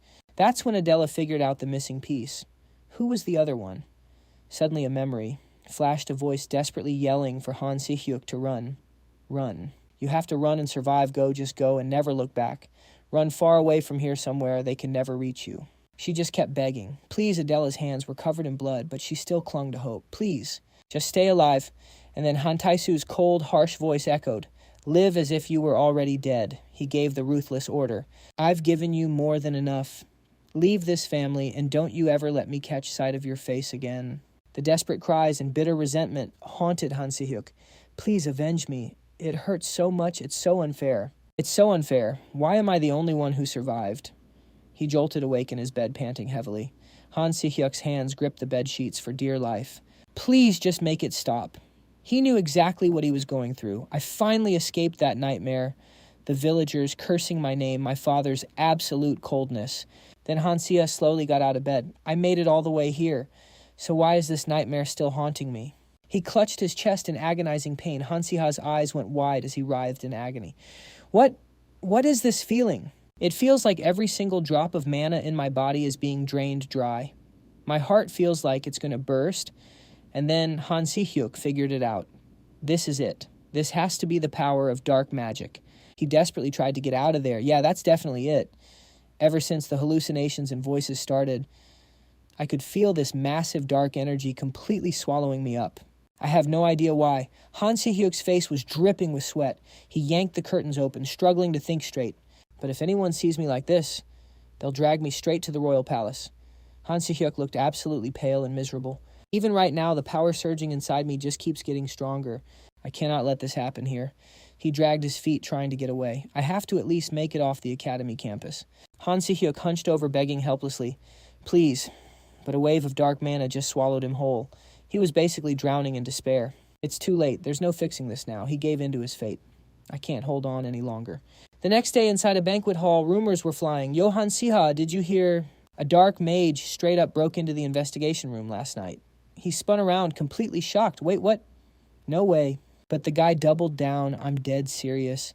They found super obvious traces of dark magic. It was literally undead, summoning magic." He couldn't help but ask, how is that even possible? I mean, the investigation room is on the edge of the academy, but it's still inside the campus barriers. Han Siha was low-key stressing out now. Is Professor Han Sihyuk doing all right? Yunho was super hyped. Look at this massive crowd. Han Siha felt a bit overwhelmed. Yeah, it's definitely pure chaos. Thank God these pillars are reinforced with mana, or the whole place would have caved in. He awkwardly rubbed the back of his neck. I bet Han Sihyuk is feeling super guilty right now. I mean, they are family after all.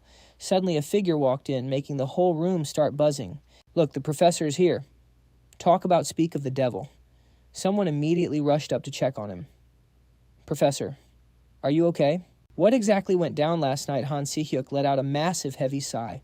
Last night, this place was breached by an outsider. Han Siha just had to ask. "So the rumors are true.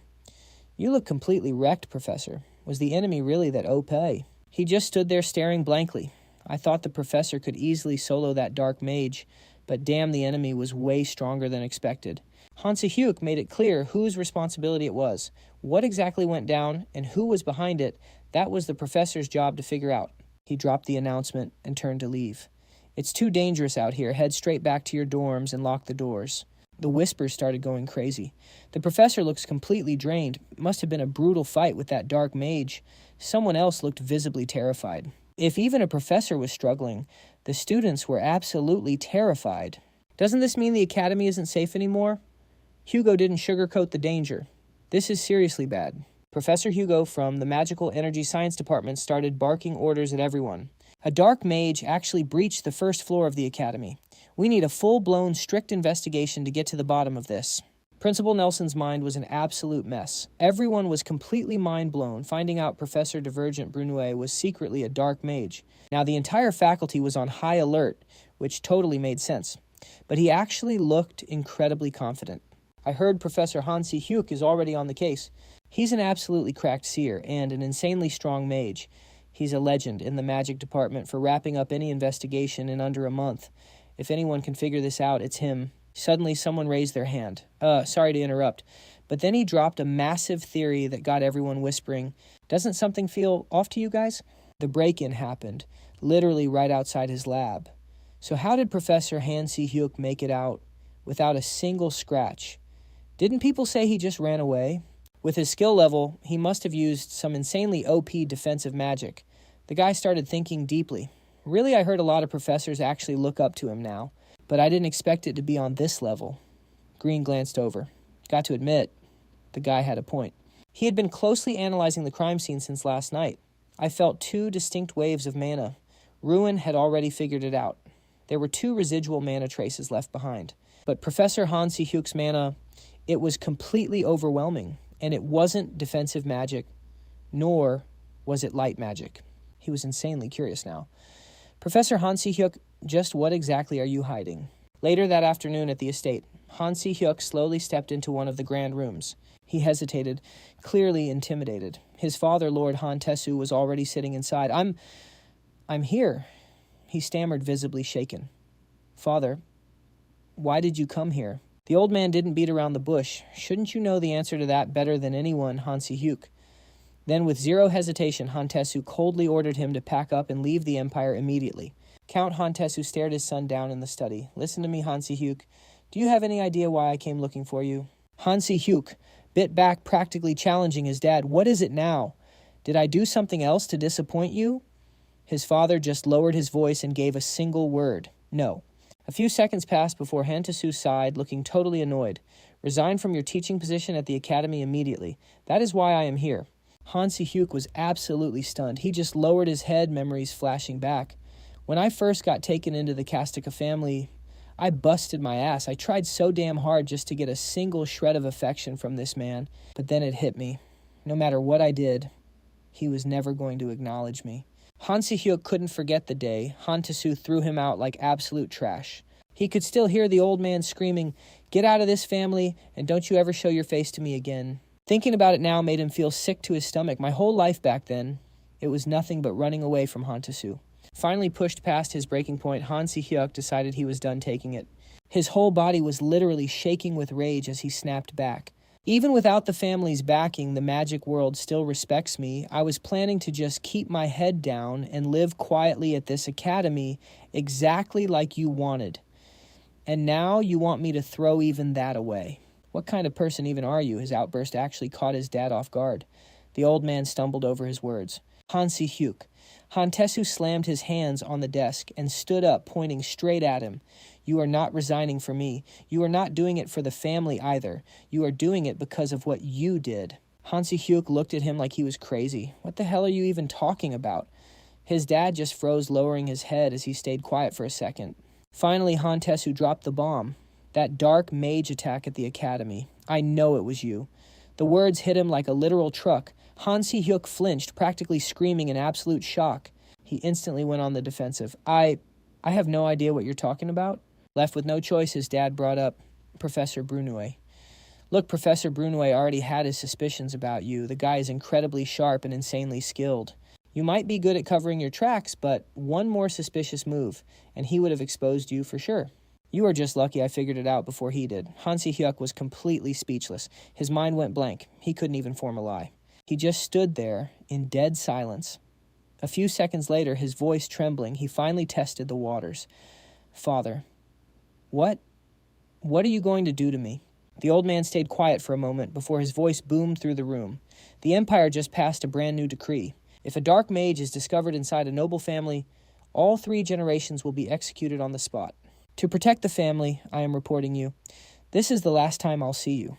Han Siha clutched his head, laughing bitterly before muttering, so it just ends like this. But deep down, he was actually thinking, even he couldn't explain why he had this kind of power. He was just furious, completely wronged, even by the man who was supposedly his father. Just as Han Siha was thinking this, Han Taiseo suddenly called out, "Listen, Han Siha." He walked over, placed a hand on his son's shoulder, and said with dead seriousness, "Leave the Empire." Those words left him completely stunned.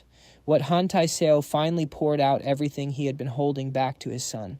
"Before we part ways, I raised you for over 10 years. That wasn't a short amount of time for me. I never really saw you as my true son, but maybe you were. I wasn't a good father. But I refused to be the kind of scum who kills his own kid." Right before leaving the room, he dropped one last genuine piece of advice. "If you get that, then leave immediately. From now on, just pretend we never met." Early next morning at the academy, the rumors were already flying. Yo, breaking news. I heard Professor Han Siha straight up vanished. Wait, what? But he was literally just teaching normally yesterday. What about our class? We only had 1 session left before the semester ends. Word is he had some crazy emergency and had to dip. Adela grabbed his arm and demanded, "Han Siha, what is going on?" What exactly happened? He played dumb, stammering, I have no idea, but she wasn't letting it go. Han Siha. Did he even say when he's coming back? Left with 0 options, he just made up a lie on the spot. Yeah, I tried giving him a call. Sounded like he got dispatched on some crazy long-distance quest. Deep down, though, he was cursing the guy out. Han Siha literally dropped a bomb and dipped. Unbelievable. Honestly, I knew something was totally off from the start. Like, how the hell does a dark mage just sneak into the academy that easily... Besides the insane security, this place is packed with white mages. Walking in here as a real dark mage is straight up suicide. If it wasn't an outside breach, then the only person who vanished or got affected was Han Siha himself. The craziest part, the only place that got wrecked was the investigation room. Not the dorms, not the classrooms full of weak students. It targeted the Empire's top prophet directly. You'd have to be insane to pull that off. So, there are only two possibilities. One, Han Siha can actually use dark magic. Two, he couldn't control that power and things went completely south. He tried to cover the whole thing up. That absolutely wrecked, exhausted look on his face. That day, that wasn't just fatigue. That was probably pure regret and guilt from using dark magic. I have no clue where he ran off to, but I hope he's safe. Time flew by after that crazy day and the break officially started. During the break, one tracked down Han Siha to chat and told him anyone even remotely connected to a dark mage gets executed, wiping out the entire bloodline. That's a terrifying order from the Emperor. Now that rule is spreading across the whole empire. I mean, isn't that straight up dictatorship, though? Now that I think about it, the Emperor is literally a dictator. Honestly, I'm shocked your head is still attached to your neck right now. To which he casually replied, "Bro, I seriously almost died." Hearing that Yunha snapped, "You are completely insane." Time flew by in a flash, and the break was over. On the first day back to the academy, Han Siha was out cold when his alarm suddenly started blaring. A few seconds later, he slowly cracked his eyes open to face the new day. Han Siha sat up, stretched his arms, and groaned happily. "Man, I slept so good." He was even mumbling to himself, "It's been forever since I slept this deep."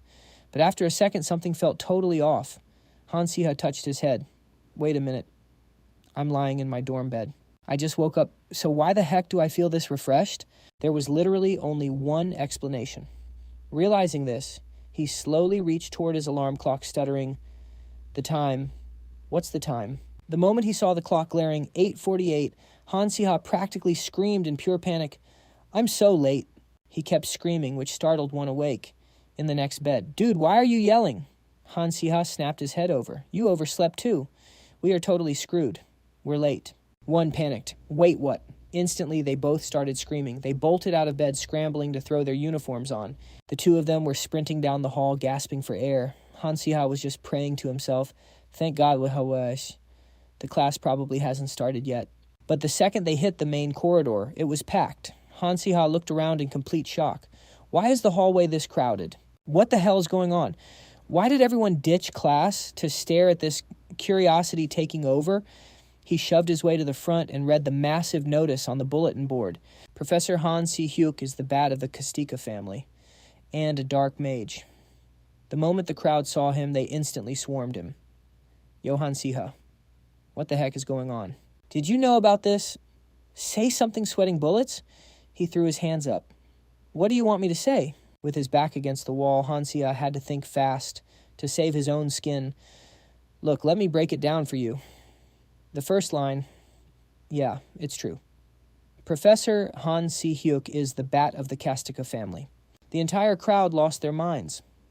"What?" He quickly held up a hand, continuing. "But the second line, him being a dark mage, you'd have to ask him directly about that." So, who exactly wants to volunteer to go find Professor Han Siha and ask him? The hallway went dead silent. Nobody dared to breathe. He pointed randomly at a student. You want to go do it." The guy totally panicked and stammered, But before he could even finish his sentence, Han Siha instantly cut him off. "I know his address from the files, so if you ask, I'll tell you. You curious? If not, class is starting soon, so beat it." Then everyone literally bolted. So Yunha asked, "Han Siha, you good?" He didn't answer, the guy only thinking to himself, who the hell actually wrote and posted this? The drama didn't end there. All day long, people kept buzzing about the dark mage, and it was seriously getting on Han Siha's nerves. He groaned internally. "Everywhere I go, people are whispering. It's annoying as hell. I'm just heading back to the lab, where no one will bother me."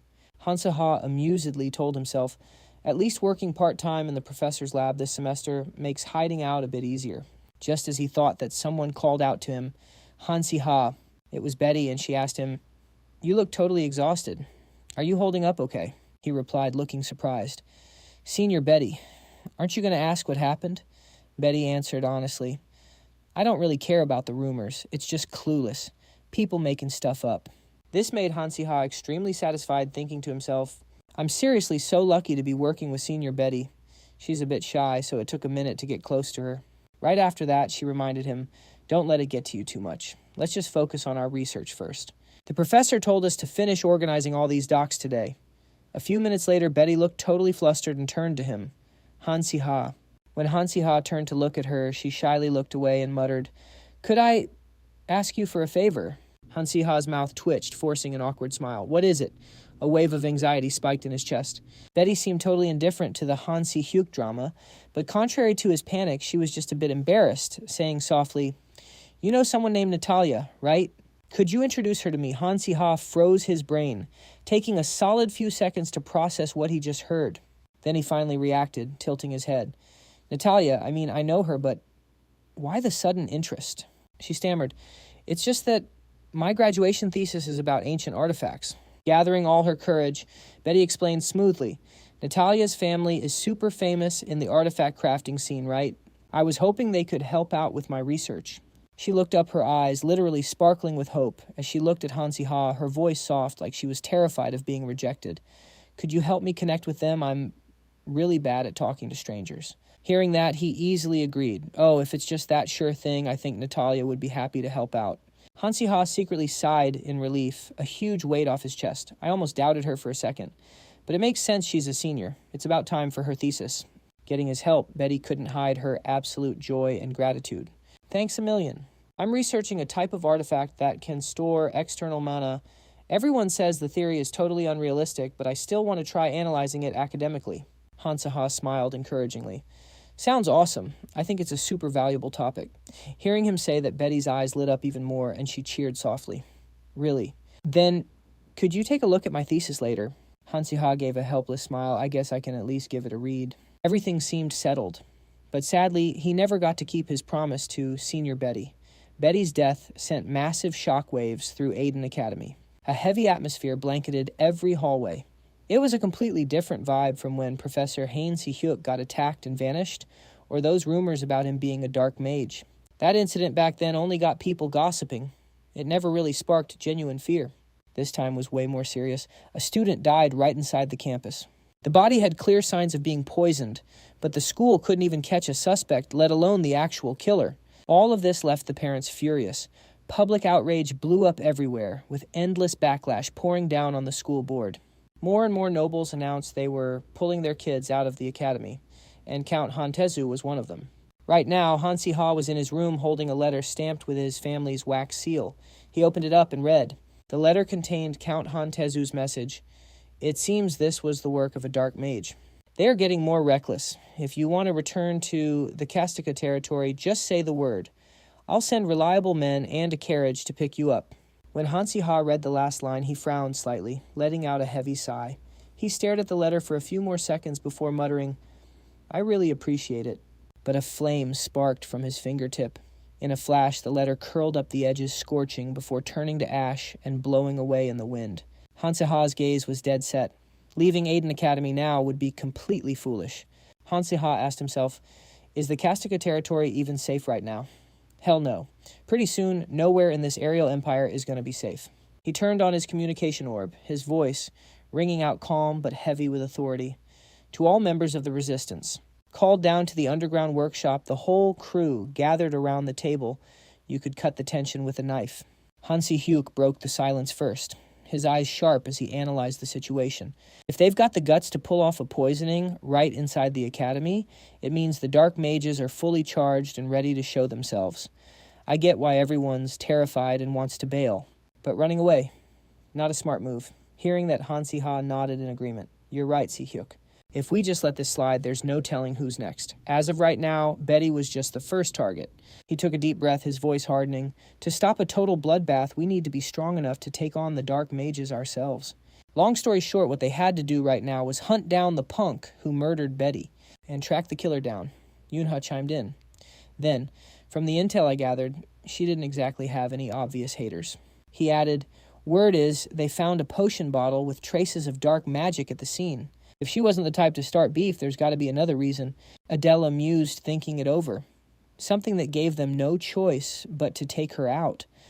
I'm not totally sure she was in the magic department, but she wasn't exactly the combat type, right?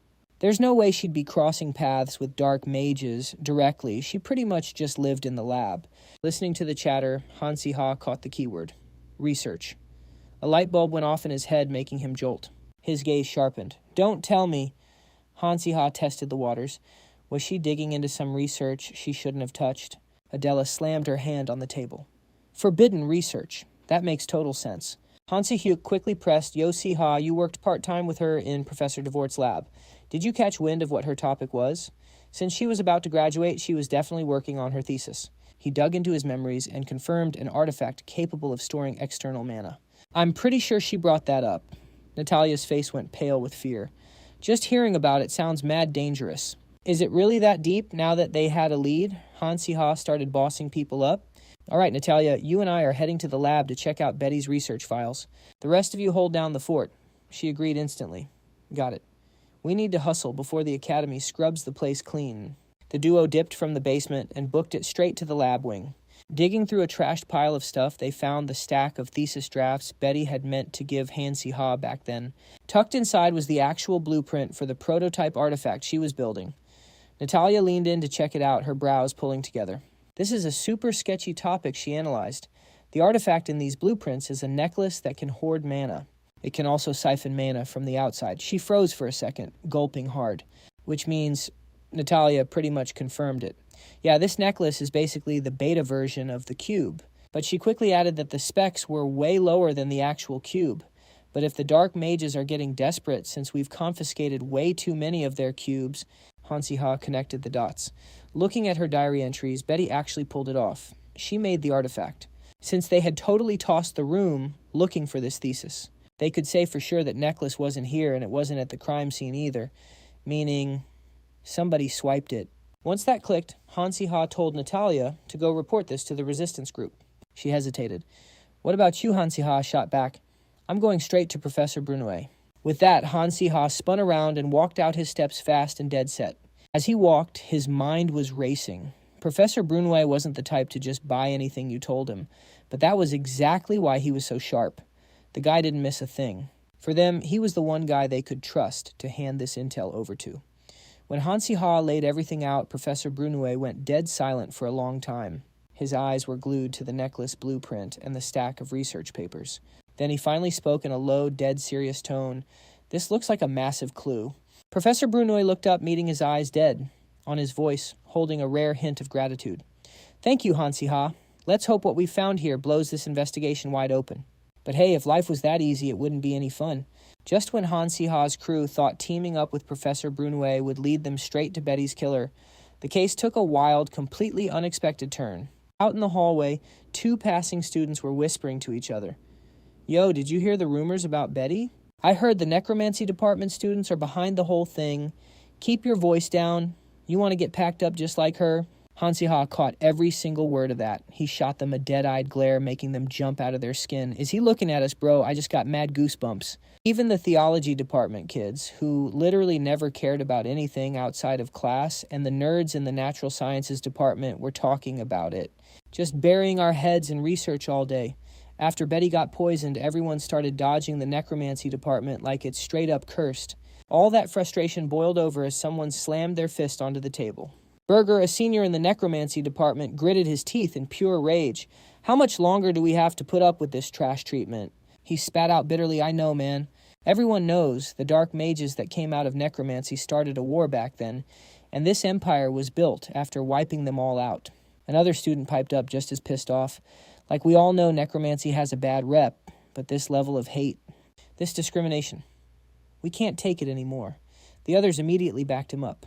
Facts. You're completely right. Berger's face darkened, muttering with a crazy look in his eyes. This damn school, why don't we just wreck the whole place? The guy next to him freaked out. Wait, what the hell are you talking about? Berger just shrugged it off. I'm talking about dark magic, bro. Half of us already know how to use it anyway. His buddy panicked. You're actually going to use dark magic, bro. Are you dead serious right now? But Berger didn't even flinch. What we've been learning is literally one step away from dark magic. It's not even that hard. Plus, there's a million ways to hit up a dark mage. He leaned in. If the rumors are true, and Betty got taken out by a dark mage, that means one is hiding right here on campus. Hell, they might even team up with us. The rest of the group started sweating, totally spooked. Burger suddenly let out this twisted laugh. He looked up, muttering, "Why didn't we think of this earlier?" His eyes gleamed, glancing around at the crew. "Yo, gather round. I've got a seriously cracked idea." Meanwhile, in the royal office, Linnea was laser-focused on the paperwork across her desk. Just then, the door clicked open. A composed figure stepped in and stood right in front of her. Count Hantesu kept his cool. "Your Majesty called for me." Marcel stood right next to him, looking completely stressed out, not saying a single word. Linnea smirked the second she saw them. "You're finally here. Take a seat, both of you." Marcel watched her cold, calculating vibe, panicking a bit on the inside. Wait, why did Her Majesty summon me and Count Hantesu at the same time? Once they sat down, Linnea looked dead at the Count. "Your son is currently enrolled at the academy, correct?" Hantesu answered smoothly, "Yes, Your Majesty." She softly fired back, "My son attends there as well." That single sentence made Marcel stiffen up. Linnea leaned on the desk, her voice dropping lower. "You know, the academy, supposedly the absolute peak of education in this empire. I used to think so too, but I'm sure you've heard the recent news. With all this chaos going down, neither of us can just sit back and leave our kids there anymore." He looked down deep in thought. "Indeed, Your Majesty." But inside, Hantesu was super suspicious. "I'm not following your point, Your Majesty." She watched him try to play it cool, feeling completely smug. "You're worried, aren't you? A student was literally murdered in the so-called safest place in the Empire. Who's to say the Crown Prince won't be next?" Linnea's lips curled into a smirk. "Because of that, my son Marcel is dropping out of the academy starting today." That bombshell left Marcel totally stunned. He couldn't believe his ears. "Wait, what?" She gave him a dead serious look. "This is for your own protection. You're staying far away until this whole mess gets cleared up." Pausing, Linnea glanced at the paperwork again. "Actually, you probably won't be going back to the academy at all. Not even for graduation. Don't sweat it, though. I'll get you private tutors right here in the palace." Marcel wanted to fight back, but it was just way too sudden. Seeing him try to protest, her tone went ice cold. "Marcel." She glared at him, shooting a straight-up warning. "This is a royal decree."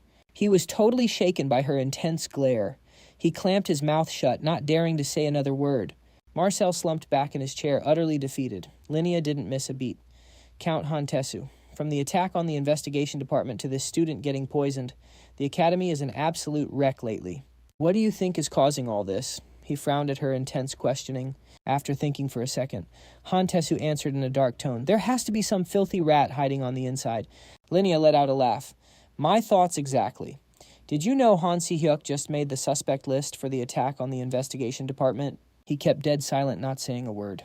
She kept pushing. He suddenly quit and fell off the grid right before everything blew up. Kinda makes you wonder if it's a coincidence, or totally planned. With every word, she dropped Hantesu's fists clenched tighter, and noticing that reaction, it gave Linnea an absolute thrill. She covered her mouth, hiding a little chuckle. "But hey, you wouldn't happen to be the one hiding him, right? I'll cut to the chase. Do you know where Han Si-hyuk is?" The Count fired back in a low, flat voice. "No." Hantesu bowed his head, looking dead serious. "I cut ties with him over 5 years ago. And Your Majesty, that kid was never my son to begin with." He answered smoothly, but his brain was working in overdrive. Every single word right now had to be perfectly calculated. If the Emperor starts suspecting Han Siha, the entire Kastika family is absolutely cooked. All I can do right now. The image of the Grand Kastika estate flashed through Hantesu's mind. Taking a breath, he gently placed a hand over his heart. "If I knew where he was, I would have dealt with him myself ages ago. Your Majesty knows exactly the kind of man I am." He kept his face completely deadpan, masking his iron resolve. "I just hope that kid is safe wherever he is."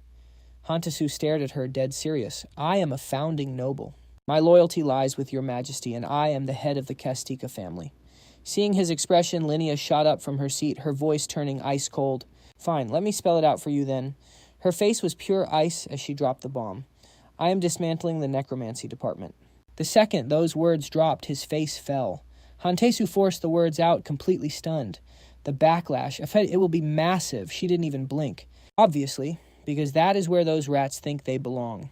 It was giving pure predator vibes, hunting down mice cowering in their holes. Linnea's voice was absolute zero, "But you know exactly how I operate, Count. If I cannot catch a rat hiding in the walls," again the image of terrified little mice shivering in the dark, panicking as the hunter closed in, And then, boom, a massive wall of fire engulfed them all. Her voice dropped to a vicious whisper, "Then I will just burn the whole damn house down. If they fight back, wipe them all out." Linnea stepped up, placing a cold hand on his shoulder. Hantesu was shook. "Your Majesty, you mean even the students?" He caught that smug, calculating look on her face, and sheer dread washed over him. This emperor is about to commit an absolute atrocity, way worse than the Catablancolo incident. Is she seriously about to do that all over again? The ruined, blood-soaked memories of that year flashed before his eyes, stunning him into total silence. Meanwhile, out in the dead of night, a skinny figure was sprinting down a narrow alley. He was gasping for air, his mind reeling in pure panic. Something is completely messed up. He couldn't hold it in anymore. They've completely lost their minds, Fabian Edwin, clutching a hastily thrown-on coat, was running for his life in the dark face, pale as a ghost, muttering literal psychos. He was still in denial, desperately trying to convince himself. No, this is so wrong. So freaking wrong. Fabian slammed to a halt in front of the estate. He started banging on the heavy doors like a madman, screaming, "Han Siha, bro, please open up." The door creaked open. Han Siha stood there, rubbing his sleep-filled eyes. "Oh, it's you, Fabian. What the hell are you doing here? It's literally the crack of dawn." Fabian slapped his hands together, looking absolutely desperate. His voice was shaking, practically on the verge of tears. "Please, man, I am begging you. Just let me hide out in your room for a bit." Siha stared at this terrified, trembling mess, completely dumbfounded. But he still ended up letting Fabian inside. Siha's deadpan voice cut through the room. "All right, so you're saying something went down, and you need a temporary safe house, but this temporary stay is going to last a whole week." He looked down at the guy, literally groveling on the floor, at a total loss for words. Fabian opened his mouth to explain, but Siha just scoffed and turned away, visibly annoyed. Is this some kind of sick joke? "Get out!" Panic took over as Fabian scrambled to beg him. Wait, you haven't even heard the whole story." Pale and sweating, he frantically started explaining. "Bro, the necromancy department is about to pull something insane. You gotta believe me, I barely made it out alive. They were literally talking about jumping the royal family. Unlike Maxwell, I don't have the Emperor to protect me." Hearing that, Siha shot him a sharp look. He smirked. The necromancy department is plotting something together. Siha's internal alarm bells instantly went off. In the original storyline, Betty didn't die, but this event 100% happened. Some shadowy mastermind is pulling the strings behind the scenes right now. It sent a slight chill down his spine. The necromancy rebellion from episode 8 in the original work. Those edgelord students were always causing trouble, but they always got stomped by the orthodox magic department. That is, until they snapped and basically hijacked all of Aiden Academy. By the time the Emperor's elite mage squad arrived, the body count was already insane. Siha's expression hardened. He stood up abruptly. "Where are they right now?" "They're all camped out in the second-floor conference room," Fabian replied. Siha's eyes widened in sheer panic. Everything is completely derailed. Pure anxiety started creeping in. In the original story, they set up their barricades in that exact same room, which means the episode is starting right freaking now. The image of Berger pulling the strings across the academy flashed in his mind. He was dead certain now. The ringleader has to be Berger, right? If I remember correctly, he wasn't completely ruthless at first. Well, at least not until he became the host for the dark magic and went completely berserk. Siha's face went cold as he threw on his jacket. "All right, I've made up my mind. I'm going straight to them." Fabian stared at Siha's back like he was looking at a ghost. "You're going to them. Are you out of your freaking mind?" Siha snapped his head back, glaring at him. "Coward, I didn't say you had to come with me. Stay put. I'm going solo and I'll be back." But the absolute second those words left his mouth, the ground violently shook, nearly throwing him off his feet. Panic spiking, he whipped his head toward the academy. No way. Over at the campus, massive flames and a devastating collapse had just torn through the buildings. The crowd outside was losing their minds. What the hell was that noise? Instantly, people started realizing how screwed they were. Someone screamed, "Everybody evacuate right now." Siha sprinted outside, completely paralyzed by the utter chaos unfolding right in front of him. I remember this scene perfectly. This is it.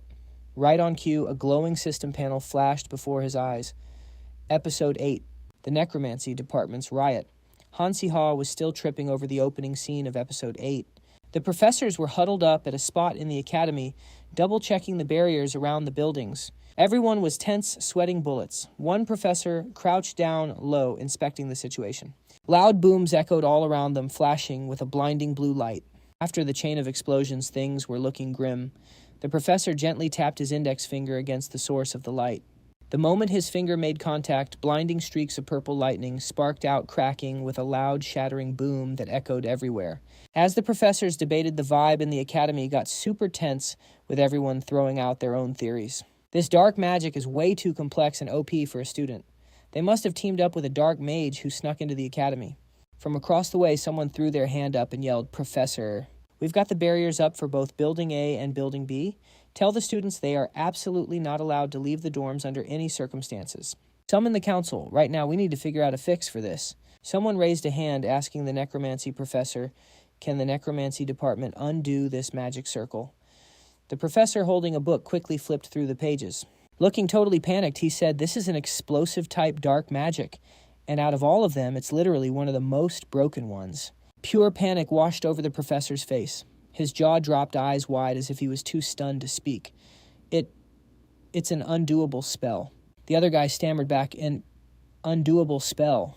The professor nodded grimly. "Exactly. It can't be cracked with normal magic." The other guy looked super stressed, his face pale. "Then, what the hell do we do?" The necromancy professor spoke up slowly. "The only way is..." His eyes widened, tears welling up in the corners. His lips parted, teeth clenching hard as he tried to hold back his emotions. The academy was locked down by a magic barrier, glowing with this insanely mysterious purple light. The professor inside finally dropped the solution. "Rush in and kill whoever's casting the dark magic. There's literally no other way." Han Siha looked up at the notification, totally fed up.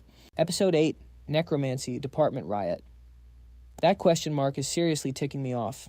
Standing out on the balcony at night, he hung his head. He rested both hands on the railing, looking completely drained. It's been a hot minute since I've seen such a trash episode. Han Siha stood up straight, staring out at the academy. The professors threw up a barrier just in case there's another explosion, but they call it protection when it's really just locking us all in.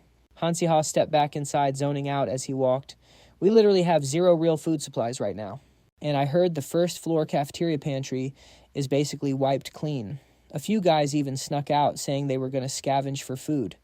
Just then, one walked in, waving his arms around, looking super hyped. "Oh, right, Han Siha, did you hear Chris is gone?" He looked at him, totally confused. "What's up with Chris Yoon?"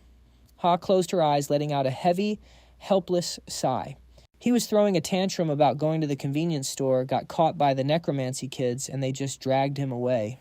Han Siha didn't even look surprised. "I knew he was going to wreck things somehow." He crossed his arms, his face looking totally depressed and annoyed. "The professors keep telling us to sit tight, but I highly doubt things are going well. Today, I even overheard some of the necromancy kids saying that if their demands aren't met, they're going to take over Building B too, not just Building C. Now there were only 2 academy buildings left in the dark night, protected by magic barriers, one glowing blue, the other purple." Han Siha paused for a second to think, then shrugged and asked, "I wonder if the theology kids are doing okay?" Because the Building C dorm that the necromancy guys took over also has the theology department's girls' dorm. One looked weirdly amused by that. The theology professors are already furious. It's absolute chaos. In contrast to Yoonha's carefree, gentle vibe, in his mind an image popped up of a girl with long black hair hugging a cat and smiling brightly. Han Siha looked deep in thought, rubbing his chin anxiously. "I'm worried about Yoonha. She's not the reckless type to piss off the necromancy kids and ask for trouble. A whole bunch of worst-case scenarios played out in his head, but she could or get cursed, or the necromancy kids could just lose it and blow up the whole dorm." Listening to Han Siha yap nonstop, one just froze 100 question marks popping up in his head. Why the hell are you worried about Yoonha? It's not like she's the type to get bullied easily. One stated it like an absolute fact. If anything, she's the one doing the bullying. Hearing that, Han Siha looked annoyed and totally disagreed. "Yoonha, no way, she's way too pure." Hearing those words come out of his mouth, Won's jaw dropped in sheer terror. He thought about the girl with that razor-sharp glare, the kind of rage that made you feel like you were being roasted alive, holding up a book like a weapon. He just stood there, paralyzed. If anyone ever messed with her, she'd grab that library book she always reads and jab you with the corner of it, even from a distance. Now Han Siha was the one caught off guard. because in his head, Yoon-ha was this pure angel as gentle as a flower. She's never acted like that with me, not even once. He blurted out, literally refusing to believe his own eyes. So she acts all tough with me, but plays the fragile girl in front of Han Siha. He grabbed his head tight, covering his ears in pure frustration. Screw this now, my neck is killing me. A massive bang on the door echoed through the room. Han Siha sighed in annoyance. Now who could it be? He squinted his eyes, waiting to see who was about to walk in. The guy walking in was fixing the collar of his white shirt, looking absolutely annoyed. Chris, weren't you already locked up? First Fabian came here wrecking everything, and now it's your turn. Han Siha sneered with a lazy, dismissive tone. What, you want me to hide you for a week, too? Just spit out why you're here and get lost. Chris's face slowly morphed into a sly, sketchy smirk. Well, actually, Chris stood right in front of Han Siha. The prince is looking for you, and he sent me to get you. He said it's an absolute emergency, but Han Siha barely even gave a damn. Oh, is that so? Chris just stared at him with total confusion. Seeing how zero chill Han Siha's reaction was, he had to push harder. Bro, the prince called for you. Is that really all you have to say? It sounded incredibly important, Han Siha. If the prince calls, shouldn't you be on your way right now? Han Siha got seriously pissed. His face darkened as he rubbed his temples, totally fed up. Listen here. Royal family or prince, I don't give a damn. It's all the same to me. If he wants to see me, he can drag his own feet here. Seeing Han Siha completely unfazed, Chris started shaking and stuttering. It's just, he said it has to be somewhere completely private. Before Chris could even finish, Han Siha let out a heavy, exhausted sigh. You actual idiot. I can see right through your little scheme to lure me outside the barrier. His long bangs covered his forehead, revealing only his sharp eyes. Totally done with this nonsense. He exhaled a long breath, sounding absolutely drained. All right, so where is it? Chris panicked, completely thrown off by the sudden question. What's with that look? Han Siha glanced at his weird reaction, literally losing brain cells by the second. You literally told me to come. So why are you acting shocked that I said yes? Chris stuttered. It's just not even waiting for the guy to reboot or give a proper answer. Han Siha walked straight out the door without a single hesitation. He even lowered his voice, playfully mocking Chris. What's surprised that I instantly read your little trap and asked straight for the location. If their only goal was to cause a scene, they would have targeted the professors first, not me. There has to be another reason they're trying to drag me out there. Han Siha was being held back by 2 crossing swords. Thinking this through is going to take a minute, but I already know how this goes. This episode is going to end with the absolute pathetic failure of the Academy's necromancy department. A student was receiving some kind of spherical object, glowing with a dark purple aura, from a mysterious figure wrapped in a black cloak. According to the original plot, a dark mage hiding in the academy links up with the necromancy kids and teaches them some seriously broken dark magic. Exactly what they wanted. That's probably how a bunch of low-mana trash managed to hijack the entire building C. That sphere, packed with pure dark energy, literally embedded itself into their hearts and is mutating like a parasite. But the OP magic that Dark Mage handed out, it drains the user as a host, and the buff doesn't even last long. Plus, if the host gets completely swallowed by that power, they'll go totally berserk. So if I can just talk them down before the host goes completely crazy and prevent anyone else from getting wrecked, that's the ultimate good ending, right? Standing right in front of the door to block the way, Han Siha crossed his arms. He looked completely unfazed, interrogating him like a guy who already knew the whole script. Chris, let's be real here. They sent you to drag me out, didn't they? The guy was stammering, unable to form a single word. Han Siha just kept pushing. So you've at least spoken to them, huh? Knowing the gig was up, Chris dropped his head in pure defeat. Are those necromancy kids even capable of holding a conversation right now? They won't listen to a single word. Han Siha clenched his fist, gritting his teeth as he let out an angry, completely fed-up smirk. And you're not listening either. You absolute moron. I'm asking if they are physically capable of talking. Well, obviously, the necromancy students are human too. Han Siha let out a heavy sigh, but his annoyance and sheer sarcasm were still running on max. By that logic, you're definitely not human, because absolutely no human is actually this stupid. Chris was angry, but also totally dumbfounded, his jaw dropping open. What the heck, why are you suddenly picking a fight? Han Siha just slapped a heavy hand onto Chris's shoulder. Enough. Lead the way. Shoving Chris forward by the back, he turned his head to look at One. I'm going solo. Do not follow me. Seeing him choose to go alone with this sketchy guy, One was instantly worried for Han Siha. Are you sure you're going to be okay? But in total contrast to Juan's panic, Han Siha looked insanely calm. Yeah, if I'm back too late, alert the professors immediately. Endless thoughts were still swirling in Han Siha's mind, but the second he stepped out the door with Chris, they instantly bumped into 3 people standing right there.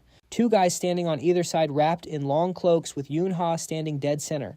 I was so worried about Yoona, but honestly, both of us just completely froze when we saw those 3 standing right in front of us.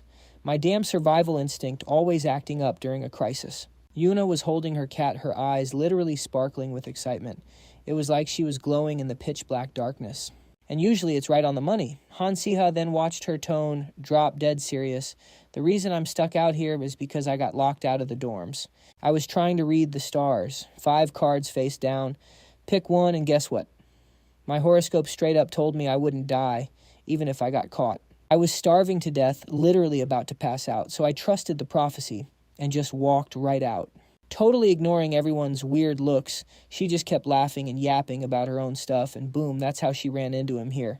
Told you my predictions are literally always right, that guy never changes. Ugh, fine, as long as you're safe.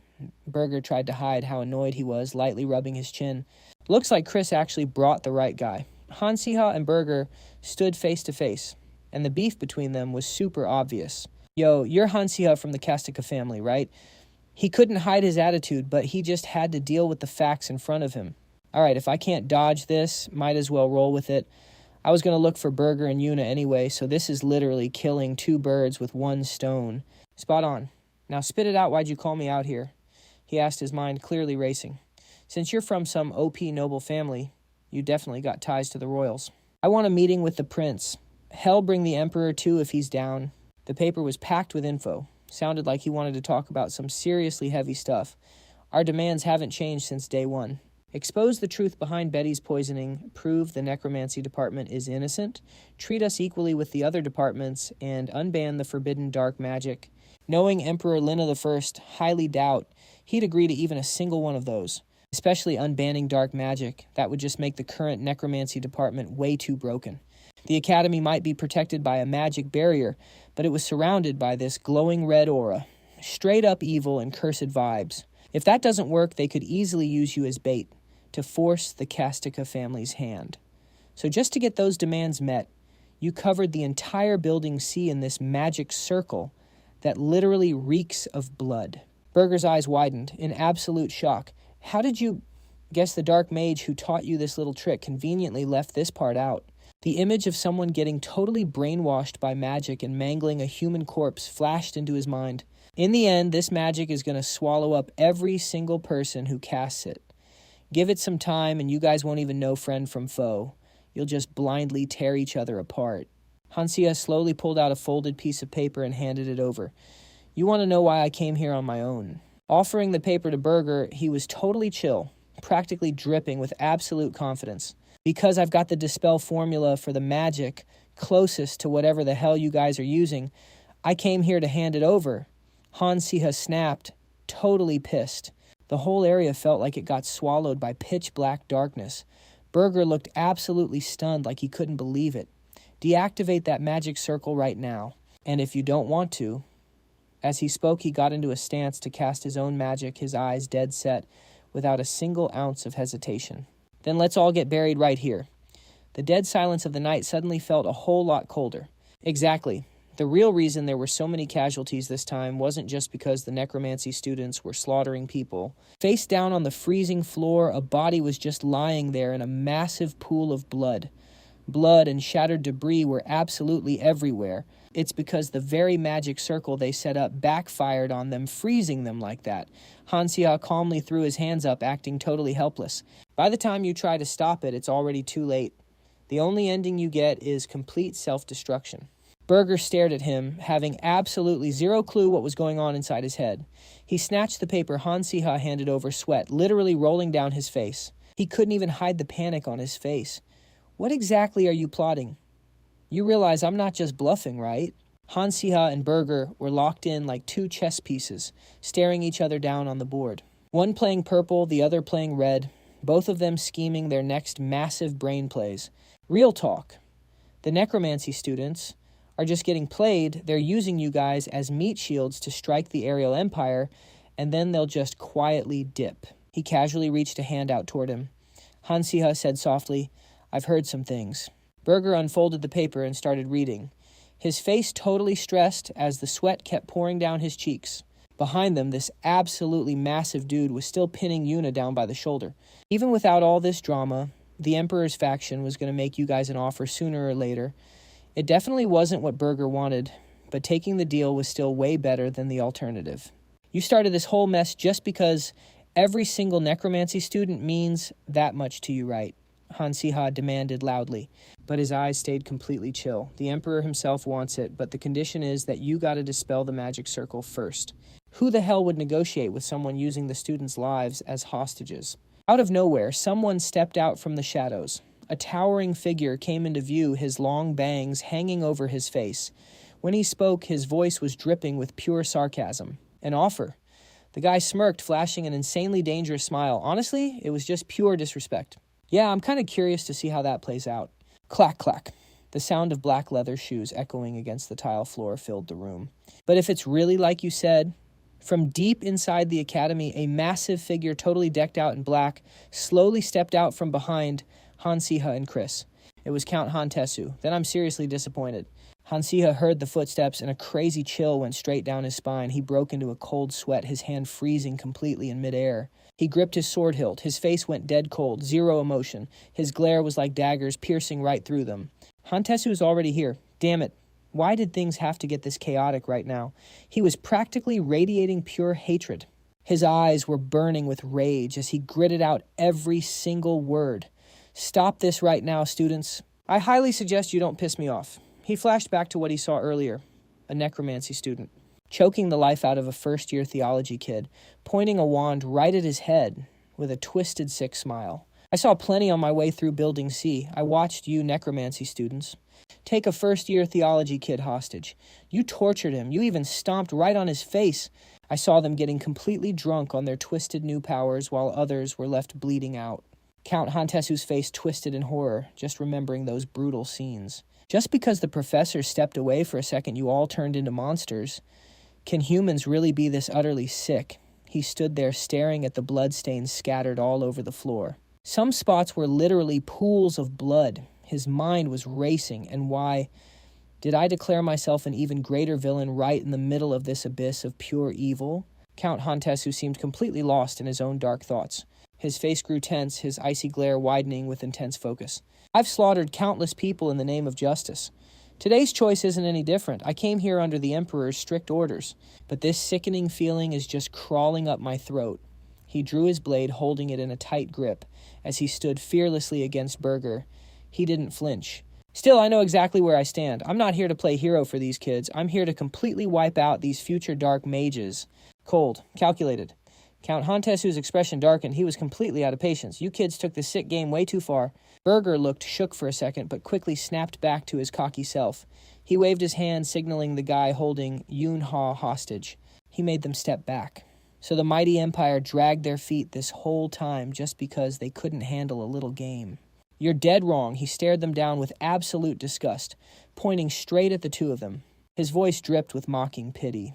Do you really think the Empire just sat back and let you run wild because they couldn't handle a couple of total nobodies?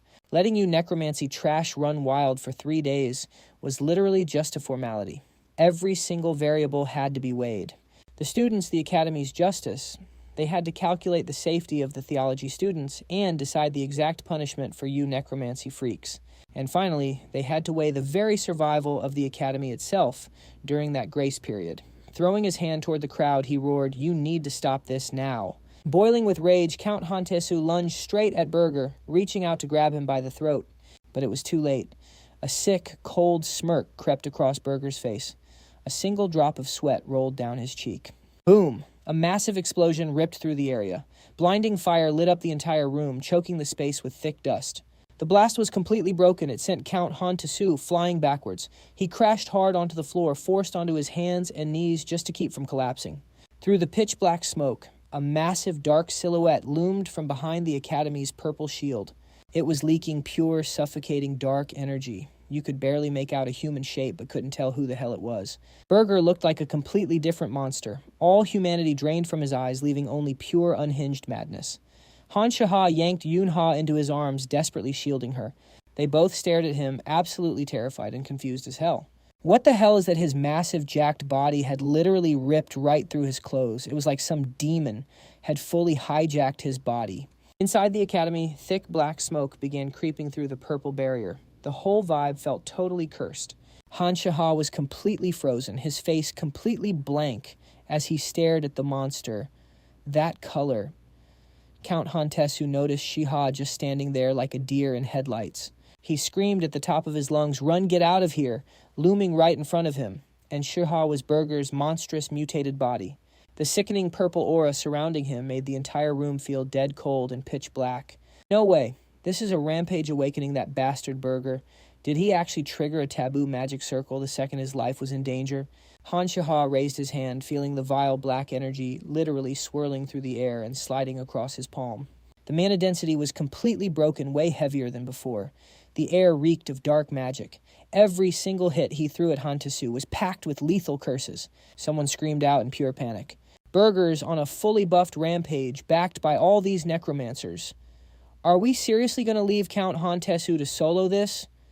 What was there to even think about? Count Hantesu tightened his grip on his... He dropped into a battle stance. Don't worry about me. Get the other students out of here to the safe zone. Han Siha and Yunha looked at him in total panic. Cold sweat was pouring down both of their faces. All right, Siha yelled. They all turned and booked it toward the exit, leaving Count Hantesu to face down the massive, rampaging Burger alone. Yunha, Chris, let's move. Run. The three of them made it back to the dorms in one piece. We made it. Han Siha stood there talking to Yunha, trying to calm her down. From here on out, the professor's barriers are up. We'll be perfectly safe. Adela's room is right over there, so just crash with her for the time being. I'm sharing a room with Yunha up on the second floor. If anything happens, come find me immediately.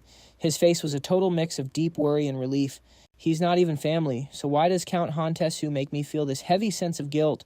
I really should head back to Building C. Yuna anxiously stepped in to stop him. Don't go. It's going to be okay. He looked at her totally torn. Are you sure? Yeah, the Count will be perfectly fine. Yuna locked eyes with Han Siha, dead serious. I'm telling you the truth. That look in her eyes wasn't just comfort, and it wasn't worry for the Count either. It was absolute certainty. He was completely caught off guard. Wait, don't tell me exactly. It's a prophecy. The Count is safe, but going back won't change a single thing. The barrier is totally shattered, leaving a massive hole. Honestly, you really shouldn't see what's out there with your own eyes. In just 3 hours, Count Hantesu, directly dispatched by the Emperor, actually arrived, wrecked the Necromancer's magic circle, and completely wiped the building clean. He's broken. During that time, a few students wandered into the aftermath of the battle, totally panicked and shocked that the barrier had actually collapsed. Those of us waiting in Adela's room finally got to see the absolute mess outside. Some students finally stepped out after hiding for so long, but nobody was happy seeing that absolute bloodbath. Adela walked through the totally wrecked battlefield, lost in thought. Except for a few necromancy students who had nothing to do with the magic circle, the vast majority of them were wiped out. But you know what? I still don't get it. Han Siha, back in the room, you said the necromancy students started this whole thing themselves. But the ones who actually forced them to create that suicidal magic circle were the dark mages. The dark mages are literally playing everyone like pawns. So why the hell would they do that? I know it sounds crazy, but isn't this just a massive loss for them too? In the long run, those necromancy students could have been perfect lackeys, but they just self-destructed. Han Siha looked at her, and it finally clicked. You're right, Adela, that makes total sense. Sure, the Count is pure chaotic evil, but as the mastermind, he might do things for fun, but he is absolutely not stupid. A specific figure suddenly flashed in his mind. Long white hair flowing in that eerie, hazy void. He would never pull a stunt that causes such a massive loss for his own side. Something is seriously wrong. Hey, Han Siha, those cubes we moved to the new stash last time. When was the exact last time you checked on them? Now that you mention it, ever since the Necromancer riot, I haven't left the dorms at all, so I haven't checked. Han Siha frowned, thinking hard. We even hid the cubes in other spots besides Ethan's storage room, literally just to prevent them from getting jacked. In a pitch-black room with only a single sliver of light bleeding and a black cabinet sat on top of a wooden crate. Don't tell me... Oh, hell no. That's exactly it. That black cabinet was tiny and totally silent, but it felt like it was hiding some massive dark secret. Looks like we walked straight into a trap. Yeah, I remember now. The cube glowing with that intense magical light. The ritual and the riot. Plot twist. The next arc is actually super critical. The arc where they have to get the cube back. Han Siha gets the cube stolen by the dark mages and has to struggle like crazy to get it back. Wait, what? Han Siha was completely caught off guard and immediately whipped his head around. No freaking way. He sprinted off without hesitation. If they actually used the riot as a giant distraction just to swipe the cube, Han Siha's heart was pounding as he slowly pushed the door, just as I thought. Inside the storage room, there was just a lingering glow behind the box. The cube was gone. He bit his lip hard, his eyes glued to the glowing orb right in front of him. Probably to stop them from getting stolen all at once.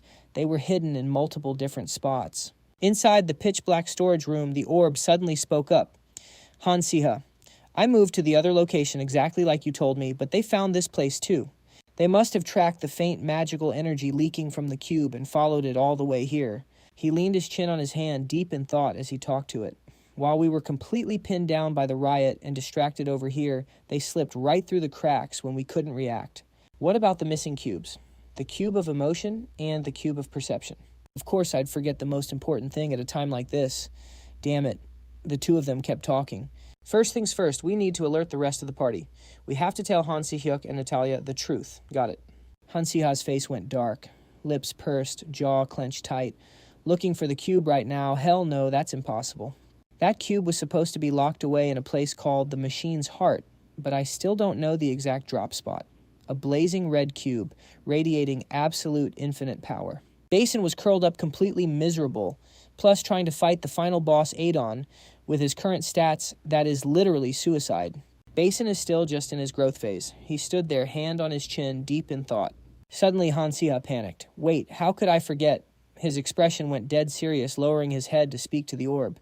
If we don't go hunting for the cube, there's still another way. I mean, think about it. We busted our asses to get that drop, and then it gets stolen. Wouldn't that piss you off? The little orb flew over and snuggled right into him. Tamed monsters. Yeah, they spawn the second you summon them. Even Ba Xin got summoned out in the spirit forest. Its eyes were literally sparkling super hyped inside that subconscious space. The void room. Shaking off that uneasy feeling, it suddenly clicked for him. Wait, does that mean... Han Siha's eyes turned ice cold. If I just use my Tamer's summoning skill... He frowned, getting annoyed. Even if I can't get the emotion cube back, the perception cube I already tamed might just return to me. Suddenly, a bright red cube started glowing. Boom! Right under the fancy ceiling it spawned. The red cube was just sitting there, totally obedient, right in the palm of his hand. No way. Seriously. Adela's jaw literally dropped when she saw him holding it. Wait, you're telling me an inanimate object tamed by Han Siha can actually answer a summon? Yup. Seeing it with your own eyes, and you still don't believe it. Han Siha casually sat back in his chair, tossing the cube in one hand. He had the smuggest smirk on his face. I really thought we lost it for good, thank God. He could feel the mana radiating from it. This was definitely the cube. It probably got summoned straight out of Aiden's room. He gave a dark, mysterious smirk. Like he just thought of the ultimate troll move, Han Siha laughed a real villainous chuckle. Those clowns put on quite the show, stealing it. But now it's right back in my hands. That guy's definitely maulding right now. I mean, who would have thought someone could actually tame a cube? Serves him right. He let out a heavy sigh, staring deep into the glowing cube. At least, that's how I feel about it. So many cadets were pushed to death's door, all because of this stupid thing. Outside, the wind started howling like crazy. This was the brutal aftermath of their sick, selfish greed. Reading about it in the novel was one thing, but seeing the bloodbath in person, totally different. Back inside, the three of them just stood there, staring at him, flexing in his chair. Honestly, finding out the cube could be tamed was pure luck. A single glowing cube in a world of absolute darkness. He stood there reaching out, trying to touch it. It's not a living thing, but it had mana, so I thought, why not try... Han Siha explained, completely serious now. Anything bound to a tamer can be summoned back. Doesn't matter what it is, so let them try and steal it. I'd rather die than lose this thing permanently. He went deep into thought. Then he stood up, gripping the cube tight. Adon's endgame is to collect all the cubes and power up the machine heart. Once he realizes he's missing one, his entire master plan is completely wrecked. Those bastards are probably foaming at the mouth right now. Han Siha faced the group, dropping the hype for a second. But we still don't have a way to track the unbound ones. For now, keep your mouth shut. Tell absolute. Outside the window, the sky was already bleeding into a dark sunset. Those dark mages are definitely coming back for the rest of the cubes anyway. And we are nowhere near ready to just rush blindly into that war. Priority 1, find their damn base. A warm light bathed the massive castle. Fast forward a few days, Count Hantesu requested a royal audience. Empress Linnea was chilling at her desk, scanning a document.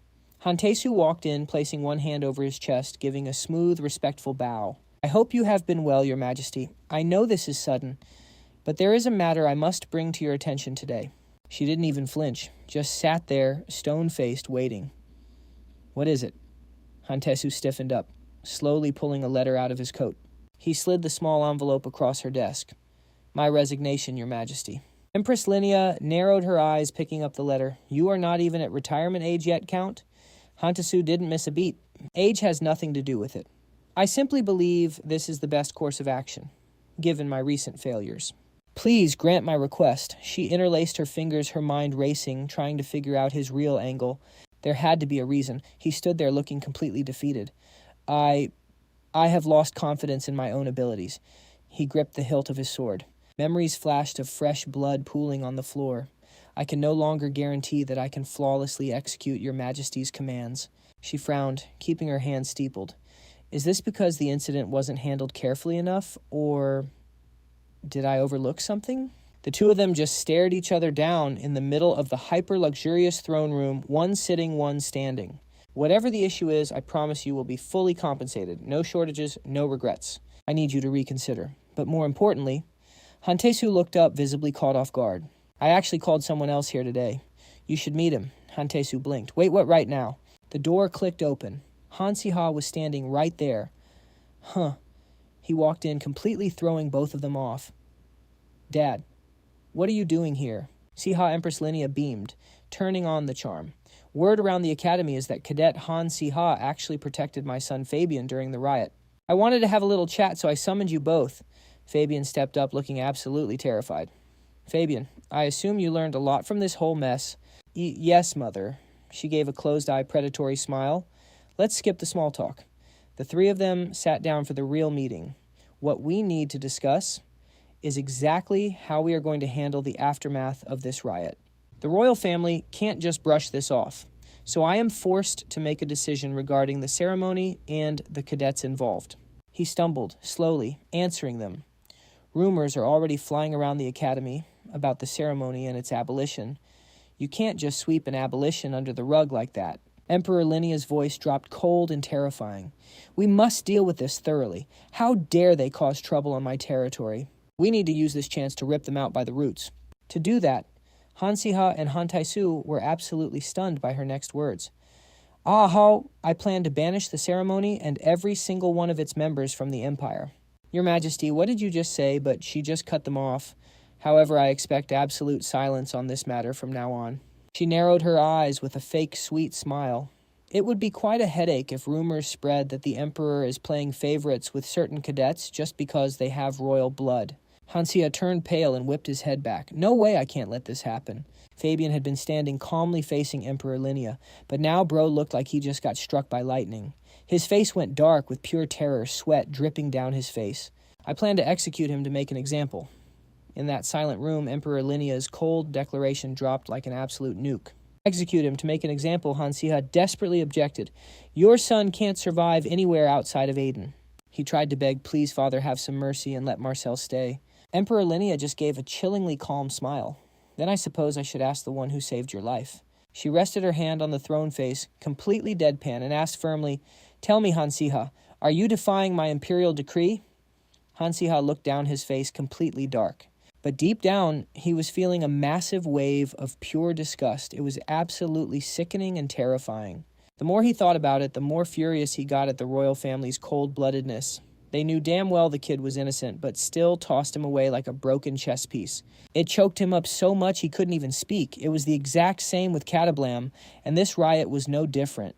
So many people died because of those dark mages' sick plots. But was it really just their fault? Han Siha slowly looked up, a mocking smirk on his face. The hell are you talking about? Emperor Linnea was stunned, her eyes flashing with pure rage. What did you just say? Han Siha didn't stop, just kept dropping the heat. If it's rotted to this level, it's a miracle this trash empire hasn't collapsed yet. By now, she was absolutely losing her mind, screaming. Are you out of your damn mind? Han Siha clapped right back. The only thing crazy here is this empire. Marcel isn't direct royal blood, so you just decided he's useless trash and threw him away, right? Han Taisu saw his son going absolute god mode with the disrespect, and his face turned pitch black. But Siha was already too far gone, standing 10 toes down on his words. His voice rang out loud and clear. And you call this serving the nation? An empire running on these filthy, scummy rules should have been wiped off the map a long time ago. Han Taisu couldn't take it anymore and stepped up to grab him. Han Siha, that is enough. But Han Siha was stubbornly locked in his voice, unwavering. But nothing I said was wrong, father. It's all facts. He turned back to her. Your Majesty, you know damn well I'm right. Emperor Linnea glared at him with dead, icy eyes, looking like she wanted to eat him alive. Is that so? She raised a hand, flashing an absolutely toxic, evil smile. A snot-nosed brat dares to spit out such words, and actually thinks he can lecture the master of this empire. Those words instantly snapped Han Siha back to reality. His jaw dropped, completely horrified by the words he just let slip. Oh crap, what kind of justice warrior trip did I just go on? Han Siha let out a dry, self-mocking laugh. Did I take it too far? I mean, everything I said was pure facts, though. But right after that, he immediately tried to cope. I've got the cube that the dark mages are thirsting over, and I'm the heir of Kastika. They definitely wouldn't chop my head off just for a little slip of the tongue. Right. Emperor Linnea slowly stood up from her throne, her words dripping with venom. In all my life, I have never heard such insolent words. Han Taisu deeply bowed, desperately covering for his son. I beg for your forgiveness, your majesty.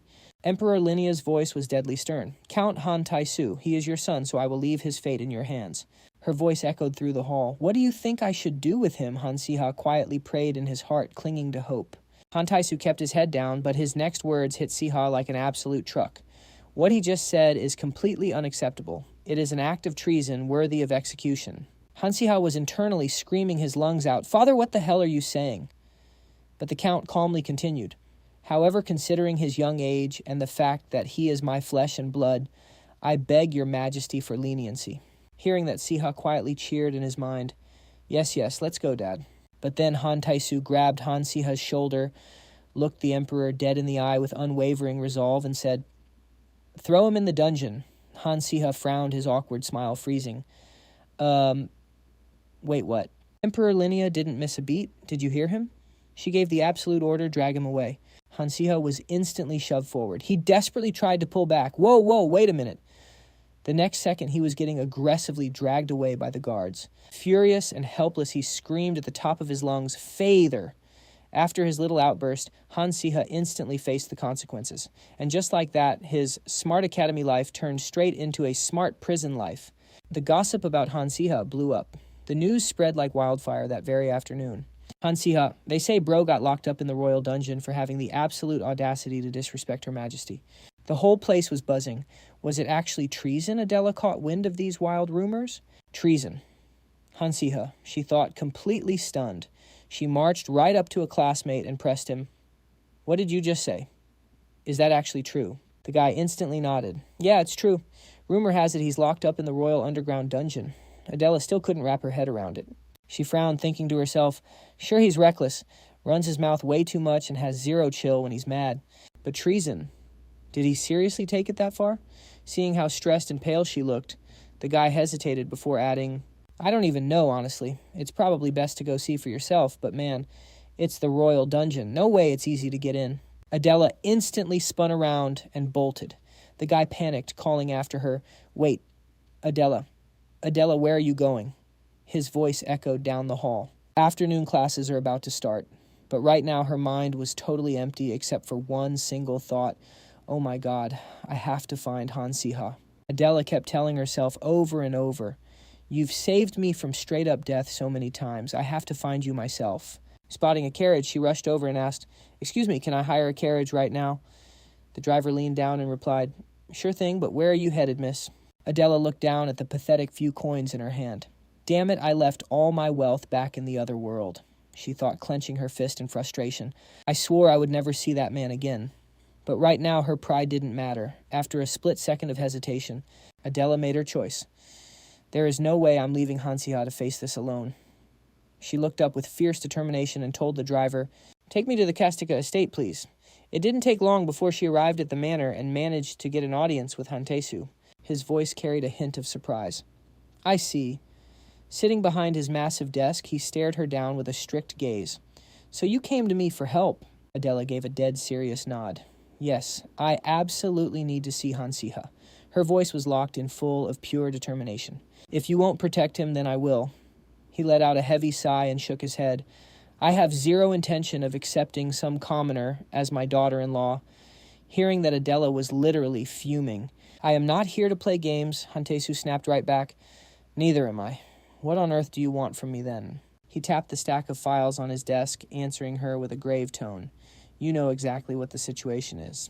If that boy was locked up by a direct royal decree, my hands are tied. I can't do a thing." Adela brought her hands to her chest, gripping them tightly together. Desperation leaked into her voice. "Then please, at least let me see him. Even if it's just for 5 minutes or even less." She stood there, her pleading feeling completely genuine. "There is something I absolutely have to tell him." Tears were starting to well up in her eyes. "So please, just this once. Help me. Count on begging you." Hantesu massaged his temples, a massive headache brewing. He thought to himself, with all these rumors, people probably think the kid is already dead. Should I just tell her the truth? He hesitated for a second before making up his mind. Whatever, it's way faster if she just sees it for herself. Hantesu cracked a faint smile and told her, "I will give you the location. You have my word. I'll pull some strings so you can see him." Adela gasped, completely shocked but totally thrilled. "Wait, really?" Hantesu gave her a warning look. "But let me make one thing clear. If His Majesty decides to block this, I cannot help you, so do not cause a scene." Adela eagerly nodded in agreement. With a few teardrops still clinging to her cheeks, she smiled. "Yes, I understand." And just like that, her mood completely flipped. She happily hopped back into the carriage, and from there, everything went surprisingly smooth. Late that night, Adela finally pulled up to the royal palace. It didn't take long for the guards to escort her down into the underground dungeon. As the heavy prison doors creaked open, her heart was pounding out of her chest. But what she saw inside completely shattered the whole dark and gloomy dungeon stereotype everyone expected. The place was brilliantly lit and straight up luxurious. It literally looked like the inside of a grand castle when Adela stepped up to his cell. There was Han Siha casually chilling on a plush bed, happily munching on a piece of cake. Bro looked way too comfortable. It was the exact opposite of what she had been crying over. Han Siha blinked, completely clueless. "Huh, Adela. What are you doing here?" Adela was so stunned she squeezed her eyes shut and just screamed. "Why the hell do you look so relaxed?" Her voice was laced with pure rage, like he literally defied the emperor as a noble, got tossed into a place like this. "Isn't this literally treason? How is this even allowed?" Han Siha didn't even flinch. "Of course it's not allowed. I'm literally locked up, aren't I?" Adela massaged her temples and let out a huge sigh. Ugh. She looked up at the ceiling, clutching her head in total frustration, thinking, what was I even doing worrying about this guy? Meanwhile, Han Siha was just sitting there completely lost. He just blinked, wondering, what's her problem? He had zero clue what she was going through. The delayed embarrassment was hitting Adela like a truck. She was literally speechless. Just hours ago, she had been tearing her hair out, cursing the heavens, crying, "Why do I have to suffer through all this pain?" In the end, staring at Han Siha, she was totally out of words, mind completely blank. But to clear things up for her, he thought back to his meeting with Emperor Linnea. "Look, let me explain. It's not like I'm just sitting in here doing absolutely nothing. The Emperor, Linnea, locked me up in here and ordered me to figure out a way to weaken the cube. Honestly, with how things were, Linnea's subordinates were constantly walking on eggshells, absolutely terrified. Even that whole threat about executing Fabian, that was just bait to provoke me. So, yeah, at least I'm not actually getting sent to the chopping block." After laying out the whole situation, "I teamed up with Count Hantesu. I've known the guy for years. We practically set this up with just one look," he said, casually tossing a red cloth in his hand. Adela narrowed her eyes. "Wait, why do you even need to weaken the cube in the first place?" Hearing that, it suddenly clicked for him. "Oh, right. I never actually told you about that part." Adela tried to picture it, Natalia locked in deep focus, manifesting that massive, glowing blue mystical cube. Then the story continued. Natalia was the absolute first to successfully tweak the cube's mana circuit and drop its threshold. Just in case those dark mages snatched up all the cubes, we've been tweaking them bit by bit for damage control. But the cube Adon stole this time. Before he could even finish, Adela clocked it and yelled, "The cube was nerfed." Han Siha didn't even try to deny it, dropping an instant reply. "Spot on. I already reported it to the Emperor." He was standing right at Emperor Linea's desk handing over his report to her. Staring hard at the paper, she pushed up her glasses with one hand. "Looks like I'm the only one with the tech, the brain power, and most importantly, the cube." She stood up, flashing a smile, and dropped a bombshell on Han Siha that literally sent his soul leaving his body. Looking back at that moment, he explained, "So she wanted to lock me in a super safe, cozy little spot to tweak it. And the Imperial prison is literally the safest place in the entire Empire." After hearing the whole story, Adela rubbed her chin, going full detective mode. Plus, nobody's going to mess with a traitor, so it's the ultimate cover story. She completely zoned out, lost in her own thoughts. Suddenly, she leaned right into Han Sia's ear and whispered, "That girl is an absolute mega-brain psycho." Bro thought she was going to drop some deep lore, but nah, just the 8 words she blurted out. Han Siha just gave this helpless, awkward laugh. "Yeah, I thought so too." But then he looked her dead in the eye and kept going. "Adela, were you worried about me? It's not exactly a walk in the park getting in here, so how did you even know where to find me and pull up straight here?" Totally caught off guard. Adela bristled up like an angry hedgehog. "What the heck are you talking about? Stop hallucinating. I wasn't worried about your dumbass at all." "Got it." But Han Siha wasn't letting her off the hook that easy. He let out this fake disappointed sigh. "Then, why exactly did you come all the way down here?" Desperately trying not to blow her cover, she scrambled for an excuse. "I was literally just passing by. That's it." Reading her like an open book, he kept trolling her with a sarcastic little compliment. "Oh wow, you're actually pretty insanely talented then."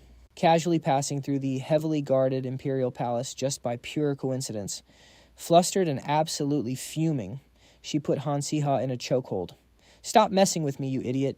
Having him panicking and screaming for his life, "I was just joking." "Chill out." Meanwhile, cut to a rocky cave, hidden deep in this pitch-black forest. Down in some secret underground base in the Olis Mountains. Over in a dim corner of the hideout, Han Si-hyuk was standing next to this busted wooden table. Staring hard at it, he was thinking to himself, "Thank God we're still safe here." Spread out right on top of the table was a map. It had all these key locations circled in red, making him lock in and calculate his next move. Constantly swapping out safe houses was definitely a big brain play. Perfect for dodging the Empire's bloodhounds before they could pick up his trail. Still 0 updates from the Aden Empire. Looks like I'll have to rely on that person. And just lay low here for a while. Right as he was deep in his own thoughts, a loud shout from outside snapped him back to reality. Han Si-hyuk Sebia strolled in super casually from the outside. "How are you holding up today?" He just shot her a quick side-eye and gave the most half-baked answer ever. "I'm fine. Always am." Knowing exactly how he was, she just waved it off. "Find my foot. When we first met, you couldn't even keep a lid on that crazy power. But, yeah, you definitely haven't been losing control as much lately." He finally turned around, cracking a faint smile. "Yeah, I guess." He thought to himself, "I literally thought I was cooked, that I'd never get healed in my entire life." Looking at the girl standing right in front of him, glowing with this incredibly beautiful, soft light, he actually felt super grateful. But thank God I met an insanely talented mage who pushed through the burnout to take care of me. But obviously, as her reflection shimmered in the water, that kind of goodwill absolutely comes with a price tag. Because this woman was also radiating some seriously heavy dark mana. Dropping the jokes, she spoke up, her voice taking on this creepy, hypnotic vibe. "You mentioned before that you have a little brother. It just got me feeling a bit curious. What kind of guy is he?" The second he heard the words, "little brother," his face completely froze. He dropped his head, staring at the floor like he was deep in thought. Suddenly, he broke the silence. Is that kid really that crucial to the Dark Mage's master plan? That totally caught her off guard. Wait, what? She didn't even have a second to process what was happening. He kept going. They literally just want him dead. Her brain had to buffer for a second before she realized he completely misunderstood her. She frantically tried to clear it up. "Whoa, chill, I didn't mean it like that. I was literally just asking what he's like." He slowly started picturing his little brother again and started explaining. He used to be this rude, arrogant, super cocky punk, but at some point, he did a total 180. He got insanely smart kind and actually started taking care of his own crew. As all the memories came flooding back, a massive headache hit him like a truck. He grabbed his head, fighting through the agonizing pain. A kid like that. And the prophecy says I'm the one who's going to kill him. For years, I've been chained down by some messed up prophecy that might be complete garbage for all I know. Now, after throwing away my honor and dumping my homeland to run away, I'm so done living like a fugitive. His voice sounded like he was begging. I refuse to let my life be chained down by that curse ever again. So please, don't use me as a weapon to kill that kid. His words were just dripping with raw pain and total exhaustion. Meanwhile, deep into that exact same night, inside this massive, crazy-looking castle, Han Siha was completely slumped over his desk, eyes dead, his soul practically leaving his body. He gritted his teeth and slammed his fist onto the table, venting to himself. Seriously, my head is about to freaking explode. It's been exactly 3 days since I got out of that prison. And locked himself in the lab. The desk was an absolute mess, with papers and books scattered everywhere. He groaned, I am literally about to drop dead. Thank God this body's only 16. If this was my actual age, I'd be in the hospital by now. Suddenly his gaze grew heavy. But I don't exactly have the luxury to just pass out. Adon has completely shown his face and started making moves. And according to the original plotline, we are creeping right up to the final boss fight of Arc 1. He slowly stood up. I figured out a few things we need to prep for the upcoming war. A complete master plan was forming in his head. First step, nerf the cube. After racking my brain in the dungeon for days, I actually managed to drop its base mana output down to 1/8. But that's just a backup plan. First things first, got to get that stolen cube back and completely disable it. Next up, a cube tracker. He picked up the paper, double-checking the big brain plan he just came up with. Suddenly, he crumpled up the blueprint he just drew and sighed. But I have zero clue how to build a GPS in this world, so scrap that idea. If I could actually pull that off, I'd be a literal scientist, not a vet. Not one to just sit around doing nothing. His imagination started running wild again. Oh, and a handheld mana cannon. It would be absolutely broken if I could just hand one to every non-magic knight out there. But the crafting cost would be insanely high, so nah, skip that too. And then there's this and that. Suddenly he slapped a hand over his nose. What the heck? A nosebleed. He quickly grabbed a magic wand resting on the desk. This horrible gut feeling has been haunting me for days, literally keeping me awake. Pointing the wand right at his own face, a sudden flash of light popped up. That's why I've been pulling all-nighters, forcing myself to prep for what's coming. Just a moment later, he grabbed a clean towel to wipe the blood off his nose, deep in thought as he cleaned up. But seriously, what is up with this random dread? Is it because I kept that sentient cube around me for way too long? Out of nowhere, an urgent shout echoed from outside the door. Sir Han Siha, are you in there? Please come out for a second. It is an absolute emergency. He cracked the door open. What's with all the yelling? Seeing him, the guy rushed to introduce himself. I am Bon, a royal knight. Are you Han Siha of Kastika? He hesitated for a second before answering. Yeah, that's me. Hearing the confirmation, Bon blurted out, the prince is summoning you on an emergency order. You need to head to the royal palace right this second. He closely studied the knight's face, weighing the situation. He doesn't seem to be lying. Down a pitch-black road, a carriage rolled silently through the dead of night. The royal palace is calling for me in the middle of the night. What could possibly be this urgent? Arriving at a massive, gorgeous palace, Han Siha stepped out of the carriage and followed the knight inside. As he walked, he kept his eyes peeled, scanning the area. This is way too weird. Even for nighttime, the vibe in the palace is just terrifyingly dead quiet. Panic and pure shock hit him the second he saw the scene up ahead. Right in front of him was Maxwell sobbing his eyes out while holding Emperor Linnea. She was absolutely covered in injuries lying there, completely motionless. He couldn't even believe his own eyes. No way! What the hell actually happened here? Was there an attack? This is the royal palace guarded by elite knights. How did it end up like this? Staring at the absolute massacre in front of him, he was in total denial, frozen in place like a statue. Suddenly, a noise broke the silence. Out of pure reflex, Han Siha snapped his head around to look. Rubia was violently shaking all over, stammering out, How could this even happen? The sheer trauma was too much. Her legs completely gave out. She slumped to the floor, eyes wide with horror, trembling like a leaf. Looking at her, it clicked for Han Siha. That's Princess Rubia, he thought to himself. She usually only shows up at high society parties or official events. This is the first time I'm seeing her up this close. His mind randomly flashed back to Rubia's bright smile, holding Emperor Linnea's hand while greeting the crowd. Right then, Maxwell weakly called out to him, Save us. Hearing the plea, Han Siha immediately whipped back around. Maxell was still cradling Linnea in his arms, his voice choking up.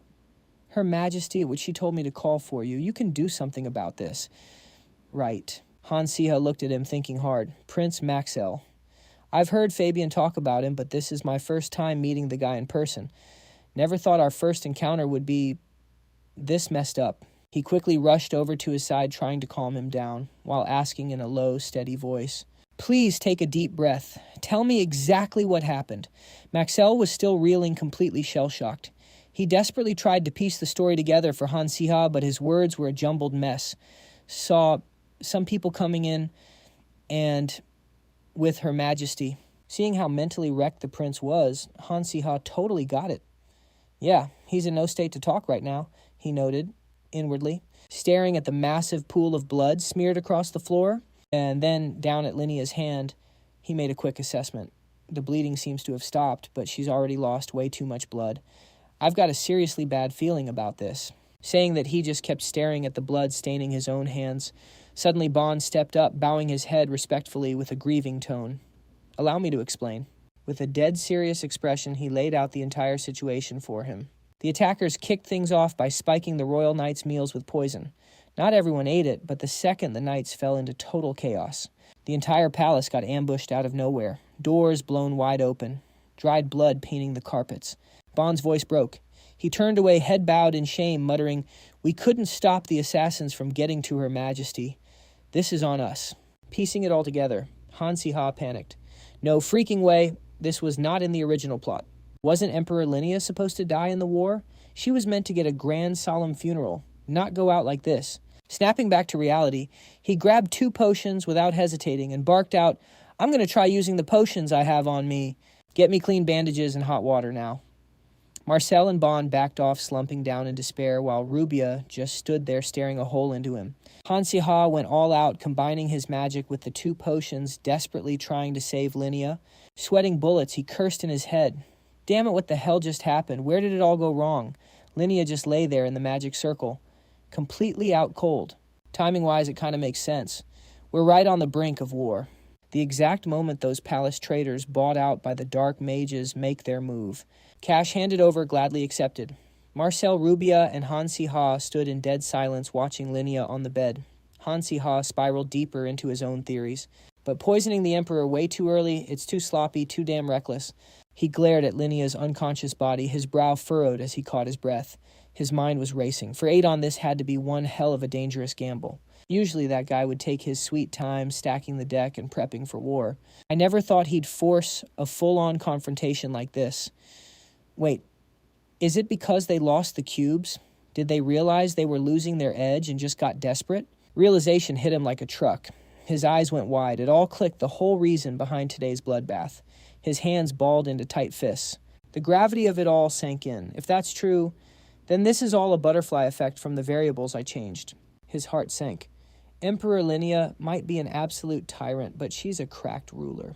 Taking her off the board right now, that completely flips the entire war. Just then, Linnea slowly fluttered her eyes open, letting out a weak, painful groan.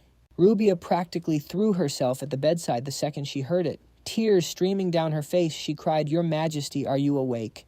Linnea, looking pale as a ghost, slowly turned her head to look at her, then at the rest of the room. Han Siha suddenly spoke up, dropping all pretenses. Looking at you.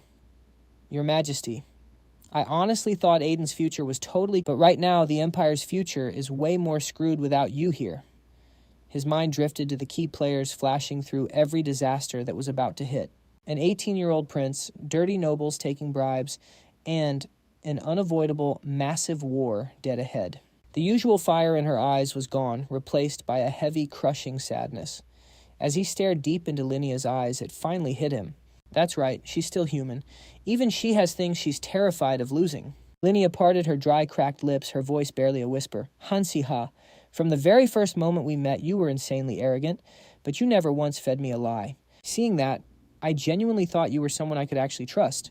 So, she trailed off, a memory of their first meeting flashing behind her eyes.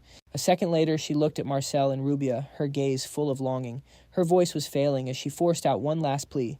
Please, Look after my kids, Han Siha froze, then just gave a quiet, firm hum, accepting the burden. It all makes sense now, he thought grimly. That's why she told Prince Marcel to summon me. If the palace is compromised, where's the absolute safest place left? An image of a massive fortress flashed in his mind. The Kastika territory, the untouchable stronghold of a fiercely loyal royal vassal, backed by an absolute powerhouse of an army. Her dying wish. She wants me to hide the royal heirs, the ones who instantly become target number one. Steeling himself, Han Siha gave a short, hard nod. Understood. Leave them to me. Hearing that the tension finally left Linia's body, she looked at peace. Forcing out her absolute last breath, she ordered, My time is up. Don't waste precious seconds on emotional crap, like watching me die. Get out of here before things get even worse. The heavy palace doors slammed shut. A lone carriage peeled out into the dead of night. Count Hantesu stepped out holding a flickering candle. He took one look at the group and said, completely unfazed, I was wondering who was banging on my gates in the dead of night. So you dragged them here. Marcel Rubia and Han Siha sat there stiffly waiting for his verdict. Marcel tried to play it cool. Her Majesty ordered us to lay low. We'll be crashing here for a bit, so get some rooms ready. Han Siha watched him thinking he totally knows the Emperor is gone, and that he has to step up now. By all logic, Hantesu had zero reason to refuse, but his next word hit Marcel like a brutal slap to the face. He coldly spat out hell no. Marcel was totally blindsided. Hugging Rubia tight to keep her calm, he stammered out, demanding to know what he meant. Wait, what? You're telling us to go back to the Imperial Palace? Han Taisu calmly replied, Exactly. Looking at Rubia shivering in his arms, Marcel argued back, It's a death trap. The entire royal guard has been wiped out. And you expect me to drag my little sister back into that? Even so, Han Taisu firmly stood his ground. He set the candle in his hand down on the table. Kneeling respectfully before Marcel and Rubia, he spoke with dead seriousness. But I will be going with you. His Majesty told you to run because he values the lives of the prince and princess. But strategically, that's a terrible move. An empty palace is exactly what they want. We need to show those traitors the unbreakable will of the royal family, even in the face of disaster. Hearing his airtight logic, Marcel just stared at him, completely stunned. Hantaisu looked him dead in the eye. With a gaze full of absolute resolve, he stated coldly, They need a reminder of who the true rulers of this empire are. Please get ready, Your Highness. We are heading back to the palace. 1 week later, deep in the mountains, Sabia and Han Si-hyuk stood together. Sabia brushed back her wind-blown hair. Glancing at Han Si-hyuk next to her, she said flatly, Even in this middle-of-nowhere village, rumors of the emperor's death and the Kastika family backing the royal house have spread everywhere. Guess it was bound to happen. Han Si-hyuk stared blankly at the view below. He muttered out of nowhere, The world is shaking. He vaguely wondered to himself, in this massive storm, where would he end up getting dragged to? Sebia shot him a look, saw him deep in thought, and called out Han Si-hyuk. Recalling a few details, she kept going. Aiden is going to start a war. And to capture Han Si-hyuk, a super high-risk target, they'll definitely try to use you. Then she watched his back, lowering her voice. I won't hide anything from you. I approached you for the exact same reason, but at the very least, I want to give you a choice. Saying that, Sebia asked, What's your move? Hearing her question, Han Si-hyuk froze, totally speechless. He just unconsciously blurted out one word. In a dark room, Han Si-hyuk stood perfectly still with a book in his hands. He held the book stuck on a single page without flipping it. Han Si-hyuk recalled the chat with that woman. She told him to dip while he still could. He gently closed the book, thinking to himself, but I made my choice a long time ago. If I'm going to get swept up in this flow of fate anyway. Han Si-hyuk's deep eyes lowered slightly. Then I'm not leaving the dark mage's side. Instead, he suddenly looked up with eyes full of determination. I'll do everything I can. The image of a coffin suddenly flashed. How many days had it been since the emperor passed away? Marcel closed his eyes solemnly during his own coronation. The ceremony was super rushed, and the new Emperor Marcel instantly took over the imperial duties. Han Taisu became one of the key figures backing Marcel. He sat deep in thought in front of a chessboard. But it was definitely not an easy path. Nobody knew where the traitorous officials were hiding. His hand gently placed down a chess piece. But in that crucial moment, the absolute chill and decisive judgment of the veteran Count Han Taisu shined through. He quickly handpicked reliable people and slotted them into key positions. Then one by one, he locked up the officials who had plotted with the dark mages. Groups of people huddled together whispering. The imperial palace was still a total mess. But when the Kastika and Aiken families stepped up to show their support, the other nobles stopped hesitating and finally stopped turning their backs on the royal family. Han Siha walked down the hallway, looking completely wrecked, and so I got insanely busy too. A corner of the academy appeared under a gloomy sky. Because of the unprecedented crisis in the royal family, the academy ordered a total lockdown. Marcel's silhouette appeared right after. As for Marcel, who was deeply traumatized by the Emperor's death, he started relying heavily on me, the guy who stayed by his side, until the very end. Right then, Ethan walked out of some room holding a stack of books, and the other backup Marcel was looking for was none other than him. Han Siha happily called out Ethan, the members of the Aden Crusaders I introduced before. He asked with genuine concern, "Have you eaten dinner yet?" Ethan replied, looking totally drained. "Nah, I got a report about rebel forces in the province and had to head down there." Han Siha couldn't help but think to himself, seeing him looking like he was about to drop dead, the more OP you are, the more you suffer. But while walking a bit with him, he thought, but what other choice do we have? We can't just dump the whole country on an 18-year-old kid and do nothing. The rebel forces were dealt with, and the guy was grinding so hard his nose was bleeding. A blood-red color suddenly dyed his mind. Too bad even that wasn't enough to stop the war. A few hands holding torches were raised high into the air. It wasn't because Marcel was incompetent, but because this was an unavoidable event in the plot. The royal authority was already practically dead. Big and small uprisings were popping off everywhere. A cloaked figure stood behind the rioting citizens. Most of them were organized by dark mages slipping into the provinces. Even with a hardcore crackdown, there were bound to be casualties. But at the very least, we could stall the outbreak of the war until the Imperial forces were fully prepped and ready to go. Before parting ways, Ethan gave a friendly heads up. "Yo, Siha, don't overdo it. You've got that trip with Adela tomorrow, right? Get some rest, man." Siha nodded in agreement. "You too, Ethan. Head back and chill." Ethan threw one last comment over his shoulder. "All right, stay safe, bro." Siha lowered his eyes deep in thought. "After this, my schedule is completely clear until tomorrow's trip." Wait a right. The image of a sword suddenly flashed in his mind. "I gotta hurry and grab the gear I left at the academy dorms when we dipped so fast. I left my sword there too. It's been bugging the hell out of me this whole time." After Adela finished using it, she returned it to its owner.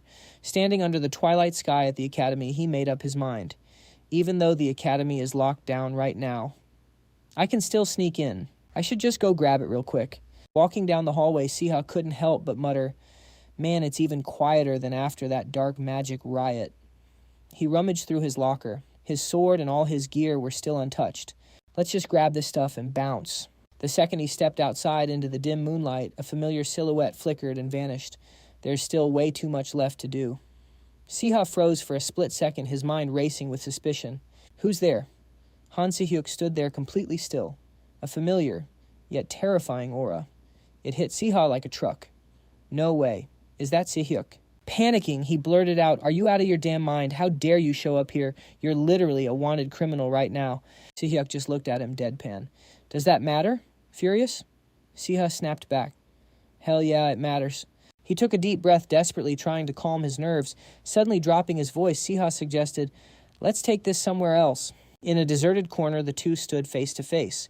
"So what's this emergency you needed to talk about?" Looking at Sihyuk's calm, closed eyes, his mind started racing. I have absolutely no idea how he's been surviving all this time. But there's a huge chance he's already been corrupted by the dark mages. Honestly, just following him out to the middle of nowhere, without any backup, was reckless enough. Siha tried to reassure himself, "I want to believe he isn't the type to pull some dirty trick on me." Just then, Sihyuk broke the silence. "Pick up your wand." Out of nowhere, he dropped a bomb. "We're dueling." Siha completely froze. "Why so sudden?" he screamed internally. "I take back everything I just said." Sihyuk immediately explained, "There is one last thing I need to teach you." Siha furrowed his brows and fired back. "You just got fired from your professor gig. Why are you suddenly playing teacher again?" Before he could even finish his sentence, Sihyuk swung his wand straight at his left ribs. Siha dropped to his knees, yelling, "What the hell was that?" Sihyuk casually replied, "I believe I gave you the chance to pick up your wand." He glared down at Siha with absolute ice in his eyes. "Siha, I am dead serious. Fight me with everything you've got." Siha gritted his teeth, thinking what the actual hell is going on, but he still clenched his jaw and swung his wand. A tiny flash of light sparked as Siha threw up a shield to block. Right on cue, Sihyuk rushed in for the attack. Sihyuk's eyes suddenly widened in shock. Siha shot him a quick look, thinking this isn't practice anymore. This is a straight-up death match. As another strike came flying at him, Siha realized if I tank one of these wrong, I'm literally dead. Sitting on the dirt, gasping for air, he managed to say, At least tell me why you're doing this. You vanish for God knows how long, and you show up just to throw hands. Si-hyuk didn't answer. Instead, he dropped a cold judgment. Siha, you are way too weak. He parted his lips to deliver more harsh words. How can someone with your crazy potential get pushed back by a guy like me, a mediocre oracle?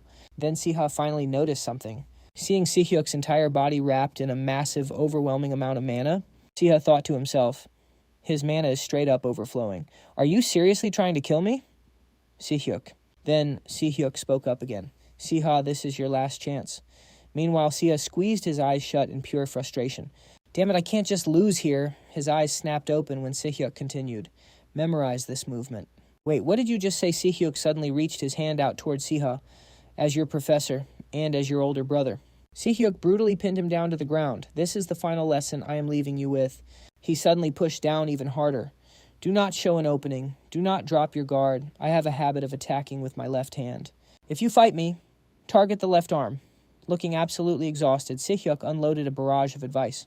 I excel in drawn-out battles. The longer the fight, the worse it is for you. If you want to push me into a corner, go all out from the very start.